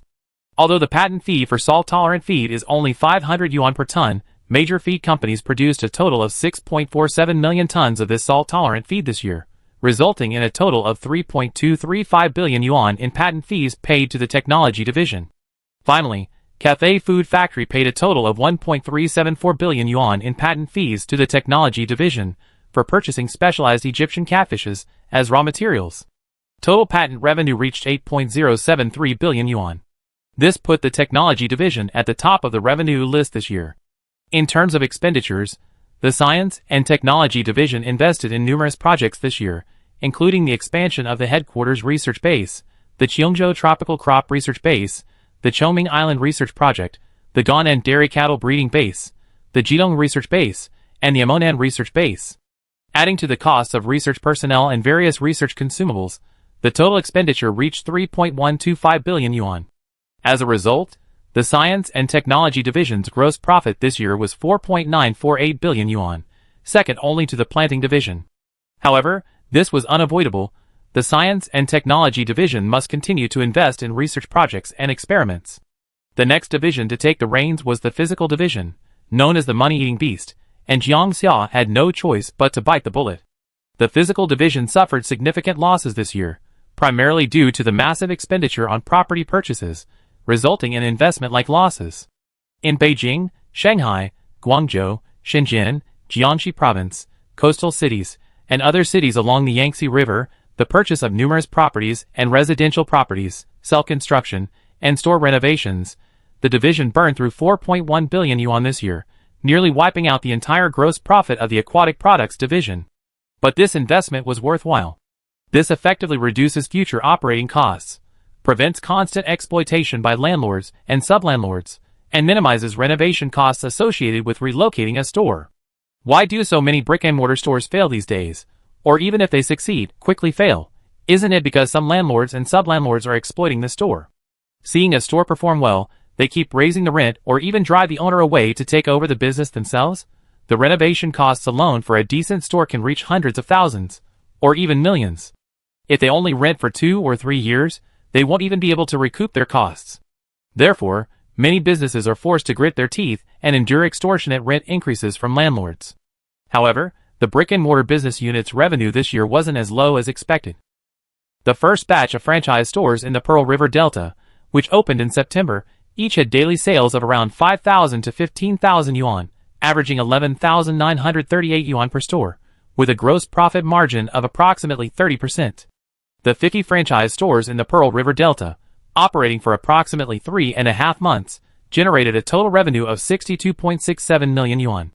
The 100 franchise stores in the Yangtze River Delta generated 10,743 yuan per store per day. The 50 franchise stores in the Beijing area, including Tianjin and other places, generated 7,736 yuan per store per day. The franchise stores in Jiangxi province each generated 4,397 yuan per store per day. The franchise stores in other regions generated 6,842 yuan per store per day. Currently, there are 346 franchise stores operating, with cumulative revenue of 172 million yuan. Based on the current situation, the operating data is quite good. If 1/3 of the 30% gross profit margin is allocated to property investment as a deduction for investment costs, it will take approximately 44 years to recoup the investment capital. If the entire 30% profit is allocated to property investment costs, the entire investment capital, including the initial renovation cost, can be recouped in approximately 15 years. Because the unique value of the properties remains, this investment is inherently profitable. After all, these stores are located in urban areas, and even if there are any future developments, these fixed assets can be sold for a significant amount of cash. Thus, Jiang Miao does not consider the property investment a loss-making venture. He will have the physical division continue to acquire properties in first and second-tier cities next year. Jiang Xia reported on the physical division's operations. After deducting revenue, the total loss was approximately 3.9 billion yuan. Then, there's the e-commerce division. Despite numerous promotions and frequent discounts, the e-commerce division still managed to generate a respectable profit, totaling 47.28 million yuan. In fact, the e-commerce division is the primary revenue generator, as it handles products from other divisions. However, the vast majority of profits from these products go to the production department, not the sales department, which accounts for only about 5 to 10% of the total profit. Whether it's the brick-and-mortar division, the e-commerce division, or the sales division, their profits as sales departments are relatively low. The core profits go to the production department, a distribution model established from the company's inception. Jiang Miao listened silently for a long time. The company's various divisions generated a total revenue of 27.3 billion yuan this year. After deducting various expenses, the combined gross profit was 13.1 billion yuan. This doesn't even include the revenue from Heliafeng Real Estate, Hero Dairy, United Mining, and New Kangle Pharmaceuticals. Chapter 207. Finance Manager Yi Meijing was responsible for preparing the final financial report. She smiled and said, the company's revenue this year, plus the 3.2 billion yuan loss from Hero Dairy and the 500 million yuan dividend from United Mining, after deducting various taxes, resulted in a final net profit of 9.225 billion yuan. The number 922-514-8801 appeared on the big screen, and everyone spontaneously applauded in celebration. Xian Kangle Pharmaceutical and Heliafeng Real Estate are two independently operated companies. They have no direct equity relationship with Heliafeng Agricultural Technology Company. Their only connection is that they are both controlled by Jiang Miao. Therefore, the revenue figures of these two companies do not need to be disclosed at Heliafeng's annual summary meeting. As for why Heliafeng only paid 12.4% in taxes this year, it's due to various tax deductions and exemptions. Heliafeng did not engage in excessive tax evasion, it paid all the taxes it was required to pay, which is why it paid 1.3 billion yuan in taxes. In addition, various transaction taxes and vehicle purchase taxes, such as those incurred during real estate transactions, are also not exempt from these taxes, but they have already been factored into the initial costs. In fact, Heliafeng Company has directly or indirectly incurred no less than 4 billion yuan in taxes this year. After seeing Yi Meijing complete her report, Jiang Miao finally stood up and said slowly, I'm very satisfied with this year's progress. I hope everyone will continue to work hard next year. Without further ado, I announce a dividend of 1 yuan per share for this year's virtual stock. Instantly, thunderous applause erupted in the conference room. Aside from a few newly hired executives, whose tenure hasn't yet reached a 1-year mark, all other department manager-level executives hold over 100,000 phantom shares. For example, Zhang Xinchen currently holds 2.44 million shares, while LD Weibin holds 480,000. Deputy manager-level executives generally hold between 50,000 and 80,000 shares. Jiang Miao looked at Wang Haochen, the manager of the Equity Management Department. Haochen, please announce this year's phantom share distribution. Okay, boss. Wang Haochen nodded, then stood up, and had his assistant open a PowerPoint presentation. He smiled and said, this year, our company has allocated phantom shares to 1,406 new employees, bringing the total to 1,852.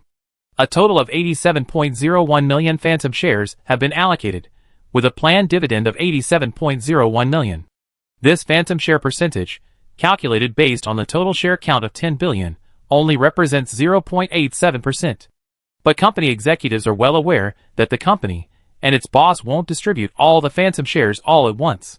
The company currently has a total allocable virtual stock quota of 500 million shares, representing 5% of the total share capital. Once these allocable virtual shares have been distributed, Jiang Miao will receive additional shares from his own allocation. This is the fundamental reason why the total dividend appears relatively small. To ensure that future employees have virtual shares to distribute, Jiang Miao naturally needs to control the initial distribution rate. Otherwise, distributing hundreds of millions of shares all at once would deplete the allocable virtual stock quota, hindering the company's growth. Executive stock holdings are already largely fixed, and future increases in their stock holdings will be minimal. Unless they make significant contributions to the company or demonstrate significant technological achievements, the company will not award tens of thousands of shares all at once. Everyone was accepting this distribution. After all, He Yifeng's management work was relatively simple. The company didn't need its executives to be exceptional, only capable of executing all assigned tasks step by step. Even the researchers in the Science and Technology Division felt that Jiang Miao had been too kind to them. After all, they had been largely idle for over a year, with relatively little output. However, the work of these researchers wasn't as worthless as they believed. For example, the researchers in the Science and Technology Division were responsible for refining and improving the technical achievements of Jiang Miao and Lin Shuya, making them more suitable for industrial production and large-scale promotion. The reason they felt their work was too ordinary was primarily because their achievements paled in comparison to those of Jiang Miao and Lin Shuya. There was no way around it. Jiang Miao and Lin Shuya's achievements were so dazzling that they could easily outperform 99.99% of researchers worldwide. No wonder the researchers in the Science and Technology Division felt inferior. After Wang Haochen, manager of the Equity Management Department, explained the situation, the heads of other departments followed suit and presented their annual summaries. Finally, Jiang Miao stood up again and said, "Thank you all for your hard work this year. I hereby announce that all employees will receive 2 months extra salary at the end of the year as an incentive." Clapping. Everyone applauded again. The extra 2-month salary is intended to balance the income gap between new and veteran employees, preventing a sudden increase in overall income. After all, veteran employees receive stock dividends. With a dividend of 1 yuan per share this year, even ordinary employees can expect to receive 4 or 5,000 yuan. Therefore, Jiang Miao, with a flourish, gave everyone an extra month's salary for the year-end bonus, originally planned to be extended. At this moment, Li Zixuan and several secretarial staff were filming Jiang Miao's speech. After editing, they would share it in various company chat groups to cheer everyone up. Jiang Miao didn't sit back down, but continued, "Now that we discussed the rewards, let's talk about the punishments." Li Haoren, the supervisory department manager, was resting his eyes. He knew he had to take the blame for this, so he quickly stood up and said, "Let me announce the various violations investigated and dealt with by the supervisory department this year." The joy of the crowd was immediately dampened, and they sat upright, listening to Li Haoren's speech. Time passed. Many of the heads of the departments criticized by name looked disheartened. Li Haoren spoke for over 2 hours. 27 people were fired, and 49 had their bonuses, performance bonuses, and dividends deducted. These included senior executives, mid-level managers, and several grassroots employees. Jiang Miao showed no mercy to those being punished. If these bad apples weren't dealt with, how could he be worthy of the hard-working employees? Dealing with these bad apples was also a necessary step in the company's internal self-purification process. If this process failed, the company would sooner or later be brought down by the infestation. Jiang Miao was deeply pleased with the results of the Supervision Department's investigation today. Because most of the problems were discovered independently by the Supervision Department, rather than relying on Jiang Miao's identification panel, this showed that the Supervision Department had already developed strong supervisory and investigative capabilities, and no longer needed him, the boss, to keep a close eye on the matter. After giving out candy dates and sending DACA, Jiang Miao finally adjourned the meeting, and everyone felt relieved. Li Zixuan stopped him. "Boss, wait a minute." "Zixuan, what's up?" Li Zixuan quickly explained, "Boss, let's record a video to wish all employees a happy new year. I also recorded your speech announcing dividends and year-end bonuses. I edit it later, and send it to the company groups to cheer everyone up." Okay, Jiang Miao smiled and nodded. The video was finished in a short while. Li Zixuan instructed the others to quickly edit it. Monan Branch. It was already freezing cold. This past December, the Korkan Desert had seen several heavy snowfalls. The 1,800 dormitories in the dormitory building next to the Taman Chagan base had been completely renovated. Although the renovations were simple, the floor heating was already operational. Many employees who stayed behind had brought their families over to avoid the Spring Festival passenger traffic rush. Currently, a total of 1,109 employees remain at the Monan branch, 479 of whom have chosen to bring their families to the Taman Chagan base for the winter. This has led to an increase in the number of people at the Taman Chagan base, from nearly 2,000 to over 2,800. In the dormitory area, room 501, building A12, a middle-aged woman, picking vegetables from pea tips grown in a nearby greenhouse, casually asked, "Dad, are you really planning to settle down here?" The middle-aged man preparing the sausage-filling sighed, "Huh. We have more and more employees in Zelamo City in the future. We're not like those mining companies. There's no chance we have to move away once the mines are exhausted." "Yes." The middle-aged woman nodded slightly. The couple used to work as drivers at a small iron mine. A few years ago, the mine's mine grade ore was exhausted, and the owner, unable to obtain mining rights for other mines, had no choice but to lay off all employees involved in the mining operation. This is true for all mining companies. Many small cities that once thrived on mineral resources have quickly fallen into decline after their resources were depleted. But agricultural companies are different.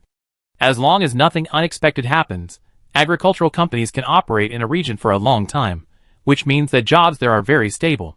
Some people like adventure, while others prefer stability. After working at the company for a year, you can apply to buy an apartment in the dormitory area. I'm planning to take out a mortgage here. What about the house back home? I rent it out? Isn't Jean studying? The middle-aged woman asked again. It shouldn't be a problem. I heard from my supervisor that the company will open a school in Yonglu village next year, with a kindergarten, elementary school, junior high school, and vocational high school. Is that true?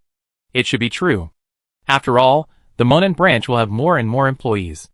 If so many people aren't properly managed, it will be detrimental to stability. The company's benefits are quite good, just like the state-owned enterprises of the past. The middle-aged woman picked the pea tips and washed them for a while. The middle-aged man squeezed out another large bunch of sausages. That's why I'm planning to settle down in Monan. After all, such a good company is really hard to find these days, especially at our age. Sizzle. The pea tips and minced garlic were added to the pot. Yeah, if the school really opens next year, we settle down here. Ding dong. A notification sounded in the WeChat group chat. The middle-aged man quickly stopped what he was doing, wiped his hands on a rag, picked up his phone, opened the WeChat group chat, and watched for a while. The middle-aged woman, who had just finished stir-frying pea tips, heard her husband, who was playing a video, ask, "What are you watching?" "It's the boss's speech." "What did the boss say?" "The boss said we'd be paying 2 extra months' salary at the end of the year, plus a virtual dividend." "We don't have stocks, do we?" "We haven't even been a year yet, how could we?" "But we have 2 months' salary, let me do the math." "What's the point of you calculating here? Just go to the finance office and ask, or wait until the payday arrives, and you know. The finance office is so busy, it's better not to join in." The two continued cooking. They had just finished cooking. They had just called their son over for dinner. Their phones simultaneously received text messages about incoming bank transfers. "So soon? Mother, how much are you making?" "How much am I making? Are you crazy? Don't we have the same job?" The middle-aged woman said, speechless. "Ugh. I was so happy I couldn't react." The middle-aged man laughed awkwardly, then continued cheerfully, 17,000. It really is 2 months. The couple were among the first batch of agricultural machinery drivers hired, starting at the C1 level with a base salary of 8,500 yuan per month. "Dad, are we going to live here?" Dong munching, slurping noodles, said reluctantly, "It's too cold here. Much colder than back home. I don't want to live here." "What's the big deal about being cold?" The middle-aged woman patted her son's head. "If you can't find work, how are your dad and I going to support you? Be obedient. You be a little uncomfortable here for a while, but we're all company folks here, so we don't have to worry about you getting bullied at school. Your grandparents are old too, and they have to take care of your uncle's children, so they don't have much energy to care for you. Xiaoqing, just listen to your mom." The couple didn't find the climate in the southern desert unbearable. More than the climate, work and income are key. Otherwise, what are those people going to Africa and Siberia to work for? Okay. Dong Anqing lowered his head as he ate his meal, his eyes filled with confusion and grievance. After all, it's difficult for a 7 or 8-year-old child to leave their hometown and live in a completely new environment. Fearing her son would get upset, the middle-aged woman quickly changed the subject. Mom will take you to the greenhouse later. There are a lot of children there too. Really? The child's curiosity dispelled Dong Anqing's uneasiness and confusion. Well, hurry up and eat. Okay. Half an hour later, the mother and son, satiated, donned thick down jackets, head covers, earmuffs, scarves, and gloves, looking like plump penguins. They emerged from the elevator. A vast expanse of white snow and ice. Several employees were operating a bulldozer, pushing the snow onto the open ground. A mechanic working on the bulldozer saw the mother and son and asked, "Sister Fanghua, good afternoon. Is this your son?" "Anqing, call Uncle Li." Wang Fanghua patted her son on the back. "Uncle Li," Dong Anqing greeted politely. "Uh-huh. This kid's quite well behaved. Xiao Li, I won't bother you anymore. Anqing, let's go." "Hello." The mother and son walked for half an hour until they reached the north side of the dormitory, where a large greenhouse stood. To the north of the greenhouses stood several large sand dunes, forming a natural barrier that partially blocked the north wind and cold air. The fields in each greenhouse ran east-west. The north side of the greenhouses was lined with thick brick and earth walls. Behind the walls, a sand and earth dam was built. Inside the dam, hot water pipes were installed to increase the temperature inside the greenhouses. To the south of the greenhouses, transparent plastic sheeting and high-strength angle iron supports were placed. The midday sun still slanted through the southern sky, barely penetrating the plastic sheeting and illuminating the interior, further warming the greenhouses. Wang Fanghua produced her employee ID, and the security guard let them in. They arrived inside the greenhouse area. They found a supermarket. The greenhouse supermarket was located in the first row of greenhouses near the dormitory area. Upon entering the greenhouse supermarket, the temperature inside suddenly rose, reaching over 20 degrees Celsius, and the humidity was quite high. The inner ridge of this greenhouse is 10 meters wide from north to south, and 66.6 meters long from east to west, representing a standard acre of planting area. However, since this greenhouse has been converted into a supermarket, it has been divided into two parts. One half is used for supermarket shelves, and the other is used to display various flowers and garden plants. This greenhouse is also connected to two other greenhouses, one for strawberries and the other for tomatoes, both of which offer fruit picking services. "Akin, are the strawberries available for picking today?" The waitress looked up. "It's Sister Fang. Is this your son? So cute." "Hello, sister." Dong Anqing greeted nervously. "Hello, little boy. Here, I give you a strawberry." Akin handed over a washed cheese strawberry. "Thank you, sister." Akin then added, "The strawberries are open for picking today. Give me a basket." "Okay." Wang Fanghua handed over a 50 yuan bill and took her son into the strawberry greenhouse next door.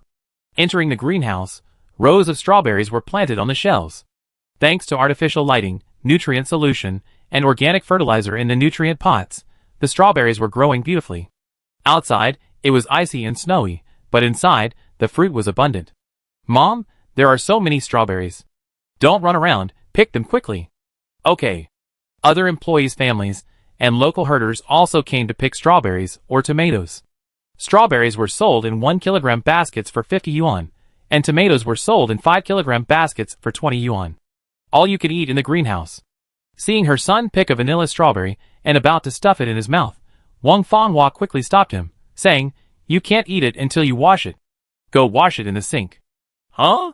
"I go wash it right away." To facilitate picking, the greenhouse had several sinks set up for guests to wash their hands and the strawberries. Soon, Dong Anqing had washed 5 or 6 pan-in strawberries. As soon as he was done, he couldn't wait to stuff one into his mouth, mumbling, "Wow, so delicious." Other people who came to pick strawberries or tomatoes also ate their fill before picking. However, one person can't actually eat many strawberries or tomatoes at once. For the company, this picking service, since it doesn't require transportation or picking, offers a very respectable gross profit margin. It was the first time Dong Anqing had tasted such delicious strawberries. He now felt a little regretful. He had come here after a full meal. After eating 8 strawberries, He felt a bit full and couldn't eat any more. He gave the remaining 5 pandan strawberries, which had been washed, to his mother, who was picking strawberries not far away. After enjoying the vanilla strawberries, Wang Fanghua felt that 50 yuan a basket was truly worth it. In the past, she would never have bought such expensive strawberries, mainly because the price was too high and the burden on her family was too great. She simply didn't dare spend money carelessly.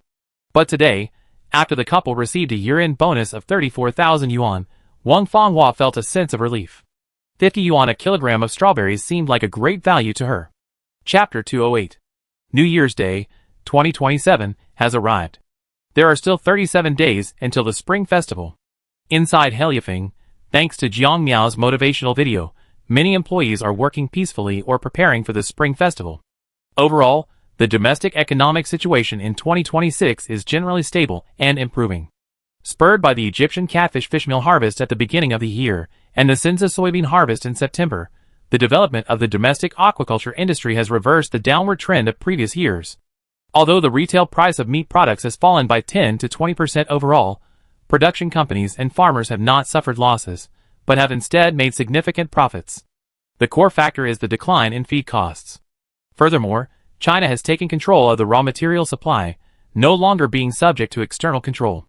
This has greatly boosted the confidence of aquaculture practitioners. The decline in meat prices has a positive impact on people's livelihoods. Although wages for the vast majority of people have not increased, and in some industries, wages have even decreased, residents' food consumption has increased. With the same Engel coefficient, the same amount of money spent actually buys more meat products. Especially with the new year approaching, amid strong consumer sentiment, meat sales across the country have surged. To develop desert areas, this year, companies such as Heliafing, COFCO, Beidawang Group, United Mining, and the Nan State-Owned Assets Operation Company, along with over a dozen engineering and construction companies, have established branches and industrial bases along the edges of various deserts. This has significantly alleviated the layoffs of construction workers caused by the slowdown in infrastructure construction. For example, China Railway 6 Engineering Group has established an industrial base in the Ulaanbaatar Desert and will recruit 2,400 people by the end of this year, all of whom will be based at the Ulaanbaatar Desert Reclamation Base. According to the plans of these state-owned enterprises, after completing their desert transformation work, these construction workers will be further resettled locally, becoming workers on large farms and supporting agricultural industries. Jiang Miao, through United Mining, has access to extensive information. He knows that in the last 3 months of this year alone, 27 transformation bases were established along the desert fringes of the entire northwest region. These bases employ a minimum of 2,000 to 3,000 people, and a maximum of 7,000 to 8,000. Including the Heliafing Company, this directly creates 147,000 jobs. This agricultural revolution has also brought enormous opportunities to domestic agricultural machinery. Companies such as Zoomlion, Sany Heavy Industry, XCMG, Shantua Group, Lugong Group, YTO Group, Weichai Power, World Electromechanical, and Chengfa Industrial have received numerous orders for agricultural machinery. To ensure they secure these orders, agricultural machinery manufacturers have invested heavily in the research and development of larger and more advanced agricultural machinery. If they fail to invest heavily in R&D now, they will surely be overtaken by competitors. In the past, China's vast plains were relatively small, and the core Huanghuai Plain, due to its dense population, had a low level of mechanization, especially large-scale mechanization. Large-scale mechanization was rare, with only the Northeast Plain, the eastern part of the desert south of the desert, and the western regions experiencing such production. Under these circumstances, coupled with the superior quality of large-scale agricultural equipment from abroad, it was natural that not many machinery manufacturers were willing to develop even larger equipment. However, things are different now. Times have changed. China has suddenly gained hundreds of millions of mu of potential farmland suitable for large-scale mechanization. Furthermore, agricultural enterprises receiving government support have received notices requiring that at least 80% of these newly built large-scale farms be equipped with domestically produced agricultural machinery. For example, Heliafing Company and United Mining's engineering equipment and agricultural machinery are primarily supplied by Sany Heavy Industry and Zoomlion Heavy Industry. To ensure orders, both companies have stationed professional maintenance and R&D teams permanently in the southern desert. Domestic feed, dairy, and pig farming companies have also recently been showing their prowess, subcontracting large tracts of desert land from major state-owned enterprises 3 times. As for why those livestock and feed companies haven't explored other deserts, the reason, of course, is that the cunning United Mining has enclosed all the easily exploitable desert land in China from the outset. The remaining small plots of desert land would not be easily sold to companies by local authorities. Furthermore, the deserts of the western regions are too far from the mainland. Furthermore, the western region's core is also enclosing land in areas like the Taklamakan Desert and the Yungar Basin, leaving little room for private enterprises. As Hailifeng secured 30 million mu of land, other companies could only watch with envy. However, they also knew full well that this land belonged to Hailifeng, or more precisely, to Jiangmiao, and no one else or company could lay a finger on it. Hailifeng also subcontracted a large parcel of land in the Tengger Desert from KOFCO, with a tentative agreement reached. The land, covering 2 million mu, is located near the end of the Shiryang River. Currently, Hailifeng has entrusted KOFCO with the management and cultivation of its Sunso soybeans. Once silk soybeans are successfully developed, they will directly use this land as a production base. In fact, the development of silk soybeans is proceeding very smoothly. Using gene editing technology, Jiangmiao has already cultivated 20 varieties of silk soybeans based on the Sunso soybeans, and they are currently in the internal experimental planting stage. Of these 20 silk soybeans, only 10 are derived from genetic sequences extracted from silkworms. The remaining 10 are derived from sequences derived from various spiders. Spider silk possesses exceptional strength and toughness. Its strength is high, 5 to 6 times that of steel wire of comparable thickness. Its toughness is also exceptional, allowing it to recover without breaking after being stretched to 20 to 30% of its original length.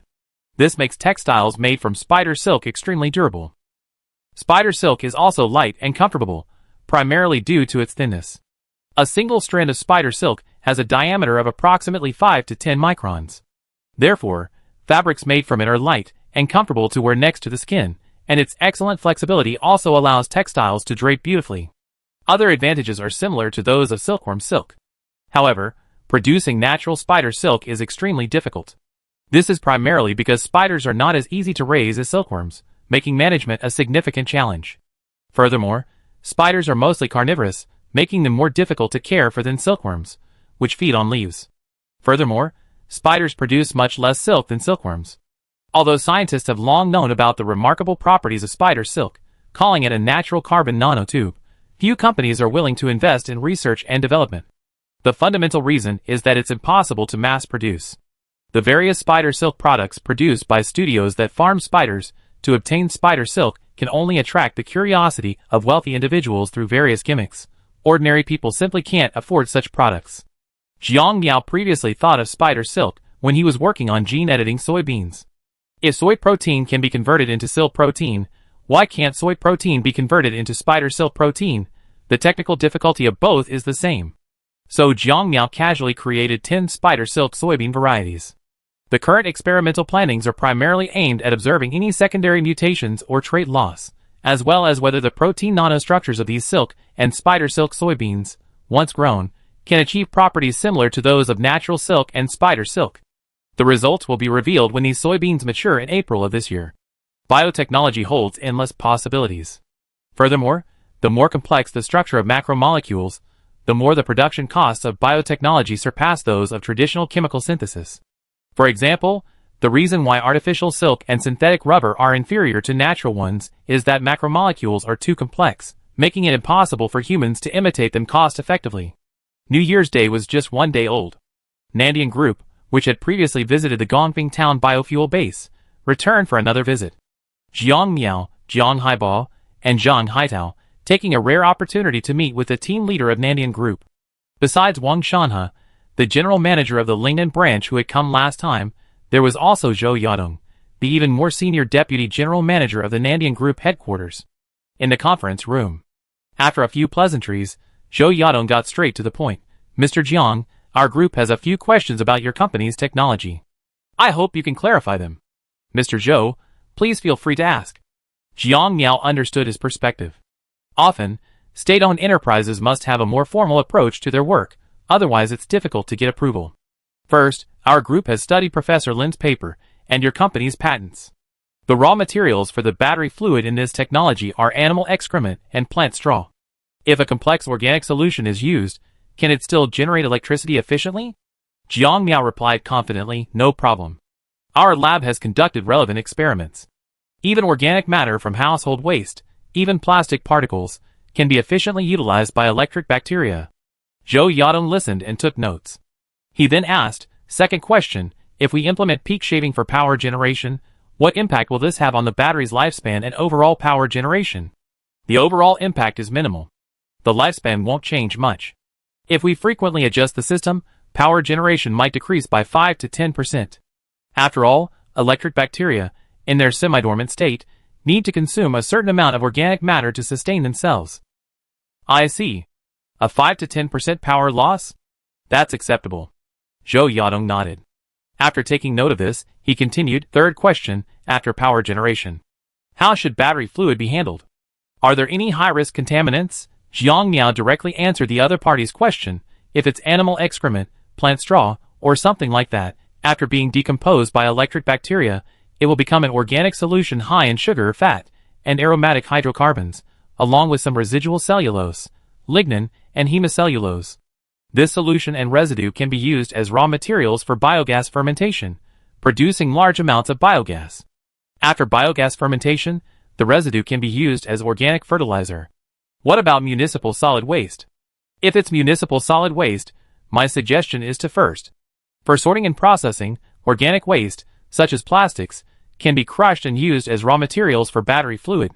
Items containing heavy metals must be removed, such as dry cell batteries and circuit boards. They must not be mixed in, otherwise they will contaminate the final organic fertilizer, rendering it worthless. Is that so? Jiang Miao saw the other party's confusion and smiled, shaking his head. Actually, Mr. Zhou, there's no need to worry about municipal solid waste. Why? Currently, domestic waste incineration power plants process approximately 1.07 million tons per day, while the annual municipal waste volume in China is around 400 million tons. Many waste incineration power plants are unable to operate at full capacity because there's not enough waste to burn. Huh? Zhou Yadong recalled this situation and frowned. Mr. Jiang, if that's the case, doesn't your microbial fuel cell technology have to rely solely on waste from farms and rural areas? That's a huge limitation. Jiang Miao answered bluntly, no way. That's the inherent nature of microbial fuel cell technology. Zhou Yadong and his companions, who had originally planned to use microbial fuel cell technology to build a peak shaving power station, were now greatly disappointed. Chapter 209. The inspection team from Nandian Group just arrived quietly and left quietly, without taking a single page of the contract with them. Microbial fuel cell technology and the power grid system are ultimately not meant to be together. In terms of application and raw material availability, they are not well suited for peak shaving applications. Although microbial fuel cells can reduce power generation costs to 0.12 to 0.15 yuan per kilowatt-hour once they are scaled up, cost is not the primary concern for the power grid, stability is. Technology that favors the power grid requires both stable power generation and stable fuel supply. Although microbial fuel cell technology can also provide stable power generation if applied to large-scale livestock farms, large farms will not readily sell livestock manure unless they build their own microbial fuel cell power plants. Nandian Group also considered another issue. If it were used as a peak shaving power station, it would operate at low efficiency for most of the time, which would invisibly increase costs. The power grid isn't a power generation company, so why should they sacrifice themselves for others? Building a peak shaving power station just to give those new energy power generation companies a discount? After much deliberation, Nanfang Electric Power decided it would be better to restrict the grid-connected power quotas of new energy power generation companies, which would be more cost-effective. The fundamental reason is that microbial fuel cell technology can provide peak load shaving, but it comes at a cost, and the power grid doesn't want to bear that burden. The new energy power generation companies also don't have this idea. It's not that they're arrogant, but rather that many of them have recently studied Heliofeng's technology. They found the technology's power generation capacity too low. While they could continue to expand the battery pack size, this expansion presupposed finding a large, stable supply of organic matter. This was the fundamental reason these new energy companies backed off. The Nandian team left. Other new energy companies were deterred. But that didn't mean they would remain indifferent. Except for Winds Group, which uses a semi-free-range model, other domestic pig farming companies, after studying microbial fuel cell technology, found it to be tailor-made for their large-scale farming operations. Soon, New Hope Group, Muyuan Foodstuff, and Twin Group all sent professional teams to Haliafeng's headquarters to inspect the technology. As for the other companies, it wasn't that they hadn't considered it, but Haliafeng had a notice on its official website stating that it would not collaborate with foreign companies on this technology. Even if they did collaborate, the production bases would have to be domestic, and these production bases would be under Haliafeng's control. Unauthorized visits and the removal of items from these sites were prohibited. In fact, the electricity-generating bacteria currently in use are a second-generation version, jointly improved by Jiang Miao and Lin Shuya. This second-generation bacteria possesses a unique mechanism for self-death. Without specialized nutrients, they rapidly die during their reproduction process. This mechanism is designed to prevent both leakage and theft. It also serves as a lever for Haliafeng Company to leverage other aquaculture companies. The core of microbial fuel cell technology lies in the rapid reproduction of electricity-generating bacteria. Without the special bacteria seed packs produced by Haliafeng Company, the bacteria already growing in the microbial fuel cell would die after 20 days, making it impossible to use these bacteria as seed. Jiang Miao didn't plan to cooperate with foreign companies because he didn't want to aid the enemy. Microbial fuel cell technology is actually very suitable for regions with underdeveloped industrial bases. Even without large-scale farms, stable power generation can be achieved using dead branches and leaves in forests and straw from farmland. Although Haliafeng Company claims the battery box has a design lifespan of 30 years, in reality, with proper maintenance, the system can operate flawlessly for hundreds of years. Simply replace the graphite plates, manganese monoxide electrodes, and some electronic components, such as sensors, every 30 years, and the system can continue to function. After all, the core component of the battery box is the ceramic liner. Unless it's hit or bumped, it should last for hundreds of years with minimal problems. The plastic casing will age, but the aging process is very long, so it should last at least 30 years without any problems, and can be replaced regularly. A unique feature of microbial fuel cell technology is that its other components can be simplified or even eliminated. For example, sensors and electronic control systems can simply be replaced with a simple transformer and rectifier system and the battery box. This means that microbial fuel cells can still function under very simple conditions. This is why Jiang Miao deliberately made the bacteria unable to reproduce normally and created a host of special environmental conditions to increase the difficulty of replicating the technology. Admittedly, Jiang Miao's actions will prevent people in other underdeveloped areas from accessing cheap and convenient electricity, but he has never been one to treat everyone equally, and he cannot offer universal love. As a normal person, he has normal emotions, likes and dislikes. This is perfectly normal. Microbial fuel cell technology is suitable for underdeveloped regions, but their backwardness isn't our fault, and this technology won't enrich them. Instead, it could be stolen by Western powers. Restricting the spread of technology abroad is something Jiang Miao has always been committed to. If ordinary vegetable and fruit seeds were stolen, the problem wouldn't be a big one.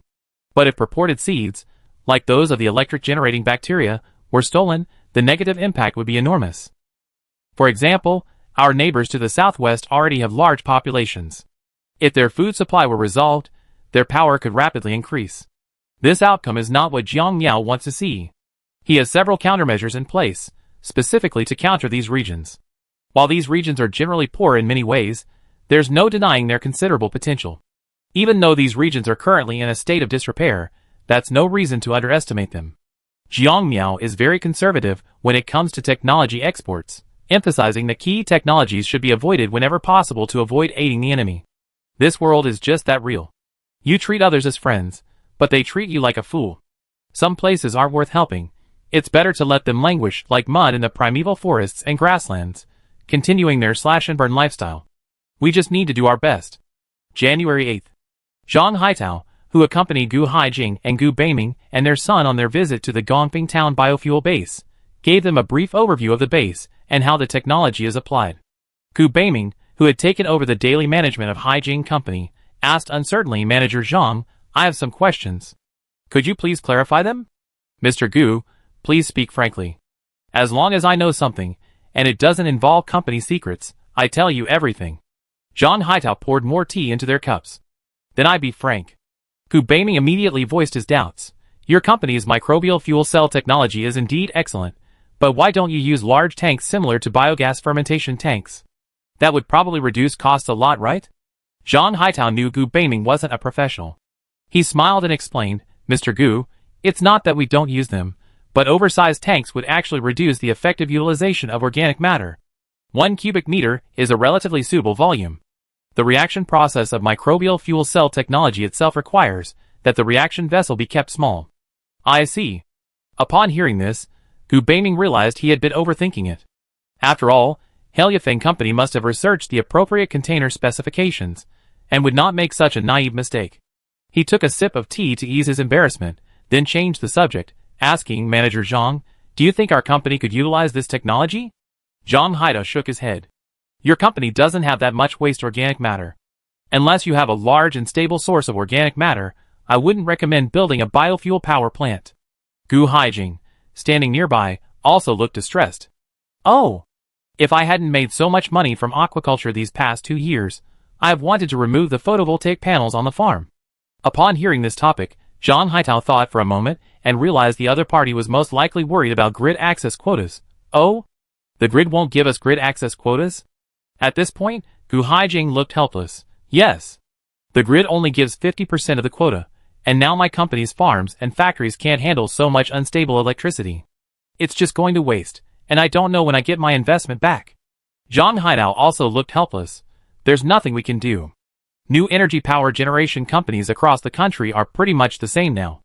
Some places only give 30% of the quota, or even deny grid access altogether. Gu Haijing also expressed his thoughts. I was originally planning to see if your company's microbial fuel cell technology could adjust power generation to increase grid access quotas. Now it seems I was overthinking it. Suddenly, Zhang Haidao fell into deep thought. Gu Haijing, seeing this, immediately pulled his son, who was about to speak. After a moment, Zhang Haidao looked up. Sorry, I just thought of something.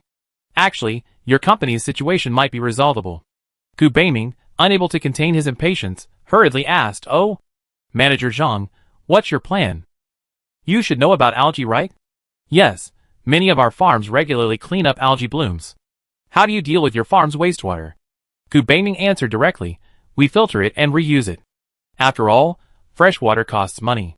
What about the filtered sludge? We usually dump it directly on nearby farmland or ponds. It's nutritious and very fertilizing. Our company has actually developed a corresponding technology, but your conditions only allow for a simplified version. What technology is it? Gu Beiming grew increasingly curious. It uses aquaculture wastewater to grow algae, which is then used as fuel for microbial fuel cells. That shouldn't be very profitable, right? Indeed, it's not. Especially with the simplified version, which essentially relies on the weather. The input-output ratio is very low, and it may even result in losses. That's a real shame, Gu Beiming said, disappointed. This is a common problem currently faced by many new Energy Plus companies. Wind and solar power generation is extremely unstable.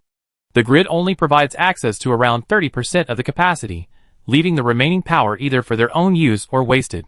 For self-use, this unstable electricity, even with control equipment and storage systems, can still result in significant losses. For aquaculture companies, it's a bit better, as long as the power instability isn't too severe, it's acceptable. But for processing plants that require precision, such unstable electricity is a definite no-go.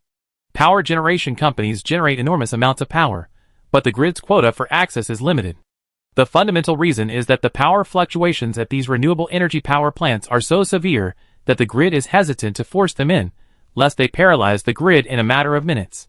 Currently, to address the issue of renewable energy access, power generation companies must develop their own storage systems to ensure healthy development. If they simply wait for the grid to resolve the issue, the grid will adopt a single approach, capping the capacity. This is because capping access is the most cost-effective solution for the grid. After all, any wasteful power generated by renewable energy power generation companies is their loss, not the grid's. If the power grid were to provide a safety net for renewable energy power generation companies, the grid would suffer significant losses. Furthermore, thermal and hydropower companies are also bitterly complaining about renewable energy power generation companies. Despite capacity subsidies, the need to accommodate solar and wind power generation has led to a significant decrease in the effective annual generating hours, significantly increasing unit power generation costs.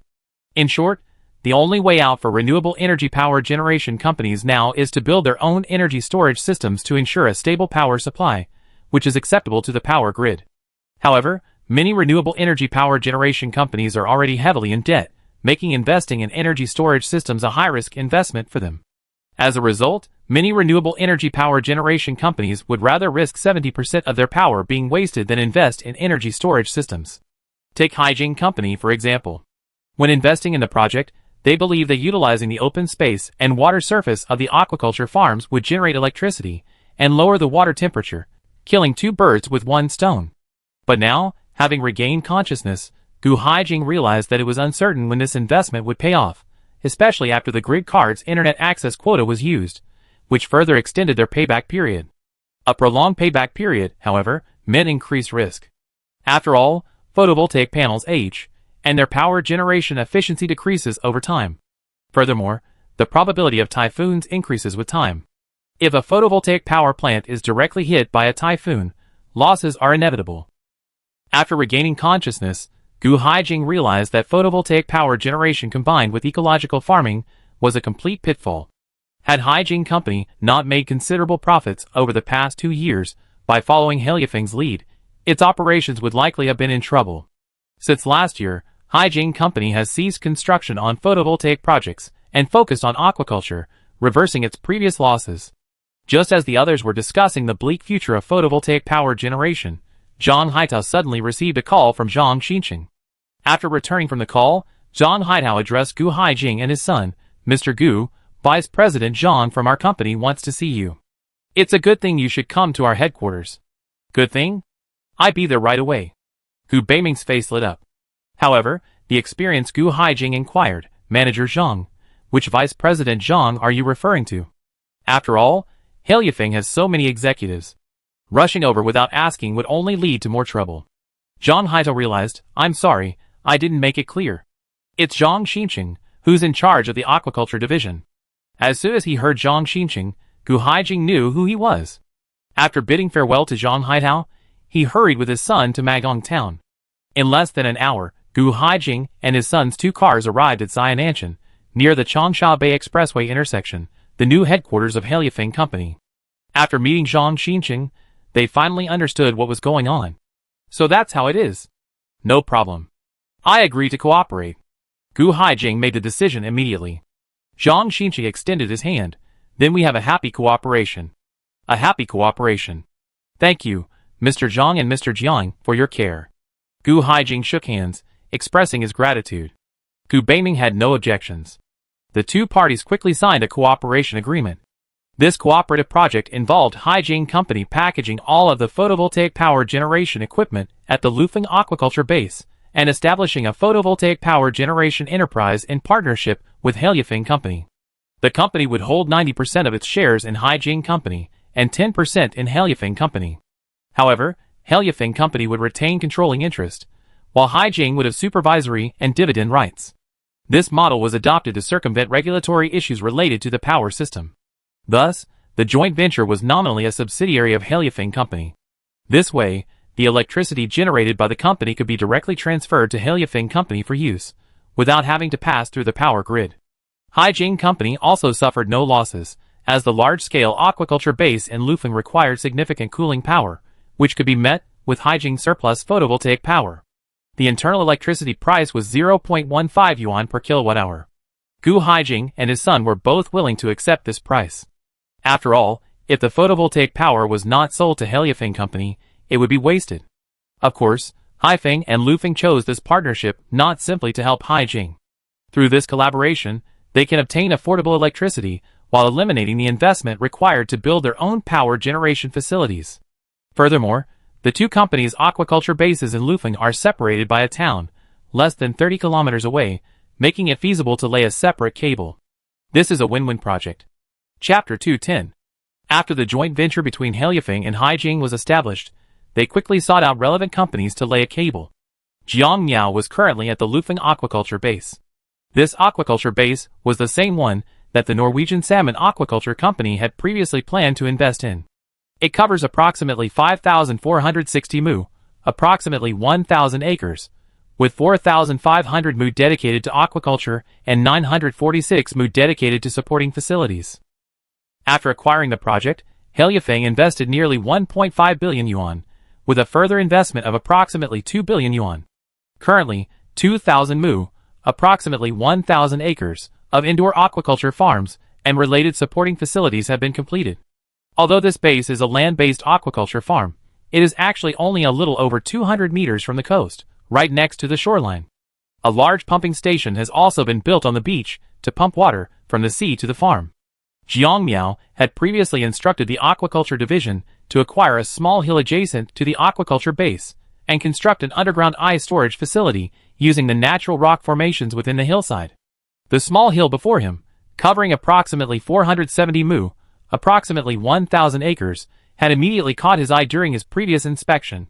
Not only did it contain an underground cavern that could be renovated, but the rock structure was also relatively stable, making it less susceptible to geological disasters like collapse. Boss, we widened and deepened this cavern, reinforced it, and now it's divided into 6 chambers. Li Xiangzhe, the breeding base's management director, was explaining the operation of the Blackstone Mountain freezer to Jiang Miao. According to the structural diagram, the 6 chambers are arranged in 2 rows and interconnected. It houses refrigeration equipment and a cold water circulation system, with 4 regular freezers and 2 ice chambers. The cold water circulation system's pipes are buried underground, connecting to the thousands of acres of indoor farms. Power from photovoltaic panels continuously cools the water in the freezer during the day, even producing ice directly. Leveraging the mountain's thick rock formations, it achieves an insulation effect similar to an ice cellar. This massive freezer can simultaneously maintain a temperature between 10 and 16 degrees Celsius for the nearly 30 million cubic meters of water within the farm. Of course, not all of this water is used for salmon farming. Only approximately 10 million cubic meters, or 1,500 acres, is used for salmon farming. The remaining 3,000 acres are used for other purposes. After inspecting the freezer, Jiang Miao visited the salmon farms. Currently, 3 of the Heliafeng company's farms are raising salmon. The Zhilongshan farm, located next to the headquarters, covers 500 mu, approximately 1,000 acres, the Zhalong Peninsula farm 2,000 mu, approximately 1,000 acres, and the Lufeng Jieshur Bay farm 1,500 mu, approximately 1,000 acres, totaling 4,000 mu, approximately 1,000 acres. These farms have a total water capacity of 26.64 million cubic meters, capable of breeding hundreds of millions of salmon. However, Jiang Miao wasn't particularly interested in salmon farming at the moment. After only half an hour of observation, he skipped over it and moved on to the newly added aquaculture products. 5 types of seafood are currently being cultivated within the 500 mu, approximately 1,000 acres, indoor farm. In the 10-meter deep aquaculture pond, a layer of artificial silt, over a meter thick, was laid on the bottom. Li Xiangzhe had workers scoop out the silt. Soon, something was scooped up along with the mud. Jiang Miao squatted down and found several snails in the net. These were the famous giant conchs of the Chaos Han region. At this point, these small conchs were still very small, about the size of a finger. They would need about 18 months to grow to the marketable weight of 1 to 2 kilograms each. This was Jiang Miao's first move, using the most scientific breeding methods, to grow these conchs to 1 to 2 kilograms within 18 months. Jiang Miao tossed a few conchs back into the breeding pond and, while washing his hands by the pond, asked, "How's the mixed breeding going?" "So far, it's going well. Our experimental breeding of conchs and lobsters, as well as the conch and mantis shrimp, has shown no abnormalities. This may be related to their shared habitat in the South China Sea. This mixed breeding system primarily aims to fully utilize the water. Shellfish primarily inhabit the seabed mud and sand, while mantis shrimp and lobsters inhabit the shallower waters. Of course, to prevent mantis shrimp and lobsters from preying on spotted snails and conchs, Heliafeng Company installed a stainless steel mesh about half a meter above the mud and sand layer in the ponds. Since it's a mesh, there are certainly mesh limits. Thus, mantis shrimp, lobsters, conchs, and conchs are all treated the same way. They're not mixed until they're at least finger-sized. Let's go check out the king crab and sweet shrimp farms. Okay. The group arrived at the rows of farms closest to the underground freezers. The water temperature in these farms is kept between 2 and 5 degrees Celsius, the ideal growth temperature for sweet shrimp and king crab. The employees working at these farms all wore thick down jackets. Li Xiangzhe also gave Jiang Miao and the others several specially made, one-piece, warm down jackets. Once inside the farm, even though it was winter outside, the temperature inside was still freezing. Exhaling a breath of air, Jiang Miao looked at the Arctic sweet shrimp at the bottom of the pond. Because Arctic sweet shrimp need to survive in deep water, 12 meters of this 20-meter deep pond are completely underground, and the remaining 8 meters are achieved by raising the dam. Thus, to observe the Arctic sweet shrimp, the staff needed underwater cameras. In fact, this depth does not meet the Arctic sweet shrimp's habitat requirements. In their natural environment, Arctic sweet shrimp live at depths of 100 to 600 meters. But Jiang Miao understood that living things are not static. The reason Arctic sweet shrimp can live at depths of 100 to 600 meters is due to long-established habits, and these habits can be changed. As long as the light and water temperature are suitable, the water pressure at a depth of 100 meters is not unchangeable. In particular, the natural range of depth for Arctic sweet shrimp is 100 to 600 meters, with a water pressure difference of nearly 5 to 6 times. This in itself indicates that the Arctic sweet shrimp's body mechanisms contain the ability to regulate water pressure. By interfering with the inorganic salt concentration in their body fluids and inducing other nutrients, Jiang Miao ensured that these Arctic sweet shrimp fry could survive in the water layer at a depth of 15 to 20 meters. How long has this pond been cultivated? Boss, this is the first batch of Arctic sweet shrimp. It's been 12 days now, the breeding team leader replied stiffly. Not bad. Jiang Miao could tell at a glance that these Arctic sweet shrimp were well cared for. Compared to the natural growth cycle of at least 2 or 3 years before they reach marketability, in this artificial farm, these Arctic sweet shrimp only need about 6 months to grow to the marketable standard of 14 to 18 grams. Jiang Miao looked at the image from another underwater camera. The image showed a large group of juvenile king crabs, nestling above a stainless steel grid, in the water layer above 10 meters. At this point, they were still very small, barely larger than a finger. Typically, in the wild, king crabs take 8 to 12 years to grow to the marketable weight of 3 to 4 kilograms. But this is not necessary in artificial breeding. In this farm, they have the optimal water temperature, light, and salinity, so they don't need to move around constantly. With the right feed, they only need about 18 months to grow to 2 to 2.5 kilograms, and about 28 months to reach 3 to 3.3 kilograms. During this period, in the 12th month, the crabs will begin their first molt, and in the 24th month, their second molt. This also marks the point at which the king crabs reach sexual maturity. If the crabs are reared for another 4 months, their reproduction interrupted by adjusting their feed and water temperature, their weight will surge, quickly reaching market standards. If the crab's reproduction isn't interrupted, they only need to be reared regularly for another 8 months before they begin spawning. In reality, rearing these king crabs is merely a side job. These ultra-low temperature aquaculture ponds are used to raise Arctic sweet shrimp, which cannot tolerate water depths greater than 15 meters. To avoid wasting this space, they are used to raise king crabs. After all, compared to Arctic sweet shrimp, which are harvested every 6 months, king crab has a relatively slow growth cycle, requiring 28 months to reach market standards. According to current farming conditions, 1 acre of ultra-low temperature water ponds can yield approximately 3,000 kilograms of Arctic sweet shrimp per acre, or 6,000 kilograms per year. The current landed price of imported Arctic sweet shrimp is 30 to 50 yuan per kilogram. Based on 30 yuan per kilogram, the annual per acre output value is 180,000 yuan. Although king crab is expensive, its growth cycle is too long, and feed costs are high, so the stocking density cannot match that of Arctic sweet shrimp. After all, king crabs have a cannibalistic nature, and if the stocking density is too high, they are prone to cannibalism, resulting in a significant reduction in production. To prevent cannibalism, double-layer stainless steel mesh is used, separating the upper and lower layers, which barely doubles the stocking density. Furthermore, the tanks must be replaced every 6 months to adjust the stocking density within the water. The stocking density of 1-year-old king crabs must ensure a 3 square meter active surface. A single layer of a 1-acre pond can only hold a maximum of 222 king crabs, and a double layer can hold a maximum of 444. At harvest, each king crab weighs just over 3 kilograms, yielding approximately 1,332 kilograms per acre. Even if the price of king crab hadn't collapsed in recent years and remained at 400 yuan per kilogram, the per acre output value would be around 530,000 yuan, or an average annual per acre output value of 220,000 yuan, tens of thousands of yuan higher than that of Arctic sweet shrimp. The problem is that a price of 400 yuan per kilogram for king crab is clearly inflated, and the extreme weather conditions of recent years have led to widespread declines in king crab production, contributing to this high value. Of course, for Heliafang Company, it's all about recycling waste. Cultivating king crab and Arctic swede shrimp is all about increasing the overall profitability of the ponds.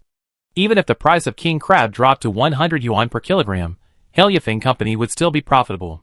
To build such a large, high-standard, cold-water farm, Jiangmiao naturally had to select high-value aquatic products for breeding, as ordinary fish and shrimp would not be able to recoup the cost at all. Chapter 211. Returning from the Lufeng breeding base, Jiangmiao stopped by to inspect the Yanqing breeding farm in Magong town. As the birthplace of the Heliafang Company, the 700-acre farm underwent an upgrade 6 months ago, primarily involving the complete hardening of the bottom and walls of the 500-acre open-air fish ponds. The 200-acre indoor farm remained in its original condition. However, with further breakthroughs in eel breeding technology, the eel nursery area has been reduced to only 10 acres of indoor farms. The remaining vacant open-air fish ponds and indoor farms are now used for the cultivation of other aquatic products. 1 open-air breeding area.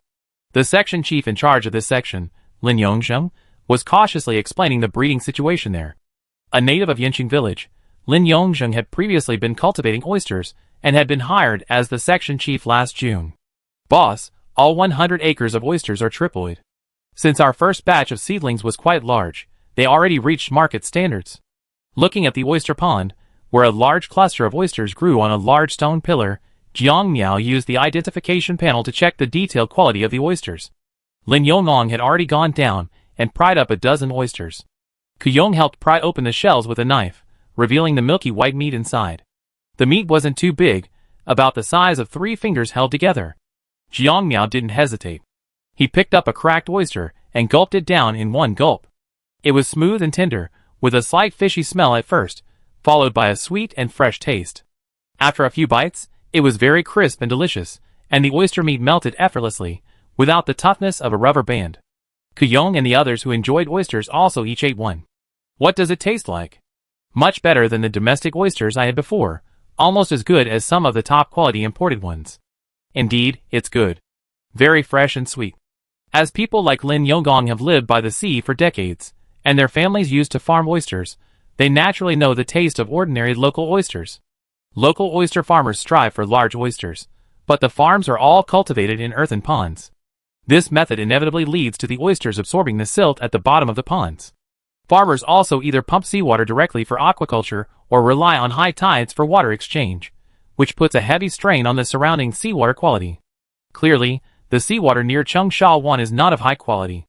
After all, it's an estuary, and pollutants carried in from the river will inevitably contaminate the water.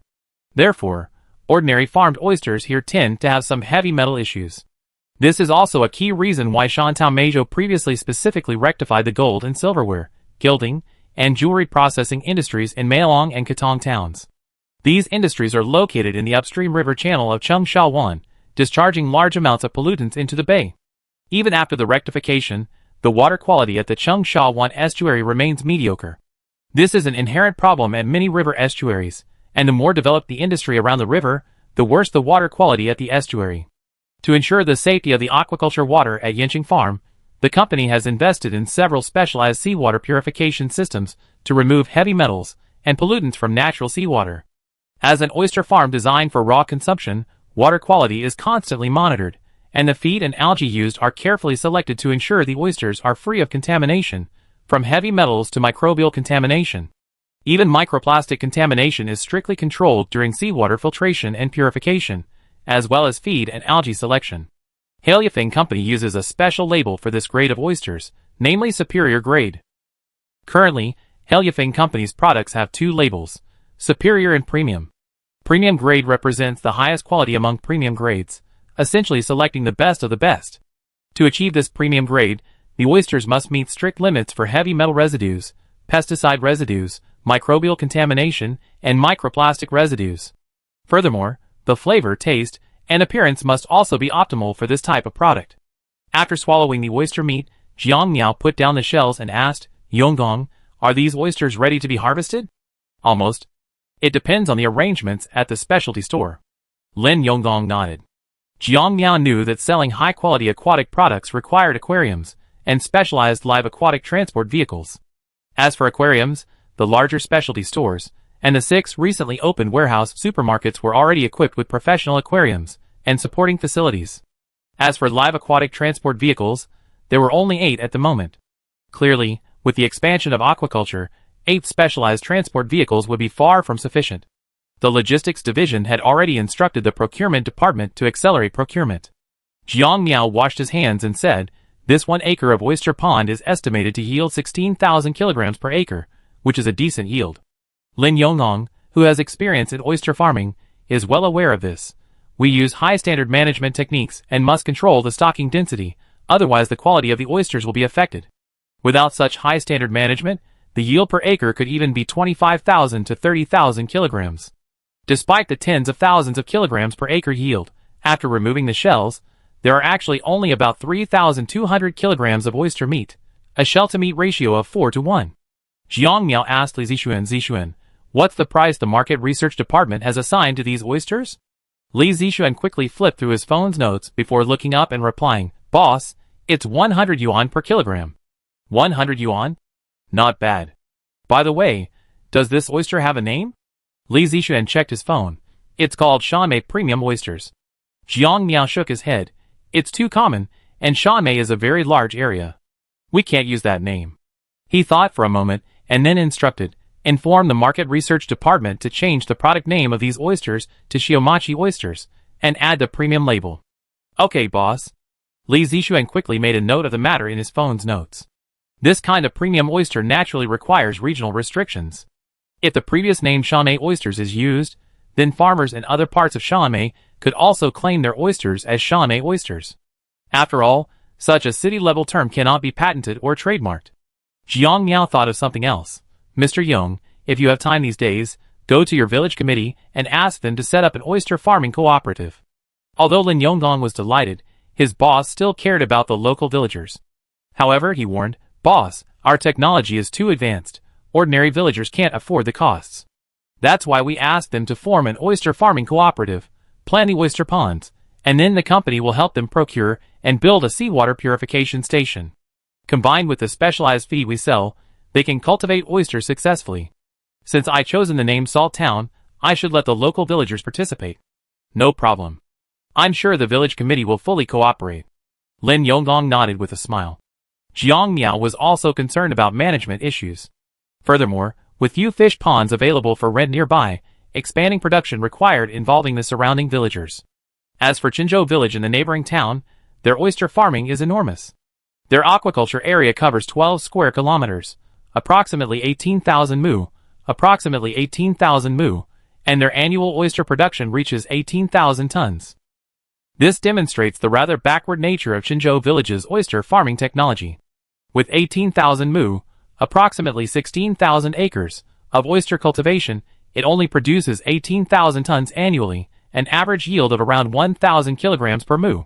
If Heliafeng's technology were used, even with 18,000 mu of oyster cultivation, starting with seedlings, a cultivation cycle takes 9 to 11 months, it could produce approximately 360,000 tons of oysters annually. This is a technological advantage. Furthermore, the quality of Shiomachi oysters is of a high standard suitable for raw consumption. Although the two oysters are the same species, the differences in cultivation techniques and conditions create a stark difference in their value. However, this production capacity is definitely excessive. Jiang Miao wouldn't allow such large-scale farming. After all, at 100 yuan per kilogram, Shiomachi oysters are on the higher end of the market. The Shiomachi farms 100 mu, approximately 100 acres, of oyster ponds, combined with the over 1,000 mu, approximately 1,000 acres, of oyster ponds in Shiomachi village, can produce an average of 24,000 tons of oysters annually, or 24 million kilograms, which is more than enough to meet the needs of domestic oyster lovers. After all, not everyone can tolerate eating oysters raw. If production capacity is expanded too much, it's easy to end up with overcapacity, which would be counterproductive. But besides Shiomachi oysters, the Shiomachi farm also offers other aquatic products. For example, the white-leg shrimp Jiang Miao was currently inspecting. And nearby, the Chinese midden crab, hairy crab, lobsters, mud crabs, and new shrimp. Under high-standard farming conditions, these aquatic products are of excellent quality and are all considered premium products. In Jiang Miao's hometown of Xianxiang, A shrimp farming cooperative was recently established to cultivate white-leg shrimp for the Hailifeng Company. This is part of the One Village, One Product initiative being promoted by the Hailifeng Company. The situation in Xinzhou village is more complicated. Many farmers are reluctant to change their traditional farming methods, and there are significant internal disagreements. Thus, Jiang Miao didn't force the issue and initially promoted the One Village, One Product initiative in Yanqing Village, Xinjiang Village, and Langqing Village. Yanqing Village cultivates Yanqing oysters, Langqing Village cultivates mud crabs, and Xinjiang cultivates white-leg shrimp. Each of these villages cultivates over 1,000 acres of land. Jiang Miao looked at the lively white-leg shrimp in the net bag. The data on the identification panel indicated that the shrimp were of excellent quality. Because water quality and food are strictly controlled, heavy metal accumulation in their bodies is extremely low, with levels of various metals less than 1% of those in ordinary white-leg shrimp. Even the shrimp heads and pancreas contain very low levels of heavy metals, a boon for diners who enjoy shrimp paste and roe. Jiang Miao dumped the lively white-leg shrimp from the net back into the pond, silently thinking, "We must accelerate the implementation of the One Village, One Product plan. Only large-scale farming, centralized water treatment, and customized specialty feed can guarantee the quality of aquatic products. It's difficult for small farmers working alone to control water quality. Even with the specialty feed provided by Hailifeng, there's no way to guarantee product quality. After all, small farmers have limited capital, and asking them to invest in a multi-million-dollar seawater purification system is clearly unreasonable. Even if they had the money, it would be difficult for them to make the commitment. Small farmers also have a fatal weakness. They lack the ability to establish a brand and rely solely on word of mouth among local residents. This situation exposes them to a severe threat of inferior products driving out superior ones. Over time, small farmers have chosen to follow the crowd and join the ranks of inferior products. This is why Jiang Miao is committed to establishing a comprehensive supply chain, encompassing production, transportation, and sales. Without independent sales channels, they must accept the pricing set by distributors, and the vast majority of these distributors only want low-priced, barely acceptable-looking products. They won't accept high-quality, high-priced products. The reason, of course, is that such high-priced products carry significant risk. If they fail to sell, the resulting losses could be devastating. Sometimes, the difference between high-priced and low-priced products in appearance and taste isn't significant, so ordinary consumers naturally buy based on price, since they have no way to verify product quality. Hailifeng established its own franchise store system to ensure a direct channel to consumers. This, combined with advertising and test reports, helps attract a certain segment of consumers who value quality.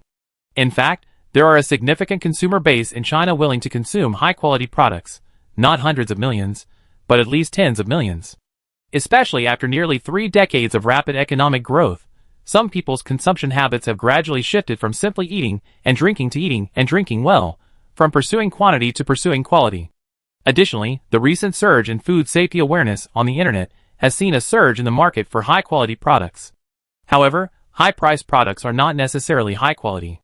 However, many industry practitioners are impulsive and unwilling to dedicate themselves to producing high-quality products. Instead, they focus on earning high profits by passing off inferior products as superior. So-called organic products are a prime example. Currently, 90% of organic products on the market are problematic. Of course, this isn't to say these organic products are inedible or that they contain excessive levels of pesticide residues. Rather, it's that these products fail to meet organic standards and are disguised as ordinary agricultural products. If these organic products on the market, disguised as organic, are truly organic, then the products produced by the growers and breeders contracted by Hailifeng Company are considered superorganic. Despite strict quality control, including strict management of soil, pesticides, fertilizers, feed, and water, Hailifeng still doesn't dare label its products as organic. Partly, this is because Hailifeng's products don't meet the standards for organic agricultural products, at least in terms of not using chemical fertilizers and pesticides, which is difficult to achieve. Partly, Jiang Miao despises the organic label. Due to its chaotic management, anyone can buy organic certification with a penny. In this chaotic environment, Jiang Miao truly despises the so-called organic moniker. After all, how much value can you expect from a certification you can buy with a penny? It's even worse than Hailifeng's premium and superior labels. After all, the company's standards are extremely strict, and they conduct comprehensive inspections every few days, ensuring that no problematic products will appear. For example, the seafood from the Shiomachi farm in front of us. Aside from the white-leg shrimp, which went on sale last September, other seafood products didn't begin to be sold until January of this year, but nearby villagers and wealthy urban residents had already placed pre-orders months in advance. The entire Yinching farm supply of mud crabs, oysters, white-leg shrimp, lobsters, and hairy crabs, except for a portion reserved for breeding, was completely sold out by local customers. So what if the prices were higher than market prices? The frequent visitors were well aware of how the Halyafing company cultivates these aquatic products. As a result, this batch of goods couldn't even be shipped out of Shantou and Meizhou, having been reserved by locals. This is also related to Shantou and Meizhou's economic development over the past 2 years, particularly in Magong, Hangzhou, Meilong, and Gongping towns, which are key areas of Halyafing's focus, where local residents' incomes have skyrocketed. Furthermore, locals are more generous with their food and drink than those elsewhere. Local incomes have soared, and their strong desire to spend, coupled with the knowledge of the high quality of Halyafing's products, naturally makes Halyafing's products extremely popular. In fact, employees at Halyafing's headquarters also have strong purchasing power, purchasing products and then packaging them for shipment back home. From this perspective, the local consumer market cultivated by Halyafing has become quite strong. This is also evident from the daily revenue data of the franchise stores. The 7 Halyafing franchise stores in the urban area, Haifeng County, Lufeng City, and Luhe County generate daily revenue of approximately 12,000 to 15,000 yuan, significantly higher than those in the Pearl River Delta region. Cultivating market spending power may seem thankless and even create problems for other businesses, but if this is not done, and consumers lack spending power, businesses will sooner or later be caught in a cycle of internal competition and, along with the entire economy, be impacted by the economic crisis. Thus, Jiangmiao must leverage technological cooperation to leverage the capital of partner companies and redistribute the benefits. For example, the domestic feed industry, currently booming, has no choice but to pay patent fees if it wants to use Halyafing's technology. Jiangmiao doesn't care how much they lower the price. He still has to pay the patent fee for every ton of Egyptian catfish meal, not a penny less. Even if Halyafing doesn't suck the blood out of these feed companies, they will still squeeze their profits to a meager level amidst internal competition. Photovoltaic panel companies are a prime example. Jiangmiao will absolutely not give up the patent fees, and the same applies to Senza soybeans. The patent fees must be collected because they are crucial to Halyafing's overall strategy. After visiting the Shiomachi farm, Jiangmiao returned home to find a dejected Hiyue chatting with Shuya. Chapter 212.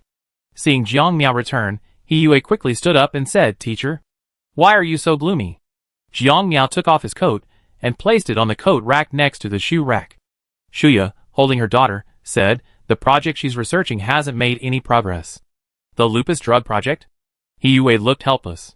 "Yes, teacher, I tried everything but haven't achieved any good results. Although we discovered several common gene targets, they can't effectively and efficiently suppress lupus with minimal side effects. You can recognize this. I'm sure you already discovered the problem." Jiangmiao sat down on the sofa and pinched his daughter's face. Hearing this, Hiyue smiled wryly and nodded. "Yes, Professor. If I were to customize medication for every lupus patient right now, with just 2 or 3 minor adjustments, I could create a personalized prescription for each patient. But I'm afraid there's no way to mass-produce a generic drug. What are your thoughts? Isn't your company planning to build a hospital? Do you want to work here?" Hiyue nodded. "I want to help other patients like me by customizing effective medications for them." "Are you sure?" Jiangmiao took a sip from his teacup. He knew that Hiyue had received her doctorate from China PBC University, and also received a residency at Union Hospital last November. However, because Hiyue had learned various gene-targeted therapy techniques from Jiangmiao, she couldn't utilize them at Union Hospital. After all, Union Hospital had only granted her residency based on her background, and they were probably secretly hoping that she would graduate quickly and pursue a more successful career elsewhere. "I'm sure.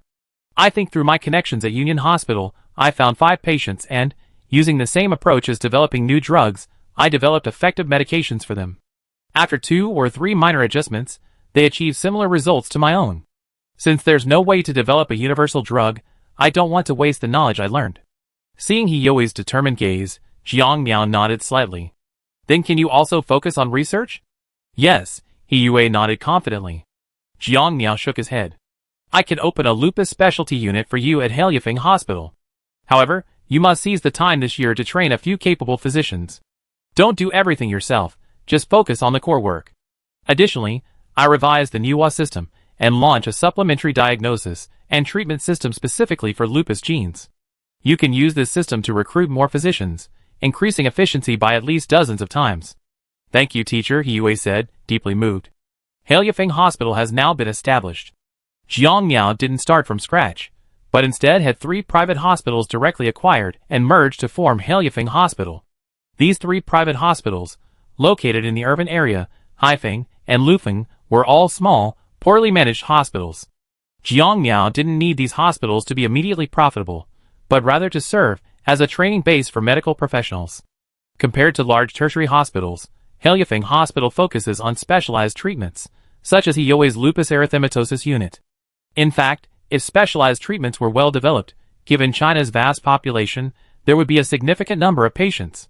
For example, the incidence of lupus erythematosus in China is between 30 and 70 per 100,000 people. What is the incidence rate? This equates to 420,000 to 980,000 patients nationwide. With such a large number of patients, not only is it impossible to support a specialized hospital, even opening multiple branches would likely be insufficient. However, the current treatment plan for lupus erythematosus doesn't allow for large-scale training of specialists, so Yue can only train them slowly on her own.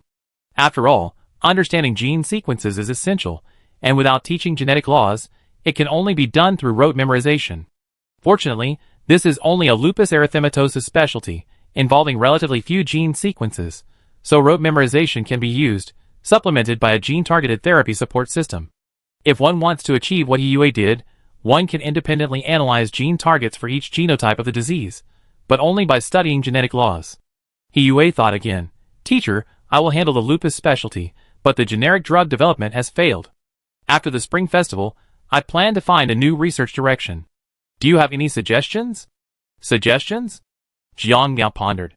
Currently, the most promising medical research projects are those related to cancer, AIDS, Alzheimer's disease, organ transplantation, diabetes, hypertension, and hyperuricemia. However, cancer is largely out of the question. It's not that Yue is incapable of this, but rather that the gene-targeted therapy technology she's learned, like lupus, will likely only allow for a single targeted treatment. This is clearly not a suitable approach. Organ transplantation is also unsuitable. She can't handle such a project alone unless Jiang Miao is willing to step in. But Jiang Miao didn't want to jump into organ cloning or other technologies so quickly. The remaining diseases include Alzheimer's disease, AIDS, hypertension, diabetes, and hyperuricemia. After much deliberation, Jiang Miao said, you could study hyperuricemia.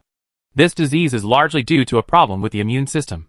You could consider developing some highly effective, low side-effect gene-targeted drugs. Hyperuricemia? Yue nodded. That's a promising direction, and finding a target is relatively easy. Okay, I focus on researching a specific drug for hyperuricemia. After handing her daughter over to the babysitter, Shuya smiled and reminded him, be prepared. Drug development isn't that simple. I know. As a doctoral student in medicine and having interned at Peking Union Medical College Hospital, she naturally understood the challenges of drug development. Phase 3 clinical trials alone take at least 5 or 6 years. Adding the time required for drug development, the launch of each new drug involves a 10-year slog. Most companies simply can't afford that. Only large pharmaceutical companies, or those supported by the government, can devote over a decade to developing a new drug. As for Hailifeng, with sufficient cash flow and the application of new technologies, Yue should be able to make rapid progress in the early stages of drug development. Even the late-stage Phase 3 clinical trials, even at full speed, will take about 3 years, and the entire process will take about 4 years, which is roughly the fastest time for a new drug to be brought to market. Yue spent over 2 hours chatting with Shuya before taking the high-speed train back to Beijing in the afternoon to celebrate the new year. Jiang Miao was in the second-floor study. He was observing a stock. It was a Hong Kong bank stock. Although the bank stock price fluctuated minimally, Jiang Miao could clearly see the underlying undercurrents. For the past 2 weeks, he had been secretly monitoring the bank stock and its various shareholders. Soros. Has he finally made a move? Today, when Jiang Miao saw the short sellers secretly increasing their holdings, he knew that the quantum fund had begun to make moves. This bank had been targeted by international speculators, like the quantum fund, because it handled a significant amount of Hong Kong government funds and business, allowing them to indirectly attack the city's financial system. In fact, Soros dared to act this way because Hong Kong's cash reserves had been rapidly declining in recent years, leaving it facing a difficult situation of insufficient income to cover its expenses. However, Hong Kong's financial industry regulations were relatively strict, and several large core banks had already implemented numerous precautionary measures. After all, Soros had attacked the Hong Kong financial system in the past. Jiang Miao's discovery of the other party's subtle moves stemmed from a previous investigation into the Ferryman organization, during which he conducted a secret investigation into the various capital forces operating in Hong Kong. It was during that investigation that he discovered the subtle movements of Soros and his group. A major shareholder behind the bank had been coerced into handing over a wealth of confidential information, including some damning incriminating material. Jiang Miao discovered that the major shareholder's shareholding had dropped from 12.7% in September last year to 5.4% this year, a cumulative reduction of 7.2%. Meanwhile, international speculative capital firms, like the Quantum Fund, were secretly accumulating shares, preparing for a major wave of gains. However, at this time, another force within the bank stock market was also secretly siphoning off its chips. This force was the offshore fund secretly controlled by Jiang Miao. Over the past few years, through various means, he had accumulated $2.37 billion in offshore accounts. With this capital, he registered an investment fund called New Century Fund in the Cayman Islands. The investment fund's managers were based in Hong Kong, but they were unaware that Jiang Miao was the mastermind behind the scenes. As for whether these people would obey, he wasn't overly concerned. He had recruited people with deep-rooted scandals. If these people dared to cause trouble, Jiang Miao would simply expose their dirty laundry, and they would be in for a real disaster. Furthermore, Jiang Miao's intelligence capabilities had intimidated these people into silence. Through the New Century Fund, a large number of offshore accounts were secretly opened. Unbeknownst to Soros and several of the bank's major shareholders, 13.9% of the shares were already secretly controlled by the New Century Fund. The New Century Fund now secretly held as much as $5.5 billion. The reason for doubling the funds was primarily due to Jiang Miao's access to extensive corporate scandals through the internet. By targeting these companies, he could reap significant profits. However, Jiang Miao's operations were infrequent, only launching a few ventures a month, each time profiting tens of millions before fleeing, to avoid excessive profits that would become too obvious. With $5.5 billion in accumulated funds and a 13.9% stake, this medium-sized bank, with a total share capital of just over 20 billion Hong Kong dollars, could easily have launched a forced takeover. But Jiang Miao didn't act hastily. The mantis stalks the cicada, unaware of the oriole behind. He waited for the Quantum Fund to cripple the bank before acquiring it at a low price. Chapter 213. Jiang Miao observed the Quantum Fund's actions and estimated that it would launch its final offensive on the first trading day after the Spring Festival. So, he immediately sent an email to the New Century Fund headquarters under a disguised identity. At that moment, in the New Century Investment Fund office in Central Hong Kong, CEO Zhong Liwen was also reviewing Hong Kong stock trading data. Suddenly, a notification message popped up in his private inbox.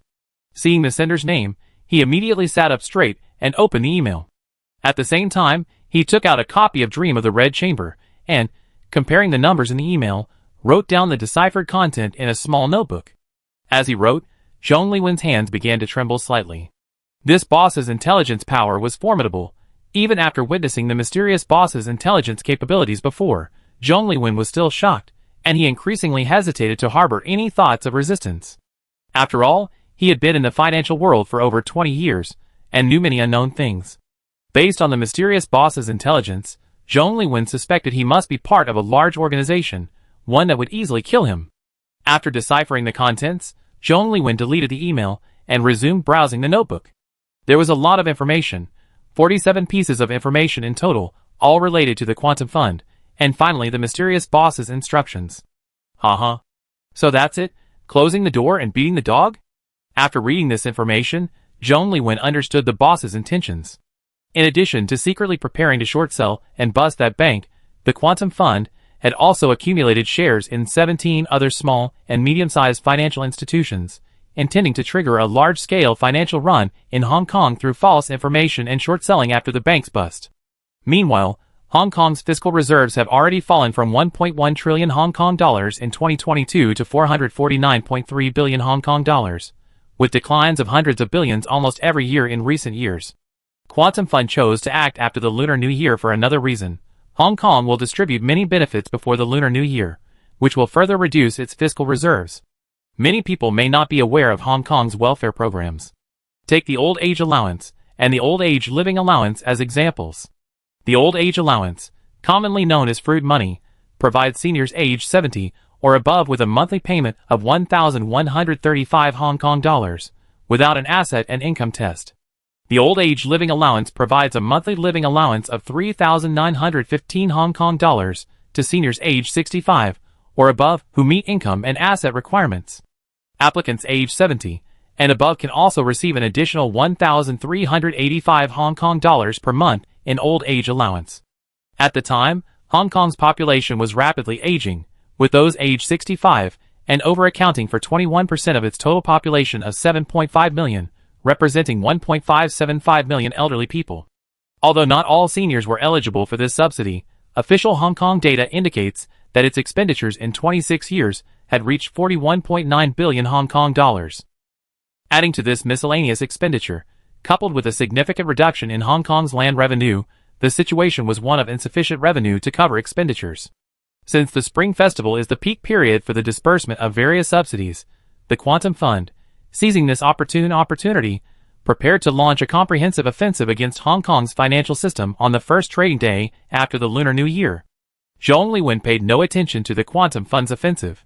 He carefully studied the 47 pieces of intelligence, 26 of which were related to the 17 small and medium-sized financial institutions. He was well aware that Quantum Fund and its many international speculative capital partners had already secretly acquired significant stakes in these financial institutions, ranging from as little as 15% to as much as 27%. A concentrated sell-off of these stocks would inevitably trigger a stampede. Furthermore, these financial institutions were targeted because they harbored considerable negative information held by Western investors. Exposure of this information would further amplify the effects of a bank run. Zhong Liwen's strategy was simple. Immediately after Quantum Fund launched its final offensive, and the day before they were to detonate these financial institutions, he would quickly report to the Hong Kong Securities and Futures Commission, CSRC, that these institutions were engaging in significant irregularities, and that Quantum Fund was attempting to manipulate them to disrupt the Hong Kong financial system, thereby triggering an emergency trading halt. If trading in these financial institutions were halted, trading in the stocks purchased by Quantum Fund and international speculative capital would be frozen, leaving them facing the awkward situation of being unable to detonate. With all this intelligence, if the Hong Kong Securities and Futures Commission still can't defeat Quantum Fund, then Zhong Liwen can only say, go home and grow sweet potatoes, and New Century Fund, the key mid-sized bank, can quickly acquire these low-priced shares. According to Zhong Liwen's calculations, if all goes well, their various offshore accounts could follow Quantum Fund's lead and acquire at least 20 to 30% of the shares. Combined with their existing 13.9% stake, their holdings would quickly reach the threshold for controlling interest. Zhong Liwen would then leverage the other insidious information he possesses to pressure the bank's remaining major shareholders into selling their shares to him, thereby increasing their total stake to 90%, triggering the mandatory delisting requirement. Although becoming a major shareholder through stock speculation didn't conform to the principles of financial speculation, Zhong Liwen couldn't disobey his boss's orders. After clarifying his thoughts, he quickly convened the company's management team and arranged various tasks. Soon, the undercurrents of Hong Kong's financial markets were quietly infiltrating Quantum Fund through various channels. And Zhong Liwen wasn't limited to the Hong Kong financial market. He also leveraged other intelligence to comprehensively analyze the stocks and futures investments of Quantum Fund and its partners. Once the Hong Kong stocks in which Quantum Fund speculated were frozen, New Century Fund would launch a full-scale offensive, leveraging its intelligence advantage to severely damage Quantum Fund's investments in other financial markets, depriving them of funding and forcing them to pay out some of the costs. New Century Fund would then profit hundreds of millions of dollars. The reason for the hundreds of millions was to avoid conspicuousness. After all, making too much money all at once would make the target appear large, making it easy for local financial regulators to detect problems. The New Century Fund's goal was simple: to leverage its intelligence advantage to guide other Western financial institutions into attacking Quantum Fund and its partners, forcing them to engage in a dog-eat-dog situation. After all, Western capital is not monolithic.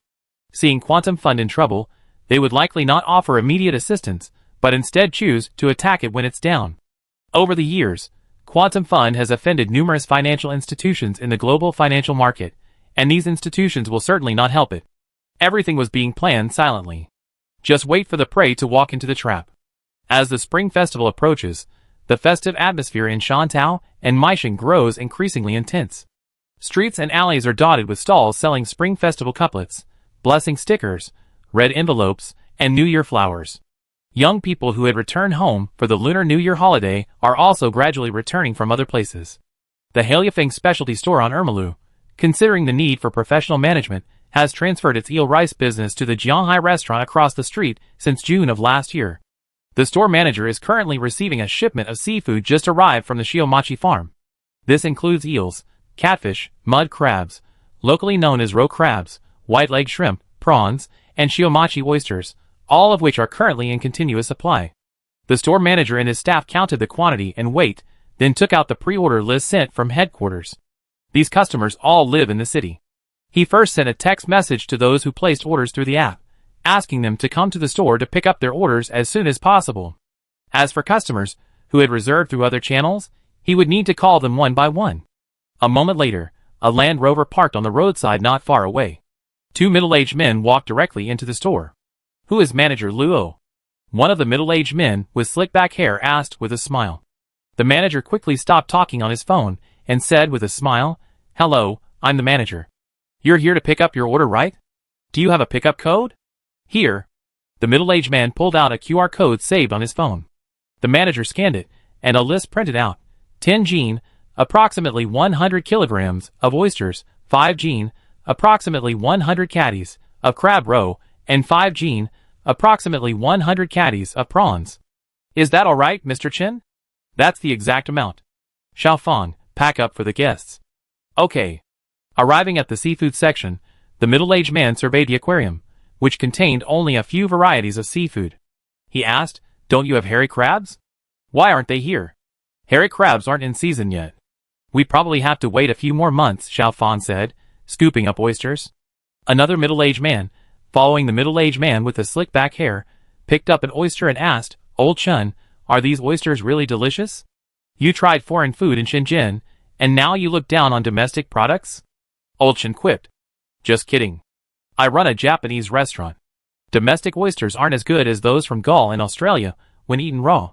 I also tried oysters from several domestic production areas, and they're generally not very good. Waiter, do you have any lemons?" "Want a sample, sir?" "Yes, just a moment." A short while later, the waiter, Xiaofang, arrived with a small cart containing oyster opening tools, lemons, wasabi, and soy sauce. He expertly opened a few oysters and sliced a lemon. "Please, sir.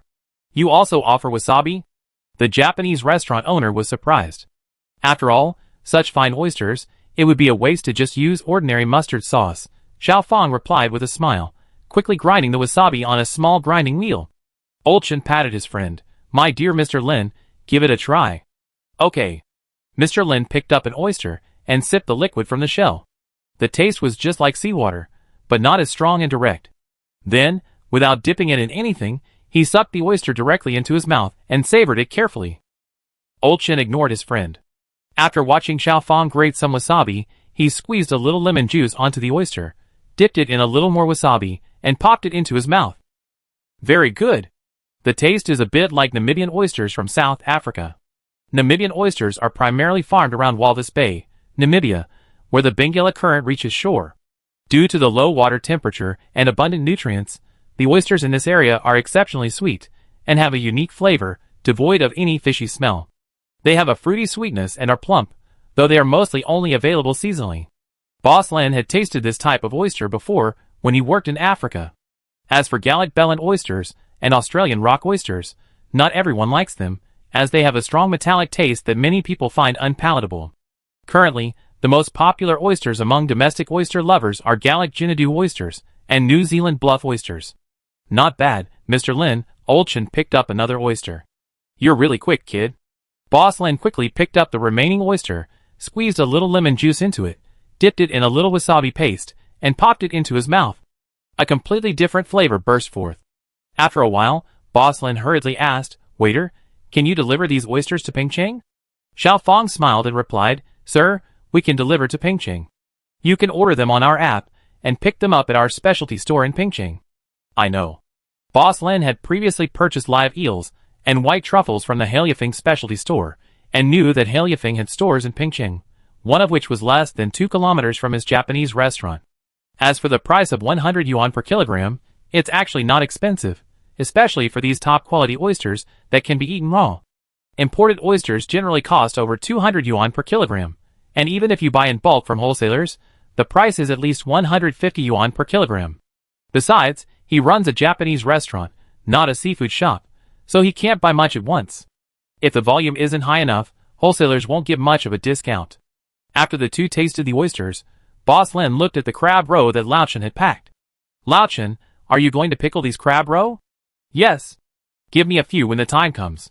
"You wish. I need some for my father-in-law, and my aunt's family also needs some." "How can I give you any?" Lao Chen flatly refused. "Come on, we've been friends for decades, and you're treating me like this?" Old Chen refused to believe his words. "Haha, if you want to eat it, buy it yourself. Don't keep targeting me." "I can't buy it, can I?" Boss Lin had just wanted to buy crab roe, but the waiter said they were all reserved and could only be reserved now, with reservations booked until March. Boss Lin, who greatly enjoyed raw and marinated crab roe, turned to his good friend, Old Chen. Faced with his friend's persistent demands, Old Chen finally said helplessly, "I really can't help you. I only have 2. When you marinate them yourself, you have to give me 4. "Okay." Boss Lin turned around and picked up his phone, about to place his order on the app, but suddenly stopped and looked at Old Chen eagerly. Old Chen, feeling uncomfortable with his gaze, said speechlessly, "If you have anything to say, just say it now. Stop dilly-dallying." "Haha, Old Chen, you know my raw pickling skills are never very good. How about this? I pay you to buy crab roe, and then I have my sister-in-law pickle a dozen pounds for me. You really know how to boss people around. Old Chen, you're getting a share of my crab roe. Don't regret it if I mess up my pickling process," Boss Lin warned with a sly smile. Old Chen immediately realized he'd been tricked by this guy. However, thinking about his pickling techniques, he was truly worried.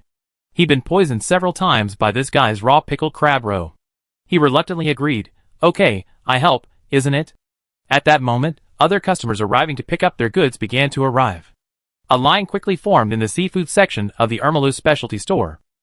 The crab roe, oysters, prawns, and white-leg shrimp were all sold out in less than 2 hours. A good amount of catfish, eels, and other products were also sold.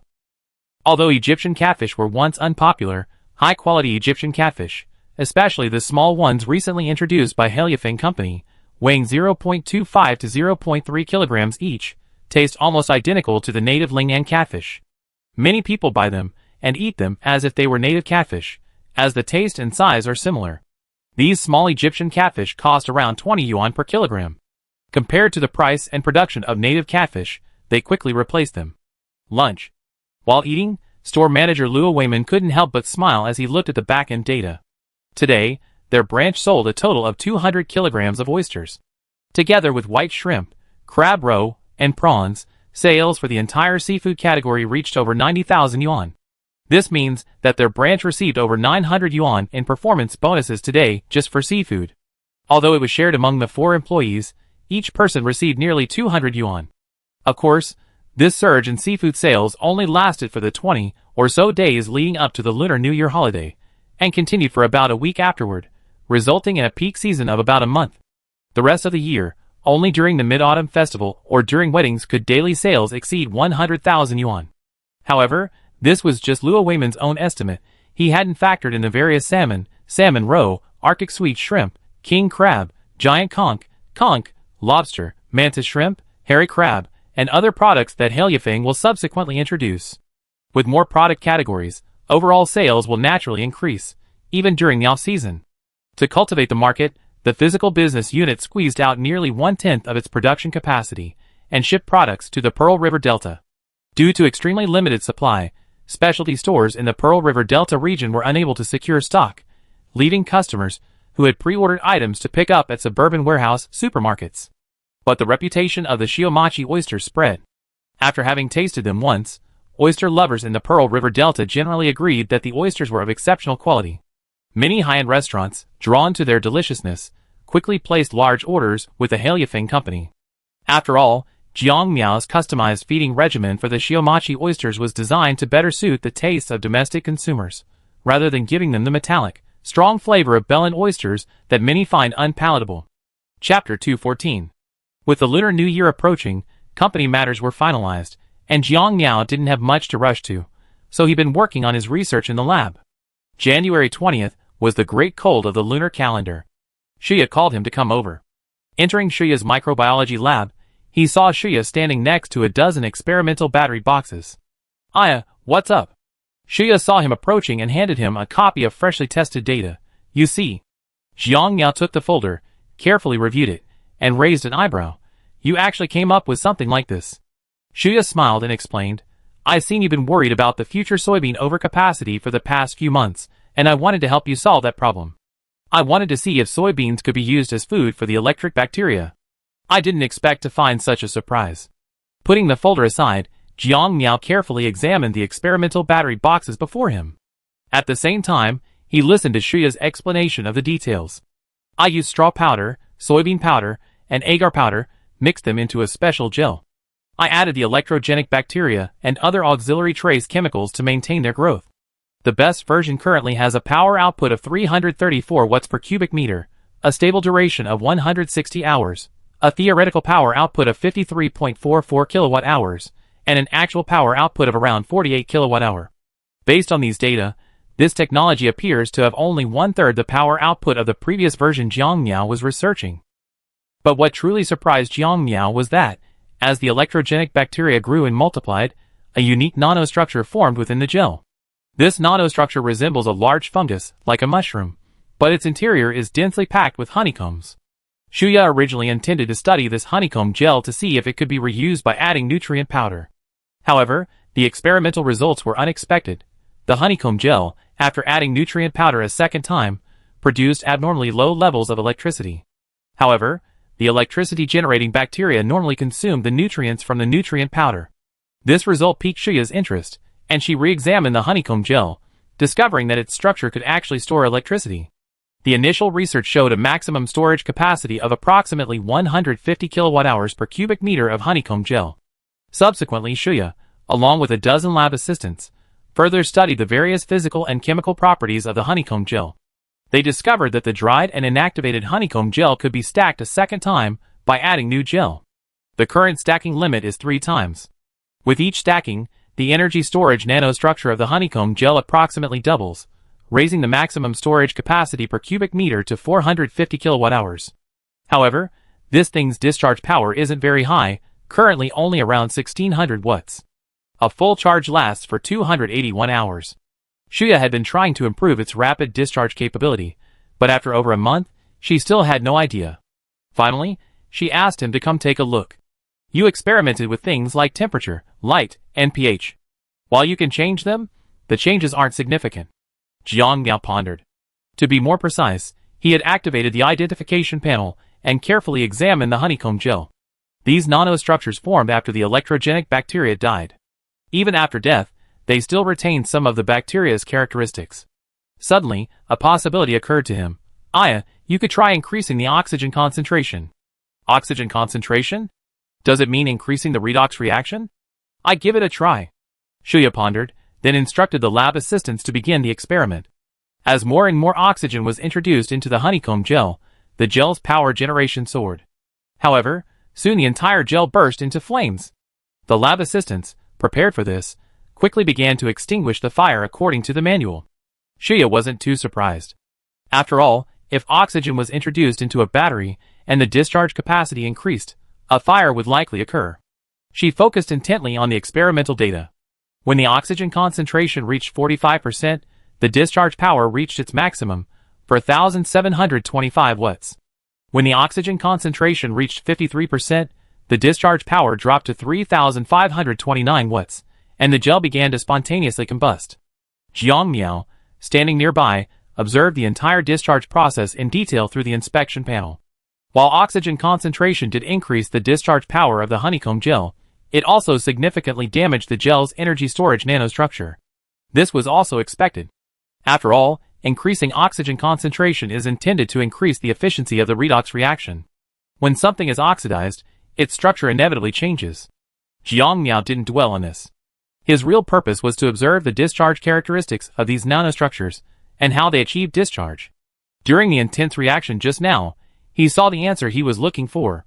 This structure uses phosphorus and nitrogen atoms to allow electrons to migrate rapidly within a special nanostructure, thus achieving a discharge effect. Its structure is somewhat similar to the electric muscle cells of an electric eel. Under Jiang Miao's guidance, Shuya and a dozen lab assistants finally completed the discharge power regulation technology for the honeycomb gel before the Chinese New Year. This technology uses soybean oil as a buffer. Other high freezing point vegetable oils can also be used, and potassium chloride. By adjusting the wavelength of the LED light, the discharge power of the honeycomb gel can be freely switched from 0 to 96 kilowatts. According to Jiang Miao's estimate based on the inspection panel, its service life is approximately 600 high-efficiency discharges. After 600 discharges, the nanostructure will begin to fail, and its storage and discharge capabilities will plummet. The honeycomb gel can also be charged at a power level between 0 and 96 kilowatts. However, its charging loss rate is slightly lower than that of lithium batteries, at approximately 3 to 7%. Its discharge loss rate is also 3 to 7%. The monthly self-discharge loss is approximately 0.2 to 0.8%. The low-temperature operation is actually affected by the soybean oil inside the gel. Once the soybean oil solidifies, the discharge power drops sharply to about 1/10. In the semi-solidified state, between 0 degrees Celsius and minus 16 degrees Celsius, the discharge power is about half. However, once the gel begins to discharge, most of the power lost during the power generation process is released as heat, causing the gel's internal temperature to rise rapidly. Therefore, if gel batteries are used in northern regions, they must be equipped with insulation and a rapid heater in winter. This allows for rapid heating and the self-heating of the gel to maintain efficient operation at all times. However, this design presents a drawback. In summer, the insulation must be removed promptly. Otherwise, once in operation, the core temperature will reach around 46 degrees Celsius. The gel battery must be exposed and cooled with air or water to a temperature between 20 degrees Celsius and 30 degrees Celsius. These drawbacks do not diminish the value of gel batteries. After all, they can store up to 450 kilowatt-hours per cubic meter and weigh 1.5 tons, which translates to an energy density of 0.3 kilowatt-hours per kilogram. What is this energy density? Lithium iron phosphate batteries have an energy density of approximately 0.16 to 0.2 kilowatt-hours per kilogram. Semi-solid state batteries have an energy density of approximately 0.28 to 0.4 kilowatt-hours per kilogram. All solid-state batteries have an energy density of around 0.5 to 0.7 kilowatt-hours per kilogram. In other words, the energy density of gel batteries is similar to that of semi-solid-state batteries. However, gel batteries have a unique advantage. Their production cost is extremely low. Their core raw materials are discharge bacteria, soybean oil, potassium chloride, and other trace elements, along with the electrodes and casing. Based on current market prices, the cost per cubic meter is approximately 3,500 yuan. This cost easily surpasses the 30,000 yuan per ton of lithium iron phosphate batteries, not to mention the steep price hikes of solid-state batteries, which average over 200,000 yuan per ton. And gel batteries are environmentally friendly. When gel batteries are scrapped, the soybean oil can be recycled into biodiesel, and the honeycomb cells can be crushed and used as organic fertilizer. This not only eliminates environmental pollution and the expense of waste disposal, but also allows for a partial return on investment. Although they only last 600 charge and discharge cycles, compared to the approximately 2,000 cycles of lithium iron phosphate batteries, they are incredibly cheap. The cost of producing 1 ton of lithium iron phosphate batteries can produce 8.5 cubic meters, or 12.75 tons, of gel batteries. Once they are scrapped, they can be replaced without much worry. Other batteries require various rare elements, which increases production costs and risks within the supply chain. After all, domestic reserves of many rare elements are insufficient, and any disruption abroad could cause production costs to soar. The core raw materials for gel batteries are soybeans, straw, and potassium chloride, all of which are readily available in China. Of course, the benefits of gel batteries are also positive for the energy storage industry. After all, its combined charge and discharge loss rate is only 6 to 14%. This means that for every 10 kilowatt-hours of charge, the discharge is approximately 8.6 to 9.4 kilowatt hours. This is significantly superior to current pump storage reservoirs, which can only charge 10 kilowatt hours and discharge 7.5 kilowatt hours. As for its application in mobile power supplies for vehicles, it is certainly possible. However, considering that gel batteries have a maximum charging power of only 96 kilowatts, they cannot be quickly charged in just a few minutes. Thus, they are more suitable for battery replacement rather than charging. That is, when a vehicle's battery is nearly depleted, it can be directly replaced, avoiding the hassle of charging. Currently, gel batteries have an energy density of 450 kilowatt hours per cubic meter. For an average family car, 150 kilowatt hours is sufficient, so there's no need to design the battery so large. On the other hand, large trucks, construction vehicles, inland transport vessels, and the like require a higher power capacity. Chapter 215. January 31, 2027. The Lunar New Year in the South. The management of Xiamen Bus Company had just returned from a meeting in the city, and everyone looked worried. "Mr. He, what should we do now?" Chairman He Jingwang said helplessly. "What can I do? Just leave it alone." General Manager Zhang Huada also looked helpless. "There's no money for subsidies, and the bus routes are already running at a loss. It's a dead end. Didn't the city's fiscal revenue increase by over 2 billion this year? How could there be no money?" Another member of the management team was extremely puzzled. He Jingwang spoke directly to his anger. "Haha, don't we have to fill the holes from previous years? Don't we have to pay salaries in the civil service system? Which of these hospitals and schools isn't more important than public transportation?" "Mr. He, pay attention to the impact," General Manager Zhang Huada quickly reminded him. Haha. He Jingwang was beginning to give up. However, the two men didn't know that the city government was genuinely concerned about the bus company's situation, and had already held several meetings to discuss how to manage it. After all, the city bus company had over 200 employees, and including temporary workers, there were about 600. With so many employees, paying them during the Lunar New Year holiday was a problem, but not a major one. After all, the presence of the Heliafeng company had significantly alleviated local finances. But the real challenge lay in the ongoing operations. If these issues weren't resolved, even if they received subsidies this year, they would still be in the red next year. Year after year of losses was unbearable. Furthermore, the city government had recently seen the bus company's application to replace the bus's batteries. More than half of the city's 1,295 new energy buses needed replacement batteries, costing between 400,000 and 600,000 yuan per bus. The replacement cost is 325 million yuan.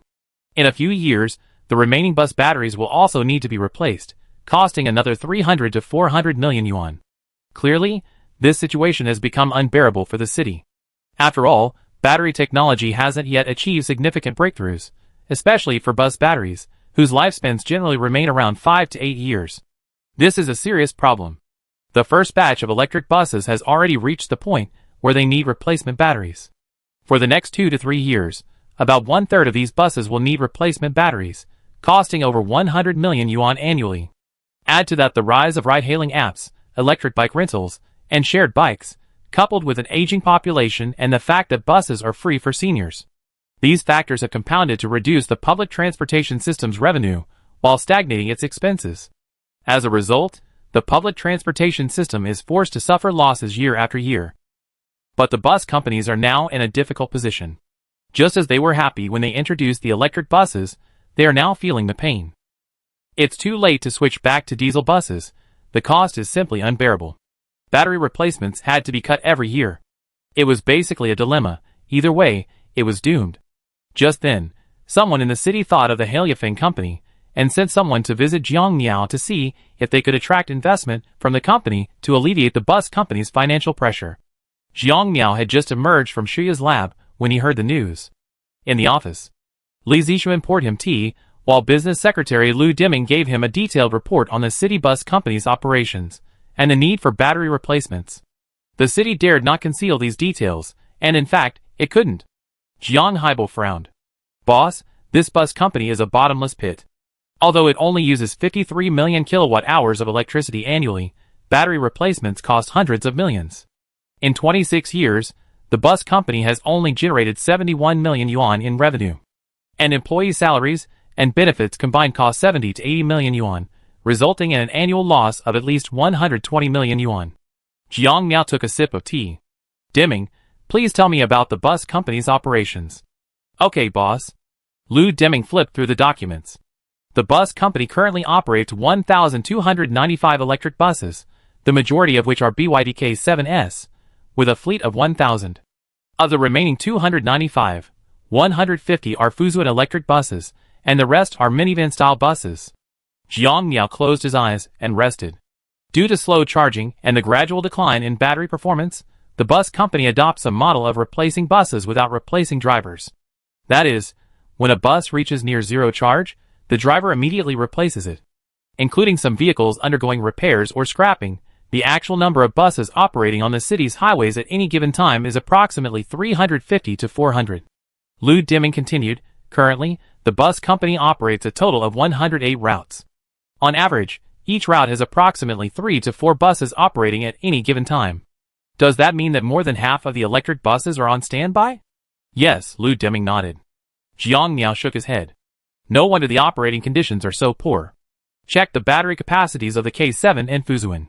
Lou Deming flipped through the documents, then looked up and replied, both electric vehicles use lithium iron phosphate.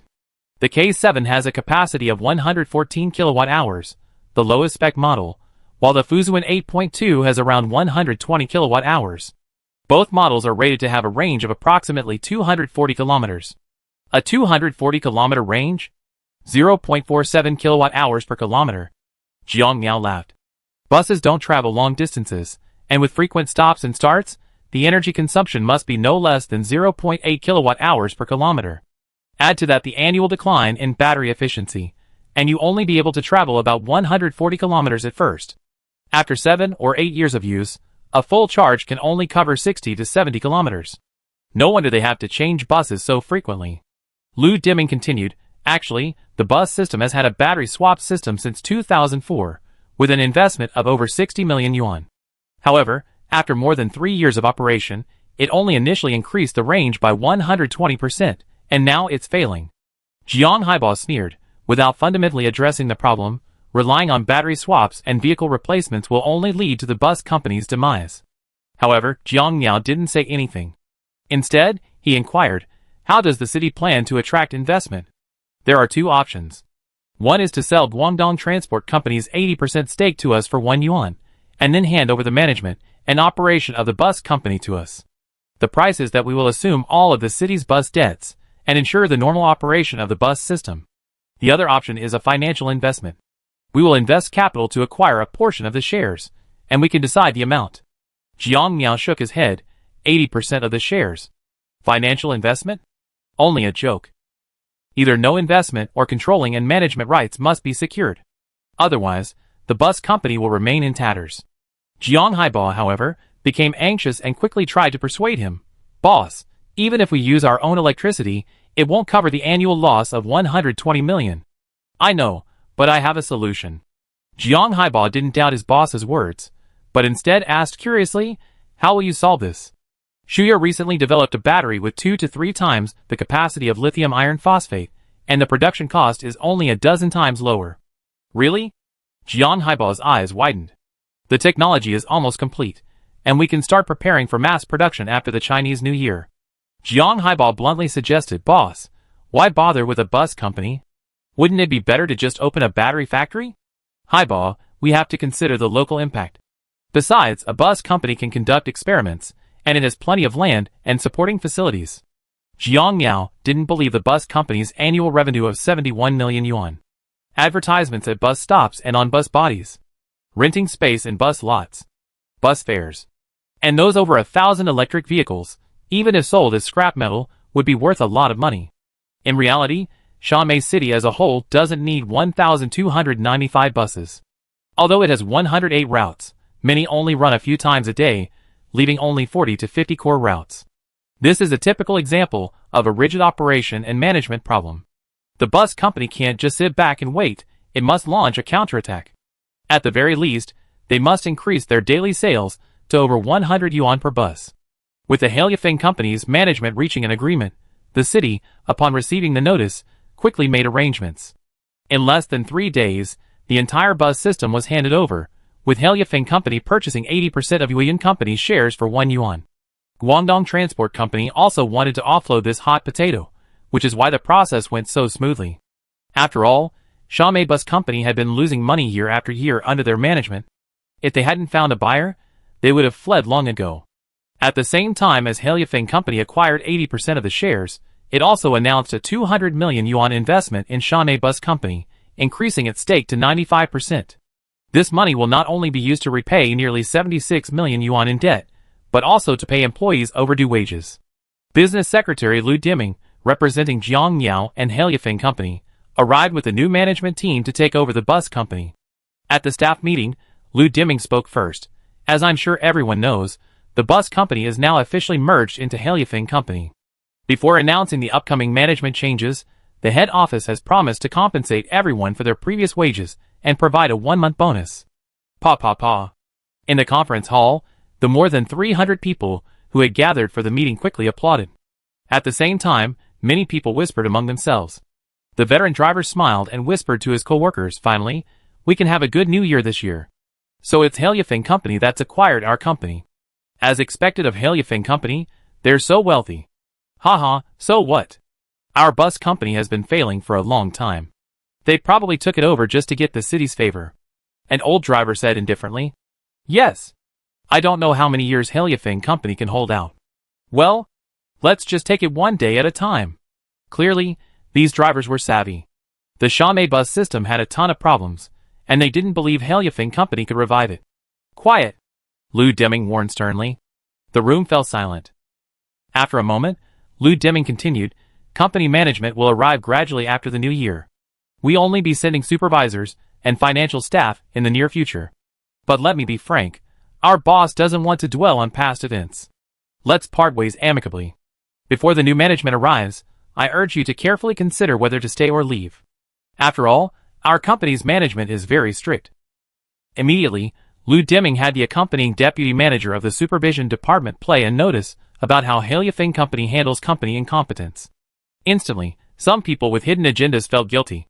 Many drivers and lower-level employees who knew about the situation looked at these people with a half-smile.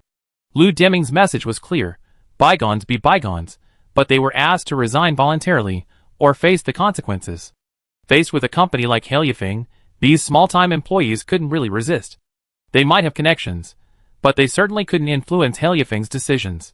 To revive the bus company, a major internal cleanup is essential. Lu Deming is only using courtesy first, then force. If they don't resign voluntarily after the Spring Festival, the new management will immediately start purging these individuals. After the meeting, some people left with deep concern. Others, armed with their bank cards, went to the finance office, temporarily assigned by the Hailifeng Company, to collect their previously overdue wages. The vast majority of those who came to collect their wages were junior employees. Old driver Lao Lu received his wages, which had been owed for about 6 months, plus a month's bonus, for a total of just over 35,000 yuan. He was just about to reach for a cigarette when he realized he quit smoking for months. Lin Huizhou, a veteran driver who had also received the pay, patted Lao Lu on the shoulder and said, "Lao Lu, how about a meal at one of the food stalls in Lingpu?" Lao Lu also thought it was time for a good meal, so he suggested, "Let's go to Gaowenma UK. I haven't been there in ages." Okay. The two of them drove their electric scooter past the deserted Xinli Electronics factory and arrived diagonally across from the nearly shuttered Wansheng Knitting Factory on Tingfei Road.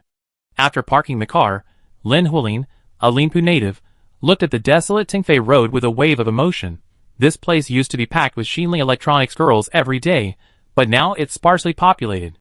It's truly desolate. Stop lamenting. I'm starving. I have a shift this afternoon.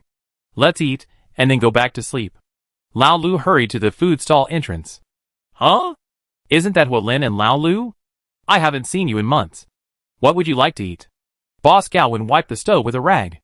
Lao Lu blurted out, "Same old stuff, 2 fried spring roll noodles with mullet, and a bowl of bitter melon, pickled vegetables, and mullet soup." Okay. Wait a minute, it'd be ready soon.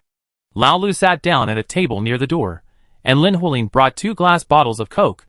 Handing a Coke to Lao Lu, Lin Huilin whispered, "Lao Lu, what do you think Secretary Lu from Hailifeng Company meant by what he said at the meeting just now?"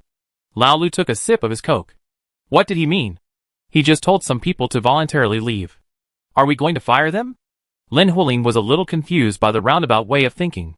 Of course we're going to fire them, but this has nothing to do with us.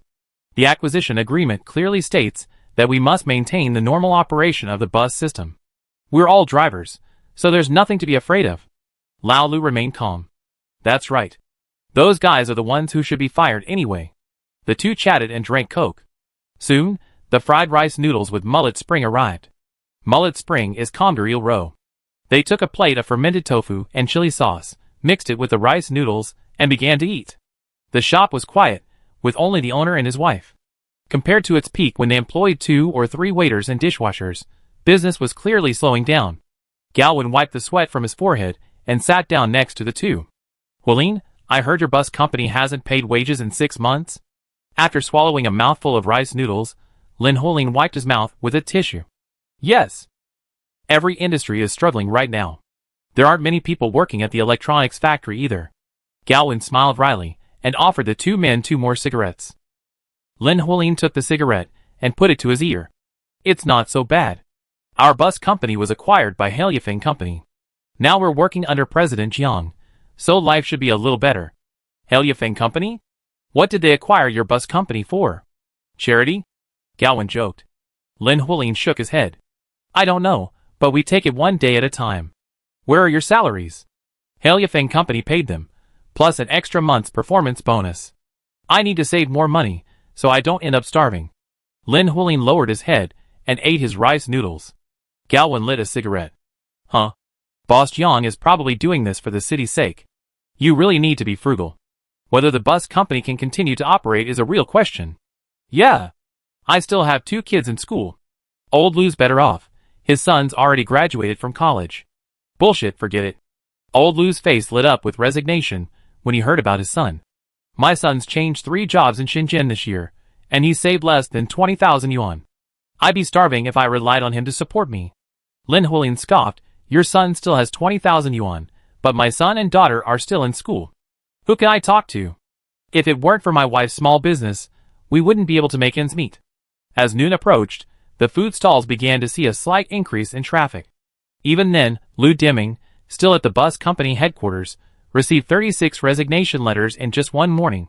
Without even a hint of trying to retain them, he simply accepted their resignations on behalf of the company. Clearly, many people understood that Haliafeng Company was not something they could manipulate or challenge. If they truly ungrateful, they'd be in big trouble once Haliafeng Company conducts an audit. In less than 2 days, nearly 70% of the management team submitted their resignations, and more than a dozen tenants also submitted written notices to Lu Deming requesting to terminate their leases. While approving these resignations, Lu Deming transferred over a dozen management personnel from other companies, and promoted several veteran managers and junior staff to temporary management positions. The bus company's normal operations were quickly restored. Chapter 216. Even with the Lunar New Year approaching, the management team at Haliafeng Company remained fully employed, while the ordinary employees began taking their leave in batches. The Human Resources Department had just recruited a management team from a battery company in Pingcheng. Lei Bo met Jiang Miao. He immediately stood up and said, "Hello, Mr. Jiang. I'm honored to have you here. Please take a seat." Jiang Miao reviewed his information and that of his team. "Mr. Lei, your previous company was also one of the leaders in the industry. Why didn't you stay there?" "Nothing much. I just felt we had different philosophies." Lei Bo didn't elaborate. "Different philosophies? Mr. Lei, you should know our company's conditions, right? They're not comparable to that leading company." "Mr. Jiang, you're joking. I don't actually make that much. In a good year, around 500,000 yuan, and in recent years, around 200,000. Lei Bo previously worked in quality management, a mid-level manager. His entire team of 8 people worked in quality management. On the surface, the conditions offered by Haliafeng were indeed average. AC2 salary upon joining, meaning a monthly salary of 10,500 yuan, while other team members received AC1 salary, meaning 8,500 yuan. However, Lei Bo and his team had clearly researched Haliafeng's internal compensation before joining. They discovered that salary didn't make up a large portion of Haliafeng's compensation package. Performance, bonuses, and dividends combined could easily reach 1 to 3 times the salary. Adding in other benefits, the overall package was quite good. If one performed well, an annual income of 1 million yuan wouldn't be a problem. In particular, Haliafeng's promotion process was relatively transparent. After years of service and sufficient contributions, employees would automatically be promoted to higher ranks. Bo, who had worked at his previous company for over a decade, had been the factory's quality supervisor. After nearly a decade in this position, he saw little room for advancement. Furthermore, he was in his 40s, and with the increasing number of young people, he felt the pressure and considered changing jobs. After much deliberation, Bo finally settled on Haileyafing Company. In fact, there was another important reason for his choice. Haileyafing had 30 million mu of land in the southern desert and was a large agricultural enterprise, making it difficult for such a company to suddenly fail. Having spent over a decade in the battery industry, Bo was well aware of the current competitive pressures in the domestic battery industry. A single misstep could lead to bankruptcy for an entire company. He was therefore seeking a place to retire in advance. This was particularly true as the battery industry began its critical transition from lithium iron phosphate, ternary lithium, and semi-solid-state batteries to all-solid-state batteries. Furthermore, after more than a decade of rapid growth, the domestic battery industry was about to enter a phase of replacing older batteries. Whether many battery companies could survive this hurdle remained uncertain. Jiang Miao saw Bo's intentions and suspected he just wanted to work his way up at Haileyafing. But that didn't matter. He was the type who feared subordinates who were indifferent, but rather those with unrealistic ambitions. Anyway, he was hiring a manager for the battery division to oversee factory construction and quality management. Technical development and management would fall to the technology division, while sales would be handled by the sales department. Managers in this production department tended to be more reassuring, given their simpler mindsets. Jiang Miao put down his resume and said, "I reviewed Mr. Lei's resume. You have factory management experience, and your team also has relevant work experience. So let's have a 3-month trial period." No problem. Bo, who had just taken over the Haileyafing battery division, and his team, along with several other reserve managers Haileyafing had already been training, formed a makeshift team of 20 people. However, they were lucky. The new headquarters had plenty of empty offices, unlike the previous department, which had to squeeze into self-built housing in Nanhu village. By the time they had completed the relevant paperwork, it was already the first day of the Lunar New Year. Bo did not go home for the Lunar New Year, but instead brought his wife and children from Pingcheng to Shanmei. Regarding the company's humane arrangements for accommodating employees' families, Bo and his colleagues were very pleased. The company converted 2 buildings in the employee complex across from the headquarters into temporary employee apartments, and Bo and the families of several colleagues stayed there for the Lunar New Year holiday. The entire employee complex currently houses approximately 1,300 households, all employees and their families. The first and second days of the Lunar New Year were bustling with activity. On the third day, Bo and several colleagues headed to the Gongping Town Biofuel Base. Arriving at the Gongping Town Biofuel Base. So many cows. A middle-aged man wearing glasses peered through the car window. On the hillside meadows on either side of the road, herds of black and white cows were out exercising and basking in the sun. After passing the dairy farm, next door was the biofuel base. Zhang Haitao, head of the biofuels division, was also on duty there during the Lunar New Year holiday. Hearing Bo and his group approach, he came out to greet them. "Manager Lei, you're here to see the lab, right?" Bo had reviewed the relevant internal documentation a few days ago, and was so astonished by the gel battery data that he brought his team to verify it without even celebrating the new year. "Yes. The battery division has just been established, and I'm here to learn more about our company's battery technology." "Manager Lei, would you like to go to the lab first, or to the office?" "Let's go to the lab." We arrived at the temporary lab. It was divided into 2 areas. One was a bacterial culture room, tightly sealed off from the outside world, and the other was the battery processing workshop. Bo didn't enter the bacterial culture room, but instead visited the battery processing workshop. Bo's first impression of the battery production workshop was that the conditions were extremely rudimentary, and the 8 workers were not wearing strict protective gear. Bo was already thinking, once the factory is officially established, he absolutely must not be so careless. He looked at a large gray cube that had just been inactivated, disinfected, and dehydrated. "Is this the main component of the battery?" Zhang Hainao patted the gray, sponge-like cube. "This is the battery sponge. It's a honeycomb structure formed during the growth of electric bacteria. Its shape is very similar to a sponge, so we call it a battery sponge." "How is it usually processed?" "It's very simple. First, inactivate and disinfect it, then spin dry it.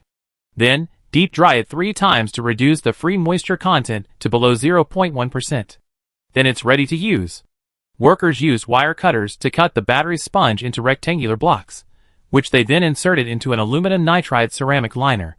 Then, a row of pre-insulated LED lights were inserted into the rectangular blocks. Next, a fiberglass lid with positive and negative electrodes and heating tubes, along with an insulating gasket, was installed on the liner. A fiberglass mesh shell is added to enhance the overall strength and prevent the heat inside the battery from being dissipated in time. Moving to the next station, workers poured premixed soybean oil battery fluid into the battery storage sponge, continuing until the scale reached the desired weight. Is it ready? Yes, but this is just an experimental product. For full-scale production, it will require large-scale mechanized production and factory-quality inspection. Lebo stared at the batteries before him, finding it hard to imagine that such high-performance batteries could be produced under such rudimentary conditions. But after following them into the temporary testing workshop next door and observing them for over 10 hours, Lebo knew he had stumbled upon a golden opportunity. The test results for these batteries were excellent. They charged in 5 hours and discharged in another 5 hours. A 1 cubic meter inner tank, charged at 90 kilowatts in 5 hours, delivered 450 kilowatt hours of energy and discharged in 5 hours, delivering 409.5 kilowatt hours. Modeled after the BYD K7's battery compartment, the 837 kilogram batteries were installed in the K7 bus's battery compartment. Because the K7's motor has a maximum power of 180 kilowatts and a rated power of 150 kilowatts, the sponge batteries were divided into 2 groups and connected in parallel to increase its maximum power to 180 kilowatts. The staff also replaced its battery management system with a new one to accommodate the new batteries. The dozen or so K7s that arrived from the bus company had their original batteries removed. Fortunately, these were older models without the complex system limitations. Old Lou and Lin Huling, who had been assigned to help test the new batteries, were driving the bus on the Haifeng County Highway. Lebo was also on the bus with a few colleagues. A makeshift vending machine had been installed next to his seat, selling water, drinks, ice cream, popsicles, and cones. As they drove, they happened to see people waiting at a bus stop on the side of the road. Lao Lu stopped and shouted, "Anyone going downtown? 12 yuan? Me. Isn't this bus number 19? Does it go downtown too? Maybe it's been changed." Several passengers were confused, but they didn't say anything. They got on the bus and paid via WeChat. A young man carrying a red bag had just sat down. He happened to be sitting across from Lebo and immediately saw the vending machine. "Does this bus sell water?" The young man, feeling a little thirsty, chose a bottle of mineral water. The price was the same as at a convenience store. Lebo asked with a smile, "Young man, what do you think of this vending machine?" "Huh? This vending machine is pretty good." "Uncle, are you from the bus company?" "Yes, the company is working on innovation, and we came here to test it out during the Lunar New Year holiday." Lebo nodded. "Nice idea." In fact, Lebo had previously asked Lao Lu and the others about this renovation. This time, the buses will not only have these common beverage vending machines, but also specially customized ones for tourists and students. The tourist buses will sell not only beverages, but also local specialties, and those from the Haifeng company. The student buses will also have beverage vending machines and special snacks for students. Jiang Miao clearly understood that even doubling the passenger capacity wouldn't be enough to just rely on the low fares of the buses. Therefore, they must fully utilize the space on the buses, such as selling items. Chapter 217. Old Lu drove the bus all the way to the city, boarding 8 more people along the way. At this point, only 2 of the bus's 20 seats remained. Originally, there were 23, but the renovation and installation of the vending machine had taken up 3 seats. However, Old Lu drove much slower this time than usual, primarily because the bus company planned to abandon its previous timetable and adopt a more reasonable journey time. The purpose of this change was, first, to reduce accidents. Second, to make the bus more stable, thus reducing the bumpy ride for passengers. Finally, it was to accommodate the vending machines. By reducing the bumpy ride and designing a special location, passengers could purchase items from the vending machines at a fixed location. The initial prototype of this design was currently installed on this bus. Whenever a passenger wanted to make a purchase, they would step into a restraint, which would secure them in a certain space and prevent sudden jolts that could cause them to fall. There was only one restraint, corresponding to only one vending machine. As Lebo rode the bus, he noticed two people purchasing drinks. Along the way, Lao Lu drove very smoothly, with no sudden braking or acceleration, whether stopping or starting. Although the journey took about a third longer, the ride was still a good experience. In fact, bus drivers are usually experienced. If they're not pressed for time, they can drive the bus very smoothly. The previous bus company management model was flawed. They desperately compressed journey times and imposed very strict arrival times. Drivers would be penalized if they didn't arrive on time. To get by, drivers can only accelerate relentlessly, which degrades the passenger experience. Delay warnings or penalties are fine, but the challenge is to set travel times appropriately, leaving drivers ample time. When it comes to time efficiency, buses will never be able to match taxis, private cars, or even electric scooters. Given this, it's better to slow down buses and improve the passenger experience. After all, a delay of a few minutes isn't a big deal. Furthermore, Lu Deming, who manages the bus company, has commissioned the network division to develop a big data analytics system specifically for analyzing passenger boarding and alighting at each bus stop. The ultimate goal is to maximize resource utilization. Of course, slowing down and stabilizing buses has another benefit: extending driving range. The smoother the driving, the less battery power is consumed. The battery capacity on the current test vehicle is 225 kilowatt-hours during charging and 193.5 to 211.5 kilowatt-hours during discharge, which is approximately 200 kilowatt-hours. A characteristic of sponge batteries is that their energy storage nanostructures either fail or become fully effective. Generally, during the first 500 cycles, there's no noticeable drop in charge capacity. However, between 500 and 620 cycles, as the nanostructures reach the end of their useful life, some of the more unstable structures begin to break down, leading to a decrease in charge capacity. However, the rate of this breakdown is not fixed. It varies significantly depending on the charge and discharge power. If the charge and discharge power is less than 30 kilowatts, the full lifespan is approximately 900 cycles. If the power is between 30 and 60 kilowatts, the full lifespan is 700 to 850 cycles. If the power is between 60 and 80 kilowatts, the full lifespan is 600 to 700 cycles. If the power is between 80 and 96 kilowatts, the full lifespan is only 500 to 600 cycles. If the battery is stationary, combined with battery pack regulation, it can generally be operated at a power range of 0 to 60 kilowatts for extended periods, thus extending its lifespan.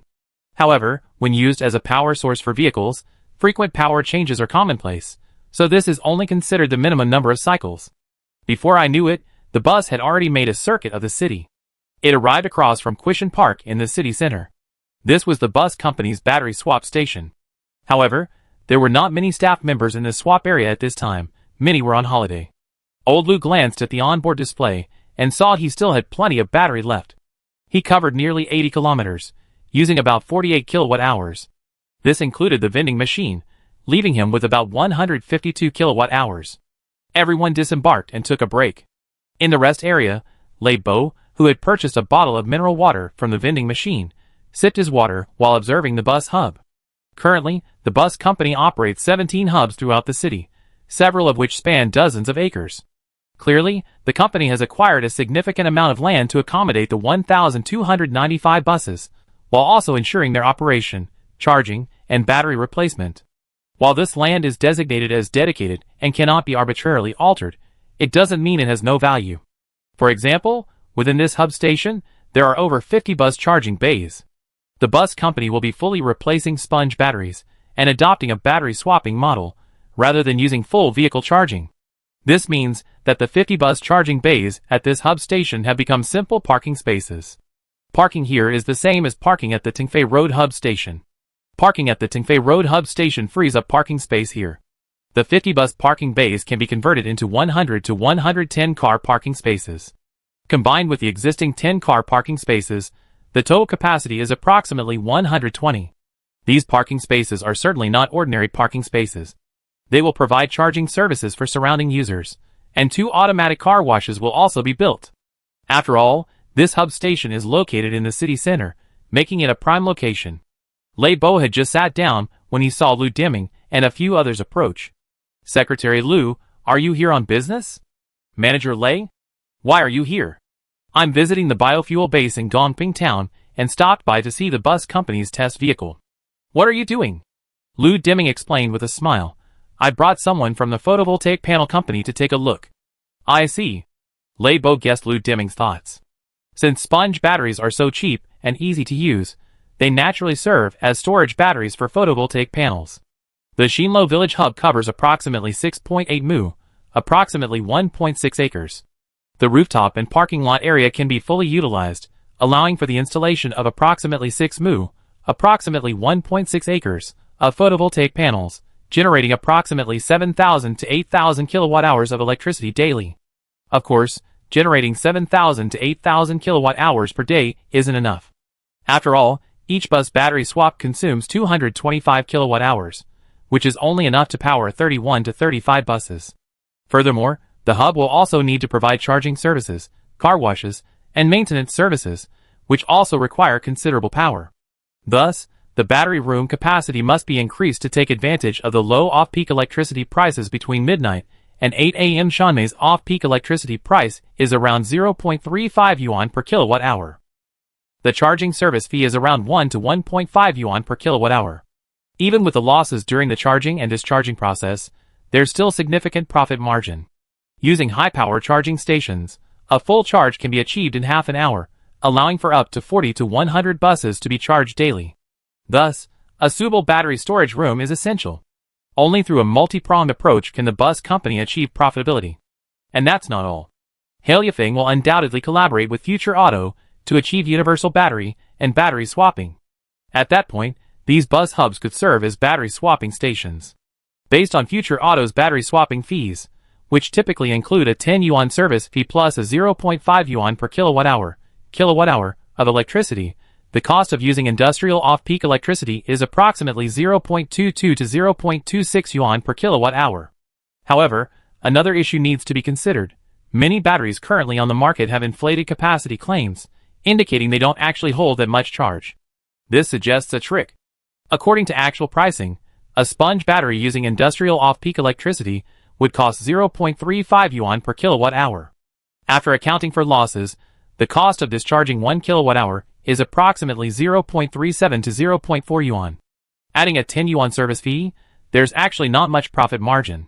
Even using high-volume industrial electricity costs, the gross profit per kilowatt-hour is only around 0.2 yuan, clearly a tightrope walk. Calculated this way, the gross profit per swap of 1 cubic meter of sponge battery is 40 to 80 yuan, and over its lifetime, the battery can be swapped approximately 600 times, for a total gross profit of 24,000 to 48,000 yuan. While the battery investment and even the costs of the battery swap station can be recovered, achieving this profit requires sacrificing Hailifeng's interests and supplying sponge batteries to Future Auto at a low price. Clearly, Jiang Miao won't let Future Auto get away with this. Hailifeng will definitely force Future Auto to accurately label its sponge battery capacity and simultaneously increase its swap fees. Otherwise, Hailifeng will follow the example of other battery companies, inflating capacity figures. This falsification is clearly not Jiang Miao's style. Battery costs are definitely the Achilles heel of future car. Battery swap stations and batteries require capital, and swapping fees are very low. Their company currently uses mostly lithium iron phosphate batteries, which generally cost more than 10 times as much as sponge batteries. Adding the investment in battery swap stations and the ongoing maintenance costs, Future Car can only barely survive. However, the capacity of lithium iron phosphate batteries degrades, and the more time passes, the more problems arise. Even though Jiang Miao had never met Future Car's management, he could guess their thinking. One word: gamble. What's the bet? Betting that batteries will continue to get cheaper, allowing them to profit from replacing their inventory. Without Hailifeng's sponge battery technology, the future of the automotive industry would be truly uncertain. After all, battery prices haven't dropped significantly in recent years because the prices of raw materials remain stubbornly high. Lithium iron phosphate and ternary lithium require raw materials like lithium, cobalt, nickel, and manganese, and the prices of these elements have actually risen by 10 to 20% in recent years. As for semi-solid and solid-state batteries, the costs are even more alarming. At current production costs, future cars wouldn't even dare touch these semi-solid and solid-state batteries. This isn't just because the technology is immature, but also because they cost hundreds or even hundreds of thousands of yuan per ton. Even batteries invested in earlier phases are approaching the end of their lifespans, and future cars will face pressure to replace their battery inventory. While bulk purchases can lower prices to a certain extent, major battery manufacturers are clearly not pushovers, and will certainly not sacrifice themselves for the sake of others. Thus, at this stage, only Heliofeng can save the future of automotive technology. After all, sponge batteries offer significant advantages over other batteries in terms of recycling and reuse. Their waste liquid, consisting of soybean oil and some common trace elements, can be directly used to refine biodiesel.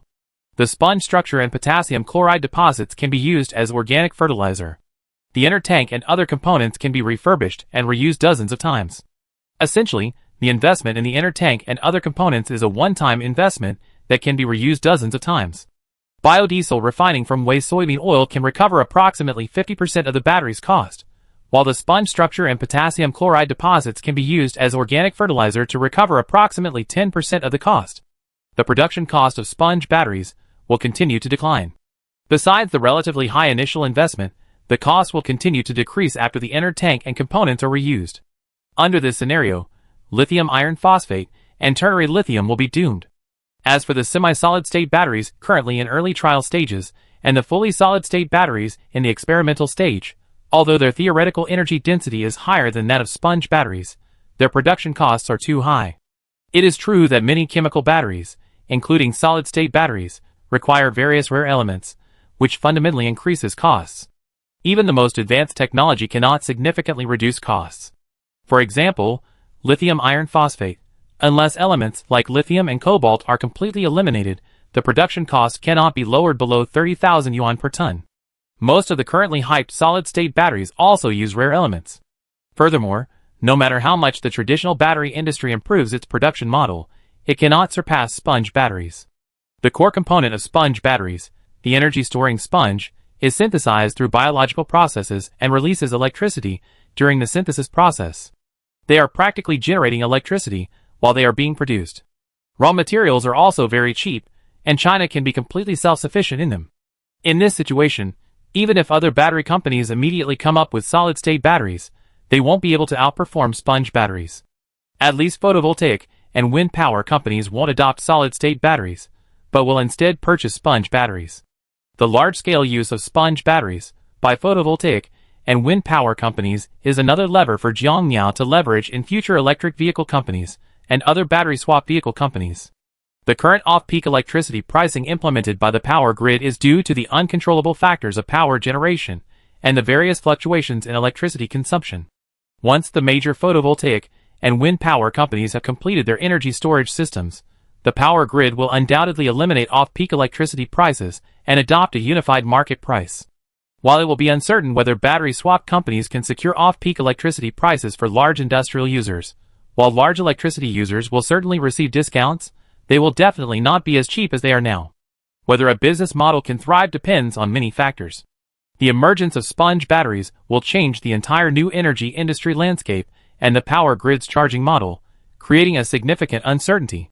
As the source company and one of the operators, Heliofeng is naturally a viable option, but other companies will face challenges based on luck, determination, and strategy. One misstep could lead to an irreversible situation. During the Lunar New Year holiday, Jiangmiao was also considering the business model for sponge batteries. The traditional battery sales model clearly did not fit Jiangmiao's vision, as sponge batteries require a high recycling rate to effectively reduce production costs. Thus, these factors must be considered when developing a business model. His envisioned business model was leasing, renting batteries to other businesses that needed them, with Heliofeng Company collecting and recycling them upon expiration. Since it was a leasing model, the battery rental fee couldn't be too high. Jiangmiao had already instructed the Market Research Department's pricing office to research how to set the rental rate. The current rental price was 10,000 yuan per cubic meter of inner liner, plus a 10,000 yuan deposit. Upon return, Heliofeng Company would return the 10,000 yuan deposit. After deducting costs and adding recycled equipment, discarded soybean oil, and discarded sponge structures, the profit per cubic meter was approximately 13,000 yuan. This model is suitable for photovoltaic and wind power companies, which use them frequently. The power of individual batteries can be limited to less than 60 kilowatts, increasing their cycle life and enabling a total lifetime discharge of up to 300,000 kilowatt hours. The average rental cost per kilowatt hour is 0.033 yuan. This cost is definitely profitable for photovoltaic and wind power companies. However, companies engaged in electric vehicles and electric boats are less suitable for the leasing model and must resort to the purchase model.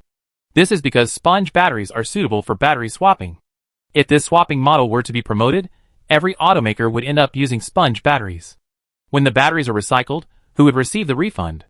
This would inevitably lead to conflicts among these companies.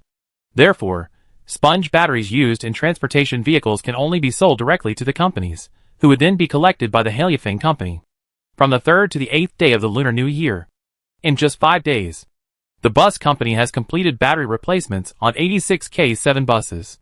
The vending machines and stoppers on these buses have been adjusted and modified to make them safer and more convenient. Lei Bo wasn't staying in Gongping town. He was preparing for a full-fledged battery factory. After all, the small workshop at the Gongping town base only produced 50 cubic meters of battery core material per day, insufficient even for Heliafeng company itself. Furthermore, as a new product, various patents needed to be applied for and various paperwork completed. If the product were simply for personal use, it wouldn't be too complicated, but for market release, all these preliminary preparations had to be in place, and Lei Bo and his team were kept busy. Since sponge batteries hadn't yet been officially released, major battery companies hadn't yet sensed the impending crisis.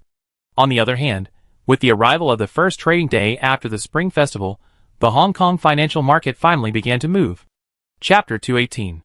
Typically, the Hong Kong stock market is closed for about 4.5 days during the Spring Festival. So, on the 3rd day of the Lunar New Year, the Hong Kong stock market reopened. That same day, Quantum Fund, through overseas channels, secretly released some good news, rapidly driving up the stock price, and then quickly sold shares. Zhongli Wen of New Century Fund, who also followed Quantum Fund, almost simultaneously sold shares in batches, selling off the 17.6% stake he had previously purchased at a low price bit by bit. This continued for nearly a week, until the 10th day of the Lunar New Year. New Asia Bank was located in the Bank of China office building. Its chairman, Li Linqi, and several other major shareholders were concerned about the recent stock surge. This morning, they received an inquiry letter from the China Securities Regulatory Commission, requesting an explanation for the news reports received from overseas on the 3rd day of the Lunar New Year. If there were any, they should disclose the details. If they were false, they should clarify the facts as soon as possible to prevent losses for shareholders. One shareholder's eyes were filled with a complex expression, but he chose to remain silent. After all, a friend's death is better than mine. His overseas account had already received the money from the Quantum Fund, and even if he sold his shares in New Asia Bank at a low price, he wouldn't lose anything. Just then, a secretary rushed in. "Chairman, something's wrong. Take a look at this." Lin Chi frowned. He knew the secretary's personality. She was usually steady, but this time she came in without even knocking. It was clearly an emergency. Grabbing the newspaper, Lin Chi took a look, his eyes hardening.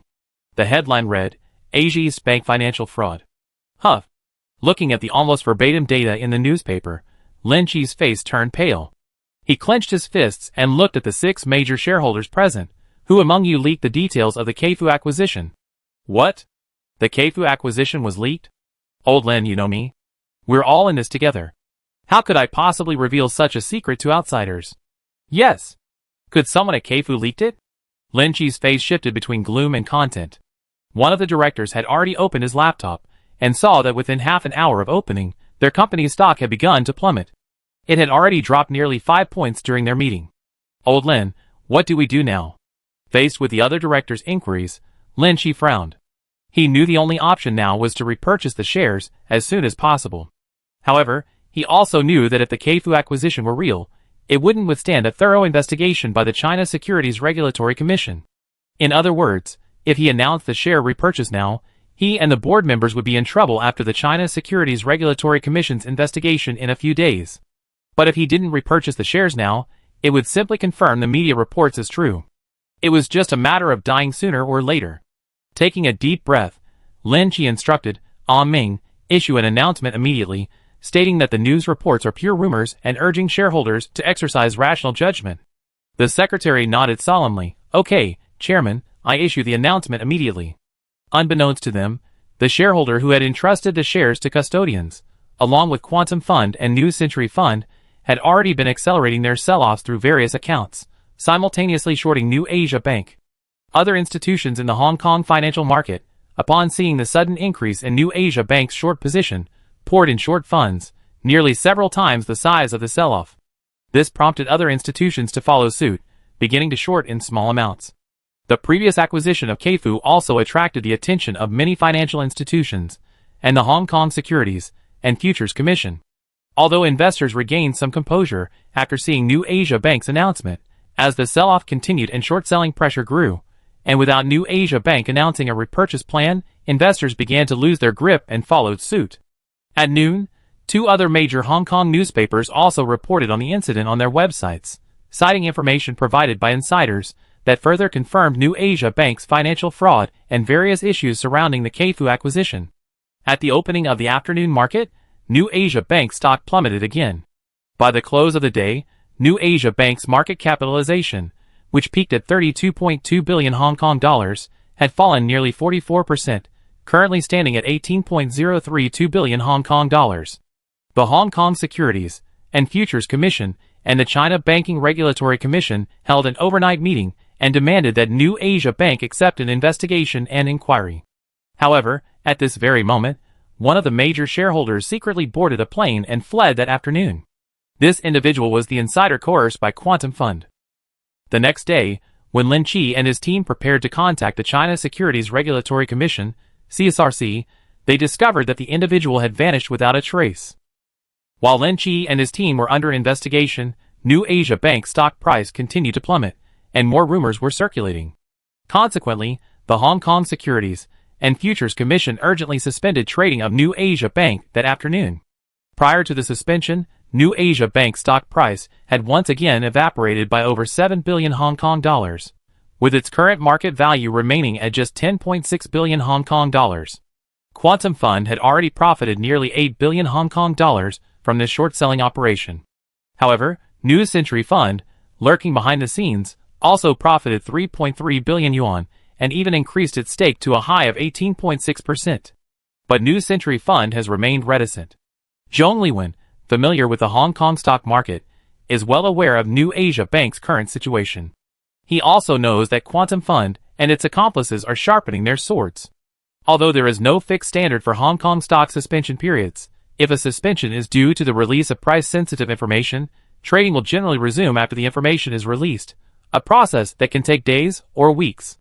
For example, when a company is undertaking a major acquisition, restructuring, or other complex matters, the suspension can be extended, lasting from weeks to months, or even, in extremely complex cases, over a year. If a suspension is due to unusual fluctuations, it's usually to maintain market fairness and order. Trading may be suspended for 1 or 2 days, and then resumed after the listed company issues an announcement explaining the reasons for the unusual stock price fluctuations. New Asia Bank clearly falls into the latter category. Once the investigation into Lynch and others' involvement in the Keifu acquisition is complete, it will likely take 2 or 3 days. The day New Asia Bank resumed trading was the day their stock price completely collapsed. It was also the moment Quantum Fund launched its final offensive. Driving past the New Asia Bank branch in Central, Zhong Liwen saw the line of people withdrawing their money, and knew a chain reaction was brewing in the stock market. As a commercial bank, a run on it would have devastating consequences. Furthermore, New Asia Bank itself was plagued by problems, and the China Banking Regulatory Commission was likely to intervene soon. After buying dinner and returning to the office, the sun was already setting outside. Zhong Liwen saw another message from his boss, and quickly checked it. After a moment, he knew what to do. On the 4th night, an announcement regarding the unusual stock fluctuations at New Asia Bank was finally issued. The announcement signaled the end of the matter. But that same evening, a special email suddenly appeared in the mailbox of the head of the Hong Kong Securities and Futures Commission. Early the next morning, New Asia Bank resumed trading, but its price plummeted again. Its market value plummeted from 10.6 billion Hong Kong dollars to less than 2.8 billion Hong Kong dollars in just one morning, threatening bankruptcy and liquidation. That very morning, New Century Fund's various secret accounts had already amassed more shares than expected, pocketing 68.9% of the shares. Quantum Fund was also sharpening its weapons, preparing to blast a dozen other Hong Kong financial institutions that afternoon, reigniting the financial crisis. But Quantum Fund hadn't yet taken action. The Hong Kong Securities and Futures Commission, SFC, acted swiftly, suspending trading in all 17 related financial companies. They issued a notice stating that international speculative capital was attempting to disrupt the market. Furthermore, to mitigate financial risks, they would temporarily suspend stock trading. Quantum Fund and its accomplices were dealt a heavy blow. They held tens of billions of shares, yet trading was suspended. Meanwhile, New Asia Bank, which had been fined 500 million Hong Kong dollars by the SFC, faced a life-or-death situation. That afternoon, Chung Liman and his team arrived at New Asia Bank's headquarters. As soon as they sat down, Chung Liman got straight to the point. "Mr. Lin, I'd like to buy all of your shares. Name your price." "Mr. Zhong, don't you know the situation at New Asia Bank?" Lin Chi frowned. "Just answer whether you're willing or not. Don't ask any other irrelevant questions." Zhong Liwen looked at the other major shareholders. "Mr. Zhong, I'm willing. I still hold 5.6% of the shares. Mr. Zhong, I also have 3.6% of the shares. Only 3 yuan per share." Zhong Liwen sneered. "Haha, 3 yuan per share? What's the current market price?"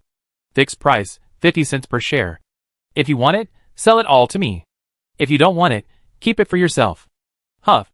An older shareholder, his lips turning purple with anger, quickly took a few heart-protecting pills to calm down. "Mr. Zhong, could you offer a higher price?" Zhong Liwen's eyes were filled with sarcasm. "Haha, the winner takes all, and you have to accept defeat. You messed up, and I'm saving you now. Don't be ungrateful, or you'll be bankrupt." After paying the 500 million fine, and then the investment penalties, it adds up to nearly 3 billion. "What's the market value of New Asia Bank now?" His secretary chimed in. "Mr. Zhong, New Asia Bank's market value has fallen below 2 billion. Lin Chi was in agony. Faced with this situation, he felt powerless. He gritted his teeth and said, "I'm selling." A man of insight is a hero. Notify the other shareholders. Zhong Liwen knew they would capitulate. After all, they knew perfectly well whether they would exit safely with tens of millions or face bankruptcy liquidation. In one afternoon, New Century Fund acquired 24.7% of New Asia Bank's shares from Chairman Lin Chi and others. Adding to the 68.9% previously secretly controlled, New Century Fund now controls 93.6% of New Asia Bank's shares, either overtly or covertly. Including this office building, 13 bank branches also fell into New Century Fund's purview. Early the next morning after the transaction was completed, Zhong Liwen, who had become acting CEO of New Asia Bank, sent someone to pay the CSRC fine, compensated each investor for breach of contract, and terminated the previous cooperation contract. He also announced the privatization of New Asia Bank and the acquisition of an unlimited number of its outstanding shares at a price 3 times the current price. Furthermore, he announced the introduction of New Century Fund's capital to increase risk mitigation capabilities. Naturally, this capital injection could only be achieved through the issuance of new shares. In other words, if the remaining 6.4% of retail investors didn't act, they would have to wait for the new shares to dilute their already worthless shares. With this combination of moves, they acquired another 3.9% of the shares from the market that morning. The remaining holdings were likely diehards, or perhaps they simply forgot they had ever bought New Asia Bank stock. For the past 2 days, the Hong Kong financial system has been completely oblivious to the New Century Fund's acquisition of New Asia Bank. Their in-depth investigation has left them feeling terrified. Had it not been for a tip-off, the Hong Kong financial system would have been severely damaged. They have now frozen many of the secret accounts of the Quantum Fund and related speculative capital, preparing to clear the minefields one by one to deal with the 17 parasitic financial companies. The Quantum Fund and other speculative capital, now facing closure, are now as anxious as ants on a hot pan. However, the pawns they had bribed were clearly afraid to speak openly on Quantum Fund's behalf after the truth was revealed. At the same time, New Century Fund simultaneously launched a full-scale crackdown on Quantum Fund and its accomplices in global financial markets. At Quantum Fund headquarters, the old man, his face covered in age spots, darkened to the core as he heard the urgent reports. "Who is it?" "Whoa. Boss, our European investment branch is under investigation, and the funds there are currently frozen." More bad news arrived. In less than 3 hours, Quantum Fund's most important investment bank was exposed for financial fraud, which became the final straw that broke the camel's back. The furious old man, already prone to rejection after several heart transplants, suffered a heart attack under the continuous pressure. Although his secretary discovered the situation in time and sent for emergency treatment from a private hospital at such a critical moment, for a leader to be hospitalized was a fatal crisis. The Quantum Fund, currently in a state of partial collapse, was unable to respond promptly, leading to mounting losses. The international speculative capital that had partnered with it had already withdrawn, completely disregarding the fund's survival. In this situation of falling trees and scattered monkeys, the Quantum Fund collapsed. Inside the private hospital, Dr. Smith, who was directing the emergency treatment, heard the call from the insurance company, and a trace of regret crossed his face. "Doctor, the patient is awake." "Oh!" Dr. Smith glanced at the old man, who had opened his eyes and looked somewhat dazed. He waved his hand. "Notify the family to come and pay the bills or arrange for his discharge." After a while, a nurse entered. His wife said she has no money, so we should take him directly to a nearby orphanage. Shit! The old man's eyes widened, and he died.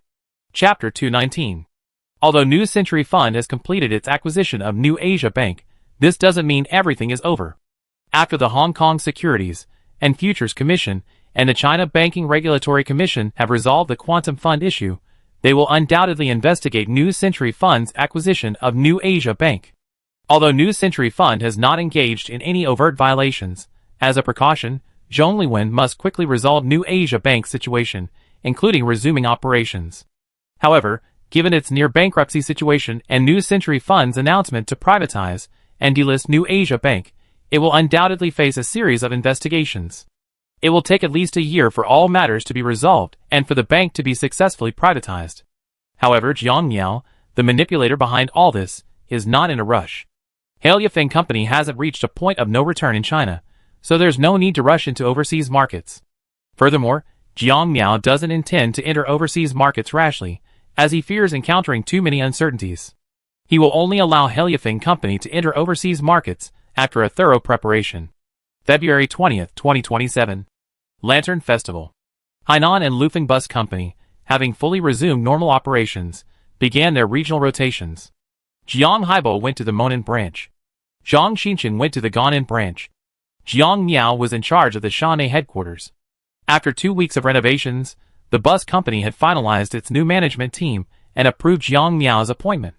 Acting General Manager Lu Deming handed over relevant responsibilities to the new General Manager, Wang Hanbo, and returned to the Secretariat. Wang Hanbo arrived at the Tingfei Road Hub, which also houses the bus maintenance and renovation site, covering nearly 53 acres. Considering this location a key core area for the bus company, Wang Hanbo immediately decided to relocate the company's headquarters here, facilitating management while also overseeing the bus renovation work. Inside the renovation workshop, a dozen maintenance workers were busy working on a K7 bus. Director Li, how is the K7 renovation work being planned? Technical Director Li Yuansheng, standing nearby, raised his glasses and explained to Wang Hanbo, Manager Wang, the situation is this. We changed the battery specifications to accommodate range. We currently have 2 sizes. One uses a 1 cubic meter battery cell, plus the accompanying housing, weighing approximately 1.8 tons, with a storage capacity of 400 kilowatt hours and a range of 600 kilometers. 400 kilowatt hours? The other uses a half cubic meter battery cell, weighing 900 kilograms, with a storage capacity of 200 kilowatt hours and a range of 30 kilometers. 0 kilometers. Wang Hanbo stroked his stubble. Our company operates 3 6-hour shifts, so this battery is definitely enough. Li Yuansheng nodded. Yes, after all, the bus only runs 20 to 30 kilometers per hour in the city, and only 60 to 70 kilometers per hour in the suburbs. Plus, the bus requires smooth driving, so the battery is definitely enough. In fact, Wang Hanbo has also taken another step recently, transferring all drivers with poor driving habits to the logistics department of Haileyafeng Company to drive large trucks, so they don't cause trouble for the buses. After all, buses require a service attitude. Drivers with bad tempers or poor driving habits can easily lead to customer complaints or even a refusal to ride the bus. To revive the bus company, Wang Hanbo had to find ways to address some of its previous shortcomings. Director Li, how do you replace the batteries daily? Li Yuansheng explained, the K7 replaces the batteries from the bottom. We make the batteries into standard boxes, each containing 20 kilowatt hours of cells. As we use up a few, we replace them during shift changes. Is it easy to replace? Yes. We borrowed from older equipment and added manual assistance. We can replace one battery every 5 to 10 minutes. We're currently planning to install 10 to 30 battery replacement rooms at each hub. Looking at the vending machines inside the bus, Wang Hanbo asked, will adding a vending machine cause the center of gravity to shift? Yes, that's why we switched to horizontal vending machines. Li Yuansheng led him to a modified bus. The two horizontal vending machines were located in the middle of the bus, visible upon boarding. They were wedged between the seats and secured with a stainless steel frame to prevent them from moving during operation. Walking over, there are small seats and spacers repurposed from the center pillars. Customers can sit on benches similar to long benches and operate the vending machines to purchase items. Wang Hanbo sat down, but his back was blocked by steel pipes, and the front was very narrow, making it difficult to move his lower body. This design is to prevent customers from staying put after purchasing items. How do I purchase? There's a display. Simply click on what you want and pay by scanning a QR code, or inserting coins or a bus card. Seeing the vending machine stocked with popsicles, ice cream, and cones, he tried a few with his banknotes and bought 2 vanilla cones from Hero Dairy. While eating, he surveyed the seating area inside the train. Besides the 3 seats occupied by the vending machine, there were 13 seats in the upper back row, 6 in the middle, and 1 in the front, for a total of 20. Adding the benches, that would bring the total to 23 seats. To increase comfort, Wang Hanbo planned to reduce standing space to prevent passengers from crowding together. During peak hours in the city, morning, noon, and evening, he could simply add more buses. This consideration was primarily intended to encourage passengers to spend on the bus. If everyone was packed like sardines in a can, they wouldn't be in the mood to buy anything. The two of them then moved to another bus compartment. The vending machines here were intended to sell fast food. While they were called fast food, they weren't going to skimp on it. Leave the fast food business to Jianghai Restaurant. In addition to sandwiches, hot milk, hot coffee, and hot soy milk, there are also Shanmei local delicacies like steamed buns, meat dumplings, vegetable cakes, radish cakes, and fruit. This bus is reserved for students, office workers, and tourists in the mornings. It's a dedicated bus, meaning it doesn't accommodate the elderly. After all, elderly people have limited spending habits and won't buy food on the bus. Plus, they're prone to falls, which can be even more troublesome. Thus, the elderly can only take the standard bus. Entering the tourist bus. The interior is completely different. One vending machine sells beverages, while another sells local specialties and products from the Helyafing company. For example, alfalfa honey, hero cheese, dried mantis shrimp, and dotty fish meal. To avoid quality issues, Helyafing company has contracted with numerous individual businesses to produce its specialty products. After all, the production environment of many commercially available products is difficult to control. Therefore, for foods like food, Helyafing company avoids purchasing them from the market whenever possible. Instead, it contracts with individual businesses, providing them with raw materials, technical upgrades, and management training, coupled with constant oversight to ensure quality. For example, with dried shrimp, the freshness of the shrimp, the drying conditions, and how they are stored can all pose food safety risks. As for so-called naturally dried seafood products, a quick thought will reveal that this production model is unreliable. Other issues like dust are minor. The real problem is the inability to avoid flies. Several small workshops drying seafood products face this problem. Helyafing company has dispatched a dedicated technical guidance team to provide individual businesses with improved processes and the use of modern indoor drying equipment, which can fundamentally address this issue. Relying on the sun for drying takes too long, and the weather is unpredictable. These factors limit production and lead to inconsistent quality. Those who cling to traditional crafts and production methods and refuse to embrace modernization will sooner or later be eliminated by the market. After all, many young people are unwilling to learn these old, laborious, and unprofitable skills. This is the gap between generations. An invisible barrier. Many of these self-employed individuals, who are willing to embrace change, have younger members of their families taking the lead, which is why they are able to collaborate deeply on improving crafts and production methods. Some small workshops are still run by elderly people. When Helyafing company asked them to change their production methods and processes, they were very unhappy. They acted like they were the best in the world, had been in this business for decades, and still needed your guidance? Or they were worried that Helyafing company would steal their skills. After encountering this kind of situation several times, the company's agricultural cooperative division had gained experience. Before selecting individual businesses for cooperation, the first factor they screened was the age and educational background of the person in charge. Generally speaking, the higher the level of education and the younger the age, the more likely they were to be open to new ideas. This was especially true for university graduates with backgrounds in engineering and science, who were highly cooperative with improving production processes. No wonder they say that changing society's overall mindset can only be achieved by working the elderly out. After looking at the specialty vending machines, Wang Hanbo felt that while the variety of specialty products wasn't wide enough, it was more than enough. After all, a vending machine didn't have much space. Directly, let's go take a look at the new bus shelter designs. Okay, Mr. Wang, please. The two of them arrived at an open space where several simple bus shelter models had been built for experimental purposes. These bus shelters were equipped with photovoltaic panels, replacing the existing sunshades. How many square meters are the panels? 8 to 16 square meters. With sufficient sunlight daily, they can generate approximately 12.8 to 25.6 kilowatt-hours of electricity. Li Yuansheng patted the bus shelter's advertising light box. We installed sponge batteries inside the light box, which can store 200 kilowatt-hours of electricity. Wang Hanbo carefully examined the various features of the bus shelter. Besides the usual advertising light boxes, bus route maps, and signage, photovoltaic panels replaced the sun visors. A cutout in the center of the advertising light box housed two vertical vending machines. Above the vending machines was an air conditioner, blowing cool air in the summer and hot air in the winter.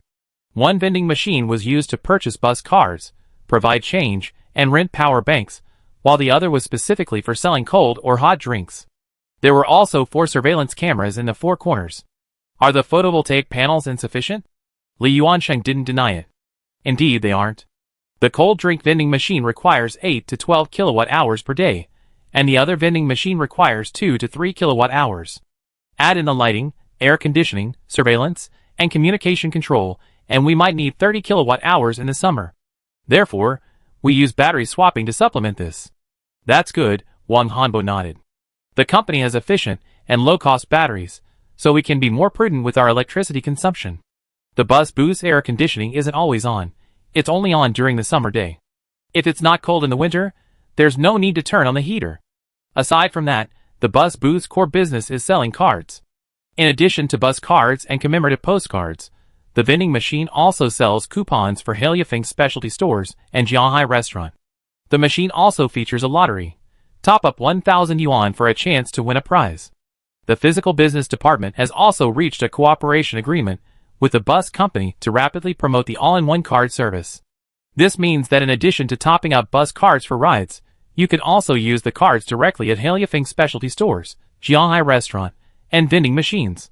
By increasing business relevance, we can further enhance user retention. The main reason for promoting bus cards is that scanning QR codes to pay can be inconvenient, especially when getting on and off the bus. Some people need to open their phones and enter their passwords, a process that can take at least several minutes. Using a bus card with direct swipe, combined with facial recognition, saves time on boarding.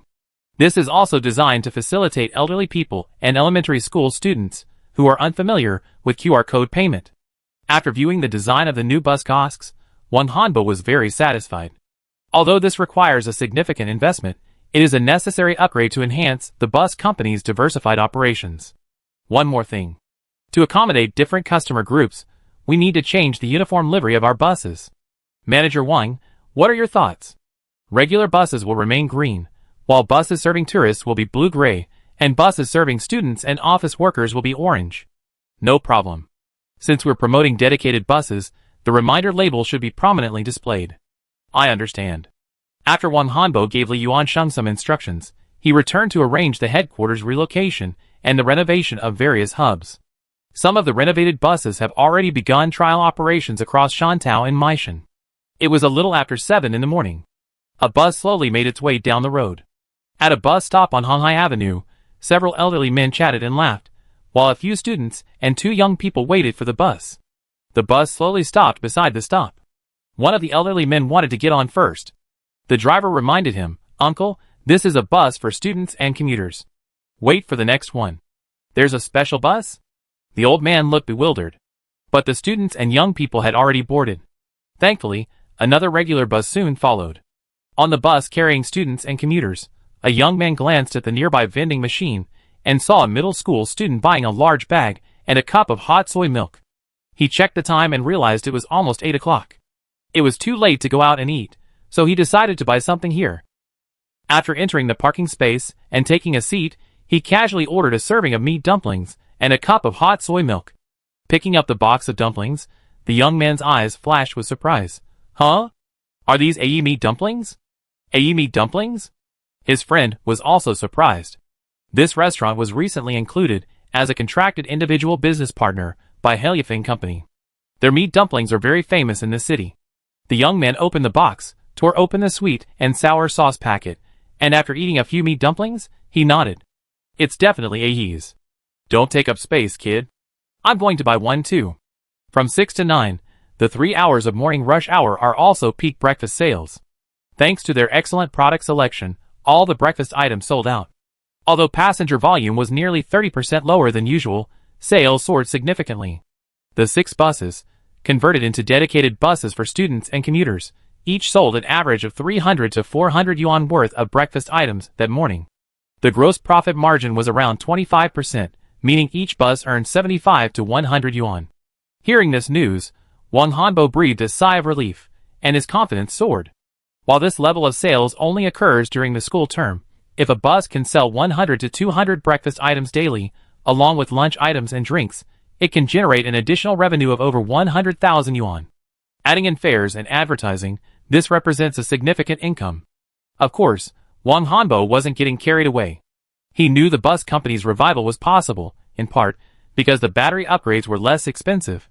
If the old battery costs persisted, even if the bus company's revenue increased, it wouldn't be able to cover the annual battery upgrade costs. It was also a boost from the group's strength. Without the help of other departments and subsidiaries of Heliafing, the bus company wouldn't be able to maintain quality control.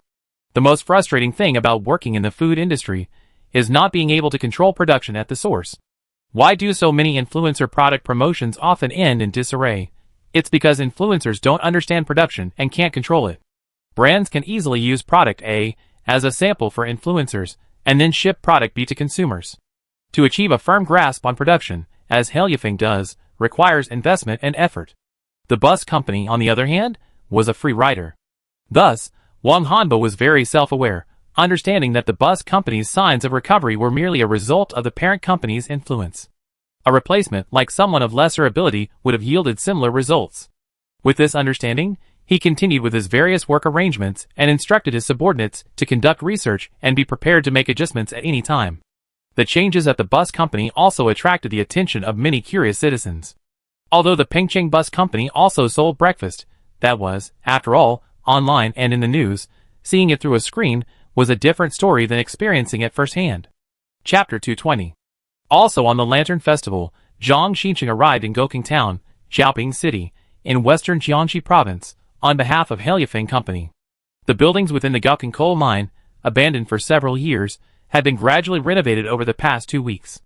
The coal mine had been abandoned and sealed for 10 years. In January of this year, it and its supporting facilities were secretly transferred to Heliafing Company. After the Spring Festival, the Gannan branch gradually mobilized manpower and resources to take over the supporting facilities of the Gaoking coal mine and carry out renovations.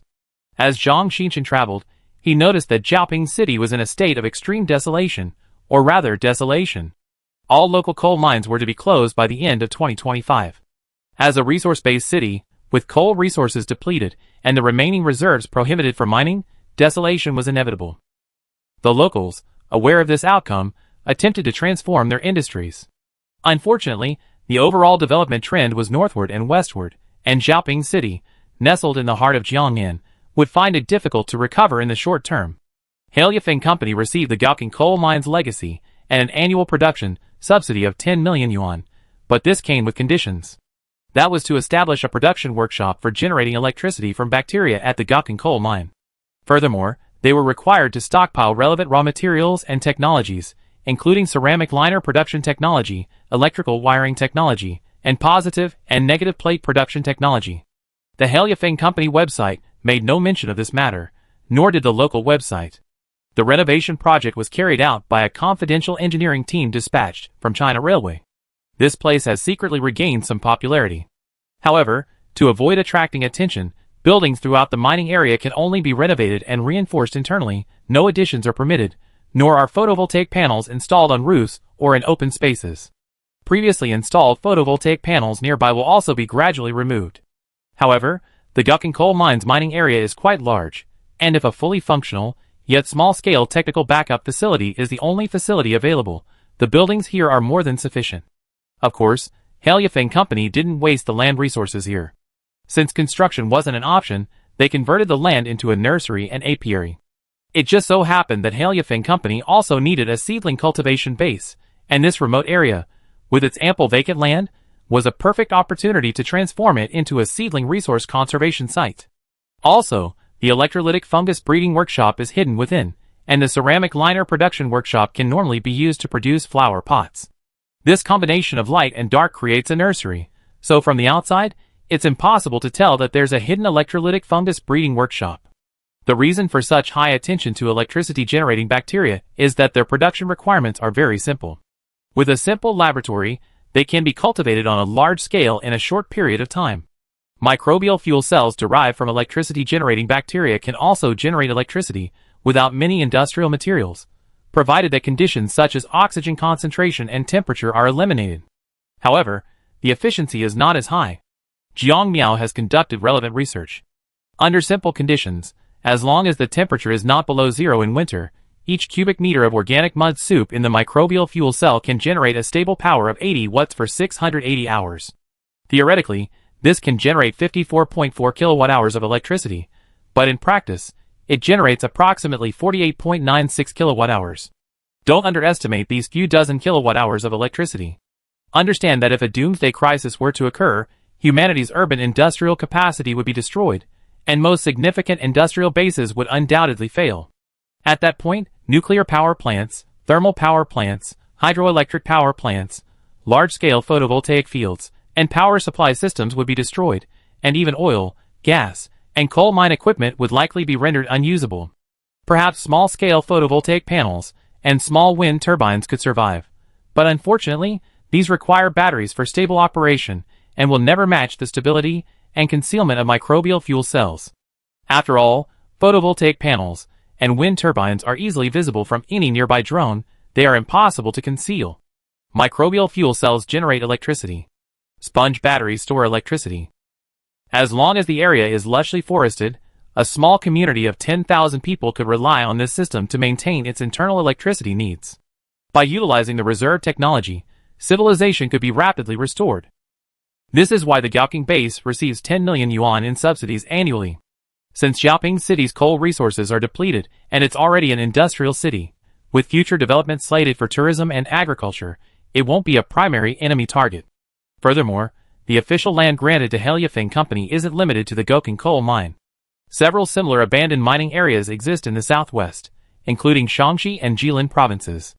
These abandoned mining areas are small mining towns surrounded by vast expanses of vegetation. When available, Halyafeng Company will gradually transform these areas into nurseries. After all, the annual subsidy of 10 million yuan per site already covers a significant portion of labor costs.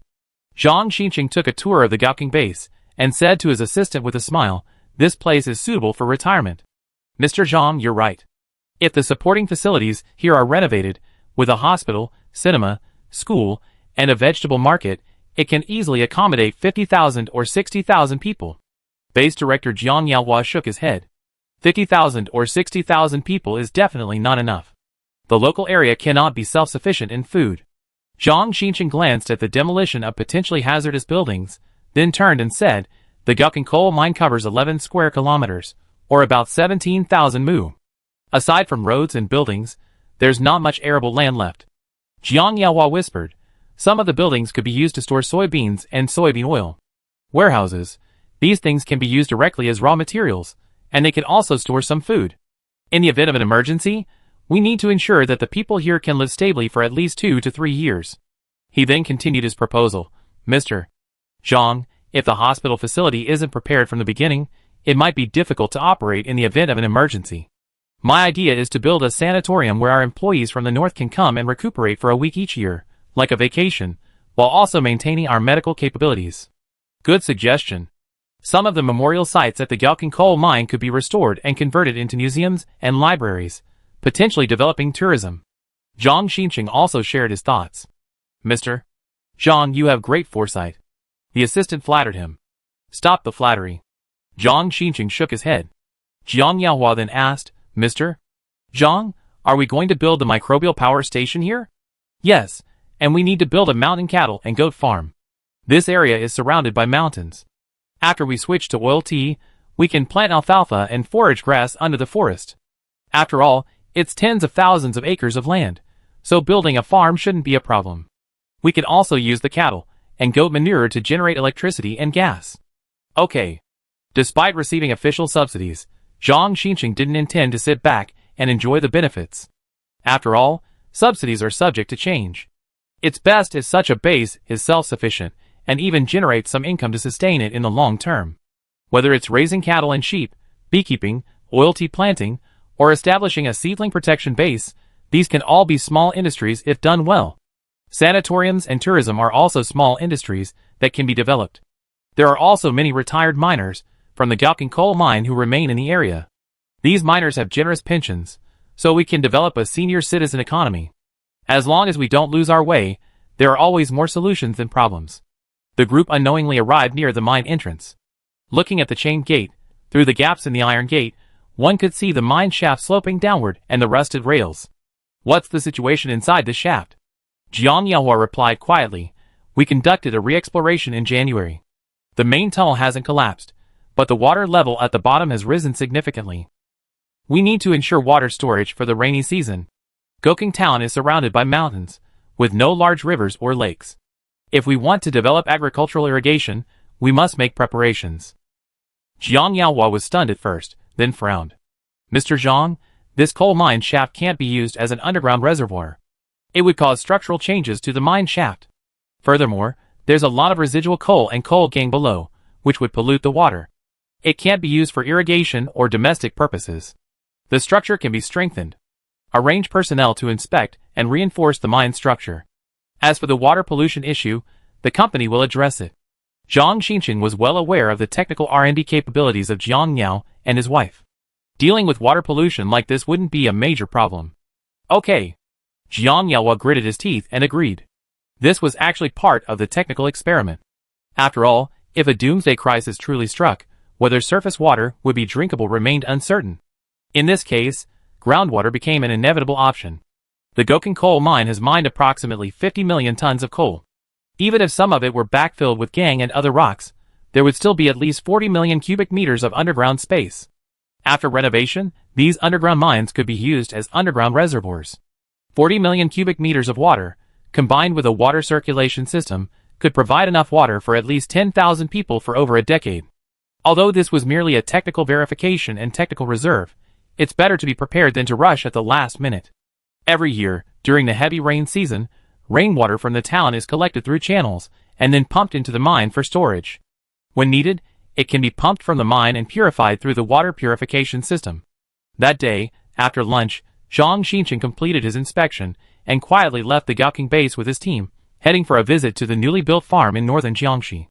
The newly built farm in northern Jiangxi primarily grows tomatoes and ginseng fruit, which are supplied exclusively to cities in the Yangtze River Delta and along the Yangtze River.